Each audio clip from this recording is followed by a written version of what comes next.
रस्ते आणि खड्डे दुरुस्तीवर गेल्या 24 वर्षांमध्ये 21,000 कोटीचा खर्च त्या ठिकाणी केला, तरी खड्ड्यातून सुटका नाही। आजही त्या ठिकाणी खड्ड्यामध्ये मॅन्युअल मध्ये त्या ठिकाणी लोक पडतायत, मृत्युमुखी त्या ठिकाणी पडतायत।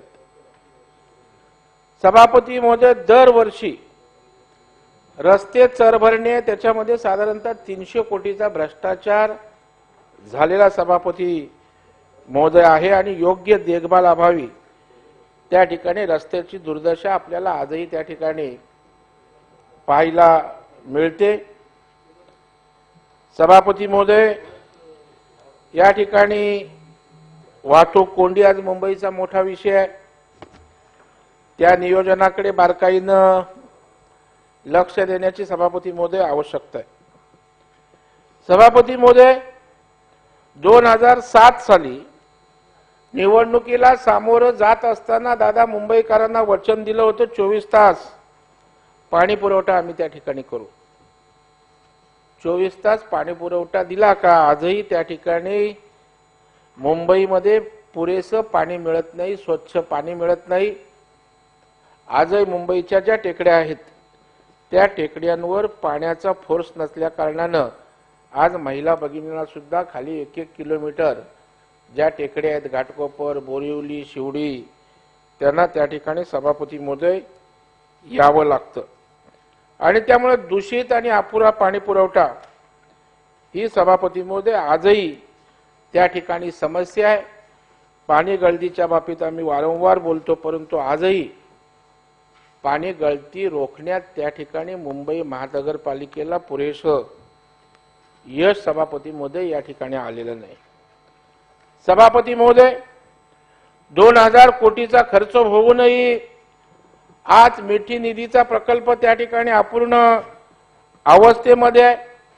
17 वर्षानंतर सुद्धा आज मिठी नदीचा पूर्वीप्रमाणे सभापती महोदय त्या ठिकाणी त्रास आहे।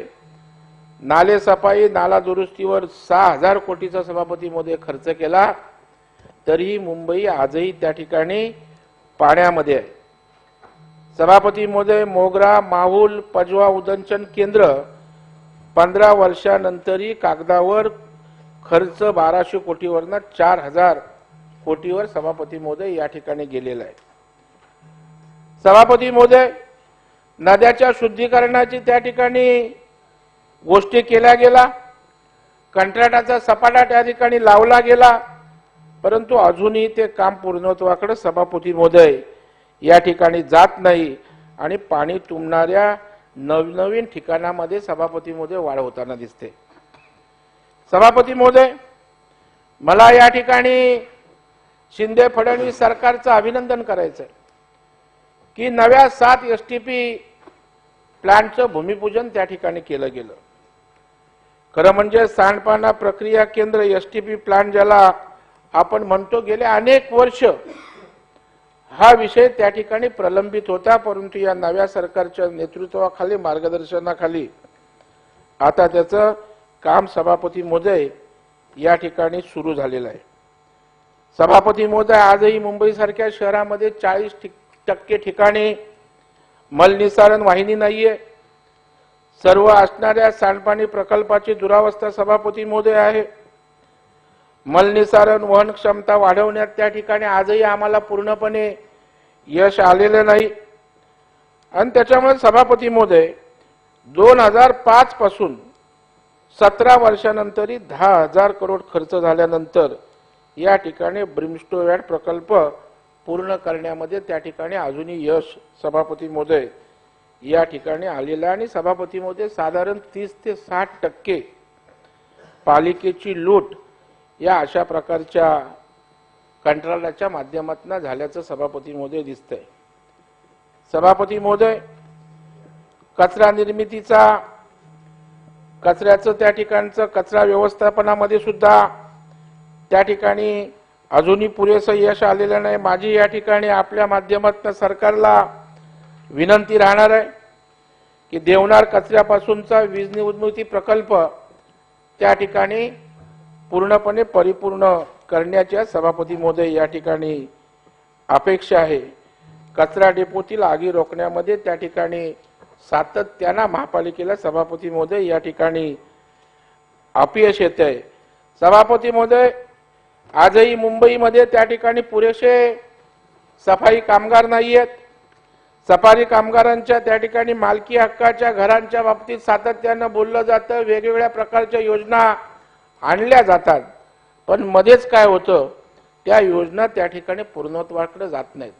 आज सफाई कामगारांचं मुंबईच्या विकासामध्ये किंबहुना स्वच्छतामध्ये एक फार मोठं योगदान आहे। आज ते आहेत मुंबई म्हणून स्वच्छ आहे, आज ते आहेत म्हणून गटारं त्या ठिकाणी साफ आहेत, आज ते आहेत म्हणून त्या ठिकाणी कचरा उचलला जातोय। उद्या जर सफाई कामगारांनी प्रामाणिकपणे त्या ठिकाणी काम केलं नाही तर मुंबईची काय अवस्था होईल, कचरा साचेल, दुर्गंधी होईल आणि काय काय गोष्टींना सामोरं जावं लागेल याचा पण अंतर्मुख होऊन सभापती महोदय विचार करण्याची आवश्यकता आहे। आणि म्हणून त्या गिरणी कामगारांच्या, आपल्या सफाई कामगारांच्या घराच्या संदर्भात सुद्धा एक टाइम बाउंड प्रोग्राम दादा त्या ठिकाणी करण्याची आवश्यकता आहे। आमचे भाई गिरकर सातत्यानं या विषयावर बोलत असतात। विचार करून आणि नॉर्म्स फॉलो करून तुम्ही जर असं म्हटलं की आम्ही परवानगी दिलेली नाही, परवानगी दिलेली आहे, ऑफिशियली दिलेली आहे, आणि त्याच्यामुळे निरोधचा रिपोर्ट तुम्ही जरी म्हणत असला की त्यांनी पाठवला असला तरी आमच्या कार्यालयाला अजून तो प्राप्त झालेला नाही। खोटं बोलण्याचं मला काही कारणच नाही। आणि दोन ठिकाणून रिपोर्ट यायचा आहे, एक तर निरीकडून यायचा आहे, दुसरा ITI कडून यायचा आहे, आणि दोन्ही रिपोर्ट हे आमच्या कार्यालयाला अप्राप्त आहे। त्यांनी जर पाठवलेले असतील तर मिळतील, ते मिळाल्यानंतर त्याच्यावर आवश्यक तो आम्ही निर्णय घेऊ, हे सुद्धा मी इथं सांगितलेलं आहे।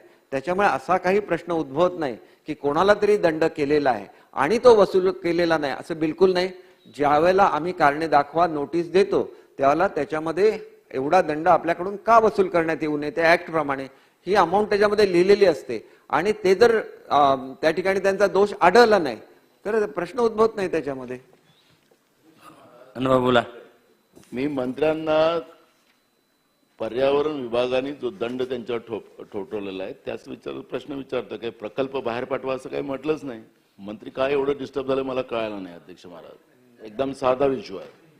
अध्यक्ष महाराज, माझा साधा आणि सरळ प्रश्न आहे की आपल्या शासनाच्या पर्यावरण विभागाने सगळं तपासून त्यांच्यावर दंड ठोकावलेला, ते वसूल का केलं नाही ते सांगतात की निरी केव्हा पाठवला, निरीला केव्हा पाठवला, ITI ते कोण, ते सांगा म्हणजे मग समजेल तुम्हाला।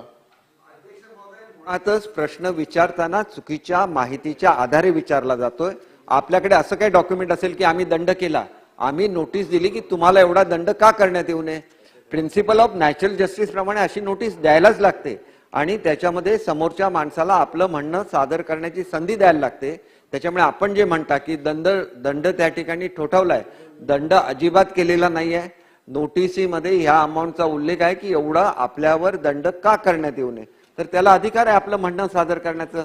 त्याप्रमाणे त्यांनी सर्टिफिकेट सादर केलेलं आहे, आणि ते सर्टिफिकेट एका इन्स्टिट्यूटचं असल्यामुळे क्रॉस चेक करण्यासाठी आम्ही पाठवलेलं आहे। मुळातच प्रश्न असा केला जातोय की जणू काय आम्ही दंड ठोठावलाय, दंड असा कोणालाही प्रिन्सिपल ऑफ नॅचरल जस्टिस आहे त्याप्रमाणे नोटीस द्यायला लागते की तुम्हाला दंड का करू नये, आणि जर त्यांचं म्हणण्यामध्ये तथ्य आढळलं तर दंड त्या ठिकाणी होत नाही, ते जर दोषी आढळले तर दंड होतो। त्याच्यामुळे मुळातच आपण म्हणता की दंड केलेला आहे, दंड केलेला नाही असं मी स्पेसिफिक उत्तर देतो। दंड का करण्यात येऊ नये अशी कारणे दाखवा नोटीस दिलेली आहे। एक मिनिट, सागर साहेब बोला ना। योगेश सागर, सन्मान्य सदस्य। त्यांना ज्या तारखा पाहिजे या 14/2/2023 रोजी पुन्हा सॅम्पल कलेक्ट करून ती 14/2/2023 तुम्हाला सांगितली आहे। पहिलं उत्तर हे त्यांनी सॅम्पल दिलेलं आहे ICT कडे, आणि त्यांनी दिलं। आता त्यांनी दिल्यानंतर आम्हाला कन्फर्म केलंच पाहिजे। गव्हर्नमेंट शेवटी डिपार्टमेंट आहे, ते मध्ये मोठ्या प्रमाणावर भ्रष्टाचार त्या ठिकाणी केला गेला। वार्ड स्तरावर कोविड सेंटर उभारणी असेल, स्थापत्य कामं असतील, विद्युत कामं असतील, फर्निचर साहित्य, सर्व काही उपकरणं ही चढ्या भावाने संकट काळात, कोविडच्या संकटामध्ये संधी समजून भ्रष्टाचाराचं टोक सभापती महोदय या मंडळींनी या ठिकाणी घातलं गेलं। महापौरांच्या परिवाराच्या कंपनीवर पण कोरोना कंत्राटाची मेहरबानी झाल्याचं आपण त्या ठिकाणी पाहिले तशा प्रकारच्या तक्रारी सुद्धा आपण बघितल्या. विद्यार्थ्यांच्या मास्क खरेदीमध्ये सभापती मध्ये 12 कोटीचा घोटाळा झाला. ऑक्सिजन प्लांट उभारणीमध्ये 350 कोटी रुपयाचा घोटाळा झाला आणि नमुना संकलित केला गेला. पृथक्करण अहवालानुसार सदर उत्पादनाचे उष्मांक मूल्य म्हणजे क्लॉरोफिक व्हॅल्यू हे जास्त असल्याचे निदर्शनास आले. अध्यक्ष महोदय, हे मंडळाला निदर्शनास आलं.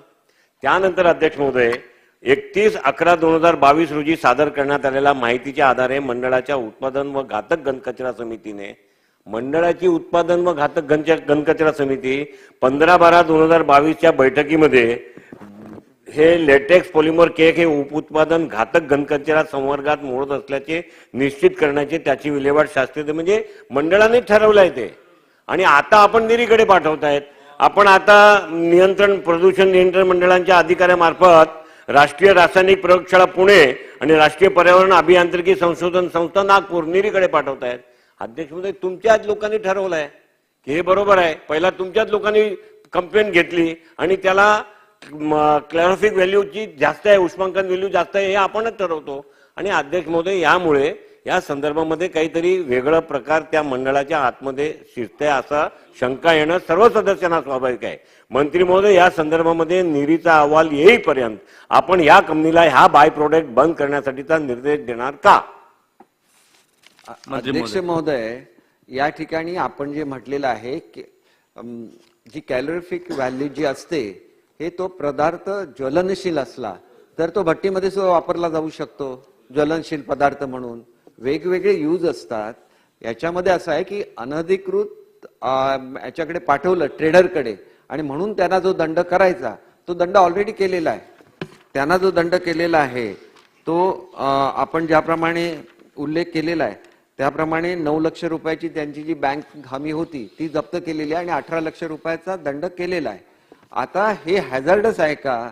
आणि हॅझार्डस असेल तर त्याला एवढा दंड करण्यात येईल अशी त्यांना नोटीस दिलेली आहे.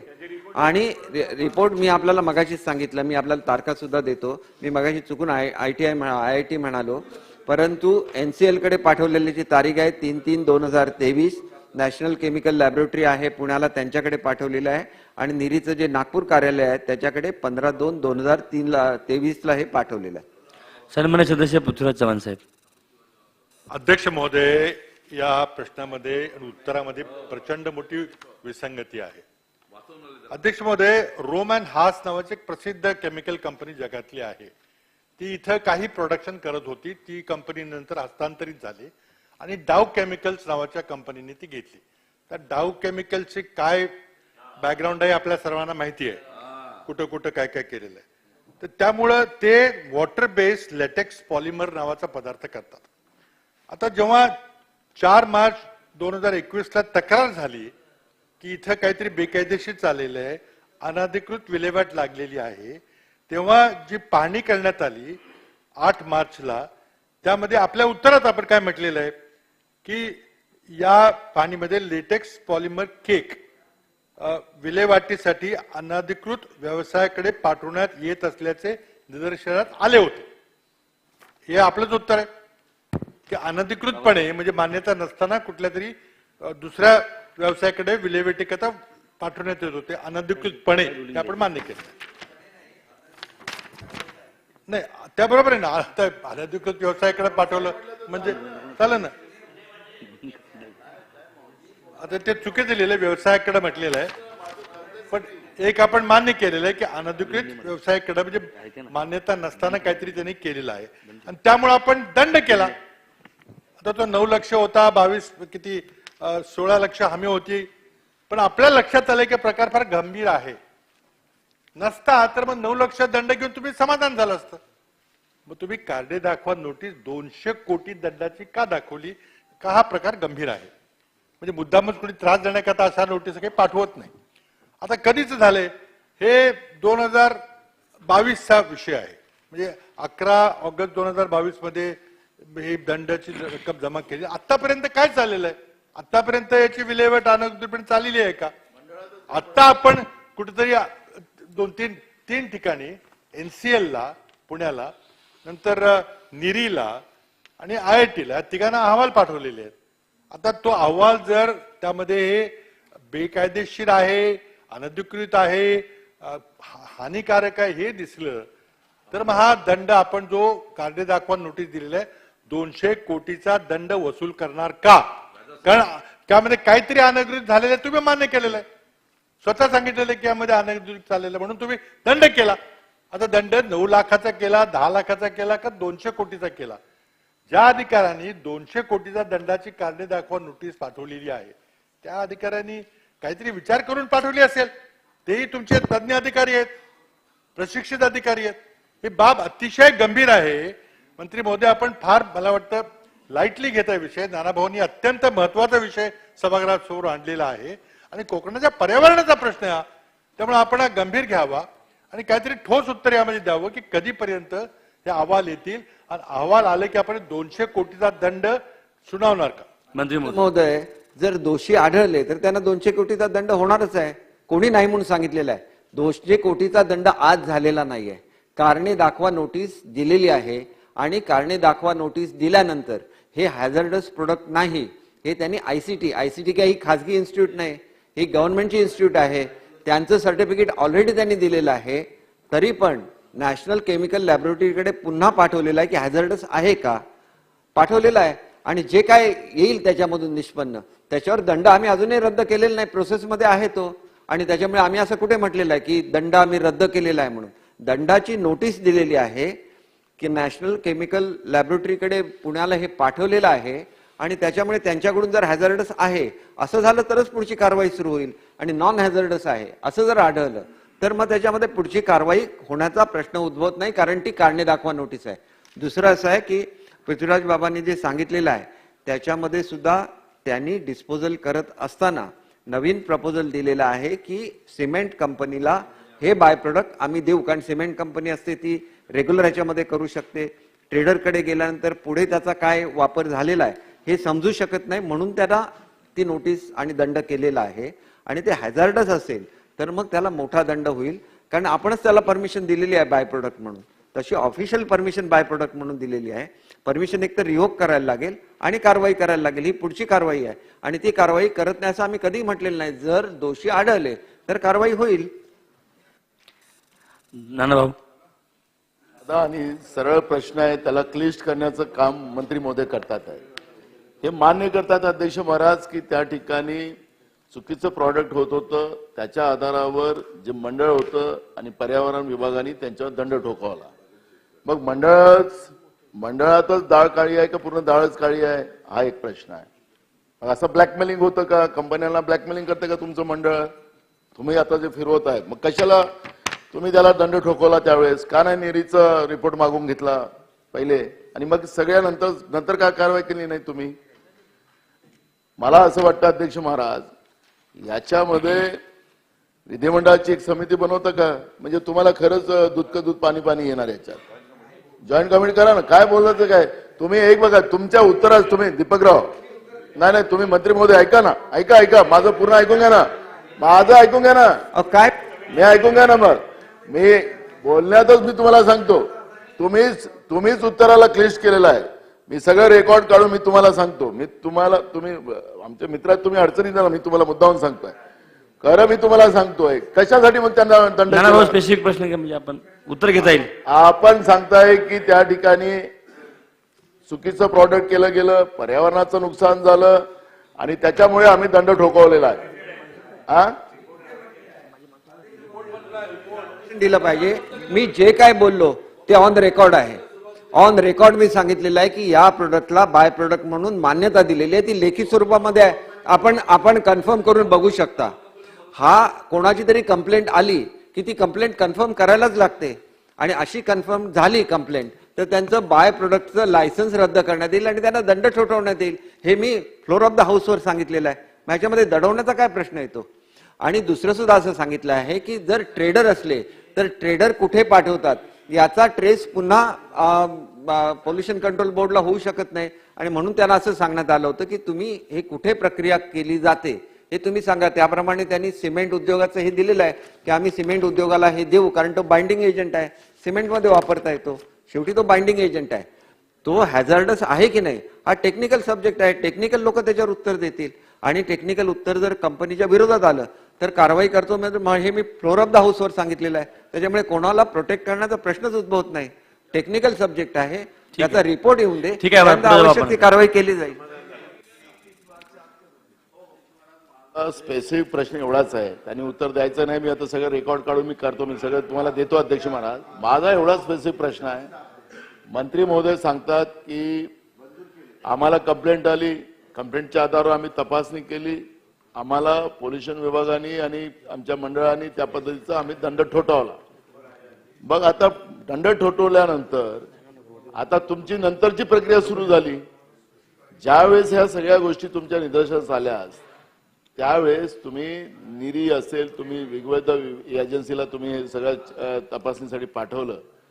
मग माझा एवढा स्पेसिफिक प्रश्न आहे की मी छोटा सांगतो अध्यक्ष महाराज, की मंडळ जे आहे तुमचं, या पोल्युशन विभाग आहे, या विभागाच्याच कारवाईच्या बद्दलची संशयता या ठिकाणी निर्माण होतं अध्यक्ष महाराज. डाव कंपनीचा तर काही परिचय सांगायची गरज नाही अध्यक्ष महाराज, ते जग प्रख्यात कंपनी आहे. डाव कंपनी काय, त्यामुळे डाव कंपनीनं महाराष्ट्रात काय काय झेंडे गाडले ते पण आपल्याला माहिती आहे अध्यक्ष महाराज. प्रश्न घ्या आता आपण. म्हणून माझा एवढा प्रश्न आहे की ही जी काही पर्यावरण विभागाने, पोल्युशन विभागाने जो रिपोर्ट दिला आणि समिती यांची जी आहे त्या समितीच्या माध्यमातून तो दंड ठोठावला गेला, तो चुकीचा होता का, हा माझा स्पेसिफिक प्रश्न आहे. बाकीचं मग मी तुम्हाला नंतर आपण रुलिंग देतो. सभापती महोदय, मी फ्लोर ऑफ द हाऊसवर सांगितलेलं आहे की अशा तऱ्हेचा कुठलाही दंड ठोठवलेला नाही. कारणे दाखवा नोटीस दिले की तुम्हाला दंड का ठोठावण्यात येऊ नये आणि त्याच्यावर त्यांनी जे सर्टिफिकेट सादर केलं त्याच्यामुळे पुन्हा 2 इन्स्टिट्यूटकडे हे पाठवलेलं आहे. 2 इन्स्टिट्यूटचा अहवाल आलेला नाही. अहवाल आल्यानंतर आवश्यक ती कारवाई आम्ही करू. चला आता पुढे घेऊ आपण. या लक्षवेधी संदर्भात एक बैठक आजपासून 15 दिवसात घेण्यात यावी. या बैठकीत पर्यावरण तज्ज्ञ, स्थानिक लोकप्रतिनिधी व चर्चेत भाग घेतलेले सन्माननीय सदस्य यास बोलण्यात यावे. या तसेच प्रयोगशाळांचा अहवाल बैठकीपूर्वी प्राप्त करून सदर बैठकीत चर्चा करावी. लक्षवेधी क्रमांक. सभापती महोदय, मी आपल्याला विनंती करतो की अशा तऱ्हेने आपण रिपोर्ट आल्याशिवाय रिपोर्ट आल्यानंतर सभापती अध्यक्ष महोदय, माझं काही ऑब्जेक्शन नाही. आपण शेवटी रिपोर्ट असताना मी जे रिपोर्ट आल्याशिवाय अशी कुठलीही कारवाई करता येणार नाही. मंत्री महोदय, शासनाने हे मान्य केलेलं नाही. आम्ही मीटिंग घेऊ. अध्यक्ष महोदय, एक चुकीची परंपरा सांगितलेलं आहे की बैठकीपूर्वी प्राप्त करून घ्यावा. मी बोलतो ना, मला संरक्षण द्या. बोला. मला संरक्षण द्या. बोला. अशा तऱ्हेचा निर्णय ह्या सभागृहामध्ये कधीही झालेला नाही रिपोर्ट आल्याशिवाय. आणि रिपोर्ट आला आम्ही निश्चितपणे मीटिंग घेऊ, परंतु अशा रीतीचं स्पेसिफिक वाचवून देणं कधीही असं झालेलं नाही या मंत्री सभागृहामध्ये. महोदय, या सभागृहामध्ये असं कधीही झालेलं नाही. हे काय, मला कोणाचं प्रोटेक्शन करण्याचा काही प्रश्न नाही, परंतु बाहेरून चिठी येते आणि ती चिठी अध्यक्ष महाराज वाचून दाखवतात. हे सभागृहामध्ये कधीही घडलेलं नाहीये. प्रयोगशाळांचा अहवाल आल्यास आपण बसा. मी उभा आहे ना, आता मी उभा आहे, आम्ही उभे आहोत. या ठिकाणी आम्ही सांगितलंय की प्रयोगशाळांचा अहवाल आल्यानंतरच ती बैठक घ्यायची आहे. मंत्री महोदय, आपण नीट उत्तर ऐकलेलं नाही. अहवाल आल्यानंतरचा विषय आहे आणि संबंधित सन्माननीय सभागृहातील सदस्यांच्या ज्या तीव्र भावना आहेत त्या तीव्र भावना ऐकून घेऊन अशा पद्धतीने सांगितले. कुणाच्या चिठ्ठ्याचं नाही. इथल्या या पीठासन अधिकारी आणि इथल्या सर्व या व्यवस्थेप्रमाणे जे इथे निर्णय घ्यायचे असतात त्याच्या नियमाला धरून आपण मी रुलिंग दिलेलं आहे. आपण हेतुआरोप करू नये. आदर आहे, परंतु खालून चिठ्ठी येते आणि ही चिठ्ठी वाचून दाखवलेली आहे. असं या सभागृहाच्या इतिहासामध्ये, मी सुद्धा मंत्री आहे, 5 वर्ष मी उत्तरं दिलेली आहे सभागृहामध्ये. आम्ही खालून चिठ्ठी येते आणि ही चिठ्ठी सभागृहाचे अध्यक्ष वाचून दाखवतात. असं कधीही रेकॉर्डवर आलेलं या ठिकाणी आपला सुद्धा हा बहुमान रेकॉर्डिंग सुरू आहे. त्याच्यामुळे मला सांगायचं आहे आपण या ठिकाणी या सभागृहाच्या प्रथा परंपरेप्रमाणेच इथे कामकाज चालत आहे. मंत्री महोदयांचा काय गैरसमज झालाय, आक्षेपार्ह कामकाज या ठिकाणी वगळून टाकण्यात यावं. मी जे रुलिंग दिलं आहे त्याप्रमाणे सदरच्या या लक्षवेधी संदर्भात बैठक 15 दिवसामध्ये प्रयोगशाळांचा अहवाल आल्यानंतर संबंधित लक्षवेधीचे जे विधानसभा सदस्य आहेत ते, लोकप्रतिनिधी, पर्यावरण तज्ज्ञ यांच्या उपस्थितीमध्ये बैठक घ्यायची असं मी सांगितलेलं आहे. सदरची चिठ्ठीचा काही विषय नाही. या ठिकाणी अहवाल आल्यानंतरचा विषय आहे आणि चिठ्ठ्या वगैरे हे जे काही शब्द आहेत हे पटलावरनं काढून टाकण्यात यावेत. लक्षवेधी क्रमांक 6 सन्मान्य धर्मबाबा आत्राम. अध्यक्ष महोदय, लक्षवेधी क्रमांक 6. अध्यक्ष महोदय, वितरित केल्याप्रमाणे. अध्यक्ष महोदय, आपण पाहतो की आपल्या या देशामध्ये साहेब बोला. सर्वोच्च पदी आपले महामहिम द्रौपदी मुर्मू हे विराजमान झालेले आहे. असं असताना सुद्धा आपण पाहतो की कातकरी समाज, कोरकू समाज, नाही मंत्री महोदय आहेत ना. गोंडगवारी समाज, नाईक गोंड हे सगळे आपले लाभापासून वंचित आहेत. कारण की आपल्याला या लोकांना जातीचे दाखला भेटत नाही आणि जातीचा दाखला न भेटल्यामुळे या लोकांना सर्व योजनांचा कोणत्याच प्रकारचा आदिवासी विभागाच्या योजनांचा लाभ मिळत नाही. त्या दृष्टिकोनातून मी माननीय मंत्री महोदयांना एकच सूचना करू इच्छितो. TRIच्या माध्यमातून त्यांनी सगळं सर्वेक्षण केलं पाहिजे या समाजाचं आणि त्या लोकांना कास्ट सर्टिफिकेट मिळावा आणि योजनांचा लाभ मिळावा या दृष्टिकोनातून माननीय मंत्री महोदय काय कारवाई करणार आहेत? सन्मान्य मंत्री महोदय. अध्यक्ष महोदय, या ठिकाणी हे दोन्ही जे आदिम जाती आहेत त्या जातींचा सर्वे करण्यासाठी मुंबई विद्यापीठाने ते सर्वे करायला घेतला होता आणि सर्वे केल्यानंतर त्यांनी काही निष्कर्ष काढले आहे आणि त्या पद्धतीने कारवाई करायला सांगितली आहे. त्या अनुषंगानं TRTIने काही ग्रामसथी त्या ठिकाणी नेमलेले आहे. 15 ते 20 गटांचा एक ग्रामसाथी अशा पद्धतीने ते नेमलेले आहे आणि सर्वीकडे त्या पद्धतीने त्या ठिकाणी दाखले काढायचे असतील त्या सर्वांसाठी ते मदत करतात. वेगवेगळ्या योजना राबवण्यासाठी ते मदत करतायत. तरी सुद्धा याच्यामध्ये अजून सविस्तरपणानं जातीचे दाखले देण्यासाठी काही नियम करता येतील, कसे ते बसवता येतील त्या पद्धतीने पण त्याच्यामध्ये आम्ही निर्णय घेणार आहोत. सन्मान्य सदस्य लामटे. अध्यक्ष महाराज, ज्या आदिम जमाती आहेत किंवा इतरही भिल्ल समाज असेल किंवा बाकी आदिवासी समाज, बऱ्याच जणांना घरासाठी जागाच नाहीयेत, बेघर आहेत. तर या निमित्तानं मंत्री महोदयांना स्पेसिफिक प्रश्न आहे की ज्या बेघर लोकांना घरासाठी जागा नाही त्यांना घरासाठी जागा देऊन त्यांना घरकुल मंजूर करणार का आणि त्यांची कागदपत्र अपूर्ण असतील तर ती सगळे सरकार पूर्ण करून घेणार का? अध्यक्ष महोदय, या ठिकाणी आपल्या योजनेमध्येच आहे, आपण 50,000 रुपये त्यांना जमीन घ्यायला देत असतो, परंतु त्याच्या पुढे जाऊन त्यांना जास्त पैसे लागतात. तर त्या पद्धतीने ते पैसे वाढून त्यांना जागा निश्चितपणाने आम्ही देऊ. आपण सांगितलं कागदपत्र पूर्तता करून घेण्यासाठी ग्रामसखी आपण नेमलेले आहेत, त्याच्या माध्यमातून त्यांना मदत करण्याचं काम या ठिकाणी होत आहे. सन्मान्य डॉक्टर देवराव होळी. महोदय, या ठिकाणी एक चांगलं लक्षवेधी लागलेले आहे की आदिवासी समाजाचे आदिम जमाती या महाराष्ट्रामध्ये बराच मोठ्या प्रमाणात आहे. या ठिकाणी कातकरी असेल, कोरकू असेल, भिल्ल असेल, आमच्याकडे माड्या समाज असेल, हे संपूर्ण आदिम जमातीमध्ये मोडतात. या आदिम जमातीच्या खूप मोठा समस्या आहे. तर माझी स्पेसिफिक विनंती आहे की या आदिम जमातीसाठी आपल्या मार्फतीनं आदिवासी मंत्री महोदयांना विनंती करतो की आदिम जमातीसाठी जे काही कास्ट सर्टिफिकेट असेल किंवा कास्ट व्हॅलिडिटी असेल हे बऱ्याच लोकांना, आदिम जमातीच्या लोकांना भेटत नाही. तर माझी विनंती आहे की आदिम जमातीसाठी महाराष्ट्र सरकारनं विशेष पॅकेज, जे घरकुल असेल, कास्ट सर्टिफिकेट असेल, या ठिकाणी जे आपल्या जे काही योजना असतील स्पेशल आदिम जमातीसाठी योजना अंमलबजावणी करणार आहे का?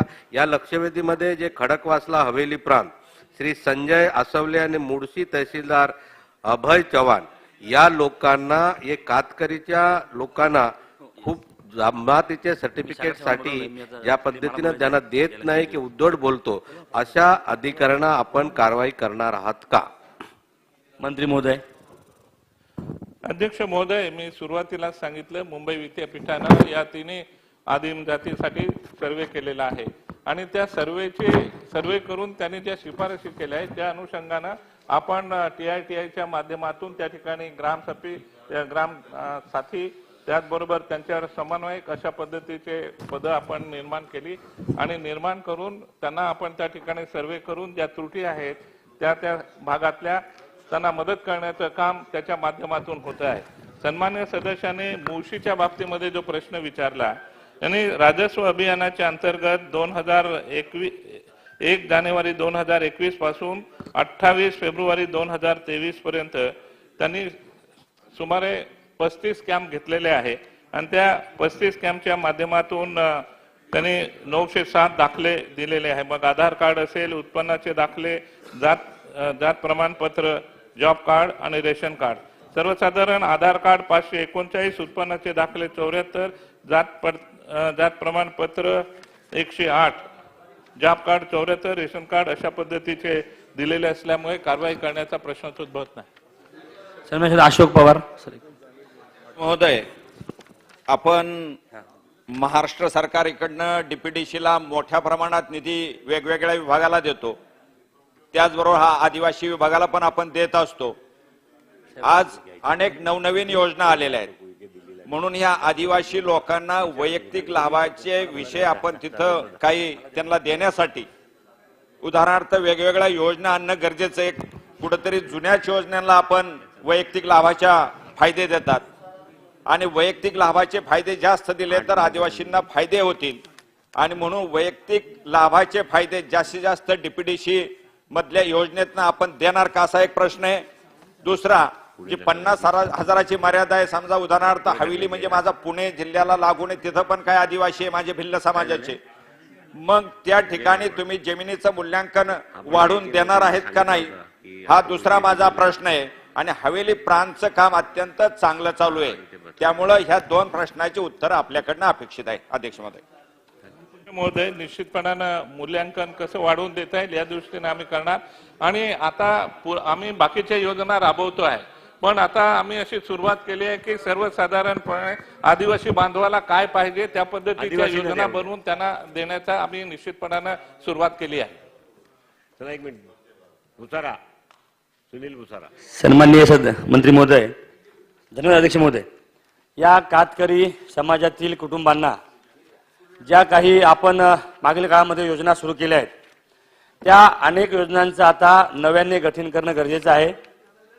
आपल्या मागील मंत्रिपदाच्या काळामध्ये ज्या अनेक योजना आपण आदिम जमातीसाठी त्यामध्ये कातकरी आहेत, कोरकू आहेत, माडी आहेत, गोंड आहेत, या सगळ्या आदिम जमातींना आता नव्या योजनांच्या माध्यमातून, मग त्याला घरकुल द्यायचा असेल, त्याला गाई म्हशी द्यायच्या असतील, त्याला शेतीचा एखादा तुकडा आपल्याला, आपण ती सुरू केली होती मागच्या काळात योजना.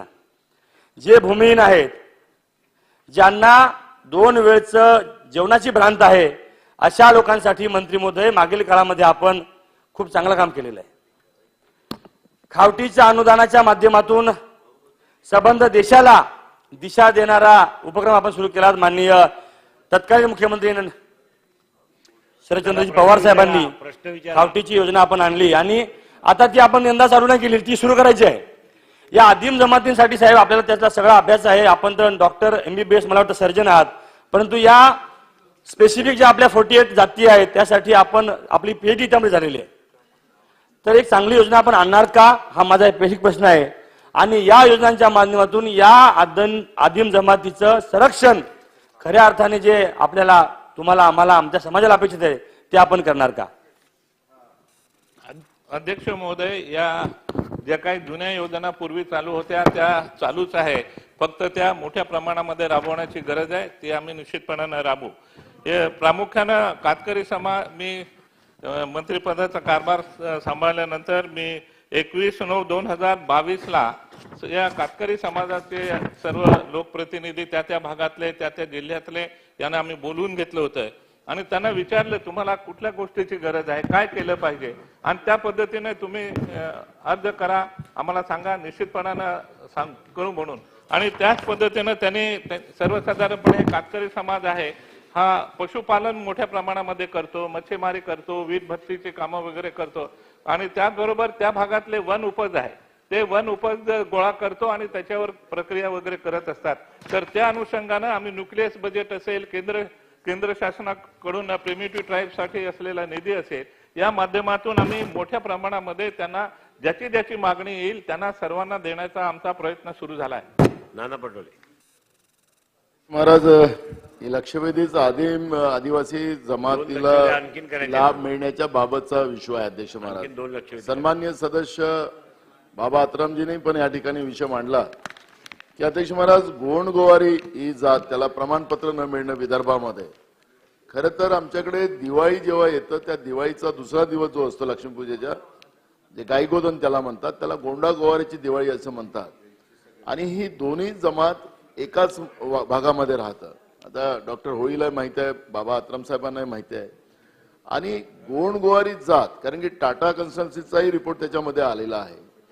आता गोवारी आणि गोंड ह्या 2 वेगळ्या वेगळ्या जाती आहे, पण त्याला काही लोकांनी गोवाऱ्याचा पोरगा आहे त्यांनी गोंड गोवारी वर्त केली, त्याला आपण व्हॅलिडिटी देऊन टाकली, हेच तेवढंच सत्य आहे.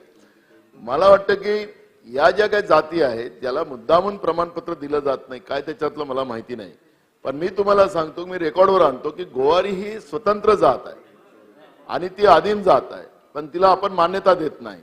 ते दुसऱ्या जातीच्या चक्करमध्ये त्या गोवाऱ्यांचा बिचाराचा कचरा झाला त्या ठिकाणी. माझा स्पेसिफिक आपल्याला प्रश्न आहे की गोवारी ही जी जात आहे ती आदिवासीमध्ये येते, त्याला टाटा कन्सल्टन्सीचाही रिपोर्ट आलेला आहे, आपणच शासनाकडून तो रिपोर्ट मागवलेला होता. त्या आधारावर ही आदिम जात आहे, या जातीला आपण प्रमाणपत्र देण्याची व्यवस्था करणार. महोदय, गोवारी ही काही आदिम जात नाही आहे, पण तरी सुद्धा हा स्कोपच्या बाहेरचं असलं तरी मी तपासून सन्मान्य सदस्यांना ते अवगत करेन. लक्षवेधी क्रमांक 8 संतोष दानवे. संतोष दानवे, लक्षवेधी क्रमांक 8, लवकर, वेळ कमी आहे. अध्यक्ष महोदय, लक्षवेधी क्रमांक 8. पुढे जाऊया प्लीज. अध्यक्ष महोदय, वितरित केल्याप्रमाणे. अध्यक्ष महोदय, शॉर्ट क्वेश्चन विचारा. आपल्या माध्यमातून अतिशय महत्वाच्या विषयावर मी शासनाचं लक्ष वेधू इच्छितो. अध्यक्ष महोदय, भोकरदन जाफराबाद मतदारसंघासह जालना जिल्ह्यामध्ये शेतकऱ्यांना फसवणारा एक रॅकेट अध्यक्ष महोदय तयार झालेला आहे. खरीप हंगामामध्ये शेतकरी जो पीक विमा भरतो मंत्री महोदय, तर या पीक विम्याचं संरक्षण करण्यासाठी जो पीक विमा भरला जातो, काही शेतकरी शासनाने ठरवून दिलेल्या वेळेत ज्या वेळेला शेवटच्या टप्प्यात पीक विमा भरतात अध्यक्ष महोदय, परंतु माझ्या मतदारसंघामध्ये सरकार जे पीक विमा भरून देण्याची जी मुदत असते शासनाची, त्या मुदतीमध्ये शेवटच्या 2-3 दिवसामध्ये जेव्हा असं लक्षात येतं काही लोकांच्या की या शेतकऱ्यांनी पीक विमा भरलेला नाहीये, तर अशा व्यक्तींच्या नावावर बोगस भाडेपट्टा त्या ठिकाणी झालेला आहे आणि त्यांच्या खोट्या सह्या मारून त्या ठिकाणी या रॅकेटने ही पीक विम्याची रक्कम त्या ठिकाणी उचलण्याचा उघडीस आलेलं आहे. जिल्हा अधिकाऱ्यांनी या संदर्भातली चौकशी लावली आणि चौकशी अंती ज्या वेळेला असा प्रकार आढळला, नांदेड जिल्हा असेल, परभणी जिल्ह्यातले काही व्यक्ती हे जालना जिल्ह्यातल्या शेतकऱ्यांच्या नावावर पीक विमा भरतात आणि त्याची रक्कम स्वतःच्या नावावर वर्ग करतात. असं ज्यावेळेला लक्षात आलं, हे रॅकेट मधील काही सदस्य, काही बोगस लोक हे शेतकऱ्याला भेटले आणि त्यांना सांगितलं की बाबा काय जे असेल ते आपल्यामध्ये देवा, तुम्ही काही रक्कम घ्या आणि त्या ठिकाणी हा विषय मिटवा. अशा प्रकरणामध्ये माझं मंत्री महोदयांना, अध्यक्ष महोदय, त्या ठिकाणी प्रश्न आहे की या प्रकरणात ज्या शेतकऱ्यांची फसवणूक करणाऱ्या टोळीवर शासन आपण काही कारवाई त्या ठिकाणी करणार आहात का? दुसरा विषय, शेतकऱ्यांनी पीक विमा कोणत्या शेतकऱ्यांनी भरला नाही हे त्या टोळीला समजतं कसं? मग यामध्ये काही बँकेचे अधिकारी किंवा कर्मचारी सहभागी आहेत का? असतील तर त्या संदर्भात आपण काय चौकशी त्या ठिकाणी करणार आहे? कारण की कोणत्या शेतकऱ्यांनी पीक विमा भरला किंवा नाही हा डेटा कसा लीक झाला या संदर्भात बँकेच्या अधिकाऱ्यांची किंवा कर्मचाऱ्यांची चौकशी झाली पाहिजेत. आणि शेवटचा प्रश्न, हे जे काही शेतकरी वंचित राहिलेत की दुसऱ्यांनी बँकेत गेल्यावर त्या अधिकाऱ्यांनी कर्मचाऱ्यांनी सांगितलं की तुमच्या नावावर पीक विमा हा भरला गेलेला आहे, पण त्याला वाटलं की आपल्या घरातल्या सदस्यांनी कुणीतरी पीक विमा भरला असेल, म्हणून तशा नुकसान झालेल्या शेतकऱ्यांना आपण त्या ठिकाणी शासनाच्या माध्यमातून न्याय देणार का, हा माझा तिसरा प्रश्न आहे मंत्री महोदय. सभागृहाची वेळ 5 मिनिटांसाठी वाढवण्यात येत आहे. सन्माननीय दानवे साहेबांनी एक महत्वाची लक्षवेधी या ठिकाणी मांडलेली आहे. अशा पद्धतीने राज्यामधली एकंदरीत परिस्थिती आपण बघितली तर महत्वाचा मुद्दा त्यांनी जे मांडला, कृषी विभागाच्या काही अधिकाऱ्यांनी तो लिकेज केला का, बँकवाल्यांनी लिकेज केला का, याच्यासाठी आपली आयुक्त कृषीच्या आयुक्तांनी महोदयांनी असा आदेश खाली दिलेला आहे.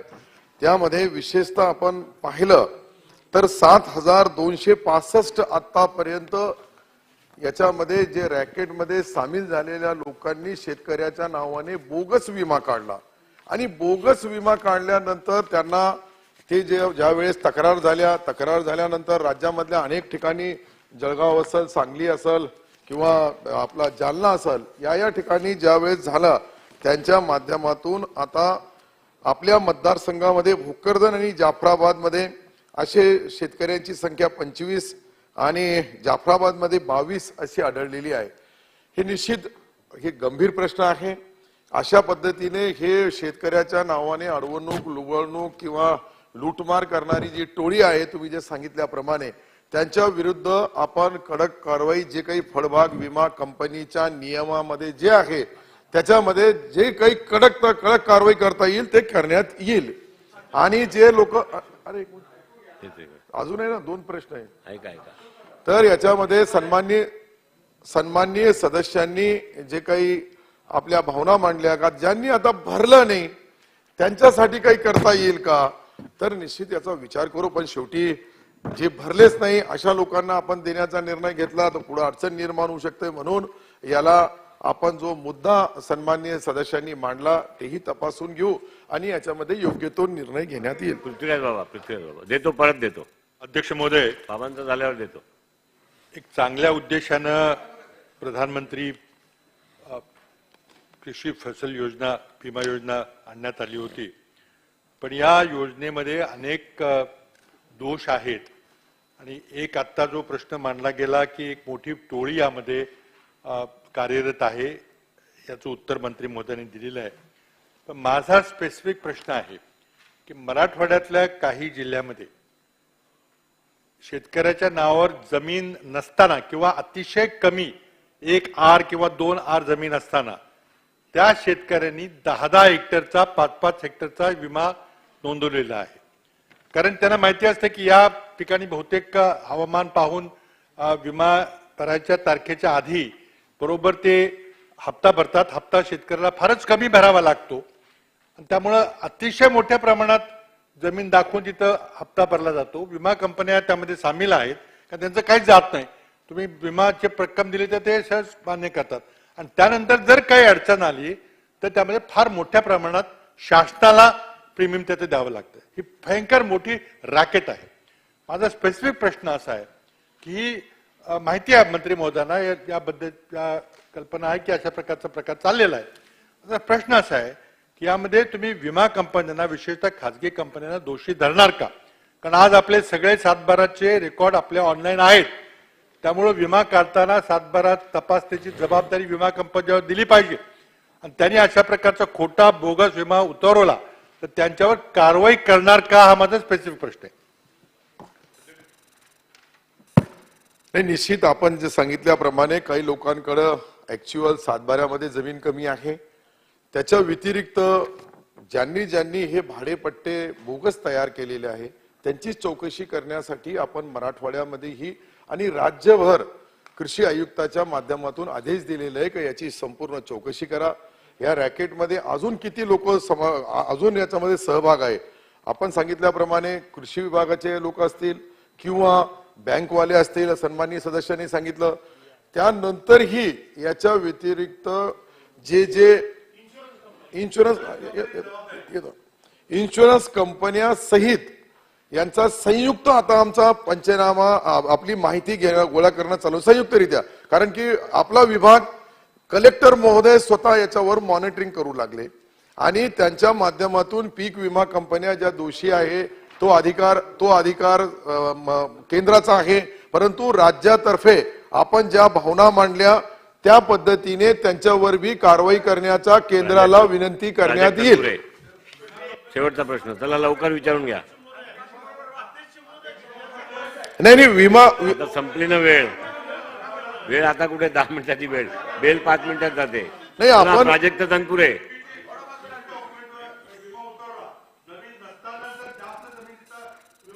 तर त्याच्यावर जबाबदारी फिक्स करणार का?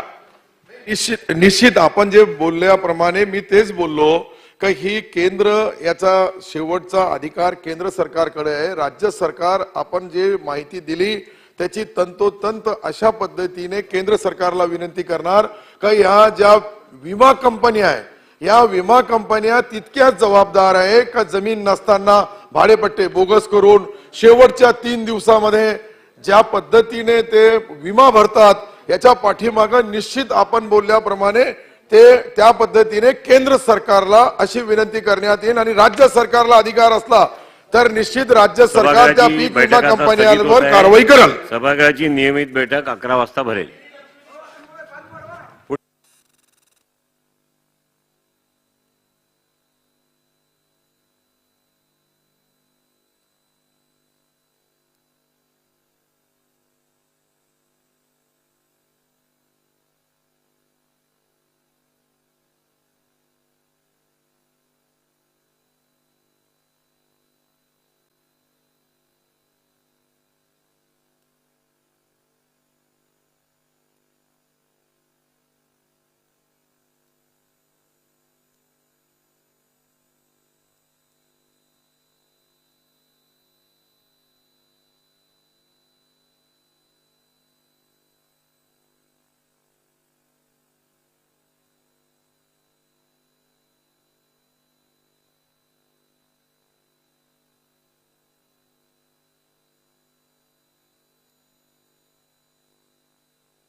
मोठ्या अक्षरात झळकतंय. याला सौंदर्यीकरण म्हणायचं का? आम्ही मुंबईमध्ये 4 ठिकाणी व्ह्यूइंग डेक केले. आज त्या व्ह्यूइंग डेकवर अनेक तिकडे लोक जातात, तरुण मंडळी जातात, सर्व वयोगटातली लोक तिथे जातात. एक आकर्षण केवळ समुद्रकिनारे, आपण म्हणतो समुद्रकिनारे स्वच्छ ठेवण्याचं काम आपण करतोय मोठ्या प्रमाणात, परंतु तिकडे व्ह्यूइंग डेक केल्यामुळे आज जनता तिकडे जाते. आपण ही रंगरंगोटी आपण पाहतोय की या सौंदर्यीकरणच्या नावाखाली जे काय भ्रष्टाचार चाललाय त्याचा स्वतः भारतीय जनता पार्टीच्या खाली असलेल्या एका सभासदाने त्याचा समाचार घेतलेला आहे की ही जी रंगरंगोटी चालली आहे, हे जे उधळपट्टी चालली आहे, हे भारतीय जनता पार्टीच्या लोकांनी त्याच्यावर आक्षेप घेतलेला आहे, आमदारांनी. आणि मुलुंडचे आमदार असतील, मुलुंडचे खासदार असतील, यांनी घेतलेला आहे.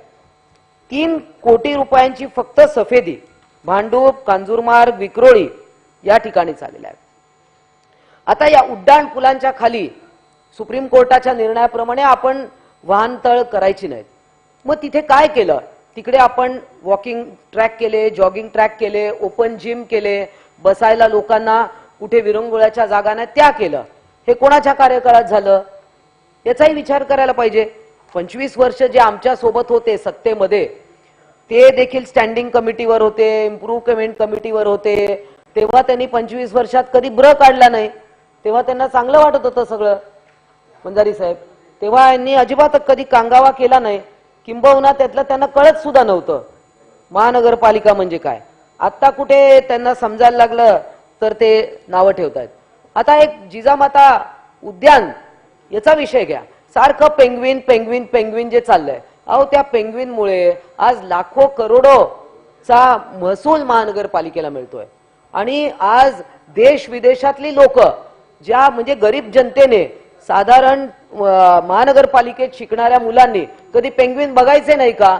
त्यांना कोण परदेशात नेणारे पेंग्विन बघायला? परंतु हे पेंग्विन बघायला आज सर्व स्तरातली लोक येत आहेत. आणि उगीच आपला पेंग्विन पेंग्विन करून आरडाओरडा करायचा हे काही योग्य नाहीये. आणि त्यामुळे या जो जिजामाता उद्यान आहे आणि प्राणी संग्रहालय त्याच्यामध्ये इतक्या सुंदर उपाययोजना हल्ली केलेल्या आहेत की तुम्हाला नॅचरल एन्व्हायरमेंट मध्ये, नॅचरल त्यांच्या सराउंडिंग मध्ये एखादे प्राणी कसे वावरतात ते तुम्हाला आता बघायला मिळतंय.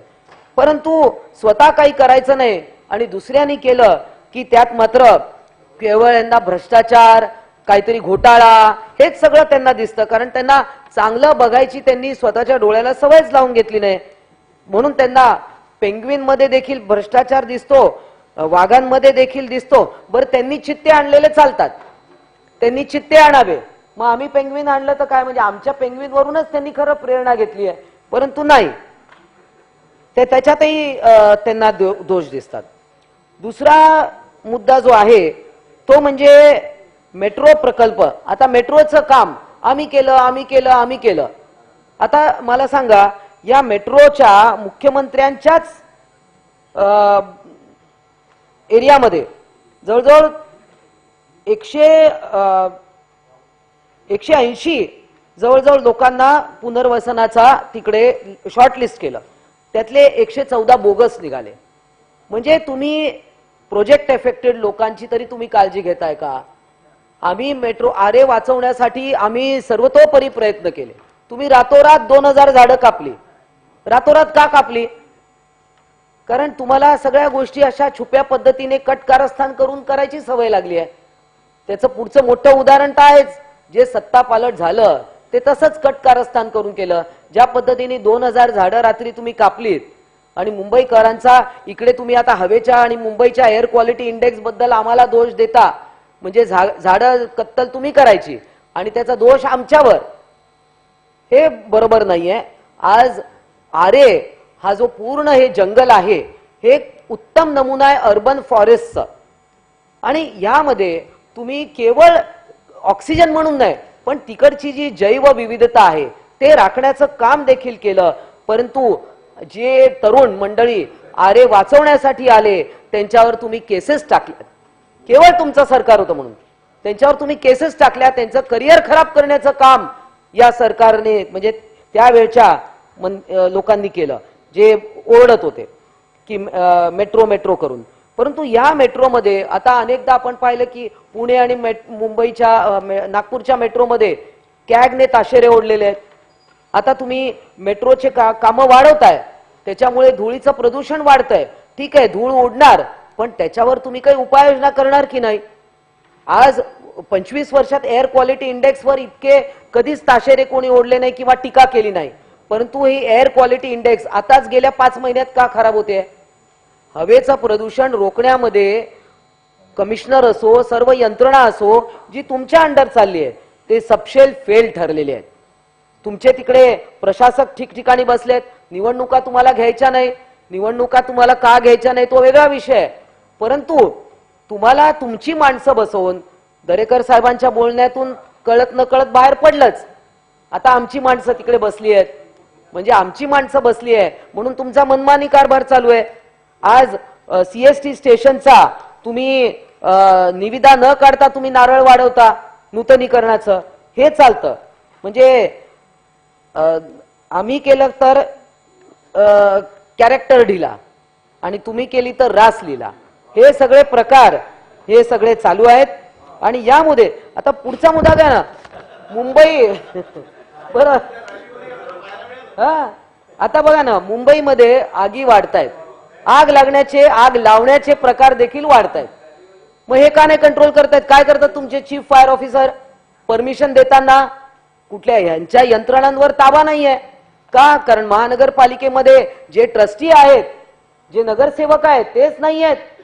महानगरपालिकेची सभा न भरता करोडो रुपयाचे 6 कोटीचे टेंडर कॉन्क्रिटीकरणसाठी केले. जिकडे आवश्यक नाही तिकडे कॉन्क्रिटीकरण चालू आहे. मग कशी मुंबई प्रदूषित होणार नाही? छोट्या छोट्या गल्ल्यांमध्ये कॉन्क्रिटीकरण चाललंय. तुम्हाला केवळ आता हे 6000 कोटीचं कॉन्क्रिटीकरणचं सगळं चाललंय. जे रस्ते करायला पाहिजे ते करत नाहीये. आणि गल्ली बोळ्यांमध्ये जिकडे यांची कार्यालय आहेत, दादर सारख्या ठिकाणी एक छोटी गल्ली आहे, मी राहते तिथे बाजूला, त्या गल्लीचं कॉन्क्रिटीकरण 6 वर्षापूर्वी केलं. आणि त्याच्यानंतर जे मेन रहदारीचे रस्ते तिकडे यांना कॉन्क्रिटीकरण दिसत नाही मंत्री महोदय. त्यामुळे असं आहे की केवळ प्रदूषणावर गप्पा मारून चालणार नाही, तर तुम्ही त्याच्यासाठी काहीतरी उपाययोजना देखील केले पाहिजे. दिल्लीपेक्षा वाईट हवा आता मुंबईची झालेली आहे. घनकचरा व्यवस्थापन, मुंबई महानगरपालिका जी काय मुंबईवर जो एवढा मोठा लोड आहे, आज मुंबईची जी काय क्षमता आहे, जे काय क्षेत्रफळ आहे, त्याच्या 3 पट जास्ती लोकसंख्या आहे.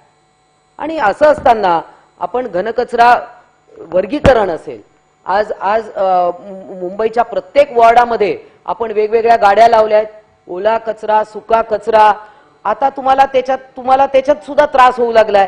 त्यामुळे घनकचरा व्यवस्थापन याच्यावर बोलायचं झालं तर पुष्कळ उपाययोजना केलेल्या आहेत. आपण कचऱ्यातून वीज निर्मितीचा प्रकल्प देखील कांजूरमध्ये चालतो, परंतु हे सगळं त्यांना दिसत नाहीये. आणि म्हणूनच सभापती महोदय, या 260चा जो प्रस्ताव या ठिकाणी मांडला आहे, हा प्रस्ताव अत्यंत एकतर्फी आहे. म्हणजे चांगले काम बघायचंच नाही, जे 25 वर्ष जे झालं आहे त्याच्याकडे सोयीस्करपणे डोळेझाक करायची. त्यामुळे या प्रस्तावाला माझा विरोध आहे. एवढंच बोलून मी माझे 2 शब्द संपवतो. अनिकेत जानकर साहेब, 50 मिनिटं आपण बोलला, ती 10 मिनिटं पण नाही बोलला साहेब. विनंती 10 मिनिटं. धन्यवाद सभापती महोदय. 260 अन्वये मुंबई सारख्या अत्यंत महत्वपूर्ण विषयावर आपण मला बोलण्याची संधी दिली. खर तर शशिकांतजी, आपण पाहिलं तर मुंबई ही देशाची आर्थिक राजधानी आपण मानतो. आणि या आधीच्या कालखंडामध्ये जर पाहिलं तर मुंबईकडे येणारा लोकांचा ओढा हा गेली अनेक दशक आपण जर पाहिलं तर मुंबईकडे आकर्षाने त्या ठिकाणी पाहिलं जातं. देशभरात नव्हे तर जगभरातनं लोक मुंबईकडे का आकर्षित होतात, आता इथलं असलेलं अनन्यसाधारण महत्व आहे. आणि त्याचबरोबरच मराठी माणसांनी सुद्धा कळत न करत सगळ्यांना आपल्या पोटामध्ये सामावून घेतलं त्याच्यामुळेच आज मुंबईला महत्व आलेलं आपल्याला पाहायला मिळते. आज मराठी माणसांनी ती सडळ असताची भूमिका घेतली नसती तर आजची ही मुंबई नसती साहेब. इतर शहरांकडे आपण जेव्हा पाहतो तर प्रत्येक ठिकाणी आपापल्या असलेल्या समाजाबद्दल, आपापल्या असलेल्या बोलीभाषेबद्दल आपल्या सर्वांनाच कौतुक असतं. आम्हा मुंबईकरांना किंवा मराठी बोलीभाषितांना सुद्धा त्या संदर्भातलं कौतुक जरूर आहे. मात्र सगळ्यांना अकोमोडेट करून घेण्याची जी आपली संस्कृती आहे त्याच्यामुळेच आज आपण इथवर पोहोचलो असं म्हटलं तर चुकीचं ठरणार. मगाशी सन्मान्य दरेकर साहेबांनी अनेक विषय मुंबईच्या संदर्भात मांडले. खरं तर काही एका दिवसात झालेलं नाही. आपण पाहायला गेलं तर गेले अनेक वर्ष मुंबईकडे आपण पाहत असताना लहानाचे मोठे बरेच जण मुंबईतच झाले. आज आपण सुशोभीकरणाचं म्हणतोय.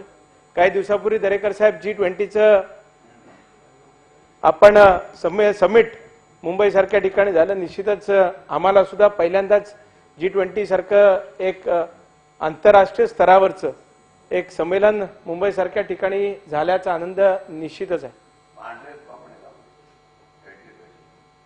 साहेब आपण जर पाहायला गेलं तर आता दरेकर साहेबांनी सांगितलं सुशोभीकरणाच्या संदर्भात. मनीषाताई आपण सुद्धा उल्लेख त्या संदर्भात आपल्या मनोगतामध्ये व्यक्त केला. साहेब अनेक कामं सुशोभीकरणाची सुरू आहे. मी अधिक मुंबईच्याकडे जाणार नाही पण ज्या परिसरामधनं आपण नेहमीच इकडे येतो दक्षिण मुंबईमध्ये जर आपण पाहिलं तर गिरगावच्या चौपाटीपासून ते नरिमन पॉईंट पर्यंत फक्त मुंबई साहेब आपण लक्ष केंद्रित केलं तर G20च्या वेळेस डिवायडरच्या मध्ये लावलेली झाडं आज जर आपण जाऊन पाहिली तर 2 महिन्याच्या आत काढलेली आपल्याला पाहायला मिळतील. त्याच्यामुळे नक्की कशा पद्धतीचं सुशोभीकरण चालू आहे का ठेकेदारांना कामं मिळावी म्हणूनच सुशोभीकरणाची कामं काढली जातात काय हा प्रश्न मुंबईकरांना या निमित्ताने पडतोय. आपण जर पाहिलं तर गेल्या डिसेंबरमध्ये म्हणजे ह्या 22च्या डिसेंबरमध्ये आपण G20चं समिट केलं. त्यावेळेस डिवायडरच्या मध्ये लॉन लावलं, चांगली झाडं लावली, पोइंटसिट्या लावल्या, पिटोनिया लावल्या, साल्विया लावला, सगळी चांगली झाडं लावली. आज साहेब ती झाडं काढली. लॉन जे एक बाय एकचं शशिकांतजी होतं ज्याची आज बाजारात मूल्य काढायला गेलं कारण मी सुद्धा एक झाडांचं म्हणजे नर्सरी चालवतो त्याच्यामुळे मला त्याच्यातली माहिती आहे. आज तेच 1 बाय 1चं लॉनचं जर अमेरिकन लॉनचं आणायला गेलं तर 40 रुपयाच्या पेक्षा कमी स्क्वेअर फीटला ते मिळणार नाही किंबहुना त्याच्यापेक्षा जास्ती असेल. मात्र हे रोल आता काढण्यात आले आणि आता सुशोभीकरण करण्याचं काम गेल्या आठवड्यापासून सुरू झालं. हे करत असताना आपण काय पाहतो तर चांगली असलेली झाडं सुद्धा सर्रासपणे काढली जातात. जी फुलांची झाडं आहेत ती सुद्धा तोडली गेलेली आहेत आणि आता फायकसचे त्या ठिकाणी गोल केलेले डोम लावलेले आपल्याला पाहायला मिळेल. कुठलं झाड लावावं, कुठल्या पद्धतीने सुशोभीकरण करावं याच्या बाबतीत कोणाचाही आक्षेप असण्याचं काही कारण नाही. मात्र दर 2 महिन्यांनी आपल्याला लावलेलीच आपण झाडं असेल किंवा फुलझाडं असतील ती काढावी लागतात आणि लगेच आपल्याला सुशोभीकरण करण्याची वेळ आपल्यावर येते. आज तेच जर पाहिलं गेलं तर ओबेरॉयच्या कॉर्नरला ज्या भागातनं आपण डाव्या बाजूला एअर इंडियाच्या इथनं आत येतो तिथं जर पाहायला गेलं तर गेले 4-5 वर्ष प्रायव्हेट संस्थेच्या माध्यमातून वंजारी साहेब मेंटेनन्स करतात. तिथे एकही झाड, तिथे एकही पान हलवायची गरज लागत नाही. मात्र आम्हाला मरीन ड्राईव्हचं सुशोभीकरणाच्या नावाखाली दर 15 दिवसांनी, दर 3-6 महिन्यांनी हे करावं लागतं. ही बाब अत्यंत निंदनीय आहे असं मला प्रकर्षाने या ठिकाणी सांगावंसं. आपण आज सुशोभीकरणाच्या नावाखाली गेले अनेक वर्ष असलेलं मुंबईचं फुटपाथ आपण डेव्हलप करतोय. तिथे असलेले पेवर आधी का लावण्यात आलं ते शिंदे साहेब तर काही कार्यक्रम असतील तर तिथले ज्यावेळेस बॅरिकेडिंग करण्यात येते तेव्हा तो पेवर ब्लॉक काढला की बांबू टाकून बॅरिकेडिंग केले तर परत तो पेवर ब्लॉक त्या ठिकाणी लावता येईल अशी व्यवस्था होती. किंबहुना काय मेंटेनन्सची कामं निघाली कारण आज खालना गॅसची पाईपलाईन जाते, इलेक्ट्रिफिकेशन खालना अंडरग्राऊंड झालेलं आहे, पाण्याची लाईन तिथनंच खालना गेलेली आहे. तिथे जर काय मेंटेनन्सची कामं निघाली तर ती पेवर ब्लॉक काढून मग पुनश्च रिइन्स्टेट केलं जाईल, खर्च कमी होईल ह्या भावनेने त्यावेळेस लावले गेले. पण आज आपण काय पाहतो सभापती महोदय तर ते पेवर ब्लॉक काढून गेलेत आणि आज तिथे स्टॅम्प कॉन्क्रीटचं काम सुरू आहे. नक्की हे कोणासाठी सुरू आहे हा प्रश्न मुंबईकरांच्या समोर मनीषाताई खरं तर आहे. सुशोभीकरण करावं, मुंबई नटली पाहिजे, सजली पाहिजे, याच्यात दुमत असण्याचं काही कारण नाही. पण वारंवार 3-6 महिन्यांनी 1 वर्षांनी ही कामं परत परत आपल्याला का करावी लागतात, हा खरं तर प्रश्न आहे. 100 वर्षापूर्वी ब्रिटिशांनी केलेले रस्ते अजूनही शाबूत आहेत. ब्रिटिशांनी उभ्या केलेल्या इमारती आहेत, त्यांचे इन्फ्रास्ट्रक्चर अजूनही शाबूत आहे, त्याला मेंटेनन्सची आवश्यकता लागत नाही. मात्र आम्ही केलेली कामं ही 6 महिन्यात, वर्षभरामध्ये मेंटेनन्सला येतात. खरं तर ही दुर्दैवाची बाब भारतासारख्या प्रगतिशील राष्ट्राला त्या ठिकाणी. आज असंख्य इंजिनियर आपण दर वर्षाकाठी तयार करतो. सिव्हिल इंजिनियर असतील, वेगवेगळ्या पदवी आपण करणारे इंजिनियर्स आपण तयार करतो. मात्र आपल्यालाच आपली कामं म्हणजे परदेशात जाऊन ते इंजिनियर चांगलं काम करू शकतात आणि आपल्या देशातच चांगलं काम करत नाही, हा जो काय ठपका हा आमच्या नवीन पिढीवर आलाय, तो सुद्धा पुसण्याची वेळ या प्रस्तावाच्या माध्यमातून मला बोलून दाखवावीशी वाटते. कारण तरुण म्हणून किंवा या भागात काम करत असताना युवक म्हणून आम्ही नक्की ह्या सगळ्या गोष्टींकडे कशा पद्धतीने पाहतोय हे सुद्धा एका वेगळ्या नजरेने पाहणं गरजेचं आहे, असं मला नम्रतापूर्वक या ठिकाणी सांगावंसं वाटतं. मध्यंतरीच्या कालखंडामध्ये मेट्रो 2चं मान्य पंतप्रधान नरेंद्र मोदी साहेबांनी मुंबईतील महत्त्वपूर्ण अशा टप्प्याचं उद्घाटन केलं. खरं तर आम्ही निश्चितच स्वागत करतो, कारण मुंबईची असलेली लाईफलाईन रेल्वे आहे. आज असंख्य लोक चाकरमनी त्याचा फायदा घेतात. मात्र आज त्याच्यावरचं ताण कमी करण्याचं काम गेल्या काही वर्षामध्ये मेट्रोच्या माध्यमातून होताना आपल्याला पाहायला मिळेल. पण शिंदे साहेब, आपण त्याचं इन्फ्रास्ट्रक्चर करत असताना जर पाहिलं तर रस्त्याच्या मधोमधच म्हणजे ज्या ठिकाणी 6, 8, 9 लेन 12 लेनची आपण रस्ते काही वर्षापूर्वी गडकरी साहेब मंत्री असताना केले किंवा ब्रिजेस त्यावेळेस बांधले गेले, आज ते ब्रिजेस पाडून कळत नकळत मधोमधच मेट्रोची हे केली जाते. आता स्वाभाविकच असलेल्या जागेमध्येच ह्या गोष्टी करणं अभिप्रेत आहेत, त्याच्यात काही दुमत असण्याचं काही कारण नाही. पण थोडंसं कुठे ना कुठेतरी 25-30 वर्षाचं नजरेसमोर ठेवून, 50 वर्षाच्या गोष्टी नजरेसमोर ठेवून जर आपण इन्फ्रास्ट्रक्चर तयार केलं तर मंत्री महोदय अत्यंत चांगलं. आज आपण काय पाहतो तर ज्या मुंबईतील वाहतूक व्यवस्था सुरळीत व्हावी याच्यासाठी आपण हे इन्फ्रास्ट्रक्चर तयार करतोय, त्या आज इन्फ्रास्ट्रक्चरमुळेच वाहतुकीची कोंडी वाढते का काय असा प्रश्न निर्माण झालेला आपल्याला पाहायला मिळतो. आज जर अंधेरीच्या इथे बिस्लेरीच्या समोर साहेब जा, तिथे मेट्रोचं स्टेशन आहे. आधी तो रस्ता डबल लेन होता, म्हणजे दोन्हीकडनं जाणार होता, आता सिंगल 1 वे केलेला. तिथे जर पाहिलं तर मेट्रोच्या स्टेशन खालीच मेट्रोला स्वाभाविकच तिथनंच वरती जावं लागतं. त्याच्यामुळे तिथेच आमचा रिक्षावाला थांबतो, तिथेच आमचा टॅक्सीवाला थांबतो आणि तिथेच जी गर्दी होऊ नये ही अपेक्षेने आपण ते मेट्रोचं स्टेशन बांधलेलं होतं किंवा इन्फ्रास्ट्रक्चर तयार केलेलं होतं. आज तिथे बांधल्या गेलेल्या स्टेशनमुळे कळत नकळत ट्रॅफिक मंदावलेली परिस्थिती आपल्याला पाहायला मिळते. असे असंख्य भागामध्ये आपल्याला तेच पाहायला मिळेल. आपण जे उड्डाण पुणे बांधतोय त्याची सुद्धा तीच परिस्थिती आपल्याला पाहायला मिळते. थोडंसं पुढचं भविष्याचा विचार करून जर ह्या गोष्टी सर्व केल्या तर मला वाटतं निश्चितच फायदेशीर राहतील. असं त्या संदर्भात अभ्यास केला जात नाही असं मी म्हणणार नाही, पण थोडंसं अधिकचं लक्ष देऊन काम केलं तर निश्चितच संयुक्तिक होईल असं मला वाटतं.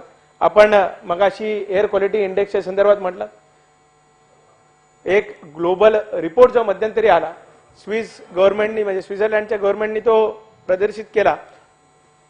जानेवारीच्या शेवटच्या आठवड्यापासून फेब्रुवारीच्या शेवटच्या आठवड्या म्हणजे 1 महिनाभरामध्ये सर्वात पोल्युटेड कंट्री म्हणून कुठली एरिया सिटी म्हणून कुठली तर त्याच्यामध्ये मुंबई ही दुसऱ्या क्रमांकावर आलेली आपल्याला पाहायला मिळते. आता ते काय एका दिवसात झालं असं मी म्हणणार नाही, पण कळत नकळत वायू प्रदूषण असेल किंवा इतर जे प्रदूषण आहेत, पाण्याचं प्रदूषण सुद्धा झालेलं पाहायला मिळते. आपल्या परिसरामध्ये मोठ्या प्रमाणावर त्या ठिकाणी औद्योगिकरण तर सभापती मुद्दा आहेच, पण इन्फ्रास्ट्रक्चरचं काम सुद्धा मोठ्या प्रमाणावर झालेलं आपल्याला पाहायला मिळते. आज पलीकडे मुंबईचा नव्याने होणारं एअरपोर्टचं काम सुद्धा सुरू आहे. तिथे जे काही ब्लास्टिंग होते साहेब सभापतीमध्ये त्याच रस्त्याने 1 दिवसाआड जाणं होतं. आपण जर पाहायला गेलं तर त्या स्ट्रेचमध्ये इतकं धुळीचं साम्राज्य झालेलं आहे, कारण क्रशरच सुरू आहे. त्यामुळे आता काही दिवसापुरती शशिकांतजी ते होतील, पण निश्चितच पुढच्या कालखंडामध्ये त्या संदर्भातल्या उपाययोजना शासनाच्या माध्यमातून केल्या जातील अशी अपेक्षा मी या ठिकाणी व्यक्त करतो. आपण जर पाहायला गेलात तर बऱ्याच वेळेला आपण माहीमच्या किंवा ज्यावेळेस आपण सीलिंग उतरून टोल नाक्यासाठी शिंदेसाहेब काच खाली करतो. आता आमदार म्हणून आपल्याला काय टोल पडत नाही, पण कधीतरी आमदाराचा पास नसलेली गाडी जेव्हा आपण घेऊन जातो त्यावेळेस काच खाली केली किंबहुना काच खाली असेल तर त्यावेळेस सांडपाण्याचा वास इतका मोठ्या प्रमाणावर येतो किंबहुना चालत असताना मरीन ड्राईव्हला सुद्धा चर्चगेटच्या या ठिकाणी असेल, पलीकडे आमच्या ॲक्वेरियमच्या ठिकाणी असेल, इथे सुद्धा जे सांडपाणी थेट पाण्याने समुद्रामध्ये सोडलं जाते याच्या संदर्भात सुद्धा जो काय वास येतो त्यावेळेला कळत नकळत आरोग्याला सुद्धा धोका निर्माण झालेला आपल्याला पाहायला मिळतोय. मध्यंतरी गडकरी साहेबांनी एक क्रांतिकारी पाऊल घेतलं. त्याच्यामध्ये जसं डिझेल आणि पेट्रोलमध्ये 20% ब्लेंडिंग केलं जावं इथेनॉलचं या संदर्भातलं घेतलं, तसंच ईव्ही म्हणजे इलेक्ट्रॉनिक व्हेकलच्या साठी प्रमोशनसाठी सुद्धा अनेक योजना त्या ठिकाणी घेतल्या. पण मंत्री महोदय, आपण जर पाहायला गेलं तर इलेक्ट्रॉनिक व्हेकल्सवर सवलत आपण शासनाच्या माध्यमातून देतोय, त्यांना रजिस्ट्रेशनसाठी सवलत देतोय, डिस्काउंट देतोय, मात्र त्याच्यासाठी असलेलं बेसिक इन्फ्रास्ट्रक्चर आपण तयार करतो का हा प्रश्न. खरं तर ज्याचा उल्लेख मगाशी प्रवीणजींनी केला, बेस्ट देशातील सर्वात जुनी इलेक्ट्रिक आणि ट्रान्सपोर्टेशन कंपनी आहे असं मानलं जातं. पण आज जर आपण पाहायला गेलं तर इलेक्ट्रॉनिक व्हेकल्ससाठी जे चार्जिंग पॉईंट लागतात ते जर प्रायव्हेट सोसायटीमध्ये जर आपल्याला लावायला गेलं तर त्या संदर्भात सकारात्मक पद्धतीने पाहिलं जात नाही.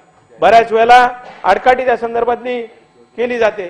त्याच्यामुळे या संदर्भात सुद्धा म्हणजे इलेक्ट्रॉनिक व्हेकल चार्जिंग स्टेशन खरं तर प्रत्येक पेट्रोल पंपावर किंवा प्रत्येक अर्धा किलोमीटरवर असणं हे अभिप्रेत आहे. शासनाने त्या तशा पद्धतीने उपाययोजना करणं किंवा मुंबई महानगरपालिका असेल, इथलं मुंबईतील प्रदूषण कमी करायचं असेल तर त्या संदर्भात सुद्धा इलेक्ट्रॉनिक व्हेकलचा वापर हा चांगला झालाच पाहिजे, अधिकाधिक झालाच पाहिजे. पण त्याच्यासाठी असलेले बेसिक इन्फ्रास्ट्रक्चर आपण कुठेही केलेलं दुर्दैवीरित्या दिसत नाही. या सत्तेमध्ये असणाऱ्यांनी काय केलं, विरोधी असणाऱ्यांनी काय केलं. सभापती 8च मिनिटं झाली, मी अधिकचा वेळ घेणार नाही. पण ह्या संदर्भात सुद्धा आपण लक्ष देणं गरजेचं आहे. आज आपण सभापती महोदय पाहिलं गेलं तर मागच्या कालखंडामध्ये माननीय उद्धवजींचं सरकार आणि अजितदादा होते, आपले बाळासाहेब थोरात साहेब होते, महाविकास आघाडीचं सरकार होतं. त्यावेळेस मुंबईत 500 स्क्वेअर फीट पर्यंत असणाऱ्या घरांना हे प्रॉपर्टी टॅक्स माफ करण्याचा निर्णय घेण्यात आला. आता त्याला सुद्धा स्थगिती दिली का काय हा प्रश्न माझ्यासारख्याला. नसेल दिली तर आनंदच आहे. पण त्याच्यामध्ये सुद्धा कारण हे स्थगितीचं सरकार नवीन आल्याने झाल्यानंतर जे काही धोरणात्मक निर्णय हे महाविकास आघाडी सरकारने घेतलेले त्या सगळ्यालाच स्थगिती दिली. मात्र त्या संदर्भात सुद्धा प्रवीणजींनी कुठे उच्चार केला नाही. आता चांगलं ते चांगलं जर म्हणायचं असेल तर ते सुद्धा चांगलं पाऊल महाविकास आघाडीच्या सरकारने त्यावेळेस केलं तर त्या संदर्भात सुद्धा मन मोठं करून अभिनंदन केलं असतं तर आम्हाला सुद्धा बरं वाटलं असतं. पण दुर्दैवीरित्या त्याच्या संदर्भात कुठेही बोललं गेलेलं नाही. आज आपण पाहतोय की मुंबईसारख्या असलेल्या हॉस्पिटलची स्थिती काय. आज मुंबईमध्ये येणाऱ्या रुग्णांची संख्या जर पाहिली तर आपली इथल्या असलेल्या रुग्णालयांची क्षमता ही संपलेली आहे. मागच्या कालखंडामध्ये सुद्धा मंत्री महोदय मी एक विनंती केली होती की मुंबईचे असलेले बाकीचे उपनगर असेल त्या ठिकाणी जर आपण नव्याने काही शासकीय दवाखाने जर सुरू केले तर जसं जे सारखं आहे, त्याचबरोबर KEM सारखं आहे, नायर हॉस्पिटल सारखं आहे, त्याचं जर नवी मुंबई सारख्या ठिकाणी असेल, पलीकडे दहिसर सारख्या ठिकाणी असेल, डोंबिवली सारख्या ठिकाणी असेल, आज जागा त्या ठिकाणी उपलब्ध आहेत आणि तिथे जर आपण आतापासून जर इन्फ्रास्ट्रक्चर उभं केलं तर मला वाटतं संयुक्तिक राहील. कोविडच्या कालखंडामध्ये मग आम्हाला जे काय जम्बो कोविड सेंटर्स उभं करायला लागले तर आपण आधीच्या कालखंडामध्ये असे सॅटेलाइट हॉस्पिटल्स उभे केले असते तर ही वेळ आपल्यावर आली नसती असं नम्रतापूर्वक मला सांगावं असं वाटतंय. सभापती महोदय, रायगड सुद्धा कळत नकळत आता मुंबईमध्ये येतोय. आज तिसरी मुंबई म्हणून आमच्याकडे पाहिलं जातंय. सिडकोचं आहेच, MMR झोनमध्ये आम्ही येतो आणि त्याचबरोबर रायगडच्या कलेक्टरांच्या अंडर सुद्धा आम्ही येतो. त्याच्यामुळे बऱ्याच वेळेला असा प्रश्न आमच्यासारख्याला निर्माण होतो की नक्की परवानगी मागायसाठी जर जायचं झालं तर कोणाकडे जायचं. मग आम्ही सिडकोकडे जायचं, नैनाकडे जायचं, MMRDA कडे जायचं का आम्ही कलेक्टर रायगडकडे जायचं. याबाबत सुद्धा स्पष्टता कुठेही सभापती महोदय नाही. म्हणूनच नैना प्रकल्पाला संघर्ष समितीने या संदर्भात विरोध त्या ठिकाणी केला. कारण आमच्या असलेल्या स्थानिक भूमिपुत्रांचेच प्रश्न गेल्या अनेक वर्षामध्ये मार्गी लागलेले नाहीत. त्याच्यामुळे त्यांच्यामध्ये नाराजीचं आणि नैराश्याचं वातावरण पाहायला आपल्याला मिळतंय.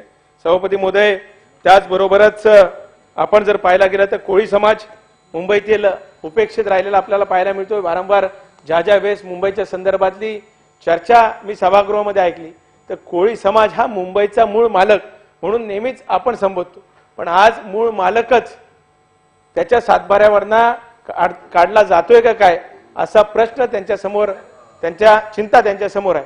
आज मुंबईचा कोस्टल हायवे आपण बनवतोय, ते विस्थापित कोळी समाज होतोय का काय, त्यांच्या असलेल्या पारंपरिक कोळी व्यवसायावर आज उपासमारीची वेळ आलेली आपल्याला पाहायला मिळते.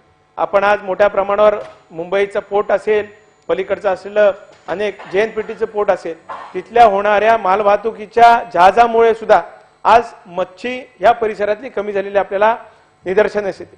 जो काय अभ्यास आपण गेल्या काही वर्षांचा जर आपण पाहिला तर इथला असलेलं सुद्धा मत्स्य संपदा याच्यावर सुद्धा प्रश्नचिन्ह निर्माण झालेलं. त्याच्यामुळे बऱ्याच वेळेला कर्नाटक, गोवा, केरळ या परिसरातनं किंवा गुजरातमधनं मच्छी आपल्याला आयात करावी लागते. ही परिस्थिती कधीही मुंबईवर नव्हती, ती आज परिस्थिती कळत नकळत आपल्यावर ओढावलेली आहे. त्याच्यामुळे ह्या सुद्धा सर्व प्रश्नांकडे आपण निश्चितच सरकार म्हणून विरोधी पक्षातले असो किंवा सत्ताधारी असो हे गांभीर्याने बघणार आहोत की नाही हा सुद्धा प्रश्न माझ्यासारख्याला निश्चितच आहे. आपण जर सभापती महोदय पाहायला गेलं तर गिरणी कामगारांच्या संदर्भातलं सुद्धा वारंवार बोलणं जात. माझे पंजोबा गणपत मास्तर हे सुद्धा त्या ठिकाणी स्प्रिंग मिलमध्ये मास्टर म्हणून होते.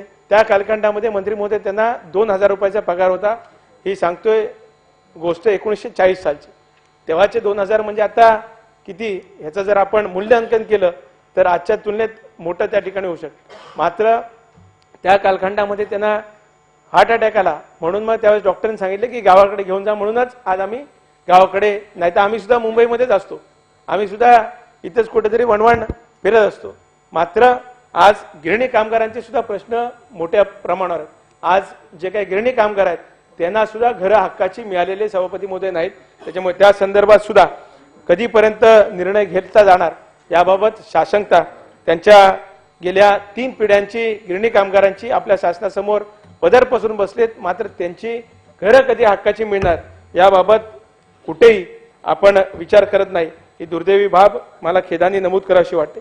सभापती महोदय मगाशी आरेच्या संदर्भात ताई आपण म्हटलात, खरं तर मेट्रो कारशेड व्हावी याच्यात किंवा इन्फ्रास्ट्रक्चर तयार व्हावं याच्यात दुमत असण्याचं कारण नाही. मात्र एका रात्रीत 2-2, 3-3 हजार झाडं कत्ल केली जातात याच्याबाबत कोण बोलत नाही. मात्र मगाशी प्रवीणजींनी सांगितलं की प्रदूषण वाढतंय, मात्र ते कळत नकळत आपण सुद्धा त्याला हातभार लावतोय. अशा प्रकारची जी नैसर्गिक साधन संपत्ती गेल्या अनेक वर्षाची आपल्याकडे तयार आहे हीच आपण कतर करून इन्फ्रास्ट्रक्चर डेव्हलप जरूर करावं. माझं आहे ते कशा पद्धतीने आपल्याला सांभाळून ठेवता येईल याच्या बाबतीत जर विचार केला गेला तर अधिक सोयीचं होईल असं मला नम्रतापूर्वक बोलावं असं वाटतं. सभापतीमध्ये शेवटचंच मी या ठिकाणी मांडीन. आज आपण पाहायला गेलं तर रिक्षा असेल किंवा टॅक्सी असेल या संदर्भात सुद्धा बऱ्याच वेळा आपण पाहतो की त्यांची जी काही वाहनतळाची व्यवस्था आहे किंवा पार्किंगची व्यवस्था आहे ही कुठेच आपल्याला पाहायला मिळत नाही. बऱ्याच वेळेला बस स्टॉपच्या बाहेर असेल किंवा रेल्वे स्टेशनच्या बाहेर सर्रास पडद्याने लावले जातात. एक क्रांतिकारी निर्णय मध्यंतरी घेण्यात आला की 15 वर्षापेक्षा अधिकच्या ज्या काही रिक्षा असतील, टॅक्सी असेल किंवा कुठलीही गाडी असेल ही स्क्रॅप करण्यात येईल आणि किंवा ती वापरायची असेल तर त्या संदर्भात त्याला अधिकचा टॅक्स लावण्यात येईल. मात्र आज आपण पाहायला गेलं ते बरेचसे आमचे रिक्षा चालक असतील, टॅक्सी चालक असतील यांच्यावर उपासमारीची वेळ सभापतीमध्ये आलेली. त्याच्यामुळे त्यांचं वाहनतळाच्या बाबतीतलं जर आपण विचार केला आणि त्याचबरोबरच ह्या ज्या काय टॅक्सी आणि रिक्षा आहेत यांचे जे परवाने हे वाढवण्याच्या संदर्भात, कारण कोविडच्या कालखंडामध्ये 2-3 वर्ष त्यांच्यावर कळत नकळत अन्याय झालेला आहे. त्याच्यामुळे त्या संदर्भात सुद्धा फक्त शहरातच नाही तर ग्रामीण भागात सुद्धा जे रिक्षा चालक आहेत त्याचबरोबर मिनी रोड चालक आहेत यांना सुद्धा त्यांचे परवाने वाढण्याच्या संदर्भात किंवा त्यांची 15 वर्षाची अट थोडीशी शिथिल करण्याच्या बाबतीत शासनाने त्या ठिकाणी दक्षता घ्यावी अशी विनंती मी या ठिकाणी करतो. 260 अन्वये जो काही सन्मान्य माजी विरोधी पक्षनेते आणि सन्मान्य प्रवीण भाऊनी या ठिकाणी मांडला त्याला विरोध दर्शवत मुंबईच्या हितासाठी या मायानगरीसाठी अधिकचं लक्ष आपण सर्वांनी मिळून द्यावी आणि त्याची ख्याती अजून कशा पद्धतीने उंचावेल याच्यासाठी सगळ्यांनी मिळून एकमेकावर चिखलफेक न करता प्रयत्न करावे. खरं तर आज अर्थसंकल्पीय अधिवेशन आहे, पण येताना सभापती महोदय आज आपण पाहायला गेलं तर पावसाळी अधिवेशन आहे अशी परिस्थिती आपल्याला पाहायला मिळते. वंजारे साहेब, राज्यभरामध्ये गेले 4 दिवस अवकाळी पाऊस चालू होता. आपण सर्वजण ओरडत होतो, शेतकऱ्यांसाठी ओरडत होतो, पण मुंबईमध्ये त्याची झळ पोचलेली नव्हती. ती आज सकाळी 4:30 वाजल्यापासून मुंबईमध्ये पाऊस पडतो, धोधो पाऊस पडतोय. त्याच्यामुळे पावसाळी अधिवेशन दुपारी अर्थसंकल्पीय आणि रात्री हिवाळी अधिवेशन असं तिन्ही अधिवेशनाचा आस्वाद एकाच ठिकाणी या पर्यावरण बदलामुळे आपल्याला पाहायला मिळतो. त्याच्यामुळे प्रवीण भाऊ सगळ्यांनीच या संदर्भात विचार करणं हे गरजेचं आहे. कारण हे आपल्यासाठी कोणासाठी, मग आपल्या शेतकऱ्यांसाठी असेल, कष्टकऱ्यांसाठी असेल किंवा आपल्या सर्वांसाठी, भावी पिढीसाठी हे सुद्धा काही योग्य नाही. त्याच्यामुळे ह्या वातावरण बदलाकडे सुद्धा आपण सर्वांनी लक्ष केंद्रित करणं गरजेचं आहे. इतकंच मी बोलतो. प्रवीणजी, आपण 260 मांडलात, पण त्या माध्यमातून कळत नकळत मुंबईसारखे चे प्रश्न सुद्धा मला मांडता आले. त्यामुळे त्याबद्दल आभार मी जरूर मानीन आपल्या प्रस्तावाचा, पण याचा निषेध करून मी थांबतो. धन्यवाद. जय हिंद, जय महाराष्ट्र. सन्माननीय जानकर साहेब. आदरणीय प्रवीणजी दरेकर साहेबांनी जी 260चा प्रस्ताव मुंबईच्या विकासाच्या बद्दल मांडलेला आहे त्याला मी समर्थन देण्यासाठी उभा आहे. मुंबई हे आंतरराष्ट्रीय दर्जाचं शहर आहे आणि त्याला साजेद असं 500 पेक्षा अधिक सुशोभीकरणाचे प्रकल्प मुंबई महानगरपालिकेनं मुख्यमंत्री व उपमुख्यमंत्र्यांच्या माध्यमातून महोदयाच्या नाविन्यकल्प सुरू केलं. त्याबद्दल मी ह्या दोघांचंही अभिनंदन करतो. या शहराला आजपर्यंत STP पासून दूर ठेवण्यात आलं होतं, परंतु या विद्यमान सरकारनं 7 प्रकल्प देऊन 7 ठिकाणी STPचे प्रकल्प देऊन भूमिपूजन करून ते काम विकासासाठी भूमिपूजन केलं. त्याबद्दल मुंबई शहरात मोठ्या प्रमाणात रस्त्यात खड्डे व खड्ड्यात रस्ते असे चित्र आहे. 25 वर्षात 21,000 कोटी रुपये पेक्षा जास्त खर्च करून देखील मुंबईतले खड्डे मुजले नव्हते. सभापती महोदय, पर ते 450 किलोमीटरच्या रस्त्याचं कॉन्क्रीट करण्यासाठी 6,000 कोटीपेक्षा जास्त निवेदन काढून वर्क ऑर्डर दिली आणि ती माननीय पंतप्रधान महोदयाच्या हस्ते उद्घाटन केलं. त्याबद्दल आपण खड्डेमुक्त मुंबईमधून रस्त्यातून जाऊ असा भरोसा वाटतोय. आणि मुंबई शहरात मोठ्या प्रमाणात 2014 व 2019 या कालामध्ये 300 किलोमीटर मेट्रोचे काम सुरू होते, परंतु सभापती महोदय आत्ताच सांगितलं की पर्यावरणाचा प्रश्न, परंतु जर आरेचं मेट्रो सोड तयार झाला असता तर 10,000 कोटीचा बुर्दन महाराष्ट्रावर पडला नसता आणि 30% इन्व्हायरमेंटल इंडेक्स हा वाचला असता. पण दुर्दैव ते केलं नाही. ह्या सरकारनं केलं का त्या सरकारनं केलं? ज्यावेळेस विकासाचा इन्फ्रास्ट्रक्चरचा भाग येतो तेव्हा तटकरे साहेब आपण काय करतो, पर्यावरणाच्या गप्पा मारतो. पण पर्यावरणाच्या गप्पे माध्यमातून आपण 10,000 कोटीला नुकसान केलेलं आहे. आज दहिसर पासून अंधेरीपर्यंत जी मेट्रो चाललेली आहे त्यातून आपलं ट्रॅफिक शशिकांत शिंदे साहेब वाचलेलं आहे.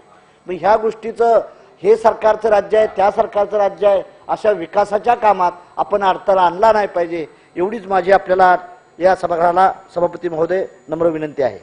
कारच्या साध्यतातून तसंच 2A आणि 2B ही मेट्रोची योजना नवीन चालू केलेली आहे. त्यामुळं अंधेरी आणि दहिसरची वाहतूकची कोंडी कमी होणार आहे, हे आपण सत्य केलं पाहिजे. आणि त्यामुळं आपला प्रवास, मुंबईकरांचा प्रवास सुकर होईल, त्यामुळं तिथं विकास होईल. ज्यावेळेस मुंबई पुण्याचा रस्ता गडकरी साहेबांनी बांधला होता त्यावेळेस ती टीका करण्यात आली होती, पण आज आपण 2 ते 2.5 तासात मुंबईवरून पुण्याला जातोया. ह्या गोष्टीचा आणि ह्या देखील मेट्रोचं असंच होणार आहे. म्हणून आपण मेट्रोच्या किंवा कोस्टल रोडच्या प्रकल्पाबद्दल आपण मुंबईकरांचं जीवनमान उंचवलं असून मुंबईचं तकदीर व तसबीर बदलण्याची बाब दिसून येत आहे. तसंच मुंबईतले कोळेवाडे, ओबेरायचा टावर बांधताना तिथं तोडलं जात नाही, पण कोळ्याचं एखादा वरचा मजला बांधला असेल तर आमचे मुंबईचे अधिकारी प्रशासन जाऊन डिझास्टर मॅनेजमेंटचे लगेच तोडतात. मुंबई ही आगरी कोळ्यांची आहे आणि त्या कोळ्यांना न्याय मिळाला पाहिजे. ज्यावेळेस मी पशुसंवर्धन मंत्री होतो आणि चंद्रकांत दादा महसूल मंत्री होते तेव्हा आम्ही सीमांकन काढलं होतं आणि त्या सीमांकनाला जर मान्यता दिली तर कोळी बांधवावर जो अन्याय होणार आहे तो परमनंट अन्याय सुचवल. नुसतं कोळ्याचा 1-2 नगरसेवक केला म्हणून, महापौर केला म्हणून प्रश्न मिटणार नाही किंवा आमदार केला म्हणून नाही. त्या समाजात जर प्रश्न सोडवायचा असेल तर आपल्याला त्यांच्या सीमांकनात वाढ करून 170 कोळेवाडे आहेत त्यांना आपण कोळ्यांचा दर्जा, कोळीवाड्यांचा दर्जा दिला तर तिथं टावर होतील, त्यांचं इंडस्ट्रीयल झोन होईल, त्यांचं मासळीचं सेक्टर बनवण्याची प्रयत्न होईल. हा आपण राज्य सरकारनं करण्याची भूमिका केली पाहिजे कोळी समाजाबद्दल. तसंच मार्केट झोन जे आपण हॉकर हाऊस बनतो, हॉकर हाऊसच्या माध्यमातून अंधेरी इष्ट असेल, दहिसरी इष्ट असेल, तिथं गर्दी होती. तर त्यासाठी जर हॉकरचे झोन बनवले तर तिथला त्या हॉकरच्या माध्यमातून त्यांचा देखील प्रश्न चांगला सुटू शकतो. एवढंच विशेष म्हणजे मुंबईतलं गोवंडीतलं डम्पिंग ग्राउंड आहे. जैवविधिक कचऱ्यावरील प्रक्रिया प्रकल्पावरून गोवंडी, शिवाजीनगर, देवनार परिसरात मागील 10 वर्षात 1877 जणांचा मृत्यू झालेला आहे. मग ह्याच्या जर आपण सिंगापूरच्या धर्तीवर जर नियोजन केलं तर त्यावेळेस इथलं 1877 मृत्यू होणार नाहीत आणि तिथलं आपलं पर्यावरणपूरक व्यवस्थित प्रदूषण देखील हटण्याची भूमिका होईल.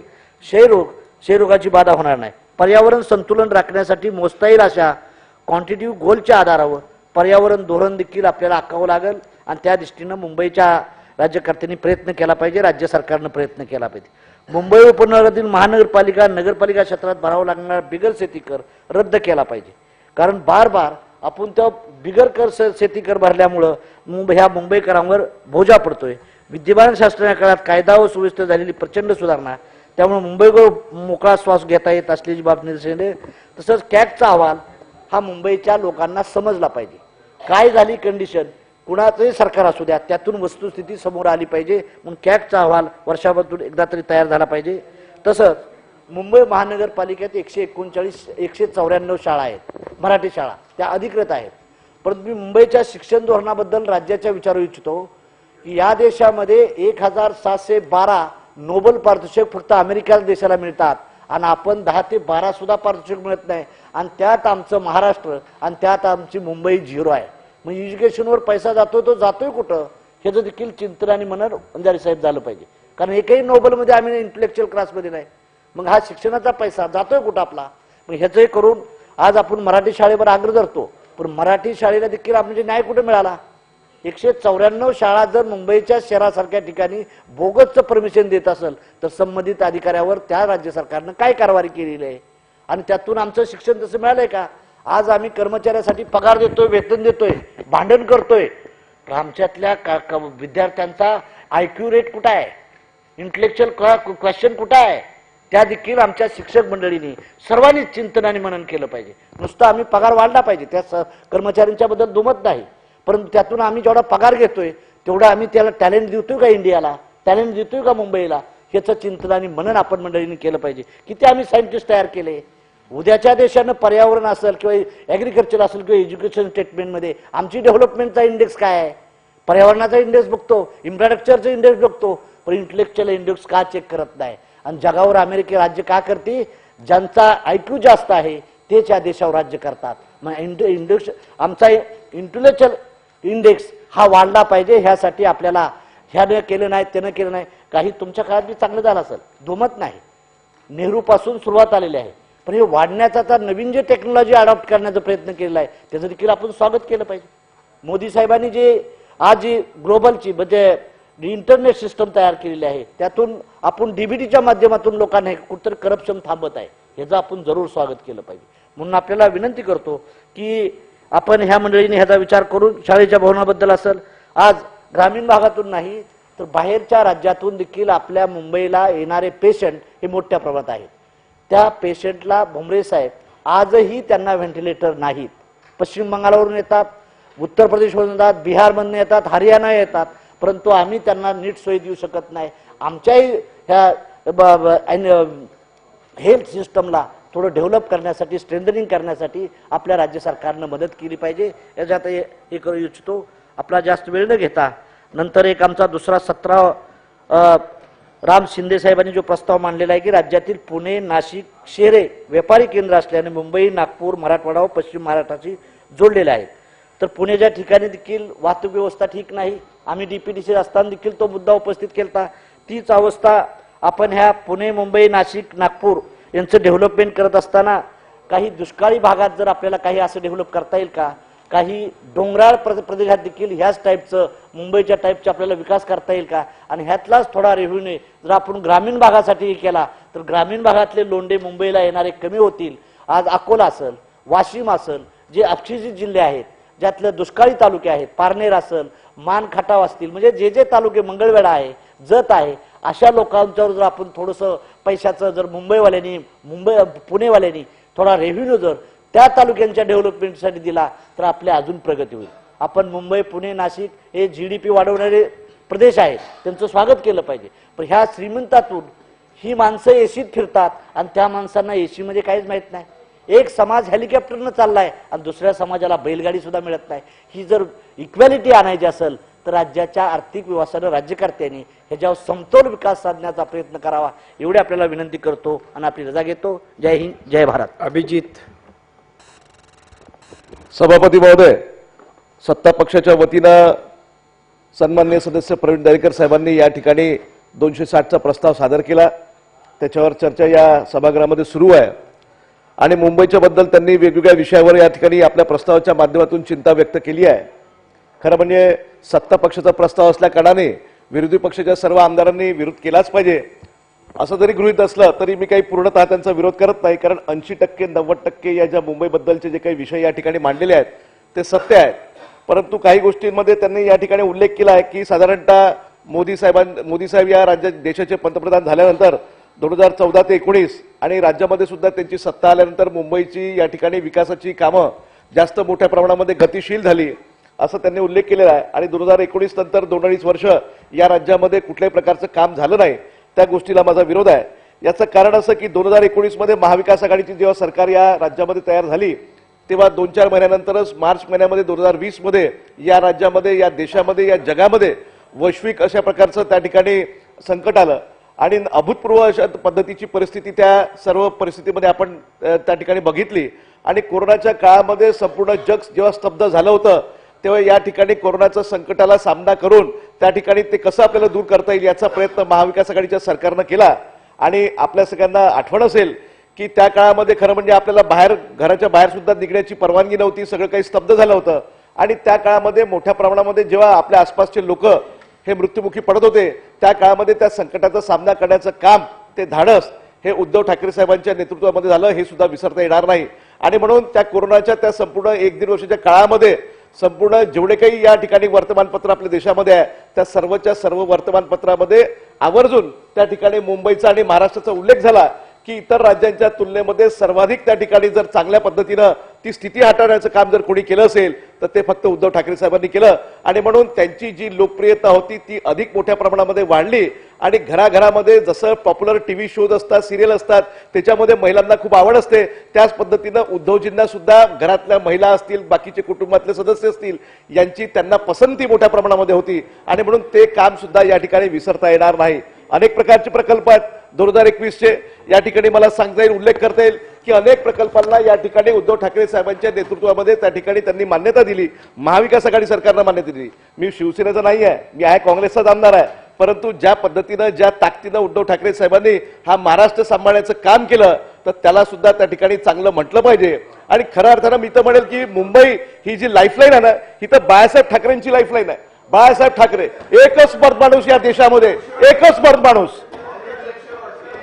काँग्रेसचं अच्छा नाही उशिरा नाही, आम्हाला वेळेवर लक्षात आलं मध्ये बोलू नका. आणि मी सांगतो आपल्याला की बाळासाहेब ठाकरे श्रीकांत भाऊ, या महाराष्ट्राची, या राज्याची लाईफलाईन होती. असा दबदबा बाळासाहेबांचा होता, असा तोडा बाळासाहेबांचा होता. आम्ही तर त्या विद्यार्थी दशेच्या काळामध्ये जेव्हा NSU मध्ये काम करत होतो बाळासाहेब तेव्हा महाराष्ट्रामध्ये फिरायचे. मला अजूनही आठवते की नागपूरच्या यशवंत स्टेडियमवर बाळासाहेब ठाकरेंचं भाषण होतं, जाहीर त्यांचं व्याख्यान होतं आणि त्या ठिकाणी आमच्यासारखे अनेक तरुण काँग्रेसचे असताना सुद्धा, NSUचे पदाधिकारी असताना सुद्धा आम्ही लपून छपून त्या ठिकाणी त्यांचं भाषण ऐकायला गेलो होतो. आणि काय तो काळांचा गडगडाट आणि बाळासाहेबांचं ते व्यक्तिमत्व, बाळासाहेबांचं ते भाषण आणि जगातला असं एकमेव माणूस की त्या ठिकाणी जे बोलेल तेच करेल, त्यांचा जो शब्द होता तो प्रमाण होता, असं ते बाळासाहेब ठाकरेंचं वजन होतं. आणि आज जेव्हा दुर्दैवाने जेव्हा बाळासाहेबांच्या या पक्षाचे जेव्हा 2 तुकडे झाले तेव्हा कुठेतरी या महाराष्ट्रातल्या लोकांना त्यांच्या मनामध्ये कुठेतरी दुःख जरूर झालेलं आहे. आणि म्हणून ते सुद्धा सावरला आपण सगळ्यांनी मिळून पाहिजे. या ठिकाणी मुंबईचा उल्लेख झाला, मुंबईच्या अनेक प्रकल्पावर या ठिकाणी चर्चा झाली. मुंबईच्या प्रकल्पावर चर्चा होत असताना या राज्यामध्ये अनेक महानगरपालिका, अनेक नगर परिषदा या ठिकाणी प्रशासक बसलेला आहे. मुंबईमध्ये सुद्धा प्रशासक बसलेला आहे. आता सध्या असलेल्या प्रशासकांनी तब्बल किती हजार कोटीचा बजेट सादर केला अर्थसंकल्प 23-24चा 52,000 कोटीचा अर्थसंकल्प सादर केला. हा अर्थसंकल्प सादर करत असताना त्यांनी ज्या मुंबईच्या वेगवेगळ्या मेगा प्रकल्पांसाठी जी रक्कम त्यांना त्या ठिकाणी उपलब्ध करून द्यायची होती त्याच्याकरता 15,000 कोटींच्या ज्या काही ठेवी होत्या मुंबईकरांच्या, मुंबई महानगरपालिकेच्या मालकीच्या म्हणजेच मुंबईकरांच्या, तर त्या ठेवी त्यांनी त्या ठिकाणी काढून घेतलेल्या आहे, विड्रॉ केलेल्या आहे. आणि म्हणून यांच्यावर कुठेतरी अंकुश लागला पाहिजे. ज्या पद्धतीनं कारभार सुरू आहे त्या ठिकाणी जे काही नगरसेवक होते, मग ते काँग्रेस पक्षाचे असतील, ते राष्ट्रवादीचे असतील, ते अपक्ष असतील, ते बीजेपीचे असतील, कोणत्याही पक्षाचे असतील, परंतु ज्या पद्धतीनं त्या ठिकाणी पार्शलिटी केल्या जात आहे हे कुठेतरी दुर्दैवी आहे. आणि म्हणून मी तर तिथल्या माजी नगरसेवकांना सांगेल की त्या ठिकाणी मोर्चा विशाल काढला पाहिजे आणि महानगरपालिकेच्या त्या ठिकाणी गेलो पाहिजे की कुठल्याही प्रशासकाला अधिकार नाही आहे की विशिष्ट लोकांना त्या ठिकाणी निधी देईल आणि बाकीच्यांना निधी देणार नाही, असं होता कामा नये. आणि म्हणून जे जे प्रकल्प आता सध्याच्या स्थितीमध्ये प्रशासकाच्या माध्यमातून सुरू आहे त्याची सुद्धा चौकशी करण्याची गरज आहे. कशा पद्धतीच्या आपण निविदा त्या ठिकाणी काढलेल्या आहेत याचा विचार सुद्धा केला पाहिजे. ते पैसे कुठे चाललेले आहेत, ते कोणत्या कंपन्यांना आपण ठेका देऊन राहिलेलो आहोत, कुठल्या कंपन्यांना कॉन्ट्रॅक्ट देऊन राहिलो आहे याची चौकशी करण्याची गरज आहे. आणि याला सुद्धा जबाबदार कोण आहे याचाही विचार या निमित्ताने करायला पाहिजे ना, की ज्या पद्धतीनं आपल्या महाराष्ट्रामध्ये सुद्धा अभूतपूर्व परिस्थिती निर्माण झाली की सर्वच्या सर्व महानगरपालिका स्तब्ध होऊन गेल्या. त्या ठिकाणी प्रशासकाच्या हातामध्ये त्या तिजोरीची चाबी आहे आणि म्हणून मनमानी कारभार, वाटेल तसं वागवायचं, वाटेल तसं करायचं, ही जी पद्धत काही जी प्रशासकाच्या माध्यमातून आपल्याला या राज्यामध्ये पाहायला मिळते त्याच्यावर सुद्धा विचार करण्याची गरज आहे. की कोणी त्या ठिकाणी पिटिशन टाकायला भाग पडलं, कोणी त्या ठिकाणी वेगवेगळ्या प्रकारचे रिप्लाय त्या ठिकाणी कोर्टामध्ये फाईल केलं आणि आज मला वाटतं 21 तारखेला सुप्रीम कोर्टचा निर्णय त्या आरक्षणा संदर्भामध्ये आहे, तो लागला पाहिजे निर्णय. आणि लवकरात लवकर या राज्यामधल्या स्थानिक स्वराज्य संस्थांच्या निवडणुका झाल्या पाहिजे. हे जर होणार नाही तर मग अशाच पद्धतीनं सेंट्रलायझेशन ऑफ पॉवर होईल. त्या ठिकाणी सर्व अधिकार आपल्या हातामध्ये ठेवायचे, सर्व तिजोरी आपल्या हातामध्ये ठेवायची आणि वाटेल तशा प्रकारचे निविदा काढायच्या आणि वाटेल तशा प्रकारचे ठेके द्यायचे. अशा पद्धतीचं काम या मुंबईमध्ये सुरू आहे. या मुंबईमध्ये गिरणी कामगारांचे प्रश्न जानकर साहेबांनी उपस्थित केले, अनेक सदस्यांनी उपस्थित केले, कोळ्यांचं त्या ठिकाणी प्रश्न या ठिकाणी. आणि खरी गोष्ट आहे की खरे मालक जर या मुंबईमध्ये कोणी असतील तर ते कोळीच होते, आगरी कोळी. आणि त्या लोकांना खऱ्या अर्थानं न्याय देण्याचं काम हे सर्वच्या सर्व सरकारनं, कोणाचीही सरकार असो, त्यांनी केलं पाहिजे आणि त्यांचा मान सन्मान वाढवला पाहिजे. त्यांचं जीवन अधिक गतिमानशील कशा पद्धतीनं करता येईल, अधिक चांगलं कसं करता येईल याचा प्रयत्न आपण सर्वांनी त्या ठिकाणी केला पाहिजे. या ठिकाणी मुंबईचे अनेक प्रश्न आहेत. मुंबईच्या या प्रश्नामध्ये या ठिकाणी मला प्रवीण दरेकर साहेबांना सांगायचं वाटते की 9 महिन्यापासून या राज्यामध्ये आपली सरकार आहे. अनेक वेळा जेव्हा आपण दुसऱ्यांवर टीका करतो तेव्हा आपल्या सरकारनं नेमकी कुठली कामगिरी झाली याचं सुद्धा आपण भान ठेवलं पाहिजे. या ठिकाणी आपण आरोप केले. आता सभागृहाची विशेषतः स्थगित करतो आणि आपण ऑन लेग आहे आणि दुपारी 12 वाजता चालू आहे नेहमीप्रमाणे.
माननीय सभापती महोदया,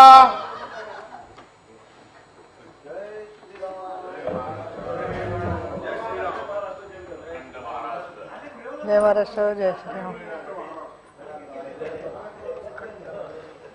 प्रश्नोत्तरे सन्माननीय 17,830 अंबादास दानवे. सन्माननीय सदस्य विरोधी पक्षनेते. सभापती महोदय, प्रश्न क्रमांक 17,830.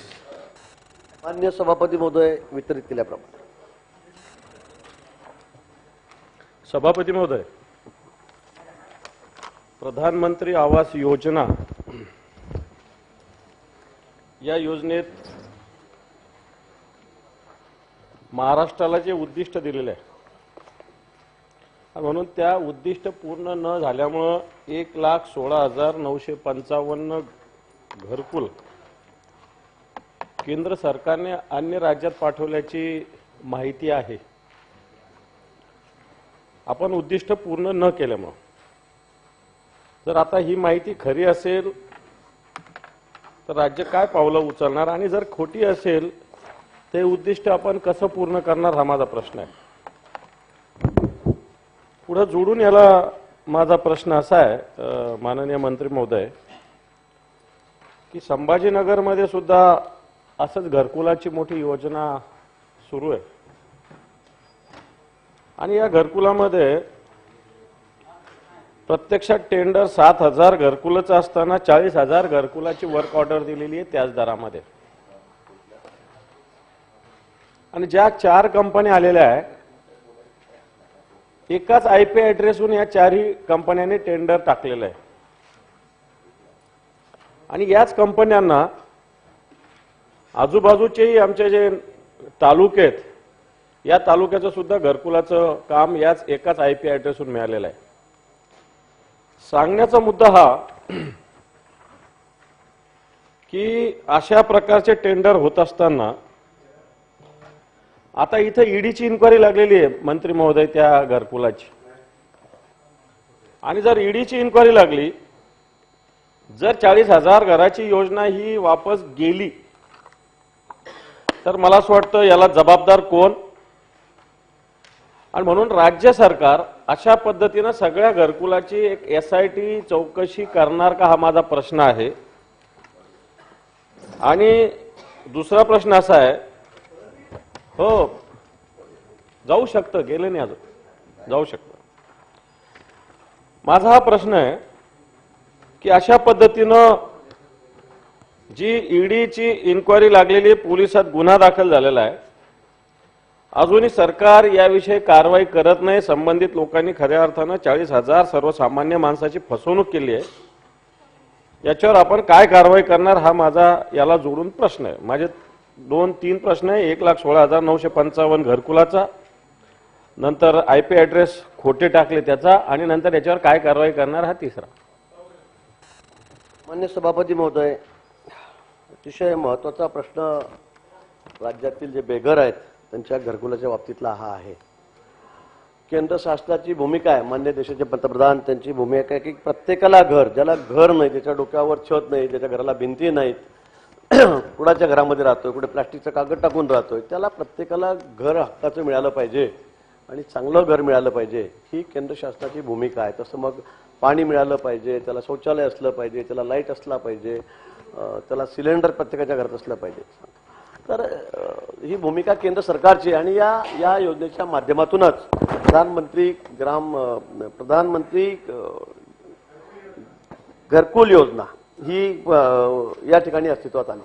त्याचबरोबर नुसती हीच योजना नाही तर प्रधानमंत्री आवास योजनेबरोबर राज्यात राज्य सरकार पुरस्कृत रमाई आवास योजना आहे, शबरी आवास योजना आहे, या ठिकाणी पारधी समाजासाठी एक आवास योजना आहे, त्या ठिकाणी आदिम आवास योजना आहे, यशवंतराव चव्हाण यांच्या नावाने एक योजना त्या ठिकाणी आहे आणि सगळ्या समाजातील सगळ्या घटकांना घरं मिळाली पाहिजेत, त्यांना हक्काचा निवारा असला पाहिजे ही शासनाची भूमिका आणि त्या योजनेतून या माध्यमातून या योजनेला सुरुवात झालेली आहे.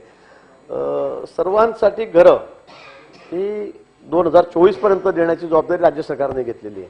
2024 पर्यंत सर्वांना आपल्याला हक्काचं घर या ठिकाणी द्यायचं आहे. याचे निकष वगैरे याची आपल्याला कल्पना आहे. ते कशी 2011च्या सेन्ससप्रमाणे झालेली आहे. त्यातून लाभार्थ्याची निवड झालेली आहे, त्याची यादी झालेली आहे. नंतर त्याची यादीत नाव नसेल तर ड मध्ये ते नाव टाकलं जातं ग्रामसभा घेऊन. या सगळी प्रोसेस त्या ठिकाणी आहे. पण या ठिकाणी या प्रधानमंत्री आवास योजनेच्या माध्यमातून 14,18,078 एवढं उद्दिष्ट आपलं त्या ठिकाणी 14,18,078 पैकी 14,16,023 म्हणजे 98% घरकुलांना आपण त्या ठिकाणी मंजुरी दिलेली आहे. आणि ही मंजुरी दिल्यानंतर उर्वरित 2055 घरकुलांचं जी मंजुरीची प्रक्रिया त्या ठिकाणी सुरू आहे. पण त्या ठिकाणी कोणी माणसं आढळत नाही, कुठे पेपर त्यांचे पूर्ण नाही आहेत. त्यामुळे काही अंशी हे सगळं 2055 म्हणजे जवळपास 14 लाखापैकी 2055 घरकुलांना फक्त माणसे काही ठिकाणी सापडत नाहीत, कुठे स्थलांतरित झालेत काय, त्यामुळे हे राहिलेलं आहे.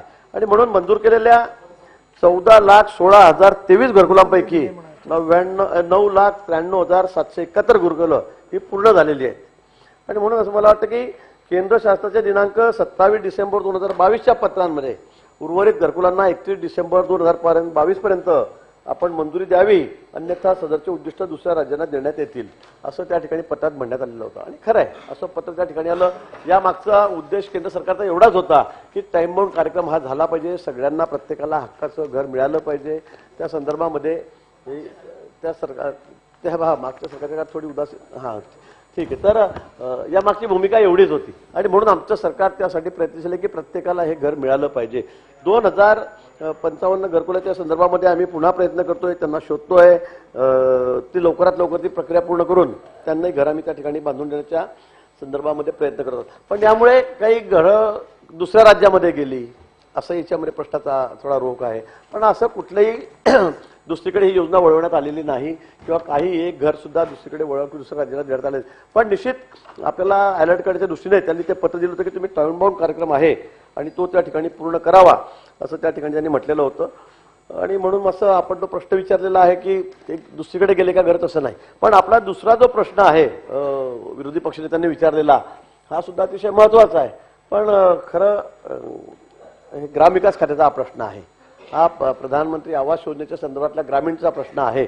आपला प्रश्न संभाजीनगरमधला आहे, महापालिका क्षेत्रातला प्रश्न आहे.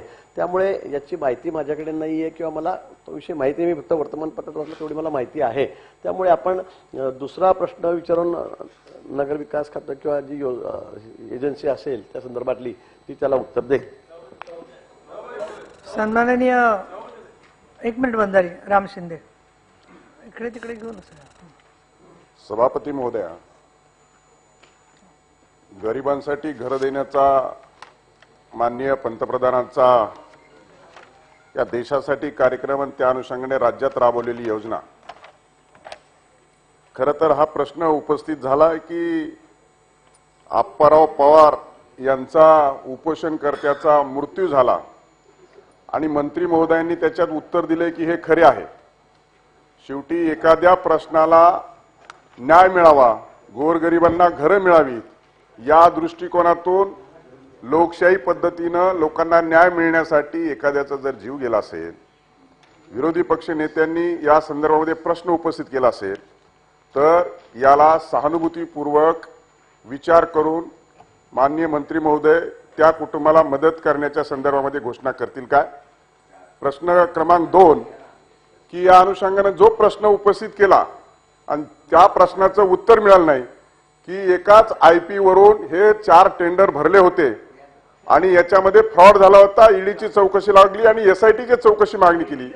तर मला त्या अनुषंगाने एकच प्रश्न हा विचारायचा, एक दुसरा, आणि हा त्या संस्था कोणत्या आणि त्या संस्थेचे संचालक कोण आहेत आणि त्यांच्यावर राज्य शासनाच्या माध्यमातून काय कारवाई करण्यात येत आहे?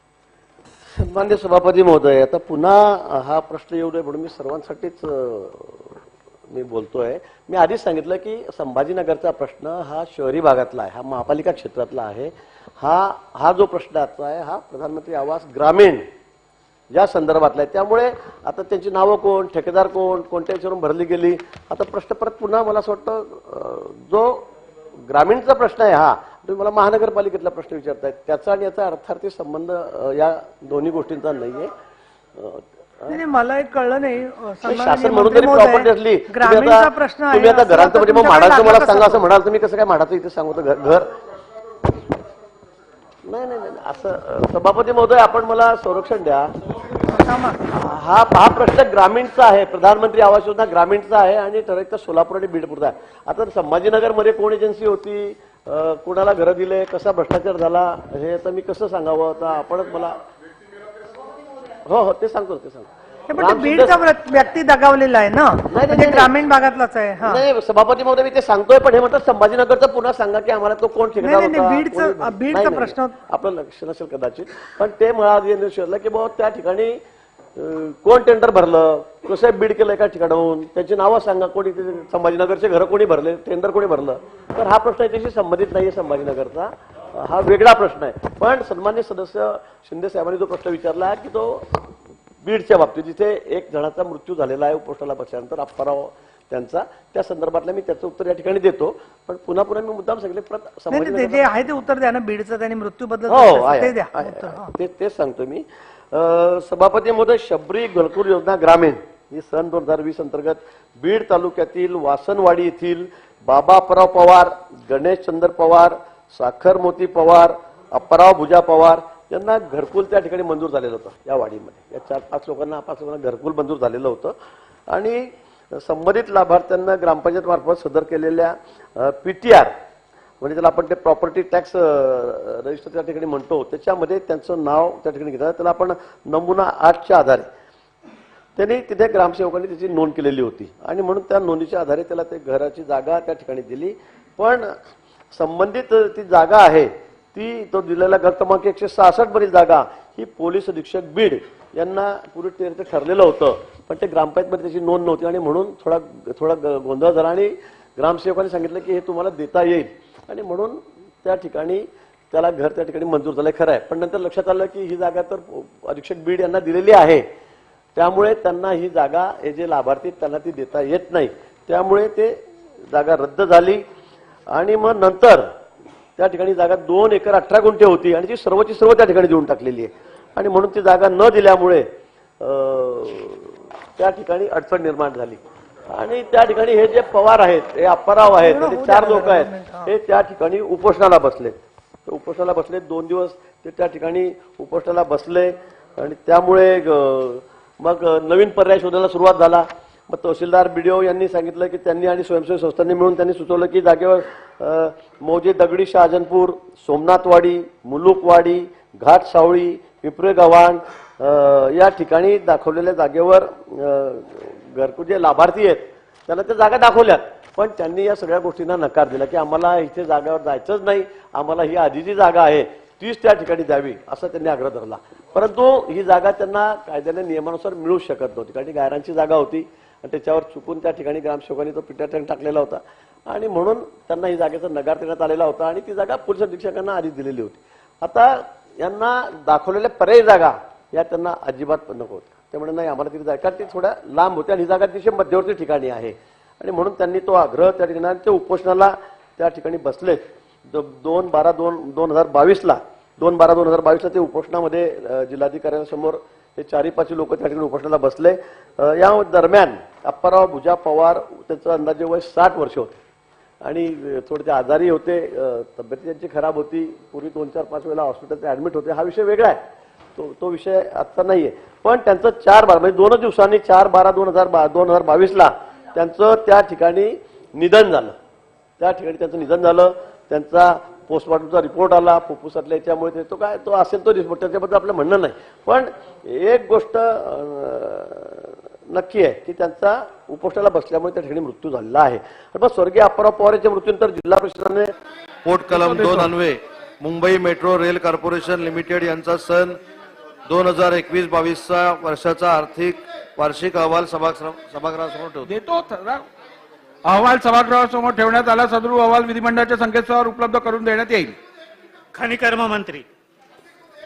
अध्यक्ष महोदय, मी आपल्या अनुमतीने खाण व खनिजे सुधारणा अधिनियम 2015 मधील कलम 9B मधील तरतुदीनुसार शासन अधिसूचना दिनांक 1/9/2016 अन्वये जिल्हा खनिज प्रतिष्ठान पुणे, नांदेड, जळगाव, नंदुरबार, जालना, पालघर, गडचिरोली, हिंगोली, परभणी, वाशिम, संभाजीनगर या जिल्ह्यांचे सन 2016-17 ते 21-22 व जिल्हा खनिज प्रतिष्ठान नागपूर यांचे सन 2016-17 ते 2020-21 या वर्षांचे वार्षिक अहवाल सभागृहासमोर ठेवतो. अध्यक्ष महोदय, विलंबाची कारणे. संभाजीनगर बोललो. मंत्री महोदय बोलतो संभाजीनगर बोललो.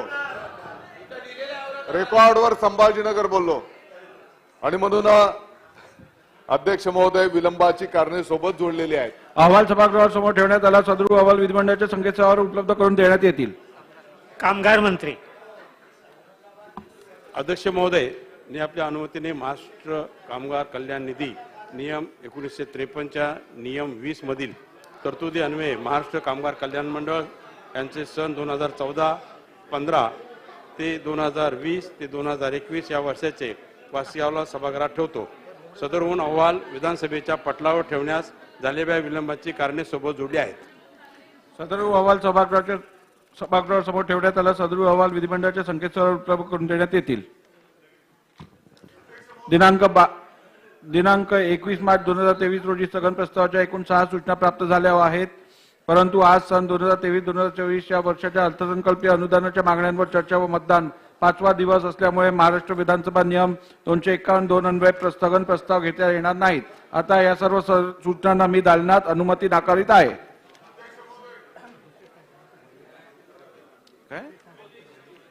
हा, सन्मान्य मंत्री महोदय, 48 खाली निवेदन नाही, निवेदन झालं, बिल नाही, त्यांचं 48 खाली निवेदन आहे, ते होऊ दे. अध्यक्ष महोदय, मी आपल्या अनुमतीने विधानसभा नियम 48 अन्वये निवेदन करतोय. अध्यक्ष महोदय, आम्हाला नेहमी वारंवार गद्दार म्हणणारे आणि आमच्याच मतांवर निवडून आलेले महागद्दार जे राज्यसभेवर निवडून गेले संजय राऊत यांनी काल एक ट्विट केलेलं आहे. त्या ट्विट मध्ये काय म्हटलंय अध्यक्ष महोदय? हे आहेत मंत्री दादा भुसे. शेतकरी त्यांच्या विरोधात रस्त्यावर आले आहेत. गिरणा अॅग्रो नावाने, भुजबळ साहेब, गिरणा अॅग्रो नावाने 178 कोटी 25 लाखांचे शेअर्स शेतकऱ्यांकडून गोळा केले, पण कंपनीच्या वेबसाईटवर केवळ 1,67 लाखांचे शेअर्स केवळ 47 सभासदांच्या नावावर दाखवले. ही लूट आहे, लवकरच स्फोट होईल, अशा प्रकारचं ट्विट या महागद्दाराने त्या ठिकाणी केलेलं आहे. अध्यक्ष महोदय, माझी आपल्याला विनंती आहे, सभागृहाला विनंती आहे, जगाच्या पाठीवरच्या कोणत्याही यंत्रणेच्या माध्यमातून, माननीय विरोधी पक्षनेत्यांना पण माझी विनंती आहे, कोणत्याही यंत्रणेच्या माध्यमातून हे जे काही ट्विट केलेलं आहे याची चौकशी करावी.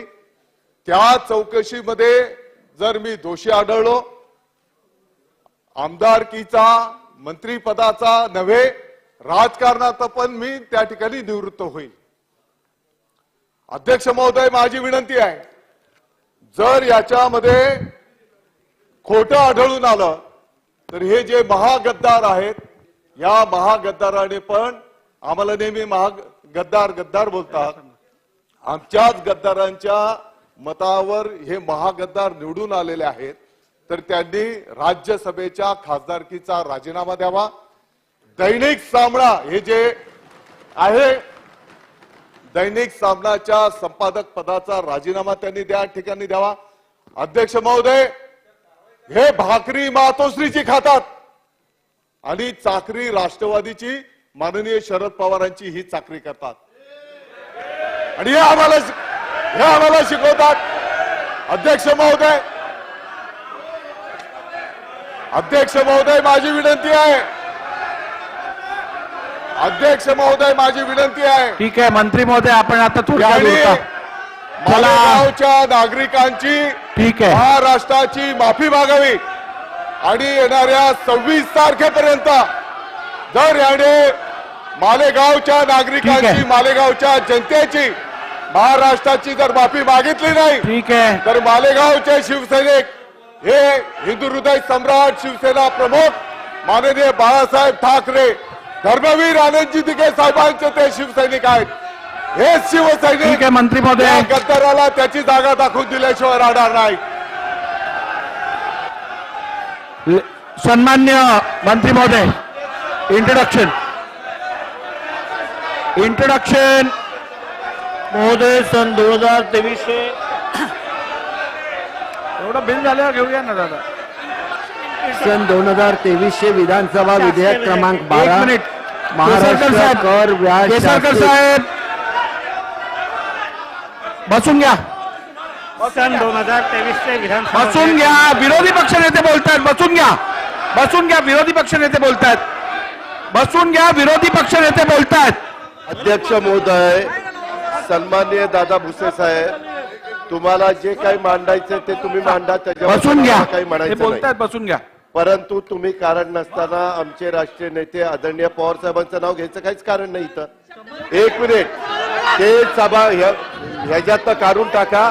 अध्यक्ष महोदय, सन्मान्य विरोधी पक्ष नेते, एक मिनिट. मंत्री महोदयांनी नियम 48 अन्वये जे निवेदन केलं आहे ते मी तपासून बघणार. त्यात जे काय अनुचित असेल ते मी रेकॉर्डवरनं काढीन. चला चला चला. महोदय सन 2023 विधानसभा विधेयक क्रमांक 14 महाराष्ट्र विना अनुदानित खासगी व्यावसायिक शैक्षणिक संस्था प्रवेश व शुल्कांचे विनियमन सुधारणा विधेयक 2023 मांडण्यास मला सभागृहाची अनुमती मिळावी. प्रस्ताव असा आहे की सन 2023 चे विधानसभा विधेयक क्रमांक 14 महाराष्ट्र विना अनुदानित खासगी व्यावसायिक शैक्षणिक संस्था प्रवेश व शुल्क यांचे विनियमन सुधारणा विधेयक 2023 मांडण्यास अनुमती देण्यात यावी. प्रश्न असा आहे की सन 2023 चे विधानसभा विधेयक क्रमांक 14 महाराष्ट्र विना अनुदानित खासगी व्यावसायिक शैक्षणिक संस्था प्रवेश व शुल्क यांचे विनियम सुधारणा विधेयक 2023 मांडण्यास सभागृहाची अनुमती आहे काय? अनुकूल असतील त्यांनी होय म्हणावे, प्रतिकूल असतील त्यांनी नाही म्हणावे. होयचे बहुमत आहे. होयचे बहुमत आहे. प्रस्ताव संमत झाला. महोदय, मी आपल्या अनुमतीने सन 2023 विधानसभा विधेयक क्रमांक 14 महाराष्ट्र विना अनुदानित खासगी व्यावसायिक शैक्षणिक संस्था प्रवेश व शुल्क यांचे विनियमन सुधारणा विधेयक 2023 मांडतो. सन 2023 चे विधानसभा विधेयक क्रमांक 14 महाराष्ट्र विना अनुदानित खासगी व्यावसायिक शैक्षणिक संस्था प्रवेश व शुल्क यांचे विनियमन सुधारणा विधेयक 2023 मांडण्यात आले. खंडशः विषयावर संमत करणे. सन 2023 चे विधानसभा विधेयक क्रमांक 12 महाराष्ट्र कर व्यापार शास्त्री किंवा विलंब शुल्क यांच्या थकबाकीची तडजोड करणे विधेयक 2023. महोदय, सन 2023 विधानसभा विधेयक क्रमांक 12 महाराष्ट्र कर व्याज शास्ती किंवा विलंब शुल्क यांच्या थकबाकीची तडजोड करण्याबाबत विधेयक 2023 मांडण्यास मला सभागृहाची अनुमती मिळावी. प्रस्ताव असा आहे की सन 2023 चे विधानसभा विधेयक क्रमांक 12 महाराष्ट्र कर व्याज शास्ती किंवा विलंब शुल्क यांच्या थकबाकीचे तडजोड करण्याबाबत विधेयक 2023 विचारात घेण्यात यावे. प्रश्न असा आहे की सन 2023 चे विधानसभा विधेयक क्रमांक 12 महाराष्ट्र कर व्याज शास्ती विलंब किंवा विलंब शुल्क यांच्या थकबाकीची तडजोड करण्याबाबत विधेयक 2023 विचारात घेण्यात यावे काय? अनुकूल असतील त्यांनी होय म्हणावे, प्रतिकूल असतील त्यांनी नाही म्हणावे. होयचे बहुमत आहे. होयचे बहुमत आहे. विधेयक संमत विचारात घेण्यात येत आहे. महोदय, मी आपल्या अनुमतीने सन 2023 विधानसभा विधेयक क्रमांक 12 एक मिनिट मंत्री महोदय, आता विधेयक खंडशः विचारात घेण्यात येईल. खंड 2 ते 20 खंड 1 संपूर्ण शीर्षक आणि हेतुवाक्य हे विधेयकाचे भाग समजण्यात यावेत. अनुकूल असतील त्यांनी होय म्हणावे, प्रतिकूल असतील त्यांनी नाही म्हणावे. होयचे बहुमत आहे. होयचे बहुमत आहे. खंड 2 ते 20 खंड 1 संपूर्ण शीर्षक आणि हेतुवाक्य विधेयकाचे भाग झाले. महोदय, मी आपल्या अनुमतीने सन 2023 विधानसभा विधेयक क्रमांक 12 महाराष्ट्र कर व्याज शास्ती किंवा विलंब शुल्क यांच्या थकबाकीची तडजोड करण्याबाबत विधेयक 2023 मांडतो. प्रस्ताव असा आहे की सन 2023 चे विधानसभा विधेयक क्रमांक 12 महाराष्ट्र कर व्याज शास्ती किंवा विलंब शुल्क यांच्या थकबाकीची तडजोड करण्याबाबतचे विधेयक 2023 संमत करावे. प्रश्न असा आहे की सन 2023 चे विधानसभा विधेयक क्रमांक 12 महाराष्ट्र कर व्याज शास्ती किंवा विलंब शुल्क यांच्या थकबाकीची तडजोड करण्याबाबत विधेयक 2023 संमत करावे. अनुकूल असतील त्यांनी होय म्हणावे, प्रतिकूल असतील त्यांनी नाही म्हणावे. होयचे बहुमत आहे, होयचे बहुमत आहे. विधेयक संमत झाले. 23 चे विधानसभा विधेयक क्रमांक 13 महाराष्ट्र राज्य व्यवसाय व्यापार आजीविका व नोकऱ्या यावरील कर सुधारणा विधेयक 2023. महोदय, सन 2023 चे विधानसभा विधेयक क्रमांक 13 महाराष्ट्र राज्य व्यवसाय कर, व्यवसाय व्यापार आजीविका व नोकरी यावरील कर सुधारणा विधेयक 2023 मांडण्यास मला सभागृहाची अनुमती मिळावी. प्रस्ताव असा आहे की सन 2023 चे विधानसभा विधेयक क्रमांक 13 महाराष्ट्र राज्य व्यवसाय व्यापार आजीविका व नोकरी यावरील कर सुधारणा विधेयक 2023 विचारात घेण्यात यावे. प्रश्न असा आहे की सन 2023 चे विधानसभा विधेयक क्रमांक 13 महाराष्ट्र राज्य व्यवसाय व्यापार आजीविका व नोकऱ्या यावरील कर सुधारणा विधेयक 2023 विचारात घ्यावे काय? अनुकूल असतील त्यांनी होय म्हणावे, प्रतिकूल असतील त्यांनी नाही म्हणावे. होयचे बहुमत आहे, होयचे बहुमत आहे. विधेयक विचारात घेण्यात येत आहे. आता विधेयक खंडशः विचारात घेण्यात येईल. खंड 2 व 3, खंड 1 संपूर्ण शीर्षक आणि हेतुवाक्य हे विधेयकाचे भाग समजण्यात यावेत. अनुकूल असतील त्यांनी होय म्हणावे, प्रतिकूल असतील त्यांनी नाही म्हणावे. होयचे बहुमत आहे, होयचे बहुमत आहे. खंड 2 व 3, खंड 1 संपूर्ण शीर्षक आणि हेतुवाक्य विधेयकाचे भाग झाले. महोदय, मंत्रिमहोदय. अनुमतीने सन 2023 चे विधानसभा विधेयक क्रमांक 13 महाराष्ट्र राज्य व्यवसाय व्यापार आजीविका व नोकऱ्या यावरील कर सुधारणा विधेयक 2023 मंजूर करावे अशी विनंती करतो. प्रस्ताव असा आहे की सन 2023 चे विधानसभा विधेयक क्रमांक 13 महाराष्ट्र राज्य व्यवसाय व्यापार आजीविका व नोकरी यावरील कर सुधारणा विधेयक 2023 संमत करावे. प्रश्न असा आहे की सन 2023 चे विधानसभा विधेयक क्रमांक 13 महाराष्ट्र राज्य व्यवसाय व्यापार आजीविका व नोकरी यावरील कर सुधारणा विधेयक 2023 संमत करावे. अनुकूल असतील त्यांनी होय म्हणावे, प्रतिकूल असतील त्यांनी नाही म्हणावे. होयचे बहुमत आहे, होयचे बहुमत आहे. विधेयक संमत झाले. सन 2023 चे विधानसभा विधेयक क्रमांक 9 पंढरपूर मंदिरे सुधारणा विधेयक 2023. अध्यक्ष महोदय, प्रस्ताव असा आहे की सन 2023 चे विधानसभा विधेयक क्रमांक 9 पंढरपूर मंदिरे सुधारणा विधेयक 2023 विचारात घेण्यात यावे. प्रस्ताव असा आहे की सन 2023 चे विधानसभा विधेयक क्रमांक 9 पंढरपूर मंदिर सुधारणा विधेयक 2023 विचारात घेण्यात यावे. प्रश्न असा आहे की सन 2023 चे विधानसभा विधेयक क्रमांक 9 पंढरपूर मंदिर सुधारणा विधेयक 2023 विचारात घ्यावे काय? अनुकूल असतील त्यांनी होय म्हणावे, प्रतिकूल असतील त्यांनी नाही म्हणावे. होयचे बहुमत आहे, होयचे बहुमत आहे. विधेयक विचारात घेण्यात येत आहे. आता विधेयक खंडशः विचारात घेण्यात येईल. खंड 2, खंड 1 संपूर्ण शीर्षक आणि हेतुवाक्य हे विधेयकाचे भाग समजण्यात यावेत. अनुकूल असतील त्यांनी होय म्हणावे, प्रतिकूल असतील त्यांनी नाही म्हणावे. होयचे बहुमत आहे, होयचे बहुमत आहे. खंड 2, खंड 1 संपूर्ण शीर्षक आणि हेतुवाक्य विधेयकाचे भाग झाले. महोदय, 2023 चे विधानसभा विधेयक क्रमांक 9 पंढरपूर मंदिरे सुधारणा विधेयक 2023 मंजूर करावे असा मी प्रस्ताव मांडतो. प्रस्ताव असा आहे की सन 2023 चे विधानसभा विधेयक क्रमांक 9 पंढरपूर मंदिर सुधारणा विधेयक 2023 संमत करावे.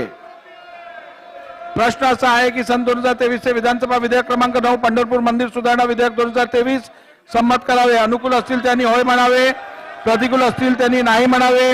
होयचे बहुमत आहे, होयचे बहुमत आहे. विधेयक संमत झाले.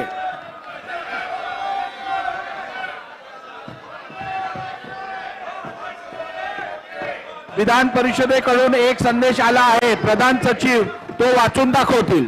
कळविण्यात येत आहे की महाराष्ट्र विधान परिषदेने दिनांक 13 मार्च 2023 रोजीच्या बैठकीत संमत केलेला खालील प्रस्ताव विधानसभेच्या माहितीसाठी पाठविला आहे. सन 2023 चे विधानसभा विधेयक क्रमांक 4 महाराष्ट्र उद्योग व्यापार व गुंतवणूक सुविधा विधेयक 2023 दिनांक 13 मार्च 2023 रोजी महाराष्ट्र विधान परिषद नियम 149 अन्वये महाराष्ट्र विधान परिषदेत मागे घेण्यात आले आहे. विरोधी पक्ष नेते अध्यक्ष महोदय, त्यांना बोलू दे. अधिवेशन सुरू झाल्यापासून बहुतेक दिवस आम्ही सगळ्यांनी शांततेने अधिवेशन पार पाडण्याच्या करता मदत केली. सत्ताधारी पक्षाला जरी काही वेगवेगळ्या प्रकारच्या समस्या झाल्या तरी आम्ही समजून घेतलं. अध्यक्ष महोदय, आज प्रत्येकाला आपले मत इथं मांडण्याचा अधिकार आहे. मंत्री महोदय दादाजी भुसेंनी त्यांची भूमिका मांडत असताना यामध्ये राष्ट्रीय नेते आदरणीय पवार साहेबांच्या नावाचा इथं उल्लेख करण्याचा काडीचंही कारण नव्हतं. त्याच्यामध्ये एक कशा पद्धतीने एकेरी उल्लेख करणं तुम्ही पण बघता आदरणीय पवारसाहेब 55 वर्ष समाजकारण राजकारण करतात. इव्हन नरेंद्र मोदी साहेबांनी देखील पवार साहेबांच्या बद्दल काय वक्तव्य काढलेलं आहे ते आपल्याला सगळ्यांना माहिती आहे. आणि असं असताना दादाजी तुमच्याकडनं तर ही अपेक्षा अजिबात नव्हती. तुम्ही त्याच्या संदर्भामध्ये बसा, विरोधी आमची पक्षनेते मागणी आहे. बोलतायत, बसा तुम्ही बाकीच्यांनी. त्याबद्दल तुमचे शब्द जे आहेत ते शब्द माघार घ्या, दिलगिरी व्यक्त करा. आम्ही हा विषय संपवायला तयार आहोत. नाही झाल्यास मग आम्हाला वॉकआउट करावं लागेल. अध्यक्ष महोदय तुम्ही अहो बोलू दे, असं काय करता? अध्यक्ष महोदय तुम्ही रेकॉर्ड तपासून बघा. मी माननीय शरद पवार साहेबांच्या विषयी एकही शब्द निगेटिव्ह बोललेलो नाही, चुकीचं बोललेलो नाही. अध्यक्ष महोदय मी फक्त एवढंच म्हटलो की हे जे महागद्दार आहेत हे भाकरी मातोश्रीची खातात आणि चाकरी माननीय शरद पवार साहेबांची करतात असं मी बोललो. तत्राप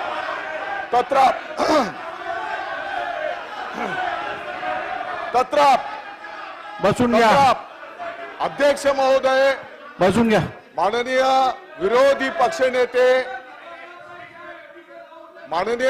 पक्षनेते महोदयांनी ज्या भावना व्यक्त केलेल्या आहेत, माननीय शरदचंद्रजी पवार साहेब यांच्याविषयी मी काही वाईट बोललेलो नाही.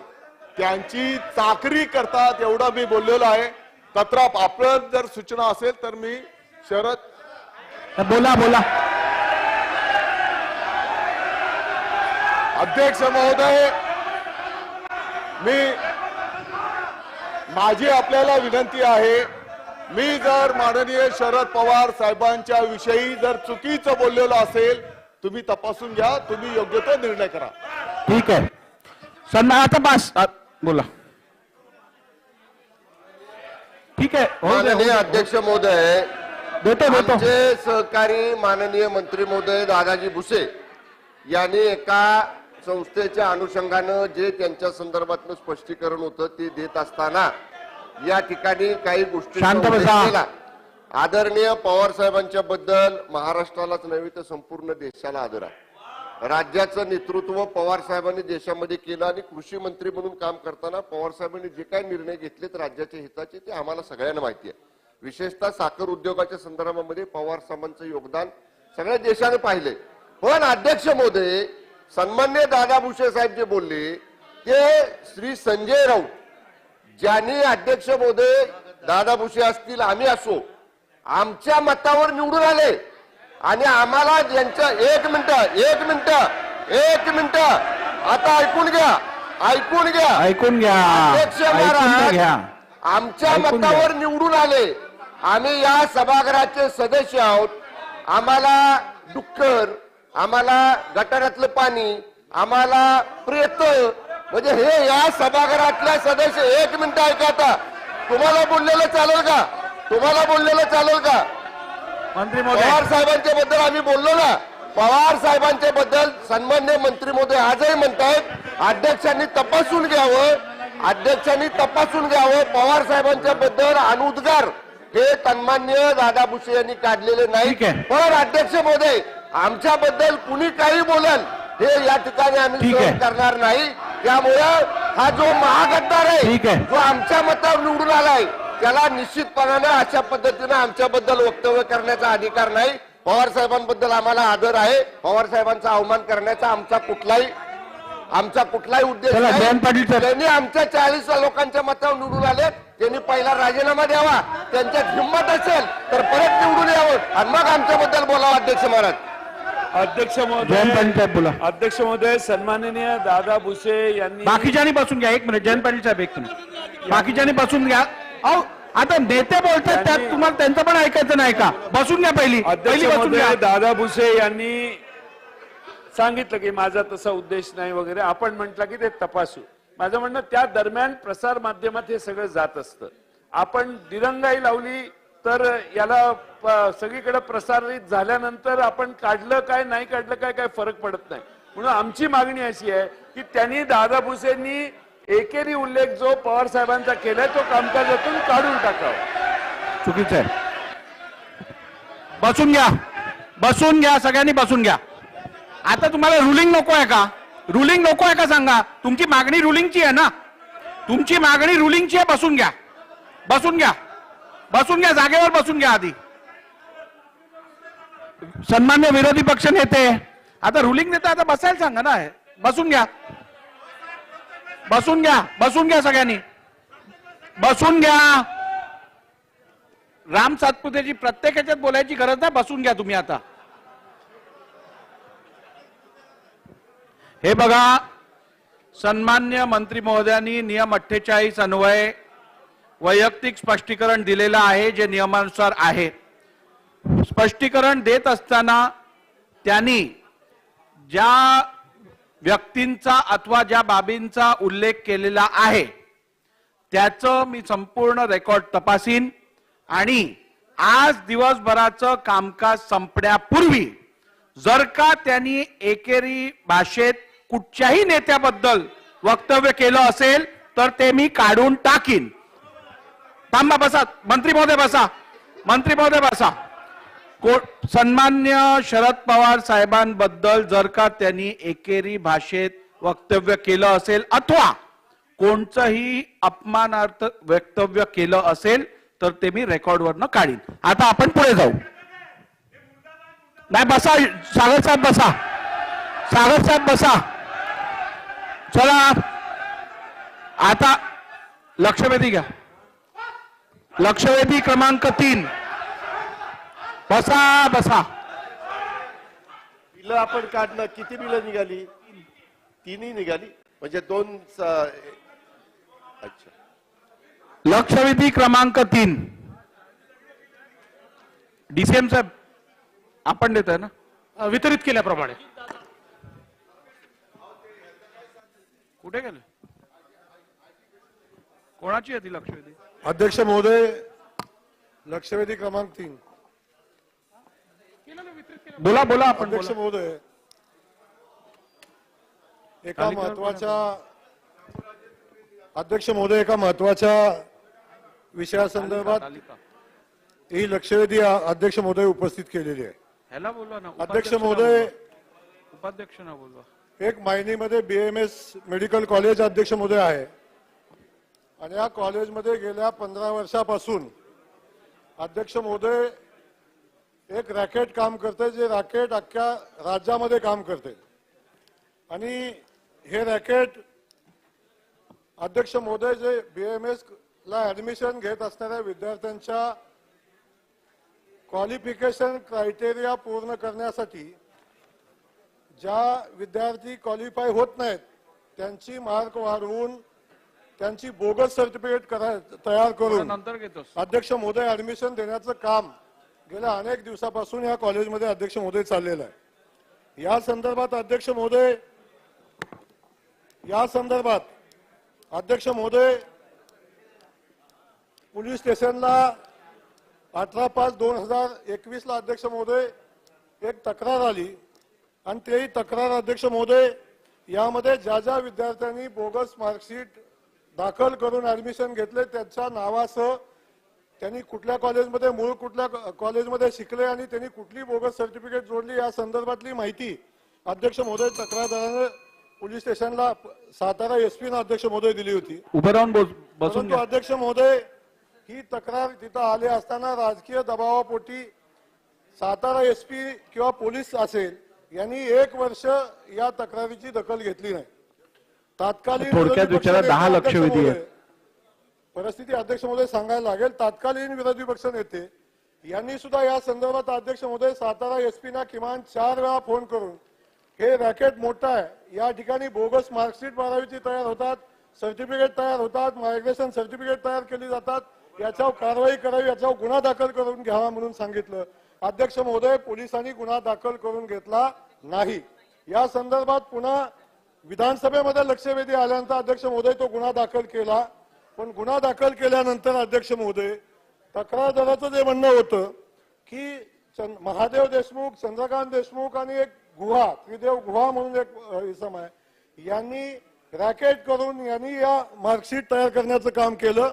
अनेक विद्यार्थ्यांना या बोगस मार्कशीट देऊन अध्यक्ष महोदय प्रश्न विचार. हो तोच विचारतो अध्यक्ष महोदय. परिस्थिती सांगितली पाहिजे अध्यक्ष महोदय. हे बोगस मार्कशीट तयार करून अध्यक्ष महोदय या विद्यार्थ्यांना ऍडमिशन देण्याचं रॅकेट, जे मॅनेजमेंट कोट्यातून ऍडमिशन दिले जातात अध्यक्ष महोदय, ते रॅकेट होतं. जेव्हा कंप्लेंट झाली तेव्हा त्या कंप्लेंट मध्ये अध्यक्ष महोदय कोण कुठल्या खात्यावरनं पैसे ट्रान्सफर झाले, त्या गुहाला कुणी पैसे दिले, मार्कशीट कुणी दिलं, त्या गुहाचा अकाउंट नंबर अध्यक्ष महोदय, संस्थेचा अकाउंट नंबर, या सगळ्या गोष्टी अध्यक्ष महोदय रेकॉर्डवर आल्या असताना अध्यक्ष महोदय या ठिकाणी पोलिसांनी त्या मुख्य आरोपीला आरोपी न करता, ज्यांनी केलं रॅकेट त्यांना आरोपी न करता अध्यक्ष महोदय त्याला वाचवण्याचं काम केलं. आणि अध्यक्ष महोदय मूळ आरोपी सोडून फक्त विद्यार्थ्यांना नाव कंप्लेंट केली. आणि ती कंप्लेंट करत असताना अध्यक्ष महोदय विद्यार्थ्यांना अटकपूर्व जामीन पण देऊन टाकला. निवेदन 4 मिनिटं झाली. आता अध्यक्ष प्रश्नावर या. महोदय या ठिकाणी माझी मागणी अध्यक्ष महोदय ही आहे की या रॅकेटचा जो सूत्रधार आहे त्या सूत्रधाराला अध्यक्ष महोदय या ठिकाणी त्याच्यावर एफआयआर होण्याची आवश्यकता आहे. पण ज्या पोलिसांनी अध्यक्ष महोदय मूळ सूत्रधार बाजूला ठेवले आणि जे मूळ सूत्रधार बाजूला ठेवत असताना अध्यक्ष महोदय या तक्रारदाराला बाजूला ठेवून जो तपास होणं आवश्यक होतं तो तपास न करता अध्यक्ष महोदय सातारा एसपीने जेव्हा एलसीबीने याचा तपास केला अध्यक्ष महोदय, आणि जेव्हा तपास केला, जेव्हा ज्या विद्यार्थ्याच्या नावे कंप्लेंट होती, ज्यांनी बीएमएस ऍडमिशन घेत असताना ज्या कॉलेजचे दाखले जोडले अध्यक्ष महोदय, ती सगळ्या कॉलेजची माहिती एलसीबी सातारानं घेतली. एकही कॉलेज अस्तित्वातच नाही, एकही कॉलेज अस्तित्वात नाही. आणि मूळ ज्या ठिकाणी जे शिकले होते त्यांचे ओरिजिनल सर्टिफिकेट सुद्धा पोलिसांच्या हातीला अध्यक्ष महोदय लागली. याच्यामध्ये अध्यक्ष महोदय जो गुहा म्हणून आहे त्या गुहाने अध्यक्ष महोदय गुहाला या संस्थेतनं पैसे कुठल्या अकाउंटवरनं गेले याची माहिती अध्यक्ष महोदय कुठल्या वेळी 2008 पासून 2019 पर्यंत आतापर्यंत अध्यक्ष महोदय या संस्थेच्या अकाउंटवरनं त्या गुहाला बोगस मार्कशीटसाठी प्रश्न घ्या. आता आपल्या 10 लक्षवेधी संपवायचे आहे की मूळ जो चंद्रकांत देशमुख आहेत, महादेव देशमुख आहेत, यांना मूळ आरोपी करणं आवश्यक आहे. त्यांना आरोपी आपण करणार का? ज्या पोलीस अधिकाऱ्यांनी या गुन्ह्याचा मूळ सांगतो अध्यक्ष महोदय, हे या गुन्हेगारांना अटक करण्याऐवजी त्यांच्यासोबत त्यांचे संबंध लागले म्हणजे एक मोठा आर्थिक व्यवहार करून त्यांना बाजूला ठेवलं. या आरोपींच्या सोबत तो डीवायएसपी अध्यक्ष महोदय त्यांच्या खासगी कार्यक्रमाला असतो, त्यांच्या वाढदिवसाला असतो. गेल्या अनेक दिवसापासून हे रॅकेट चालू असताना त्या डीवायएसपीने याला संरक्षण दिलं अध्यक्ष महोदय.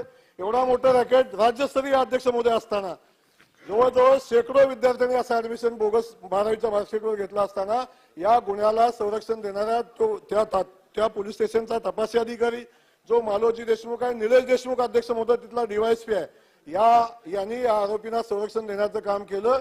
अध्यक्ष महोदय पोलिसांच्या तपासामध्ये अध्यक्ष महोदय जेव्हा एसपीने याची माहिती घेतली तेव्हा सुद्धा एक धक्कादायक टिप्पणी समोर आली अध्यक्ष महोदय. यांना गुन्हेगार करणं आवश्यक होतं, यांच्यावर कारवाई करणं आवश्यक होतं अध्यक्ष महोदय, याचा तपास करणं आवश्यक होतं. आणि जे मूळ साक्षीदार प्रत्यक्षदर्शी आहेत त्यांचाही जबाब घेतला नाही अध्यक्ष महोदय. आणि या प्रक्रियेमध्ये यांना आरोपी करून अध्यक्ष महोदय ज्या पोलिसांनी ज्या डीवायएसपी निलेश देशमुख असतील, मालोज देशमुख असतील यांनी या गुन्हेगारांना संरक्षण दिलं त्यांना सस्पेंड अध्यक्ष महोदय करून त्यांची पोलिसांची या डीवायएसपीची आणि या प्रकरणाची एसआयटी चौकशी अध्यक्ष महोदय करणार का, हा माझा स्पेसिफिक प्रश्न अध्यक्ष महोदय. ठीक. माननीय अध्यक्ष महोदय, सन्माननीय सदस्य जयकुमार गोरेजींनी जो मुद्दा मांडलाय ती वस्तुस्थिती आहे. या संपूर्ण प्रकरणामध्ये प्रचंड मोठ्या प्रमाणात भ्रष्टाचार झालेला आहे. नापास विद्यार्थी बोगस त्या ठिकाणी त्यांच्या मार्कशीट तयार करून त्यांना मेडिकल ऍडमिशन देण्यात आल्या. आणि असे जर आपल्याकडे आपण डॉक्टर तयार करणार असू तर मला असं वाटतं की काय आपलं होणार. आणि दुसरी वस्तुस्थिती त्यांनी जी मागली तीही खरी आहे की संस्था चालक महादेव रामचंद्र देशमुख, चंद्रकांत रामचंद्र देशमुख व त्रिदीप गुहा हे विद्यार्थ्यांकडून पैसे घेऊन बनावट कागदपत्र तयार करून मायनी मेडिकल कॉलेज येथे प्रवेश देत होते असं प्रत्यक्षदर्शी साक्षीदार निलेश मारुती माने यांनी सांगून देखील तपासी अधिकाऱ्यांनी त्याच्याकडे दुर्लक्ष केलेलं आहे. यासोबत मेडिकल कॉलेजचे प्राचार्य अरबुडे यांनी नमूद विद्यार्थ्यांची कागदपत्रे नाश केली असं कळवलं होतं. ती मूळ कागदपत्रे संस्थेचे चेअरमन यांच्याकडून गुन्ह्याच्या तपासामध्ये घेऊन त्याचा तपास करणं गरजेचं होतं. तेही या ठिकाणी करण्यात आलेलं दिसत नाही आहे. दिल्ली बोर्डाची इंटरमिजिएट परीक्षा महाराष्ट्र राज्यामध्ये ग्राह्य आहे की नाही याबाबत सचिव वैद्यकीय शिक्षण मंत्रालय मुंबई यांच्याकडनं अभिप्राय प्राप्त करून घेऊन त्यानंतरच गुन्ह्याचं दोषारोप पत्र पाठवणं गरजेचं होतं. तेही या ठिकाणी केल्याचं दिसत नाही. त्याचप्रमाणे सगळ्यात महत्वाचं आहे की हे जे काही त्रिदीप गुहा आहेत ज्यांनी खरं त्याच्यामध्ये केलेलं आहे त्यांचीही पाहिजे त्या प्रमाणात या ठिकाणी चौकशी केल्याचं दिसून येत नाही. अनेक गोष्टी याच्यामध्ये आहेत की अतिशय स्पष्टपणे म्हणजे गुन्ह्याच्या तपासामध्ये संस्था चालक महादेव रामचंद्र देशमुख यांचा जबाब नोंदवण्यात आला असून त्यांनी प्राचार्य अरबुडे हे 11 ते 20 या कालावधीत नोकरीस होते असं सांगितलंय. परंतु अरबुडे यांनी सन 2006, 8 आणि 10 या काळामध्ये नमूद विद्यार्थ्यांनी सादर केलेली कागदपत्रे पडताळली आणि त्यांच्या सह्या कागदपत्रावर आहेत. याच्याही कडे चार्जशीट दाखल करताना जाणीवपूर्वक दुर्लक्ष करण्यात आलेलं आहे. आणि त्यामुळे एकूणच जर आपण बघितलं तर दिल्ली बोर्डाचे अध्यक्ष वाघेरा यांच्याकडे तपास केलेला नाही. कुलसचिव महाराष्ट्र आरोग्य विज्ञान विद्यापीठ नाशिक यांनी विद्यार्थ्यांची कागदपत्रे पडताळण्याचे काम संबंधित मेडिकल कॉलेज प्रशासनाचे असे कळवले असून प्राचार्य मेडिकल कॉलेज यांनी विद्यार्थ्यांची कागदपत्र पडताळणी करण्याचे काम विद्यापीठाचे असं चौकशी अर्जात सांगितलं आहे. आणि याकडे कुठलंही लक्ष न देता एक अतिशय वीक अशा प्रकारची चार्जशीट या ठिकाणी पाठवली आहे. वस्तुतः या संपूर्ण प्रकरणामध्ये तक्रारदारांनी स्पष्टपणे दिलेला आहे ईमेल आयडी सहित की हे जे संस्था चालक आहेत या संस्था चालकांच्या आयडी वरनं काय त्या ठिकाणी मेल गेली, कोणाच्या अकाउंटला पैसे आले, या सगळ्या गोष्टी दिलेल्या असताना देखील जाणीवपूर्वक हा तपास वीक राहावा अशा प्रकारचा प्रयत्न करण्यात आलेला आहे. आणि म्हणून या संदर्भात संबंधित जे DYSP आहेत आणि तपासी अधिकारी आहेत या दोघांनाही तात्काळ अकार्यकारी पदावर ट्रान्सफर करण्यात येईल. एक SIT तयार करून याच्या संदर्भात पुन्हा संपूर्ण चौकशी केली जाईल आणि निलंबित लगेच करण्यापेक्षा आता त्यांना अकार्यकारी पदावर काय आपण इथे निलंबित करतो मग हिअरिंग दिलं नाही म्हणून ते कोर्टात जातात. त्यामुळे आता त्यांना अकार्यकारी पदावर आपण त्या ठिकाणी ट्रान्सफर करू. आणि अध्यक्ष महोदय या संदर्भात त्यांची चौकशी ही देखील 1 महिन्याच्या आत करण्याचे आदेश देण्यात येतील. ठीक आहे. चला लक्षवेधी क्रमांक 4 लक्षवेधी क्रमांक 4 अध्यक्ष महोदय लक्षवेधी क्रमांक 4 अध्यक्ष महोदय लक्षवेधीच्या हो गोरे साहेब एक मिनिट. गोरे साहेब आता लक्षवेधी आपण पुढची पुकारली आहे आणि तुम्हाला समाधानकारक उत्तर मिळालं. आता पुढे जाऊया. अध्यक्ष महोदय मला एक समजत नाहीये. अध्यक्ष महोदय या सगळ्या प्रक्रियेमध्ये या सगळ्या लोकांना प्रोटेक्शन देण्याचं काम संबंधित DYSPनं केलं हे तपासात पण सिद्ध होते. त्यात आताचे जे SP आहेत त्यांनी जेव्हा या प्रकरणाची शहानिशा केली तेव्हा त्यांनी त्या सगळ्या नोटिंग पण आपल्या सगळ्यांच्या समोर आहेत.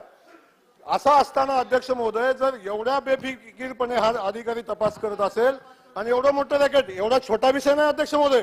ठीक आहे. असे अध्यक्ष महोदय असे अनेक विषय आहेत मी दाखल्यासह अध्यक्ष महोदय नाही अजून मेरिटवर अजून चर्चा होऊ शकत नाही मेरिटवर. DYSPला अध्यक्ष महोदय तपास DYSPला अध्यक्ष महोदय संबंधित तपासी अधिकाऱ्याला सस्पेंड अध्यक्ष महोदय करायला लागेल आणि मग यासाठी चौकशी अध्यक्ष महोदय करायला लागेल. फक्त अकार्यकारी पदावर बदली केली म्हणजे अध्यक्ष महोदय असं नाही होणार.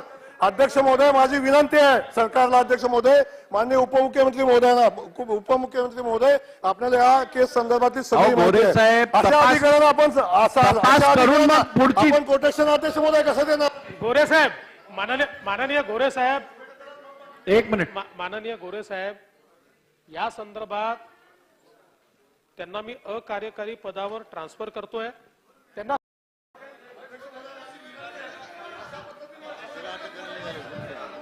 गोरेसाहेब, मला वाटतं आपण मांडलेल्या प्रश्नाला न्याय मिळालेला आहे. आपण नाही, असं नाही चालत. शेवटी नैसर्गिक न्याय वगैरे सगळं बघायला लागतं ना. Principle of natural justice meet होत आहेत का? राहू दे, चला चला पुढची घ्या. लक्ष. मी अध्यक्ष महोदय, मी गोरे साहेबांना या ठिकाणी एवढंच सांगू इच्छितो की आपण जे म्हणताय त्याच्याबद्दल मी पूर्ण कन्व्हिन्स आहे. कारण मी स्वतः या केसची पूर्ण माहिती घेतली आहे. त्यामुळे आपण म्हणतात ती 100% घडलेलंच आहे हे सुकृतदर्शनी दिसतच आहे. ज्यांना आरोपी बनवायला पाहिजे त्यांना साक्षीदार केलाय आणि लोकांच्या जीवाशी खेळण्याचं एक काम आहे. मात्र साधारणपणे आपण प्रयत्न हा करतो की प्रत्येकाला नॅचरल जस्टिस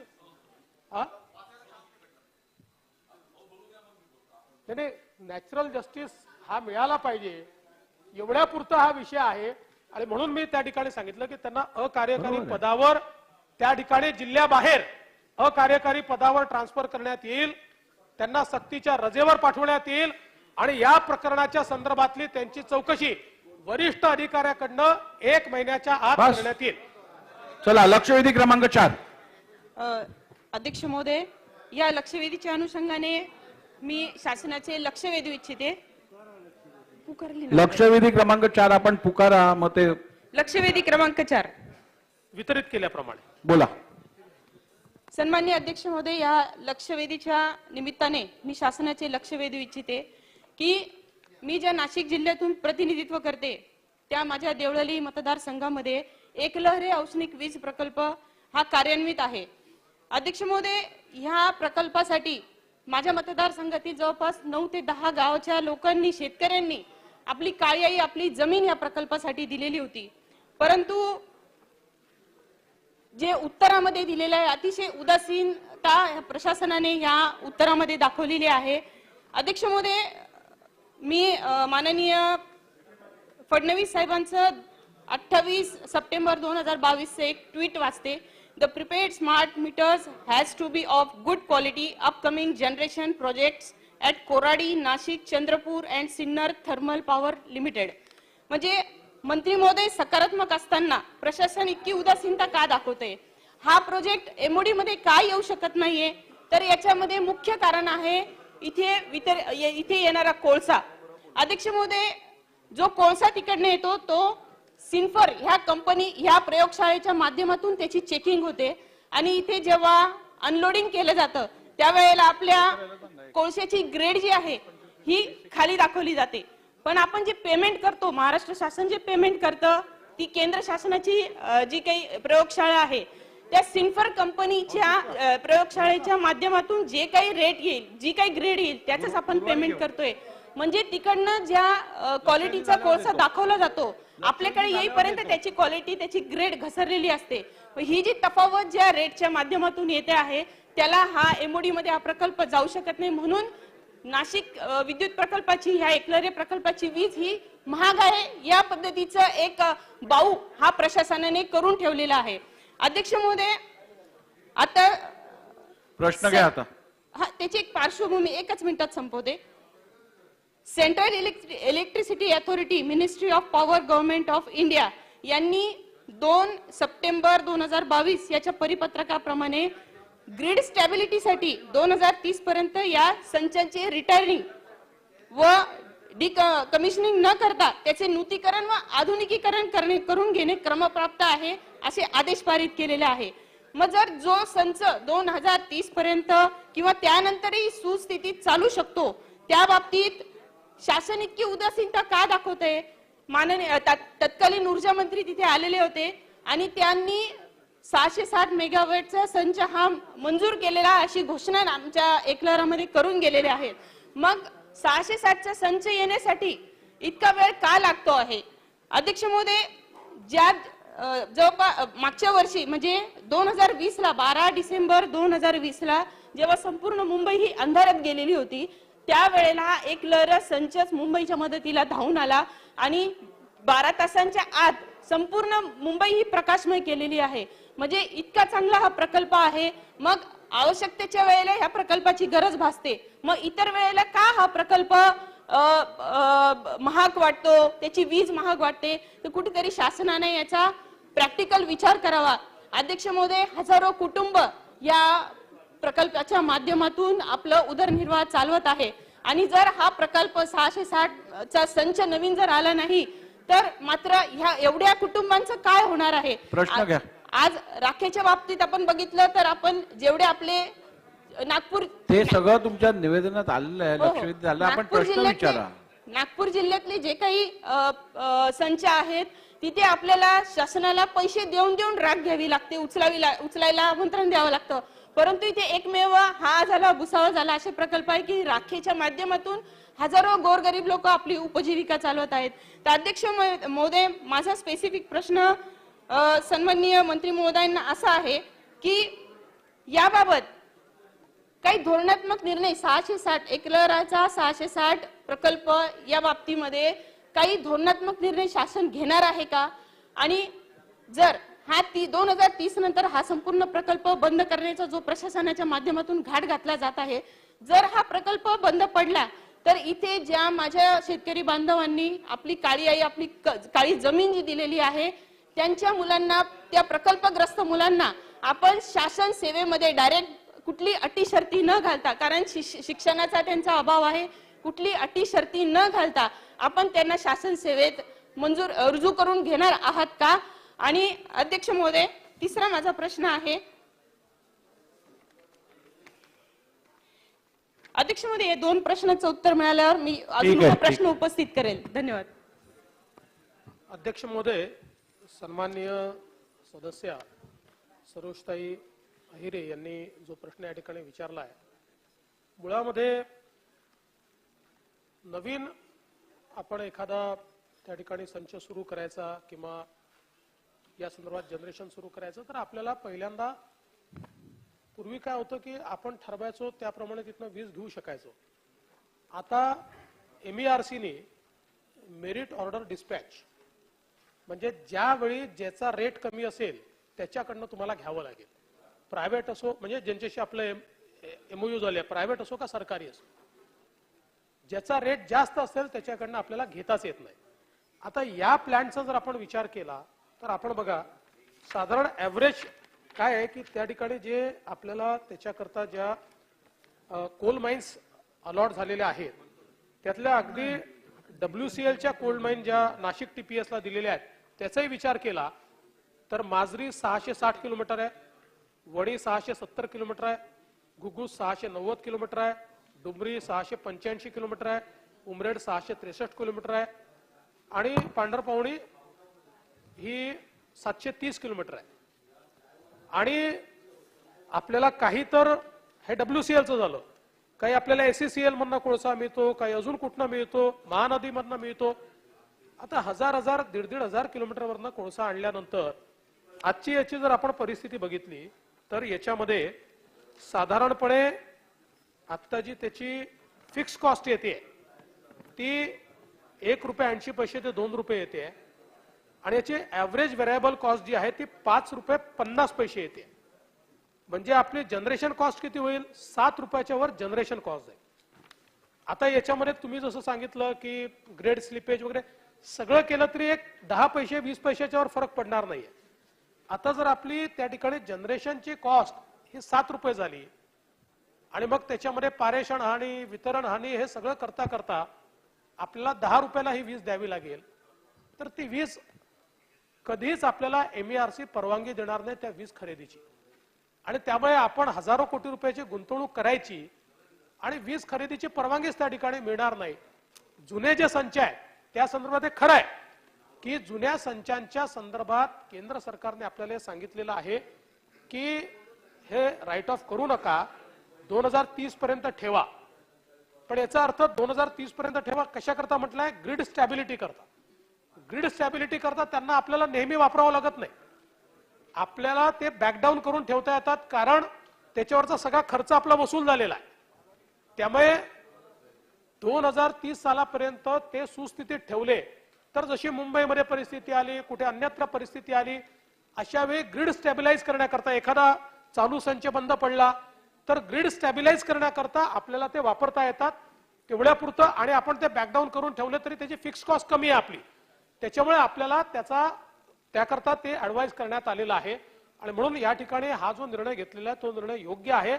तथापि त्या ठिकाणी अल्टरनेटिव्हली आपण ज्याला हे म्हणू शकतो आपलं सोलर एनर्जी म्हणू शकतो त्याचा पार्क आपण तयार करतोय आणि या जमिनीचा योग्य विनियोग करून त्या ठिकाणी रोजगार कसा तयार होईल, त्या ठिकाणी आपल्याला अर्थव्यवस्थेला कशी चालना देता येईल याचा अल्टरनेट विचार आपण नक्की करू. त्या संदर्भात मी स्वतः आमच्या अधिकाऱ्यांशी बोललो आहे. आपल्याला देखील त्या संदर्भात आपण विश्वासात घेऊ. पण आज आपण इतकं महाग जर वीज त्या ठिकाणी घेतली तर आपल्याला ती वीज घ्यायला देखील MERC परवानगी देणार नाही आणि आपल्या ग्राहकावर त्याचा प्रचंड मोठा बोजा पडेल, म्हणून हा निर्णय घेण्यात आला. भुजबळ साहेब. अध्यक्ष महोदय, आज या क्षणाला तिथे 210 मेगावॉटचे 3 संच कार्यान्वित आहेत. आता हे खरं आहे की आणि त्यांनी अनेक चांगल्या प्रकारे काम केलं, त्यांना पारितोषिक मिळालं, तो ठीक आहे. पण त्यांचं आयुर्मान आता संपत आलेलं आहे आणि म्हणून 2011 मध्ये 660 मेगावॉटच्या या प्रकल्पाला मंजुरी दिली. हे नवीन नाही, जे जुने आहेत त्या ठिकाणी आपल्याला नवीन संच बसवायचे. हे खरं आहे की जर जसजसे संच जुने होत जातील तसे त्याची कार्यक्षमता सुद्धा कमी होत जाणार आणि त्याच्यामुळे त्या विजेचा दर सुद्धा हा वाढीव होणार. पण म्हणून इथे हा जो 2011 साली 660च्या प्रकल्पाला मंजुरी देण्यात आलेली आहे आणि मागील काळात नाशिक ऐवजी डहाणू मध्ये हे प्रस्तावित करायचं ठरलेलं होतं. आता कोणताही नवीन प्रकल्प काढायचा झाला तर भूसंपादनाचा प्रश्न आहे. इथे काय आहे, स्वतंत्र रेल्वे लाईन आहे, उन्हाळ्यात सुद्धा वीज निर्मितीसाठी मुबलक पाणी आहे, सुरक्षित ॲश डॅम आहे, कुशल कामगार आहेत, प्रशस्त कामगार वसाहत आहे, दर्जात्मक उत्पादन क्षमता, हे सगळं तिथे आहे. आता नवीन आपण जर कुठे करायला गेलं तर हे सगळे प्रश्न आपल्याला सोडवावे लागतील आणि म्हणून मुद्दा एवढाच आहे की हे तिन्ही संच जे आहेत त्याच्या ठिकाणी नवीन संच बसवून जे आहे त्याची कार्यक्षमता वाढवावी. नाहीपेक्षा हजारो कामगार ते तर बेकार होतीलच, पण शेतकऱ्यांची जी जमीन त्या घेतली गेली आणि त्यांच्या मुलाला तिथे कामाला लावलं, फार मोठ्या प्रमाणावर आंदोलन तिथे होत आहेत अध्यक्ष महोदय. म्हणून याचा या सगळ्या धोरणाचा फेरविचार करून पुन्हा एकदा याचं पुनर्विलोकन तुम्ही करणार का? माननीय भुजबळ साहेब यांनी जो विषय या ठिकाणी मांडलेला आहे, म्हणूनच मी सांगितलं की जुने संच आपण निकाली काढत नाहीये. जुने संच आपण त्या ठिकाणी पुन्हा रिहॅबिलिटेट करतो आहे, कारण आपल्याला ग्रीड स्टॅबिलिटी करता ते संच पाहिजेच आहे. पण आता जे काही नवीन धोरण आहे या नवीन धोरणामध्ये आपण प्रयत्न आपला असा आहे की जर आपल्याला जनरेशन कॉस्ट कमी ठेवायची असेल तर अगदी पिठेडवर आपण जेवढे करू शकतो ते पिठेडवर करावे. पण पिठेडवर अवेलेबल नसेल तर जिथे ट्रान्सपोर्टेशनची कॉस्ट कमीत कमी असेल त्या ठिकाणी ते करावे. म्हणून आपण एकतर आपल्याला परदेशातनं कोळसा आणावाच लागतो कारण आपल्याकडे तेवढं प्रोडक्शन नाहीये आणि म्हणून जिथे आपल्याकडे पोर्ट अवेलेबल आहे अशा भागांमध्ये करतो किंवा जिथे कोळसा जवळ आहे अशा भागांमध्ये आपण ते करतो. आता हा मध्यवर्ती आहे आणि म्हणून इथे नव्याने करणं आहे त्याचं आपण नीट करू, ते आपण काही बंद करणार नाही, त्याचं रिहॅबिलिटेशन करू. आता नाशिक जिल्ह्याचा जर विचार केला भुजबळ साहेब तर ग्रीड स्टॅबिलिटी करता नाशिक जिल्ह्यामध्ये हायडल प्रोजेक्ट आणि पंप स्टोरेज प्रोजेक्ट याच्या मोठ्या प्रमाणात साईट्स उपलब्ध आहेत. आता आम्ही त्या काढतो आणि ही कामं नाशिक जिल्ह्यामध्ये आपल्याला मोठ्या प्रमाणात हाती घेता येतील. कारण ग्रीड स्टॅबिलिटी करता विशेषतः पंप स्टोरेजचे जे प्रकल्प आहेत आता याच्यामध्ये केंद्र सरकारच्याही कंपन्या आपल्यासोबत काम करायला तयार आहेत. आपण जर परदेशात बघितलं तर साधारणपणे ते 25% कॅपॅसिटी ही पंप स्टोरेजची तयार करतात. कारण जेव्हा आपल्याला ग्रीड स्टेबल करायची असते अशा परिस्थितीमध्ये पंप स्टोरेज हे आपल्याला तसं थोडं महाग पडतं पण त्यावेळी ते इतकं कामी येतं कारण आपण अनेक वेळा ग्रीड स्टॅबिलिटीच्या वेळी 11 रुपयाने वीज विकत घेतो, 12 रुपयाने घेतो आणि म्हणून अशा प्रकारच्या पंप स्टोरेजच्या साईट, अशा प्रकारच्या हायडल प्रकल्पाच्या साईट्स या मोठ्या प्रमाणात नाशिक जिल्ह्यामध्ये आहेत. त्याच्यावर आपण याच म्हणजे आता त्याच्यावर कारवाई सुरू केलेली आहे. आपण ती कारवाई देखील आपण करणार आहोत. पण आपल्याला आपण इतके सिनियर आहात, आपल्याला हे लक्षात येऊ शकतं शेवटी आपण जर ती वीज खरेदीच करू शकलो ना एमओडीच्या अंतर्गत, म्हणजे आता आपल्याला माहिती आहे आपल्याकडे रतन इंडियाचा प्लांट आहे, का नाही चालू शकत तो, का बंद आहे? उलट रतन इंडिया तर आपल्याला द्यायला तयार आहेत की बाबा आमचा घेऊन टाका तुम्ही, पण आपण घेत नाहीये. आपण त्यांना म्हणतोय की तुम्ही म्हणता त्या किमतीत घेतलं तर एमओडीत येत नाही आमचा. त्यामुळे रतन इंडियाचा प्लॅन्टही तिथे याकरता चालत नाहीये. राऊत साहेब आपण त्या ठिकाणी आपल्या काळात त्यांनी आपल्याला रतन इंडियाने सांगितलं होतं की आमचा प्लॅन्ट घेऊन टाका, रेडीमेड आहे, नवीन लावायची आवश्यकता नाहीये. पण तो एमओडीत बसत नाही, हा मुख्य मेरिट ऑर्डर डिस्पॅच मध्ये तो बसत नाही, हा आपला प्रॉब्लेम आहे. तथापि इथल्या कामगारांना कुठेही काढण्याचा वगैरे आपला काही विचार नाहीये. नवीन काही करायचं असेल तर मात्र ते एमओडीत बसत नसल्यामुळे त्या संदर्भात आपण हा निर्णय केला. अध्यक्ष महोदय, जेव्हा एखादी नवीन प्रोजेक्ट सुरू होतो या थर्मल पॉवर स्टेशनचा, त्यावेळेस आपण शेतकऱ्यांची काही कमिटमेंट करतो, तिथल्या लोकांची काही कमिटमेंट करतो की शेतकऱ्यांना आपण मुआवजा पण देतो आणि स्थानिक लोकांना रोजगार मिळेल या दृष्टीने आपण प्रयत्न करत असतो. त्या दृष्टीने भुसावळमध्ये मंत्री महोदय आपण फ्लायॲशवर आधारित अनेक उद्योग उभे राहिले आहेत. परंतु या फ्लायॲशमध्ये 80% ॲश जी आहे ती या मोठमोठ्या उद्योजकांना 50 रुपये पर मेट्रिक टनने दिली जाते आणि जे स्मॉल स्केलसाठी 20% ॲश राखीव ठेवली आहे ती मात्र आता 140 रुपये टनने त्याचं ऑप्शन काढलेलं आहे. उलट ते स्थानिक उद्योजक आहेत ते सगळे बर्बाद होतील आणि ते सगळे बंद पडतील. आज जे मोठे उद्योजक आहेत ते 200 रुपये पर मेट्रिक टनने घ्यायला तयार आहे, मात्र त्यांना ऑलरेडी करार केलेला म्हणून कदाचित रिस्ट्रिक्शन असेल. पण म्हणून हा जो SSIचा जो कोटा आहे 20%चा, ह्याला जे ऑप्शन काढलं 140 रुपये पर मेट्रिक टनने, त्याला तातडीने आपण सगळे ते देणार का? सन्माननीय सावकारे साहेबांनी जो मुद्दा मांडला आहे तो या लक्षवेधीच्या स्कोपमध्ये नाही. तथापि तो मुद्दा महत्वाचा आहे, त्यामुळे जरूर त्याची माहिती घेण्यात येईल. आणि फ्लाय ॲश ही आपल्याकरता पैसे कमवण्याचं साधन नाही. फ्लाय ॲशचा उपयोग झाला तर त्यातनं पर्यावरण पूरक अशा प्रकारची व्यवस्था आपल्याला उभी करता येईल, कारण अन्यथा पर्यावरणाची मोठी हानी होते. त्यामुळे सावकारे साहेब हे जरूर तपासून पाहण्यात येईल. कुठेही त्यातनं प्रॉफिटिअरिंग केलं जाणार नाही. आणि आपला तर प्रश्न सोडूच, पण येत्या 2 ते 3 महिन्यामध्ये नवीन फ्लाय ॲश पॉलिसी देखील आम्ही आणू. पॉइंटेड प्रश्न बच्चू कडूजी. अध्यक्ष महोदय, राज्यभरात दरवर्षी 25 ते 30% प्रकल्प बाद होतात.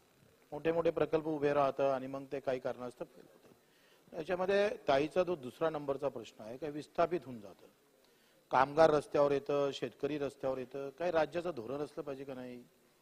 आपण धोरण आखलं पाहिजे का? एखादा मोठा प्रकल्प होते, 5-6 असे कामगार बिचारे आपले गाव सगळं सोडून तिथं जातात आणि प्रकल्प 2 वर्षात बंद पडला का ते सगळं कुटुंब रस्त्यावर येतं. याच्यासाठी प्रकल्पाची गुंतवणूक करताना या कामगारासाठी काही ठेवता येईल का, किंवा त्या शेतकऱ्यासाठी काही करता येईल का, हे धोरण असणं फार महत्वाचं आहे.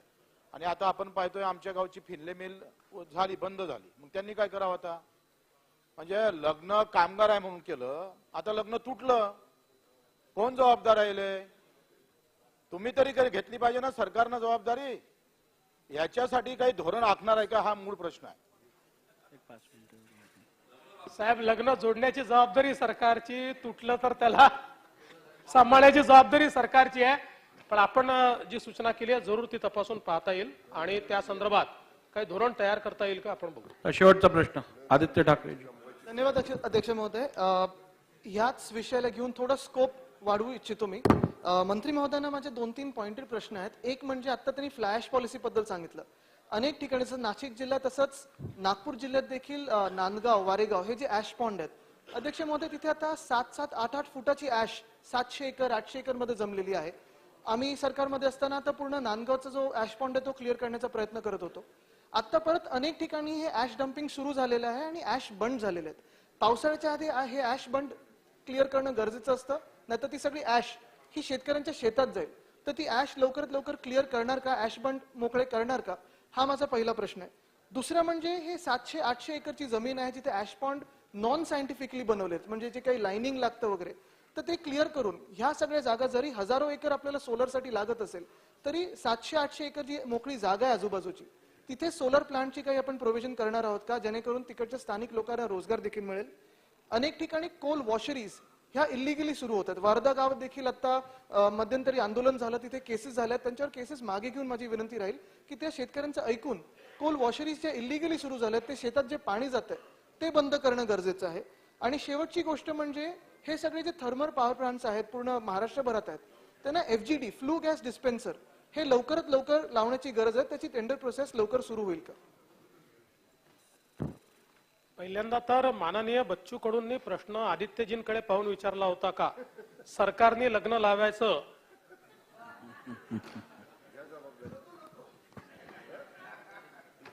तर सरकार जबाबदारी घ्यायला तयार आहे. माननीय ही काही वेगळी राजकीय धमकी आहे का की लग्न लावून देऊ नाही तर तुम्ही आमच्यासोबत बसा? आदित्यजी आधी लग्न कोंडाण्याचं नाही, कोणाचंही तोंड बंद कसं करायचं याचा उत्तम उपाय आहे. अनुभवातूनच बोलतोय. अध्यक्ष महोदय, सन्माननीय आदित्य ठाकरेंनी या ठिकाणी जे काही 2-3 विषय मांडले आहेत ते महत्वाचे आहेत. एक तर फ्लाय ॲश बंडच्या संदर्भात हे खरं आहे की मध्यंतरीच्या काळात नागपूर जिल्ह्यामध्ये त्या ठिकाणी एक बंड हा तुटलाही होता आणि त्याच्यानंतर शेतकऱ्यांचं नुकसान देखील झालं आणि त्यामुळे अधिक सायंटिफिक प्रमाणात ते आपल्याला ॲश बंड तयार केले पाहिजेत या संदर्भात आपल्याला प्रयत्न करायचा आहे. आणि म्हणून आता आपण जी नवीन पॉलिसी तयार करतो, आपण जे सांगितलं खरं आहे की इतक्या मोठ्या प्रमाणात तिथे ॲश तयार होते आणि तेवढ्या प्रमाणात त्याचा वापर नाही आहे आणि म्हणून आता याच्या ट्रान्सपोर्टेशनला आपण बाय रेल्वे परवानगी देतोय. आपल्याकडे काही उद्योगांनी त्याची मागणी केली आहे. जसं मगाशी ताईंनी नाशिकचा उल्लेख केला, नाशिक मधल्या उद्योजकांनी, कारण तिथे आता फ्लाय ॲश कमी पडते त्याच्यामुळे त्यांनी तर आपण त्याचं एक पॉलिसी तयार करून त्यांना ती फ्लाय ॲश नेण्याकरता आपण जी काही मान्यता द्यायची आहे ती मान्यता देखील आपण देणार आहोत. आणि एक आता वेगवेगळ्या प्रकारे काही त्याचे उपाययोजना देखील आपण करतो आहोत. आणि FGDच्या संदर्भातला जो विषय आपण या ठिकाणी मांडलाय त्याची सुरुवात आपण केलेली आहे. त्या संदर्भात काही टेंडर प्रक्रिया देखील आपण सुरू केली आहे, कारण ते लावणं हे अत्यंत महत्वाचं आहे. आणि पुढच्या काळामध्ये आपण अपेक्षित केल्याप्रमाणे सायंटिफिकलीच ॲश बंड्स तयार करून आणि त्या ठिकाणी आवश्यकता असेल तिथे लाइनिंग करून कुठल्याही प्रकारे हे नुसते मातीचे ॲश बंड तयार करायचे आणि मग ते फुटून चालले जातात असं न करता याचं आपण रिहॅबिलिटेशन देखील करण्याचा प्रयत्न करणार आहोत. आणि जुन्या ॲश बंड मधली ॲश ही पूर्णपणे वापरून ती जमीन रिक्लेम कशी करता येईल हा देखील आपला प्रयत्न असणार. सरोजताई पॉइंटेड शेवटचा, अगदी पॉइंटेड.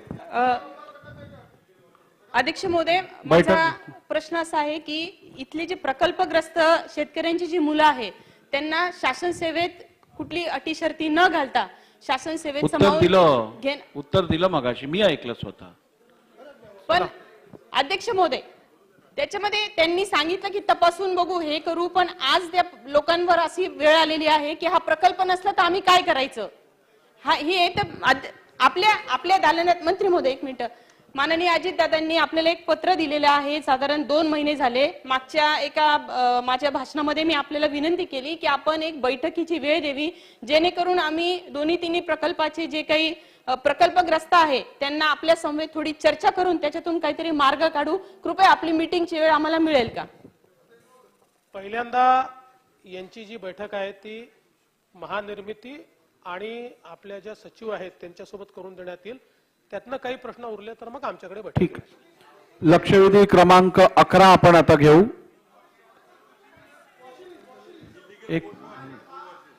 नाही घेऊ, आपण सगळ्या घेणार आहोत. काही त्यांची एक विनंती आहे त्यामुळे क्रमांक 11 वितरित केल्याप्रमाणे.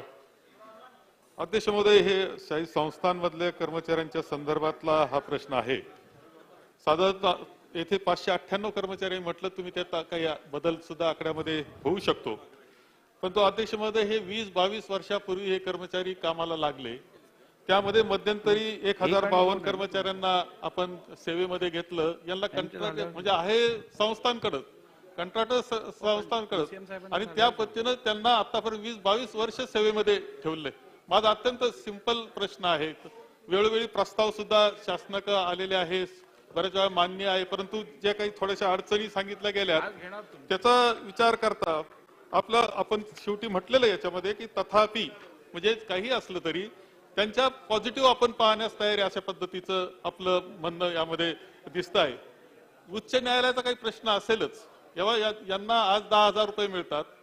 जे कॉन्ट्रॅक्टवर जे कर्मचारी घेतलेले असतात म्हणजे कंत्राटदाराकडून त्यांना 20,000 मिळतात आणि यांच्याच बरोबरचे जे कायम केले गेले 1052 त्यांना 40,000 रुपये मिळतात. 20-22 वर्ष असा अन्याय होणं बिलकुल योग्य नाही. बरोबरच्या लोकांना 40,000 रुपये, हे 10,000 रुपयावर. तर आता काहीतरी मानवी याच्यातून सुद्धा काही विचार केला पाहिजे, निर्णय घेतला पाहिजे. माझा तुमच्यावर विश्वास आहे, न्यायबुद्धी तुमची अत्यंत चांगली आहे असं मानणारा मी आहे. त्यामुळं तुम्ही मला खात्री आहे की हा जो अन्याय आहे तो दूर करण्याकरता म्हणून कदाचित उच्च न्यायालयाची अडचण आहे. आपण निर्णय घ्या, उच्च न्यायालयाच्या मान्यतेला पाठवा. सिंपल गोष्ट आहे. काही करून यांना सेवेमध्ये घेणं आणि त्यांच्या कुटुंबाला न्याय देण्याचं काम आपण करणार आहात का? अध्यक्ष महोदय, मला एका गोष्टीचा मनापासून आनंद आहे की माननीय थोरात साहेब आणि माननीय विखे साहेब यांचं या संदर्भात किती एकमत आहे.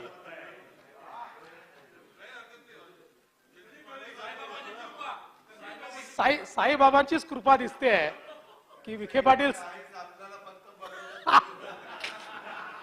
ही शंका मला पण कधी कधी येते. पण नाही, या संदर्भात विखे पाटील साहेबांकडेही एक बैठक आम्ही घेतली होती आणि आपण देखील या ठिकाणी मागणी केलेली आहे. मुळात 2-3 म्हणजे तत्वतः आपल्याला हे मान्यच आहे. आपल्याला कल्पना आहे की मी ज्यावेळेस मागच्या काळात मुख्यमंत्री होतो तर आपण 17 सप्टेंबरला त्या संदर्भात एक बैठक घेतली होती आणि 635 कर्मचाऱ्यांना आपण नियमित केलं. आता प्रश्न एवढाच आलेला आहे की आपला आता आस्थापना खर्च 10% वर गेला आहे आणि आपल्याला स्टँडिंग ऑर्डर्स ज्या दिलेल्या आहेत त्या स्टँडिंग ऑर्डर प्रमाणे 10% आत जर आस्थापना खर्च असेल तर आपल्याला त्या ठिकाणी यांना रेग्युलराइज करता येतं. आपण काय झालं की 21-22 मध्ये तर आस्थापना खर्च याकरता वाढला की आपल्याला कल्पना आहे कोविड होतं, पण अगदी आपण नॉन कोविड इयरलाही तो 21% पर्यंत गेलेला आहे आणि म्हणून यातनं काही ना काही मार्ग आपल्याला काढावा लागेल. आणि दुसरं या संदर्भातला दुसरा मुद्दा एवढाच आहे की उच्च न्यायालयाने सांगितलं की कुठलाही निर्णय जर तुम्ही घेणार असाल तर त्याच्या आधी आम्हाला आधी निदर्शनास आणून द्या आणि त्याच्यानंतर तो निर्णय घ्या. आणि म्हणून याच्यावर आपल्याला पॉझिटिव्ह विचार करायचा आहे. मी हे अधिवेशन संपल्यावर या संदर्भातली एक बैठक बोलवतो, त्याच्यामध्ये आपण वकील वगैरे सगळे बोलवून त्याची स्ट्रॅटेजी फायनल करू आणि यांना कसा न्याय देता येईल त्या संदर्भातला निर्णय आपण करू. मग उच्च न्यायालयाकडे वगैरे कुठल्या फॉर्मॅटमध्ये जायचं आणि हा जो काही एक निर्णय आहे जो थोडा अडचण आहे 10%चा, यातनं कसा मार्ग काढता येईल त्या बैठकीमध्ये ठरवू. चला, समाधानकारक उत्तर आहे. पुढे जाऊया. अध्यक्ष महोदय, हा शिर्डी संस्थांच्या कर्मचाऱ्यांचा अत्यंत गंभीर प्रश्न आहे. काही 1670 कर्मचाऱ्यापैकी 1052 कर्मचाऱ्यांना आपण नियमित केलेला आहे. चांगली गोष्ट आहे, पण अजूनही जवळजवळ 590 कर्मचारी हे नियमित झालेले नाहीत. त्यांना फक्त 10,000 रुपये पगार मिळतो. परंतु जे कॉन्ट्रॅक्टर कडून आपण ऑन कॉन्ट्रॅक्ट एम्प्लॉईज घेतलेले आहेत त्यांना 20,000-22,000 रुपये पगार आहे. त्यांचा अत्यंत मोठा अन्याय होतो. त्यांच्या सुट्ट्या पण बंद केलेल्या आहेत. अध्यक्ष महोदय, माझी एवढीच विनंती आहे की जेव्हा आपण या 590 किंवा जो काही आकडा असेल आत्ताचा त्यामधले काही कर्मचारी हे नियमित नसल्यामुळे काम सोडून जात असत, पुन्हा परत येत असत, तर 2022 सप्टेंबरला विश्वस्त मंडळानं नियम घेऊन जे नियमित केले त्यामध्ये ज्या अटी शर्ती गाठलेल्या आहेत त्या अटी शर्तीमध्ये एक महत्वाची अट अशी आहे की 3 महिन्यापेक्षा कमी जर ब्रेक असेल तर त्याला घेता येईल. आता 3 महिन्यापेक्षा 3-3, 4-4 वर्षाचा ब्रेक वाल्याला घेतला तर ह्यांच्यावर अन्याय होईल. म्हणून ज्या अटी शर्तीखाली 1000 कर्मचाऱ्यांना नियमित केलं त्याच अटीखाली उर्वरित 500 काही जे असतील त्यांना नियमित करावं आणि जो तो कळवावं आपण कोर्टाला, ही विनंती कराल का? सन्माननीय पृथ्वीराज चव्हाण साहेबांनी जो मुद्दा मांडलेला आहे जरूर त्याची आपण बैठकीच्या वेळी त्याची दखल घेऊ आणि त्यातने मार्ग काढू. चला, शेवटचा प्रश्न योगेश सागरजी. शेवटचा प्रश्न. शेवटचा प्रश्न अध्यक्ष महोदय. आणि शेवटची संधी. 2004 साली अध्यक्ष महोदय शिर्डी संस्थांच्या संदर्भामधला कायदा केलाय आणि त्या कायद्यामध्ये ही मर्यादा आपणच लावली आहे 10% आस्थापना खर्चाची. ही काही कंपनी अधिनियमाप्रमाणे स्थापित झालेली कंपनी नाही अध्यक्ष महाराज. शिर्डी साईबाबांच्या संस्थांकडे आरोग्याच्या विषयासाठी जेवढे पत्र जातात ती संस्था त्यांना मदत करते. अन्नक्षेत्र चालवते, फुकट अन्नक्षेत्र चालवते, तिथे राहण्यासाठीच्या सोयीमध्ये सवलतीच्या दरावर राहण्याची व्यवस्था करून देते. मग त्यांच्या कर्मचाऱ्यांना जर अशा पद्धतीने आपण उपाशी ठेवणार असू केवळ कायद्यामध्ये बदल करण्याची आवश्यकता असल्यामुळे तर माझा प्रश्न असा आहे की 2004चा हा जो कायदा आहे त्या कायद्यामध्ये 10% मर्यादा आहे ती आपण वाढवून त्याला कर्मचाऱ्यांना मदत करणार आहात का आणि करणार तर कधी करणार? मान्य सागर साहेबांनी जी वस्तुस्थिती या ठिकाणी मांडली आहे, केवळ शिर्डी नाही, जेवढे कायदे आपण केले त्या प्रत्येक कायद्यामध्ये आपण ते टाकलेले आहे. कारण मंदिर व्यवस्थापन समिती ही त्या ठिकाणी मंदिराचं व्यवस्थापन करण्याकरता आहे, ती रोजगार देण्याकरता नाही आहे. आणि आता तर हे सगळे आपले लोक आहेत, यांना आपल्याला समावून घ्यावं लागेल. पण आवश्यकतेपेक्षा 2 पट 3 पट लोक त्या ठिकाणी जर आपण लावून टाकले तर शेवटी भक्तांचा पैसा हा काही त्या ठिकाणी पगार देण्याकरता नाही आहे. त्याचे काही जे नियम केले आहेत त्या नियमानुसार तो चालला पाहिजे, या संदर्भात ते आहे. आता असाच प्रश्न आपल्यासमोर पंढरपूरचा देखील आहे. पंढरपूरला ज्यावेळेस आम्ही जातो त्यावेळेस तिथलेही कर्मचारी आणि त्यांची मागणी रास्त, आम्ही इतके वर्ष काम करतोय, आम्हाला पैसे मिळत नाही. त्यामुळे आता यांचा सगळ्यांचा एकत्रित निर्णय आपल्याला हा घ्यावा लागेल. पंढरपूरचे कर्मचारी असो का शिर्डीचे कर्मचारी असो, या सगळ्यांचा निर्णय आपल्याला घ्यावा लागेल. म्हणूनच मी म्हटलं की यातल्या ज्या कायदेशीर अडचणी आहेत सागर साहेब, त्या कायदेशीर अडचणी सोडवण्याच्या संदर्भात आपल्याला बैठकीत निर्णय घेता येतील. आणि जसं आपण सांगितलं आवश्यकता असेल तर कायद्यातही बदल करू. पण किती करायचा आता तो करून चालत नाही. तुम्ही जर बघितलं तर मागच्या वर्षी 47% गेला आहे ते. त्याच्यामुळे आपल्याला त्याचाही काहीतरी विचार करावा लागेल की किती आपण रिलॅक्सेशन द्यायचं. तर त्या दृष्टीनं तत्व म्हणून आपल्याला सगळ्यांना मान्य आहे की आता जे लागले आहेत इतक्या वर्षापासून काम करतायत त्यांना आता आपण नियमित केलं पाहिजे, त्यांना काहीतरी दिलं पाहिजे. पण ते देताना येणाऱ्या अडचणी दूर करून आणि भविष्यात त्याचा दुरुपयोग होणार नाही, या 2 गोष्टींचा विचार आपल्याला करावा लागेल. लक्षवेधी क्रमांक 5.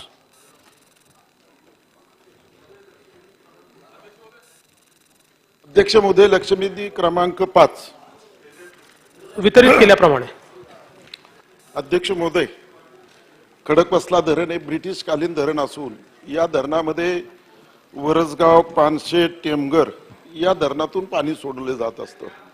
आणि खडकवासला धरणातील पाणी हे पुणे शहर पिण्यासाठी वापरत असतात, त्याचप्रमाणे शेतीसाठी खाली वापरलं जात असतं. परंतु धरण क्षेत्राच्या बाजूला असणाऱ्या गावामध्ये खरं तर ते पिण्यासाठी वापरलं जात असतं. आणि हे पाणी पिण्यासाठी वापरलं जात असताना त्या पाण्यामध्ये मोठ्या प्रमाणामध्ये ड्रेनेज मिश्रित केमिकल मिश्रित पाणी सोडलं जात असतं. त्याच्यामुळे त्या ठिकाणी जलप्रदूषण होत असतं. त्यामुळं नागरिकांच्या आरोग्यावर त्याचा मोठ्या प्रमाणामध्ये भविष्य काळामध्ये परिणाम होणार आहे. या ठिकाणी या लक्षवेधीमध्ये साहेब समाधानकारक उत्तरं दिलेली आहे.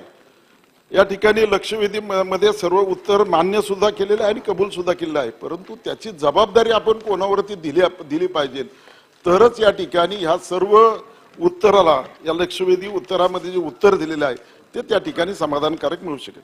या ठिकाणी लक्षवेधी क्रमांक 5-2 मध्ये खरं तर या ठिकाणी सांगितलं गेलेलं आहे की जी 21 गावं आहे त्या 21 गावातील दैनंदिन वापरातील 80% पाणी या ठिकाणी ड्रेनेजवर कोणतीही प्रक्रिया न करता ते धरणामध्ये सोडले जात असतं. जवळजवळ या ठिकाणी 22 लाख दशलक्ष लिटर या ठिकाणी पाणी या धरणा 22 लाख लिटर पाणी या ठिकाणी धरणामध्ये सोडलं जात असतं. ही वस्तुस्थिती आहे असं या ठिकाणी आपण कबूल करत आहे. त्याचप्रमाणे त्या धरणाच्या बाजूला असणाऱ्या हॉटेल्स असतील, रिसॉर्ट्स असेल, त्याचप्रमाणे खाजगी कंपन्या असतील, यांचं सुद्धा पाणी या धरणामध्ये सोडलं जात असतं. हे सुद्धा आपण मान्य करत असतं. या संदर्भामध्ये तत्कालीन उपमुख्यमंत्री व पुण्याचे पालकमंत्री यांच्या समवेत या ठिकाणी 22/4/2022 रोजी या ठिकाणी बैठक झाली. या बैठकीमध्ये आपण त्या ठिकाणी सूचना केल्या, परंतु ज्यांना सूचना केल्या त्या जिल्हा परिषदला केल्या, PMRD ला केल्या. मग त्या ठिकाणी STP प्लांट असणं बंद असतील ते चालू करणार का, STP प्लांट असणार ते करणार का. परंतु 1 वर्ष होऊन गेलं, त्याच्यामध्ये कोणत्याही प्रकारची कारवाई झाली नाही. माझा प्रश्न क्रमांक 1 की या ठिकाणी ह्या किती कालावधीमध्ये या ठिकाणी हा सेफ्टी टँक असेल, त्या ठिकाणी STP प्लांट असेल, त्याचप्रमाणे त्या ठिकाणी किती कालावधीमध्ये तो होणार आहे, हा प्रश्न क्रमांक 1. दुसरा माझा प्रश्न असा आहे की या ठिकाणी पाणलोट क्षेत्र आहे, त्या पाणलोट क्षेत्रातील बाजूला असणाऱ्या क्षेत्रामध्ये म्हणजे खाजगी मालकीच्या जागेमध्ये आपण त्या ठिकाणी मान्य केलेलं आहे की त्या ठिकाणी खाजगी मालकांनी बांधकाम केलेलं आहे. परंतु आपण नियम करत असतो त्या नियमाप्रमाणे 8/3/2018 शासन पारिपत्रिकच्या नियमानुसार ही सर्व बांधकामं झालेली आहेत का, ही बांधकामं त्या ठिकाणी झालेली नाही तर त्याची माहिती आपण या ठिकाणी देणार का? तिसरा प्रश्न माझा अतिशय महत्वाचा असा आहे अध्यक्ष महोदय की या ठिकाणी खरं तर भूमी अभिलेख कार्यालय व जलसंपदा विभाग यांच्या वतीने खरं तर या ठिकाणी कालव्याची मोजणीसाठी त्या ठिकाणी जवळजवळ 2 कोटी रुपये त्या ठिकाणी भरलेले होते. आज त्या ठिकाणी 2013ला काही पैसे भरलेले होते, 2014 साली पैसे भरलेले होते आणि 2019 साली. तर अद्यापही त्या ठिकाणी या जलसंपदा विभाग व त्या ठिकाणी असणारा भूमी कार्यालय अभिलेख विभाग या दोघांचा समन्वय नसल्यामुळे आजपर्यंत ती मोजणी त्या ठिकाणी होऊ शकली नाही. ती मोजणी किती कालावधीमध्ये होणार आहे त्याचा उल्लेख या ठिकाणी आपण त्या ठिकाणी करावा. आणि तिसरा प्रश्न माझा असा आहे, चौथा प्रश्न अध्यक्ष महोदय तपकीर साहेब आपण तेवढे प्रश्न आहेत तेवढे विचारा. आता 3 प्रश्न मी विचारलेले आहेत, मला 2 प्रश्न विचारायचे साहेब संधी द्यावी आपण. बर. खरं म्हणजे माननीय भीमराव अण्णा तापकीर यांनी अत्यंत महत्वाची लक्षवेधी या ठिकाणी मांडली आहे, पण चुकीच्या विभागात मांडली आहे. ही लक्षवेधी अण्णा खरं म्हणजे नगरविकास विभागात तुम्ही मांडायला पाहिजे होती. जरी धरण हे जलसंपदाचं असलं तरी त्याच्यामध्ये येणारा जे काही हे सांडपाणी आहे त्याचं रेग्युलेशन करणं हे सगळं नगरविकास विभागाच्या अखत्यारीत आहे. तथापि मी एक सामूहिक जबाबदारीच्या माध्यमातून त्या ठिकाणी आपल्याला उत्तर देतोय. मुळातच हे जे काही बांधकाम आहे किंवा अतिक्रमण आहे हे आपली जी महत्तम पूर रेषा आहे त्याच्या बाहेरचं आहे आणि महत्तम पूर रेषेपर्यंतची जमीन ही जलसंपदाने संपादित केली आहे.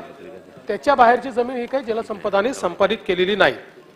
त्या ठिकाणी आपण जर बघितलं तर एकूण उजव्या बाजूला 13 गावं आहेत, डाव्या बाजूला 10 गावं आहेत, अशी 23 गावं आहेत आणि या 23 गावाचं 2.20 MLD सांडपाणी हे थेट त्या ठिकाणी खडकवासला धरणामध्ये जात आहे.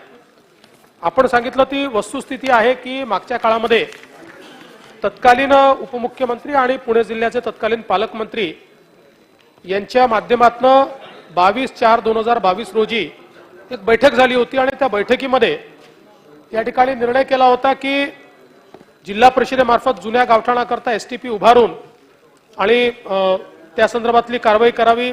PMRDAने जे काही नवीन हॉटेल बंगले वगैरे झाले आहेत त्यांच्याकरता STP तयार करावा आणि बंद स्थितीत असलेले काही STP आहेत ते सुरू करावे. पण त्याच्यामध्ये ज्या प्रमाणात पाहिजे त्या प्रमाणात कुठली गती त्याला मिळालेली नाही, ही वस्तुस्थिती आहे. मी आपल्याला आश्वस्त करतो की PMRDAला या ठिकाणी निर्देश देण्यात येतील आणि पुढील 3 महिन्यामध्ये त्यांनी या संदर्भातला आराखडा तयार करावा अशा प्रकारचे आदेश देण्यात येतील, जेणेकरून या भागात STP तयार करून कुठलंही घाण पाणी खडकवासलामध्ये जाणार नाही अशा संदर्भातला 3 महिन्यात आराखडा तयार करू. अर्थात काम करायला थोडा वेळ लागेल ना, तर 3 महिन्यांनी तुम्ही विचाराल काय झालं तर आपल्यालाही कल्पना आहे की STPचं ते टेंडर बिंडर नंतर ते बरं हे सगळं पाणी कलेक्टही करावं लागतं. नुसतं STP तयार करून चालत नाही, वेगवेगळ्या नाल्यातनं ते वाहत जातं, त्याच्यामुळे ते कुठे कुठे कलेक्शन करायचं आहे म्हणून त्याचा आराखडा हा आपण निश्चितपणे त्या ठिकाणी तयार करू. दुसरं आपण मोजणीच्या संदर्भातला जो विषय मांडलेला आहे, आता आपण नवीन मोजणीची पद्धत सुरू केली आहे.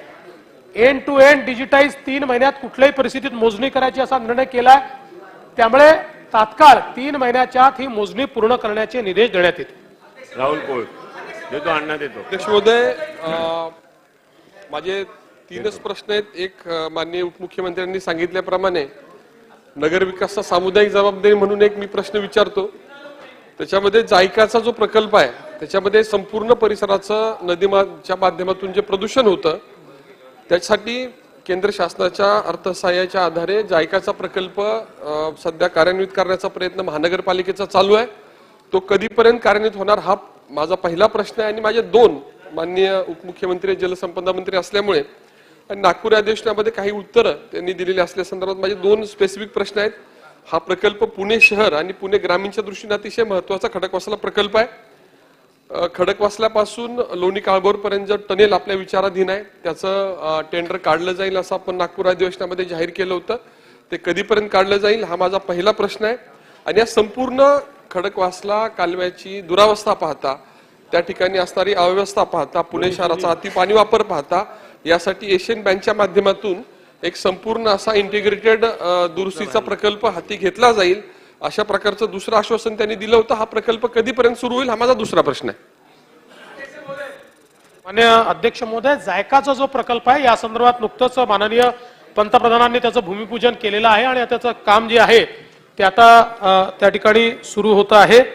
त्याचप्रमाणे आपण ज्या दोन बाबी या ठिकाणी सांगितल्या, एक तर आपलं जे टनेल आहे खडकवासला ते लोणी काळभोर आणि दुसरा एशियन डेव्हलपमेंट बँकचा, तर खडकवासला ते लोणी काळभोर टनेलच्या संदर्भातला जो काही प्रकल्प आहे तो आता SLTC ला आपण सादर केलेला आहे. त्यामुळे त्यांची मान्यता मिळाल्यानंतर तो करू आणि एशियन डेव्हलपमेंट बँकचा जो प्रकल्प आहे तो एक सामूहिक प्रकल्प आहे, त्याच्यात प्रोग्रेस होते आहे. लवकरच त्या संदर्भातला निर्णय घेतला जाईल.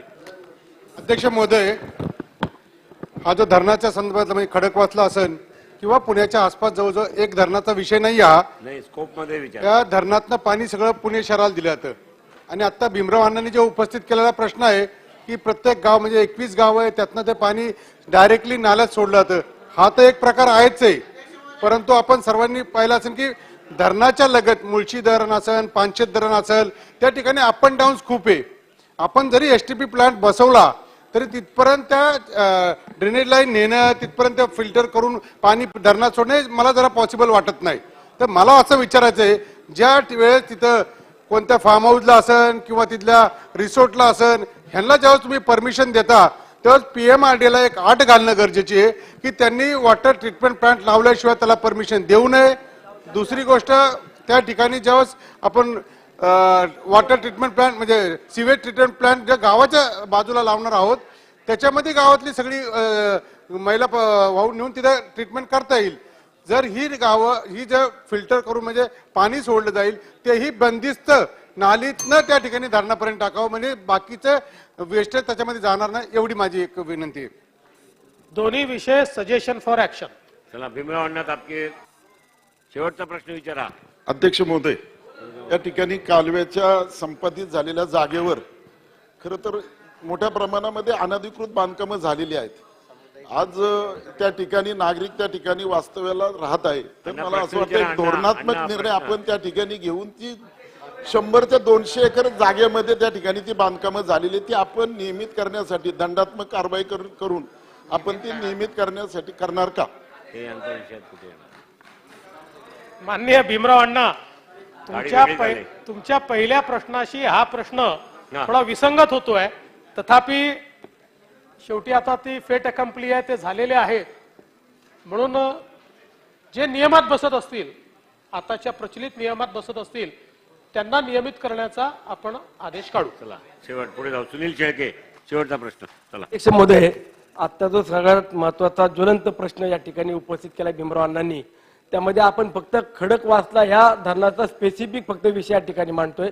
पुणे जिल्ह्यातले इतर जी काही धरणं आहेत या सगळ्या धरणांच्या अतिरिक्त येणारा त्या भागातले फार्म हाऊस असतील, वेगवेगळे बंगलोज असतील, वेगवेगळे उद्योग करणारे रिसॉर्ट असतील, या सगळ्या रिसॉर्टचं पाणी सर्रास डायरेक्ट धरणात किंवा नदीमध्ये जातं.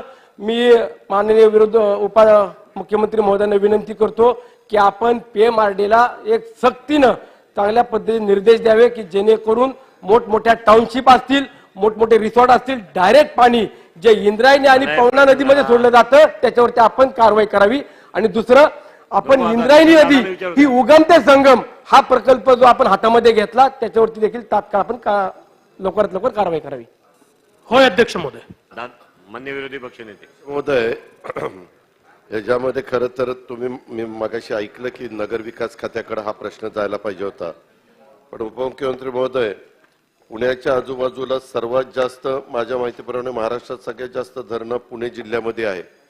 आणि आपण जलसंपदा खात्याचे मंत्री आहात, काही धरणं टाटाची पण आहेत.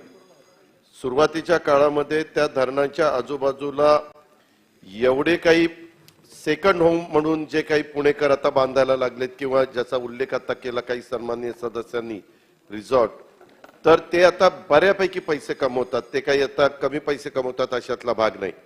त्यांनी थोडासा चार्ज जास्त लावला तरी चालेल, परंतु ह्या सगळ्यांना PMRDAचे लोक, मी पण पालकमंत्री असताना बराच प्रयत्न केला, आपण तेवढ्या पुरतं सांगितलं तर 1-2 ठिकाणी नोटिसा देतात आणि पुन्हा दुर्लक्ष करतात.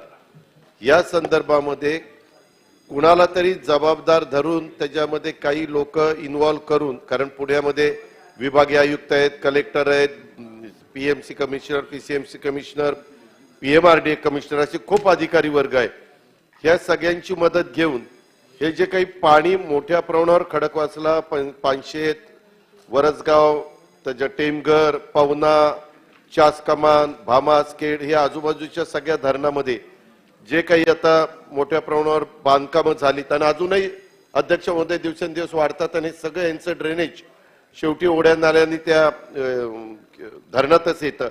तर त्याच्या संदर्भामध्ये आपल्याला वेळ पडली तर मुख्यमंत्र्यांच्या उपस्थितीमध्ये तुम्ही जलसंपदा आणि बाकीची खाती तुमच्याकडे म्हणून आणि त्यांच्याकडे नगरविकास खातं असं मिळून ती एकत्र मिटिंग घ्यावी लागेल.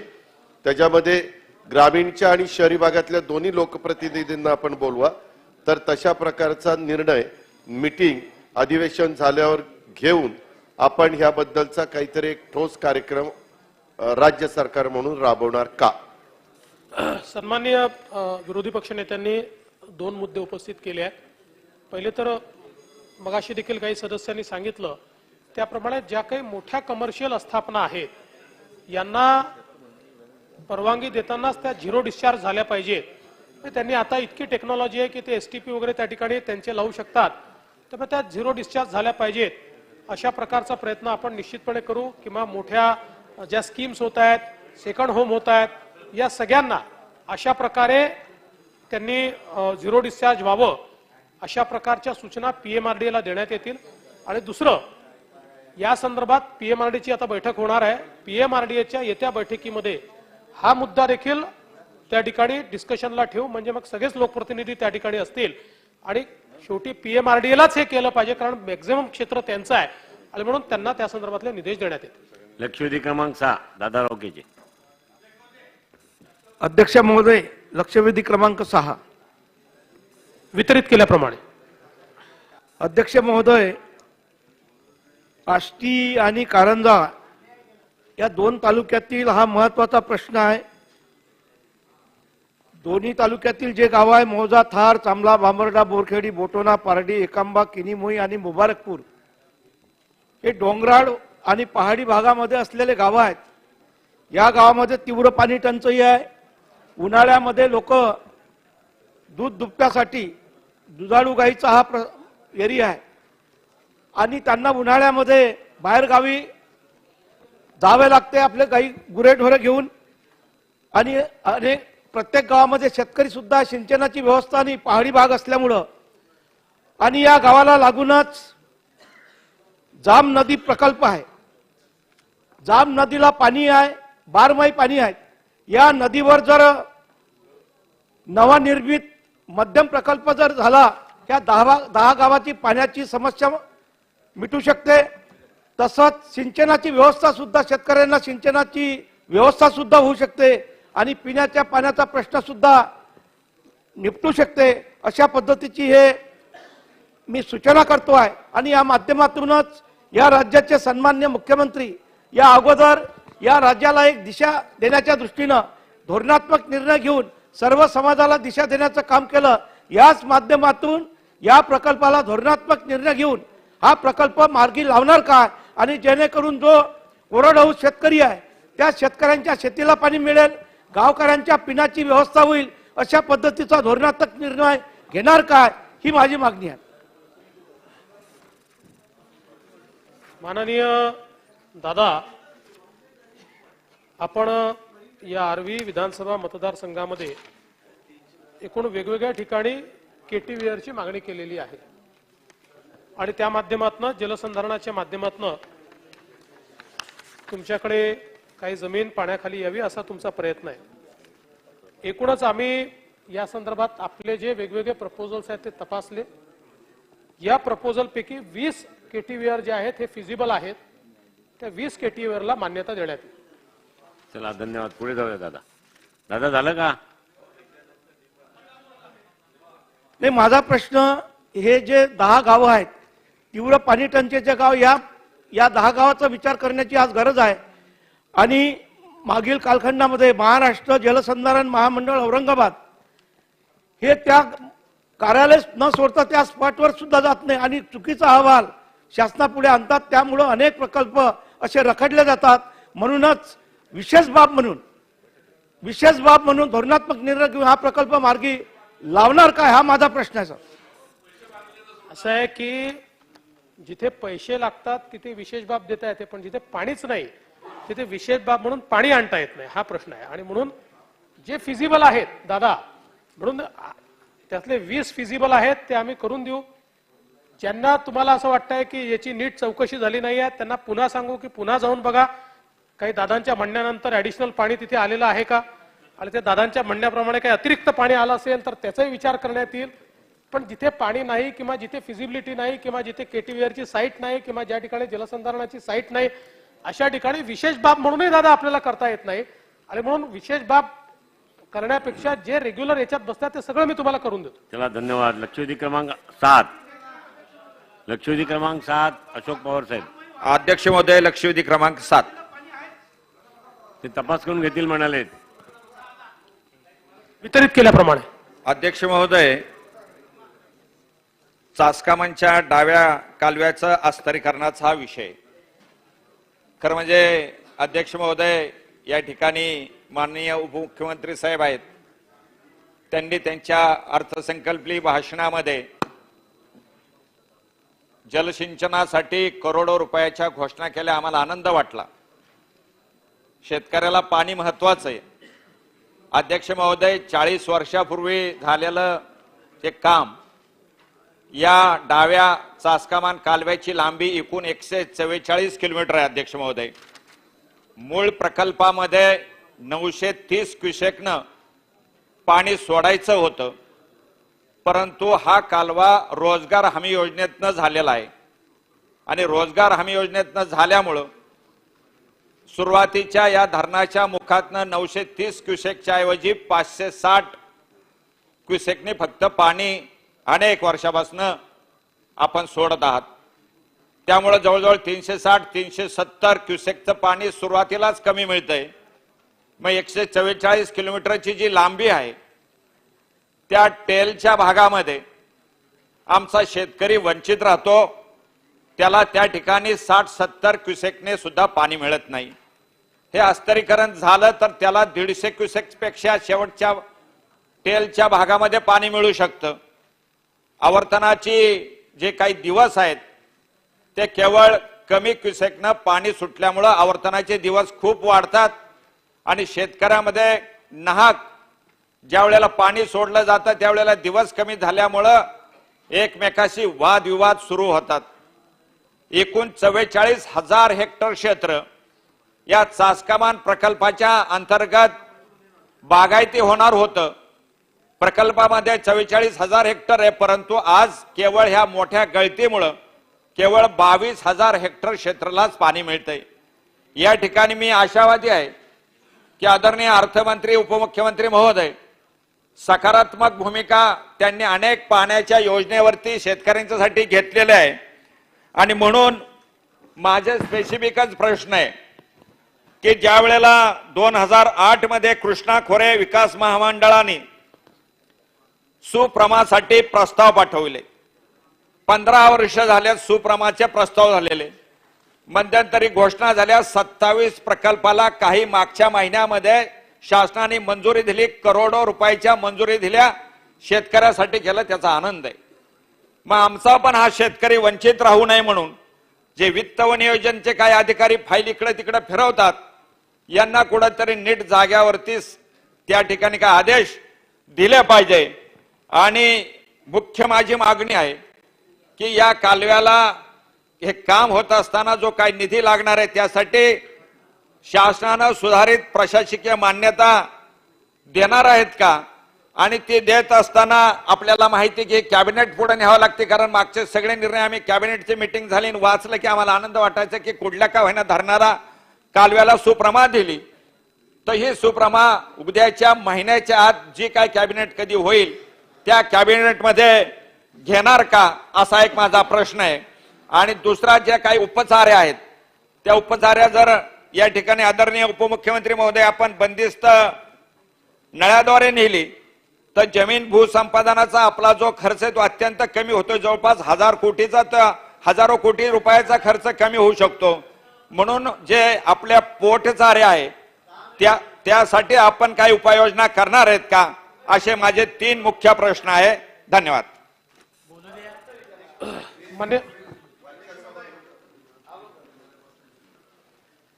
वरतीच त्यांचा जीव लागतो. नाथाभाऊ असल्यामुळे ते वरतीच बसतात आजकाल, खाली येतच नाही.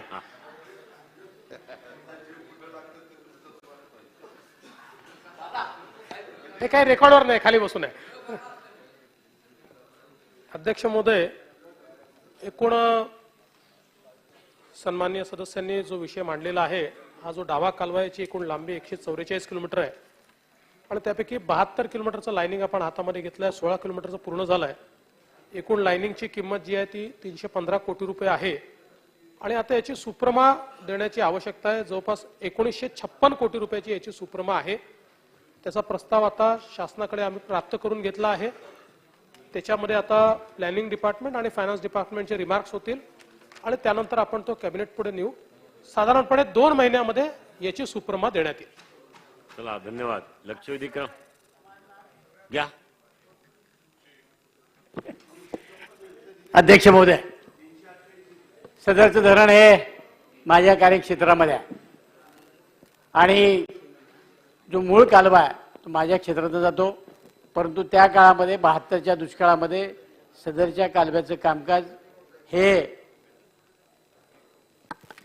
पूर्वी दुष्काळ असल्यामुळं सरकारनं रोजगार हमीमधनं केलं आणि त्याला जे नियम असतात ते सगळे नियम डावलले गेले.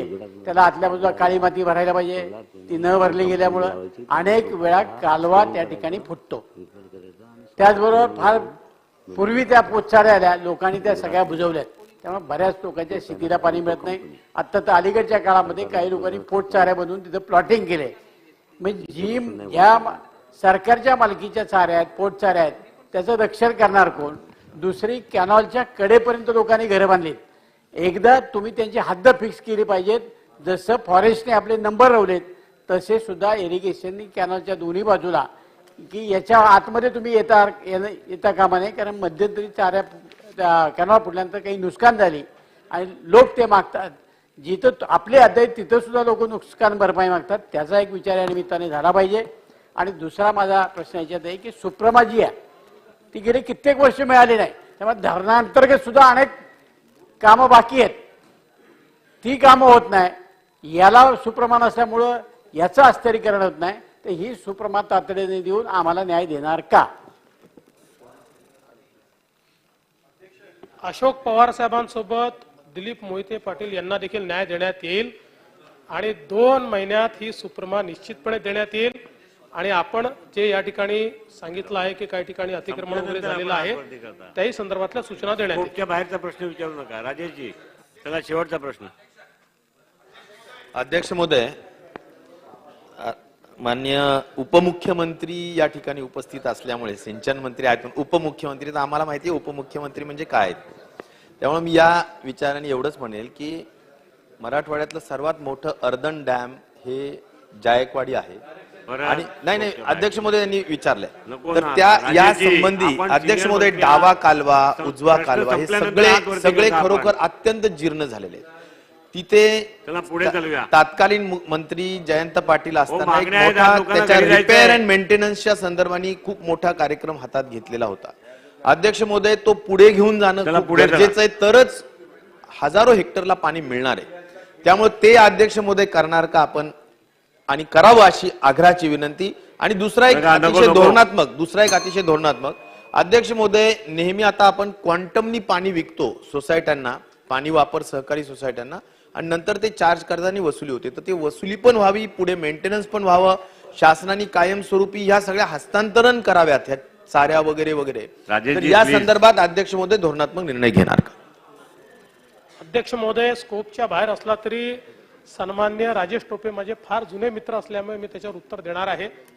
आणि सन्माननीय जयंत पाटील साहेबांनी जलसंपदा मंत्री म्हणून जे जे चांगले कामं सुरू केले असतील ते पुढेच मी नेणार आहे. त्यातला कुठलाच थांबवलेला नाही आणि त्या ठिकाणी थांबवणार नाहीये. आता डावा कालवा आणि उजव्या कालव्याचं सर्वेक्षणाचं काम सुरू आहे. त्याचा तात्काळ डीपीआर तयार करण्यात येईल. त्या डीपीआरला मान्यता देऊन ती कामं हाती घेण्यात येतील. आणि आपण दुसरं काय विचारलं होतं? हा, त्याची आता माझ्याकडे माहिती नाही आणि माझा अभ्यासही नाही. मी एकदा ते समजून घेईन आणि मग त्याच्यावर कारवाई करू. लक्षवेधी क्रमांक 8 प्रमोद पाटील. लक्षवेधी क्रमांक 8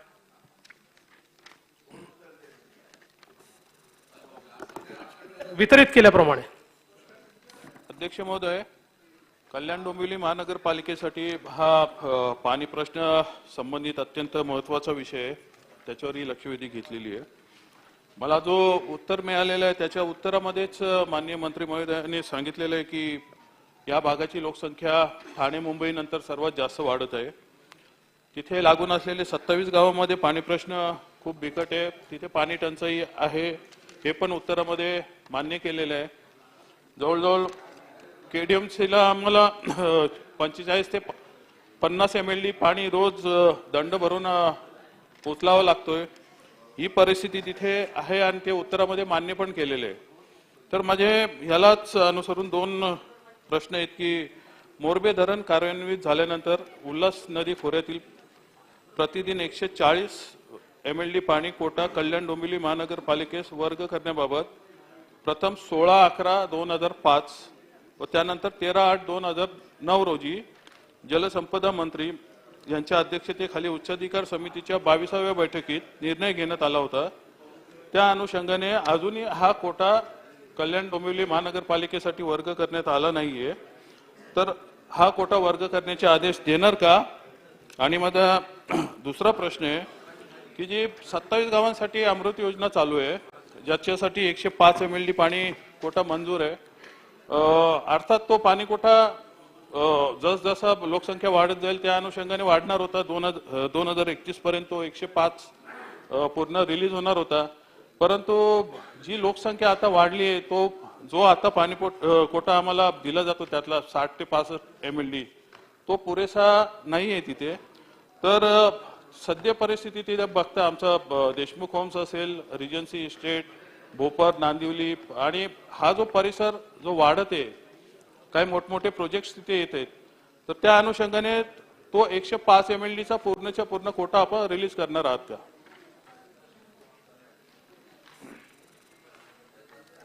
पहिल्यांदा तर आपण जो प्रश्न या ठिकाणी विचारलेला आहे त्याच्यामध्ये हे खरं आहे की 105 MLDचा कोटा हा आपल्याला देण्यात आला होता.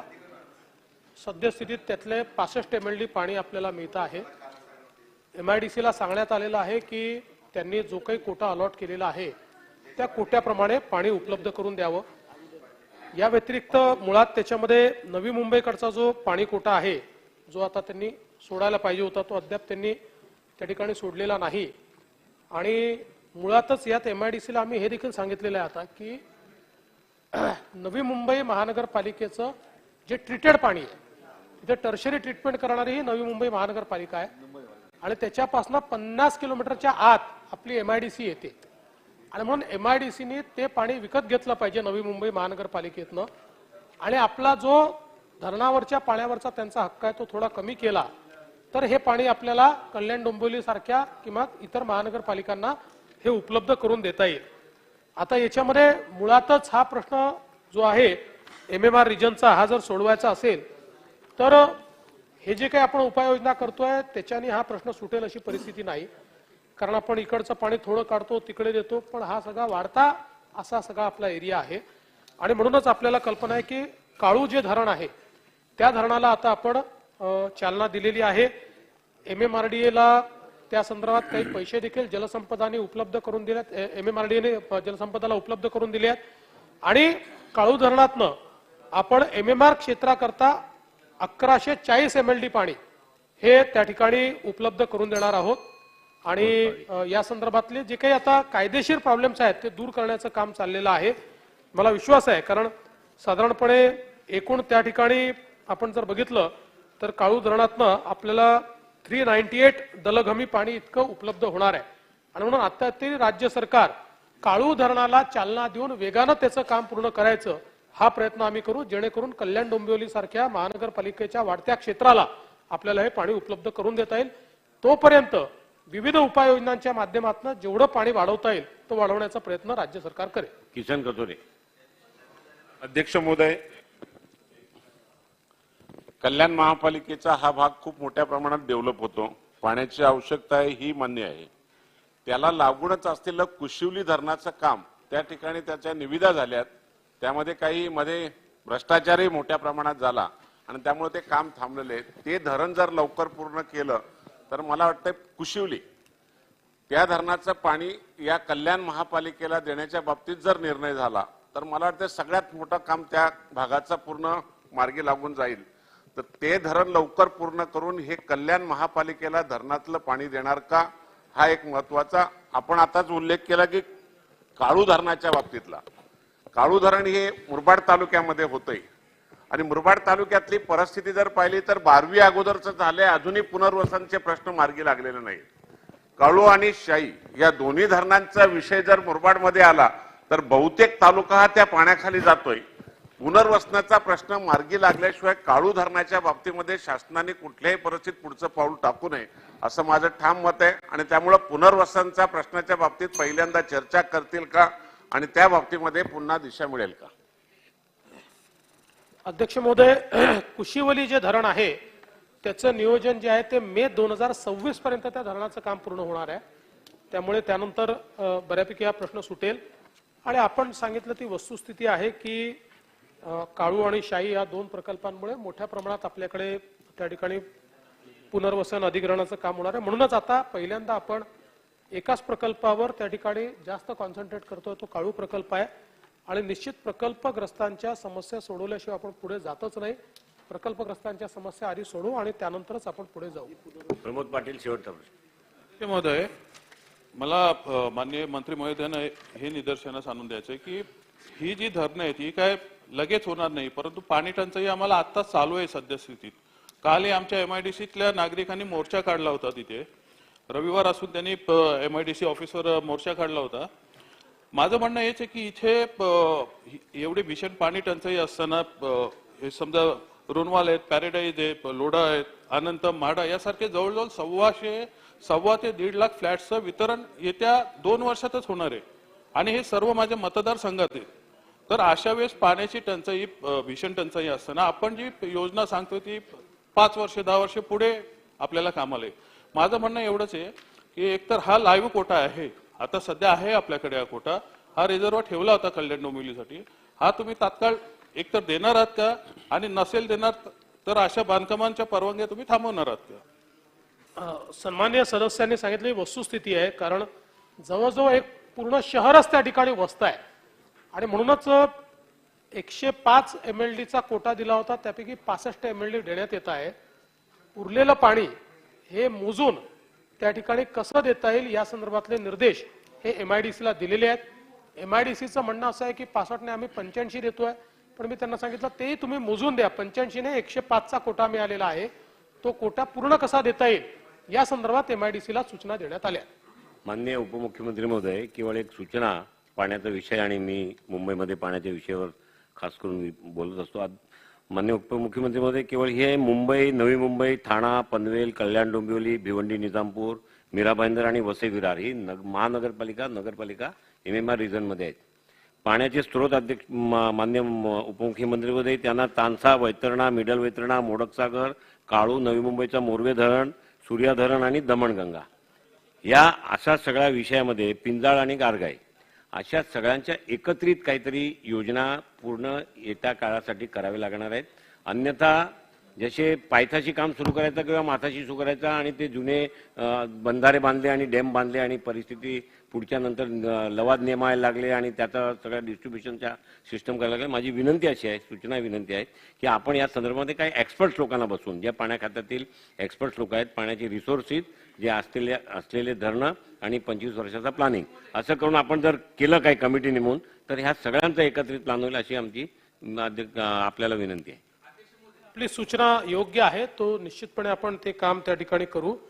आणि आपल्याला मला या ठिकाणी हेही सांगितलं पाहिजे की आपण नुसतं पाणी देण्याचा विचार करण्याच्या ऐवजी वॉटर रियूजचा विचार आता मोठ्या प्रमाणात केला पाहिजे.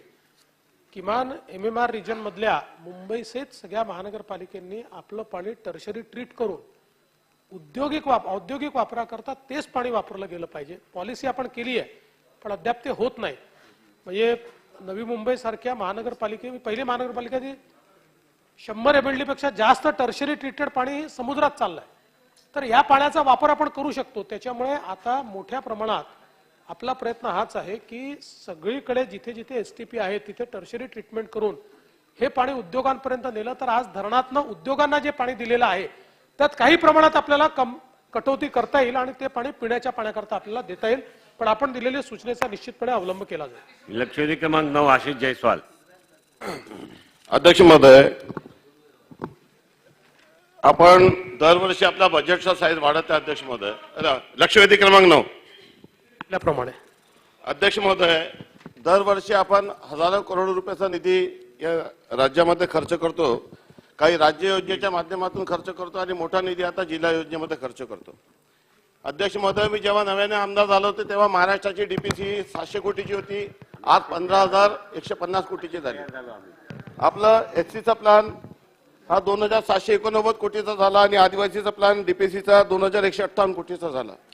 परंतु अध्यक्ष महोदय, प्रत्यक्षात वस्तुस्थिती अशी आहे की आपल्या जिल्हा योजनेमध्ये विशेष करून आपला विकासाचा जो दृष्टिकोन असायला पाहिजे अध्यक्ष महोदय, तो एवढा निधी खर्च करूनही त्याच्यातून जे मूल्यमापन व्हायला पाहिजे ते होत नाही. 0.5% पैसे मूल्यमापनावर खर्च करणे आवश्यक आहे, ते कुठल्याही जिल्ह्यात केलं जात नाही. आणि सर्वात महत्वाचं की जे इंडिकेटर आहे, जे ध्येय आहे की या जिल्ह्याचा सस्टेनेबल डेव्हलपमेंट कसा करायचा, त्याचं विजन डॉक्युमेंट कसं करायचं आणि त्या जिल्ह्यामध्ये कुठल्या कुठल्या वस्तूची गरज आहे त्याचं योग्य सर्वेक्षण करून ज्या ज्या वस्तूची त्या जिल्ह्याला गरज आहे, ज्या ज्या वस्तूची लोकांना गरज आहे, त्या सर्व गोष्टीचं नियोजन जिल्हा नियोजन समितीमध्ये दुर्दैवाने केलं जात नाही. आणि जिल्हा नियोजन समिती ही जिल्हा एक्सपेंडिचर समिती झालेली आहे, वस्तुस्थिती आहे. आणि आम्ही सर्व लोकप्रतिनिधी अध्यक्ष महोदय 50, 54, 30, 54 तीर्थक्षेत्र आणि पर्यटन शिवाय इतर कुठल्याही हेडवर लक्ष घालत नाही. आणि अनुसूचित जाती आणि जमातीचा प्लॅन मध्ये जर आपण विचार केला अध्यक्ष महोदय, तर सरकारने जे विजन डॉक्युमेंट 2030चा तयार केलेला आहे त्याच्याशी सुसंगत डिपार्टमेंटने GRच काढलेलं नाहीये. आज अध्यक्ष महोदय, जे 2030चा विजन डॉक्युमेंट नियोजन विभागाने केलेला आहे ज्याच्यामध्ये 17 गोल आणि 237 टार्गेट्स आहे, त्या संदर्भामध्ये कुठलंही नियोजन आणि अंमलबजावणी दुर्दैवाने DPC मध्ये होत नाही.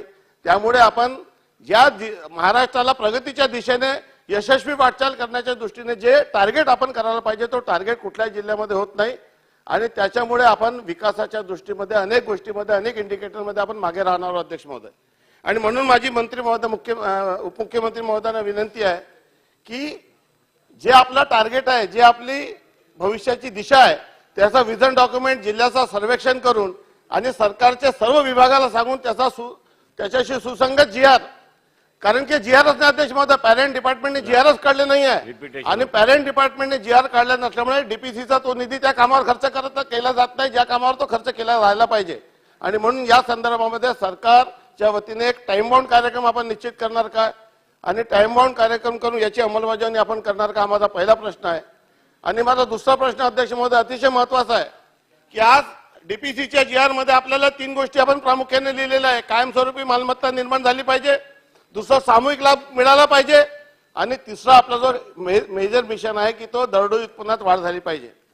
परंतु अध्यक्ष महोदय, आज एवढा हजारो कोटी रुपयाचा निधी आपण राज्य योजना आणि जिल्हा योजनेमध्ये खर्च करत असताना दुर्दैवाने रोजगार निर्मिती या विषयाकडे सरकारचा दुर्लक्ष झाला अध्यक्ष महोदय. आपण पूर्ण पैसे कायमस्वरूपी मालमत्तेवर खर्च करत आहोत. आज 15 ऑगस्ट 1947 पासून 2023 पर्यंत आपण खूप प्रगतीच्या दिशेने चाललो. परंतु या जिल्ह्याला खरी गरज बेरोजगारांना रोजगार देण्याची आहे, परंतु आपल्या पूर्ण विजन मध्ये कुठेही रोजगार निर्मिती हा विषय नाही आहे. आणि म्हणून माझा दुसरा महत्वाचा प्रश्न असा अध्यक्ष महोदय की मानव विकास मिशन मध्ये ज्या पद्धतीचं प्लॅनिंग सरकारने केलेलं आहे तशाच पद्धतीने DPCचा विशेष निधी हा एम्प्लॉयमेंट जनरेशनवर आणि त्या जिल्ह्याला कुठल्या वस्तूची गरज आहे ज्याच्यामुळे ज्या जिल्ह्याला आत्मनिर्भर करण्यासाठी त्या माध्यमातून रोजगार निर्मिती हा कार्यक्रम सरकार प्लॅनिंग करून राबवणार का, हा माझा दुसरा प्रश्न आहे. माननीय अध्यक्ष महोदय, सन्माननीय सदस्य ॲडव्होकेट आशिष जयस्वाल यांनी मांडलेले दोन्ही विषय हे अत्यंत महत्त्वाचे आहेत. त्यामुळे या दोन्ही विषयांच्या संदर्भात सन्माननीय सदस्य आशिष जयस्वाल यांची समिती तयार करण्यात येईल. त्यामध्ये माझ्या कार्यालयाचे मुख्य आमचे जे सचिव आहेत श्रीकर परदेशी आणि जे नियोजन सचिव आहेत यांना त्या समितीत ठेवण्यात येईल. 2 महिन्यामध्ये या समितीकडनं अहवाल मागवण्यात येईल आणि त्यानुसार सगळे GR काढण्यात येतील. चला, समाधान झालंय. जयंतराव.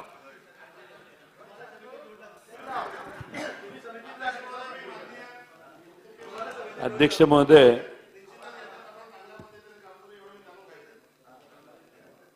हे काय फिक्सिंग होतं काय? अध्यक्ष महोदय, आपल्या DPDC मधून 100% पैसे खर्च होण्यासाठी 2006-07च्या दरम्यान सुबोध कुमार आमचे सेक्रेटरी होते त्यावेळी, त्या खात्याचे त्यावेळी, अध्यक्ष महोदय, आपण हा DPC मधला पैसा खर्च करण्यासाठी मंत्रालयात फाईल येण्याची प्रथा बंद केली आणि प्रत्येक जिल्ह्याचा डिपार्टमेंट हेडचा माणूसच तिथं DPCच्या योजनांना मंजुरी देईल आणि त्या DPCचे 100% पैसे खर्च करण्यासाठी राज्यातल्या सगळ्या कलेक्टरना रिस्पॉन्सिबल धरलेलं होतं. आणि त्यामुळे मी अकोला जिल्ह्यात गेलेलो त्यावेळी 17% खर्च हा जानेवारी महिन्यात आढळला आणि म्हणून स्पेसिफिक या सुधारणा केलेल्या होत्या. काळाच्या ओघात नंतर सगळे अधिकार पुन्हा मंत्रालयात आले.